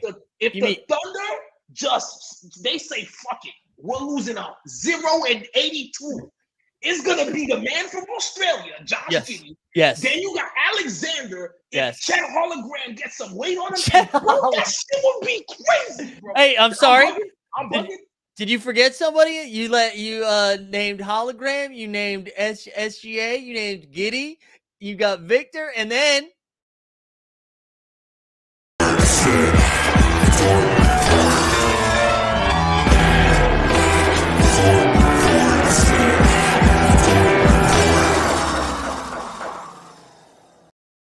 Come on, that's the alley-oop to Tyson Chandler. You feel me? Come on, man. You know it. It's wild Lou Dort isn't on like the Mavs or something. I know Dort belongs on the Mavs, or honestly the Spurs. He's got real Spurs energy too. I'll tell you, you know who's gonna this. So I was saying this earlier. This is my favorite. Like the vibes are too bad that it's not gonna work out.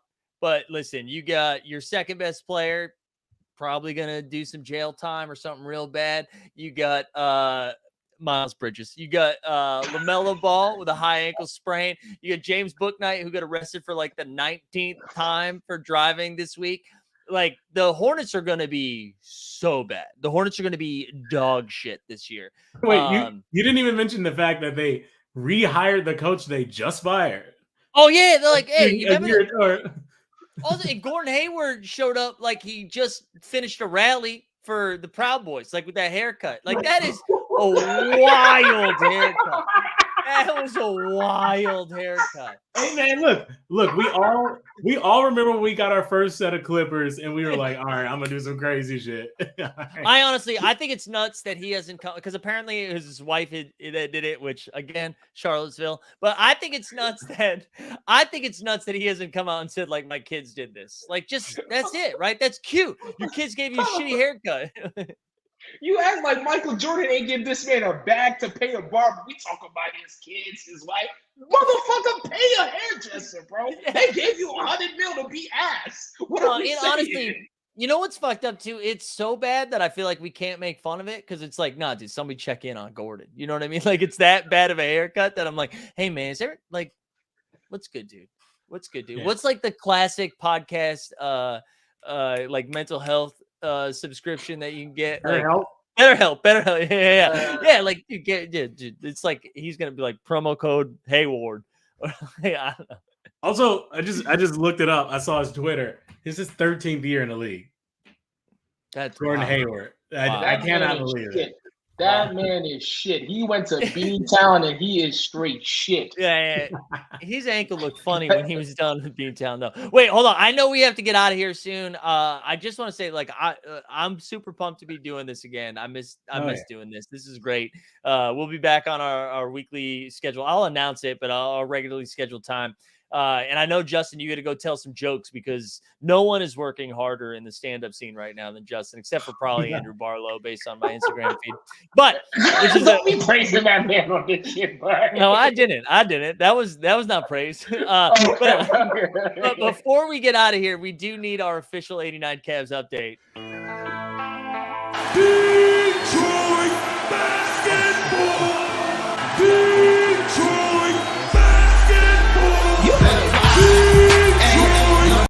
All right, talk to me about Killian Hayes, year 3. What do we got, Justin? Killian Hayes fixed his jumper. Let's go. What's up, Sada baby? How you feel? No, we look. There's a lot of positive chatter coming out the Pistons, even though they lost every preseason game. I'm sure. It's gonna be a fun. They're your league pass team. You got league pass. Watch the Pistons. Watch us lose most of the games, 112 to 123. Jaden Ivey looks good. Cade is going to be great. Sadiq Bey is going to continue. Maybe another 50-point game. Jaden Hardy hopefully looks decent. But you know, a lot of people are like, the over-under is like 29. I must remind people, one, this is the Pistons. Two, this team has Alec Burks and Nerlens Noel on it. All right. This team has Knicks runoffs on it, and those are the vets. They are good veteran players. I respect what they do. Nerlens can defend. Burks is still in the league. I'm impressed by that. Yeah. But that's the vets on this team. It's going to be rough. You got Boyan. You get some Boyan. Oh, yeah, Boyan. I forgot Boyan. You get some Boyan. Yeah, but I like Boyan, but you need a lot around Boyan for like, oh, cool, we got Boyan. Yeah, I agree. I agree with that quite a bit. Hey, that's a stinky ass roster, Justin. Tell them to flop too. Tell them to go 0-82. No. They need Victor over. No, Everybody needs Victor right now. Hey, look, I look, man. All right, don't forget. Oh, Kevin Knox is on the team. Man, they really got all the Knicks runoff. Jesus, that's a stinky squad, boy. Hey, shout out and another New York legend, Buddy Boeheim. I had to tell you, I saw Buddy play in summer league, and they legit were like running offense through him for a little bit. He can shoot. Yeah. Isaiah's. Please, if you tune into any of the early Pistons broadcasts, you're gonna hear George Blaha talking for 10 minutes about how Isaiah Stewart can shoot threes. 40%. They're gonna tell you. That's a bad sign. That is a bad sign. It's lovely. I'm glad he's expanding his game. They're gonna be so fun. I still think they're gonna win like 34 games. That's the over though. Over and look, hey, we flattened the lottery odds. You did. We flattened the lottery odds, so you don't have to tank to get a high pick. So hit the league office. Free some envelopes. This is racist right here. Buddy B is a 6'7" Mike Karen. Shout out Ryan B. All right, look. That's also he's changed his name, but that was Ryan B. Slides. Well, oh fuck, what was the name? Remember you told that story about somebody busted you up with slides on, and that was the Slides same. in backpack, right? Slides in back. Yeah. Yeah, he know what it was. He know what it is. My biggest prediction is the league rights are wrong. All right. From the 2003 NBA draft, where the Pistons did not get the number 1 pick. All right. So 20 years later, in the 2023 NBA draft, the Pistons are going to jump up in the lottery, pick Victor Wembanyama, 4 championships. Wow.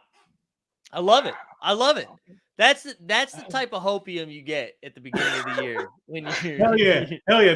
This year's Orlando is going to be good. Yeah, I love it. Hey, before we get shout out to Cole Anthony. Hey, that's my blood. That's my homie right there. Hey, he's cold. He's garbage, but he's a good garbage. Hey, remember Jalen Suggs? Anyway, let's wait. Well, before we get out of here, I'm going to do 2 things. So one, hey, this is where we're going to go watch the game after this. I'm going to drop a link into the chat. So if you want to come watch the game over on playback. New jerseys. Yeah. God, I'm sorry. Blake's on the Celtics, dude. He's going to be hitting up the Comedy Factory after this. But go watch with us over on playback. I just dropped a link into the chat. Boy, Weisberg's going to be joining us soon. I'm also going to spin this away for our guy Sneeps, who wanted to give away a Taco Fall Top Shot moment. So if you win this thing, just shoot me a little DM, either at Mike's Carrying on Twitter or in the Discord. It's going to Richard Milley. Shout out Richard Milley. Shoot me a DM. And before I shoot it over to Steve, because Steve, you gotta play us out. It's a new season, you gotta do it. But before I do that, I just want to say thank you to listen, I'm gonna rifle this off real quick just so you can hear the fucking guest list we had today. We had the 89 Cavs. We had the first mint where it was here, Casey Kiernan from AM Hoops. Sean Highkin from the Rose Garden, who also said NFTs and NBA Top Shot is a scam, and everybody got mad. We had Josh Gondelman. We had Dan Devine from Yahoo, Molly Morrison, Tyler Parker from The Ringer, Sam Esfandiari from Light Years. We had Eddie and Rukari. We had Skeets and Trey from No Dunks, Harrison Faigen from SB Nation, and Katie Heindl from Basketball Feelings. We've been doing this for 8 goddamn hours. 8 hours and 10 minutes. No regrets. Talk to me tomorrow, though, when I sound like I just been swallowing cigarettes. Shout out to you, Mike. Shout out to Mike, man. Hopefully you get some sleep, my man. Yes. No, this is dope. And honestly, listen, if anybody asked it, we headlined this thing. You know what I'm saying? I got you. I lie. Hey. No, we did. We went last. We As headlined. Draymond says, man, hashtag new media. Hashtag. That's us. We came in here. We didn't say, like you said in the earlier stream, we didn't say a single stat. All right. But we new media. One stat, and we're gonna be duffing motherfuckers that's talking too much garbage too. So you already know. Feel me? Steve, get us out of here, man. Hey man, y'all just listen to the best sports podcast in the goddamn world, 89 Cavs. May all your jump shots be wet and all your endeavors go well. Stay up like a hard dick, you heard me?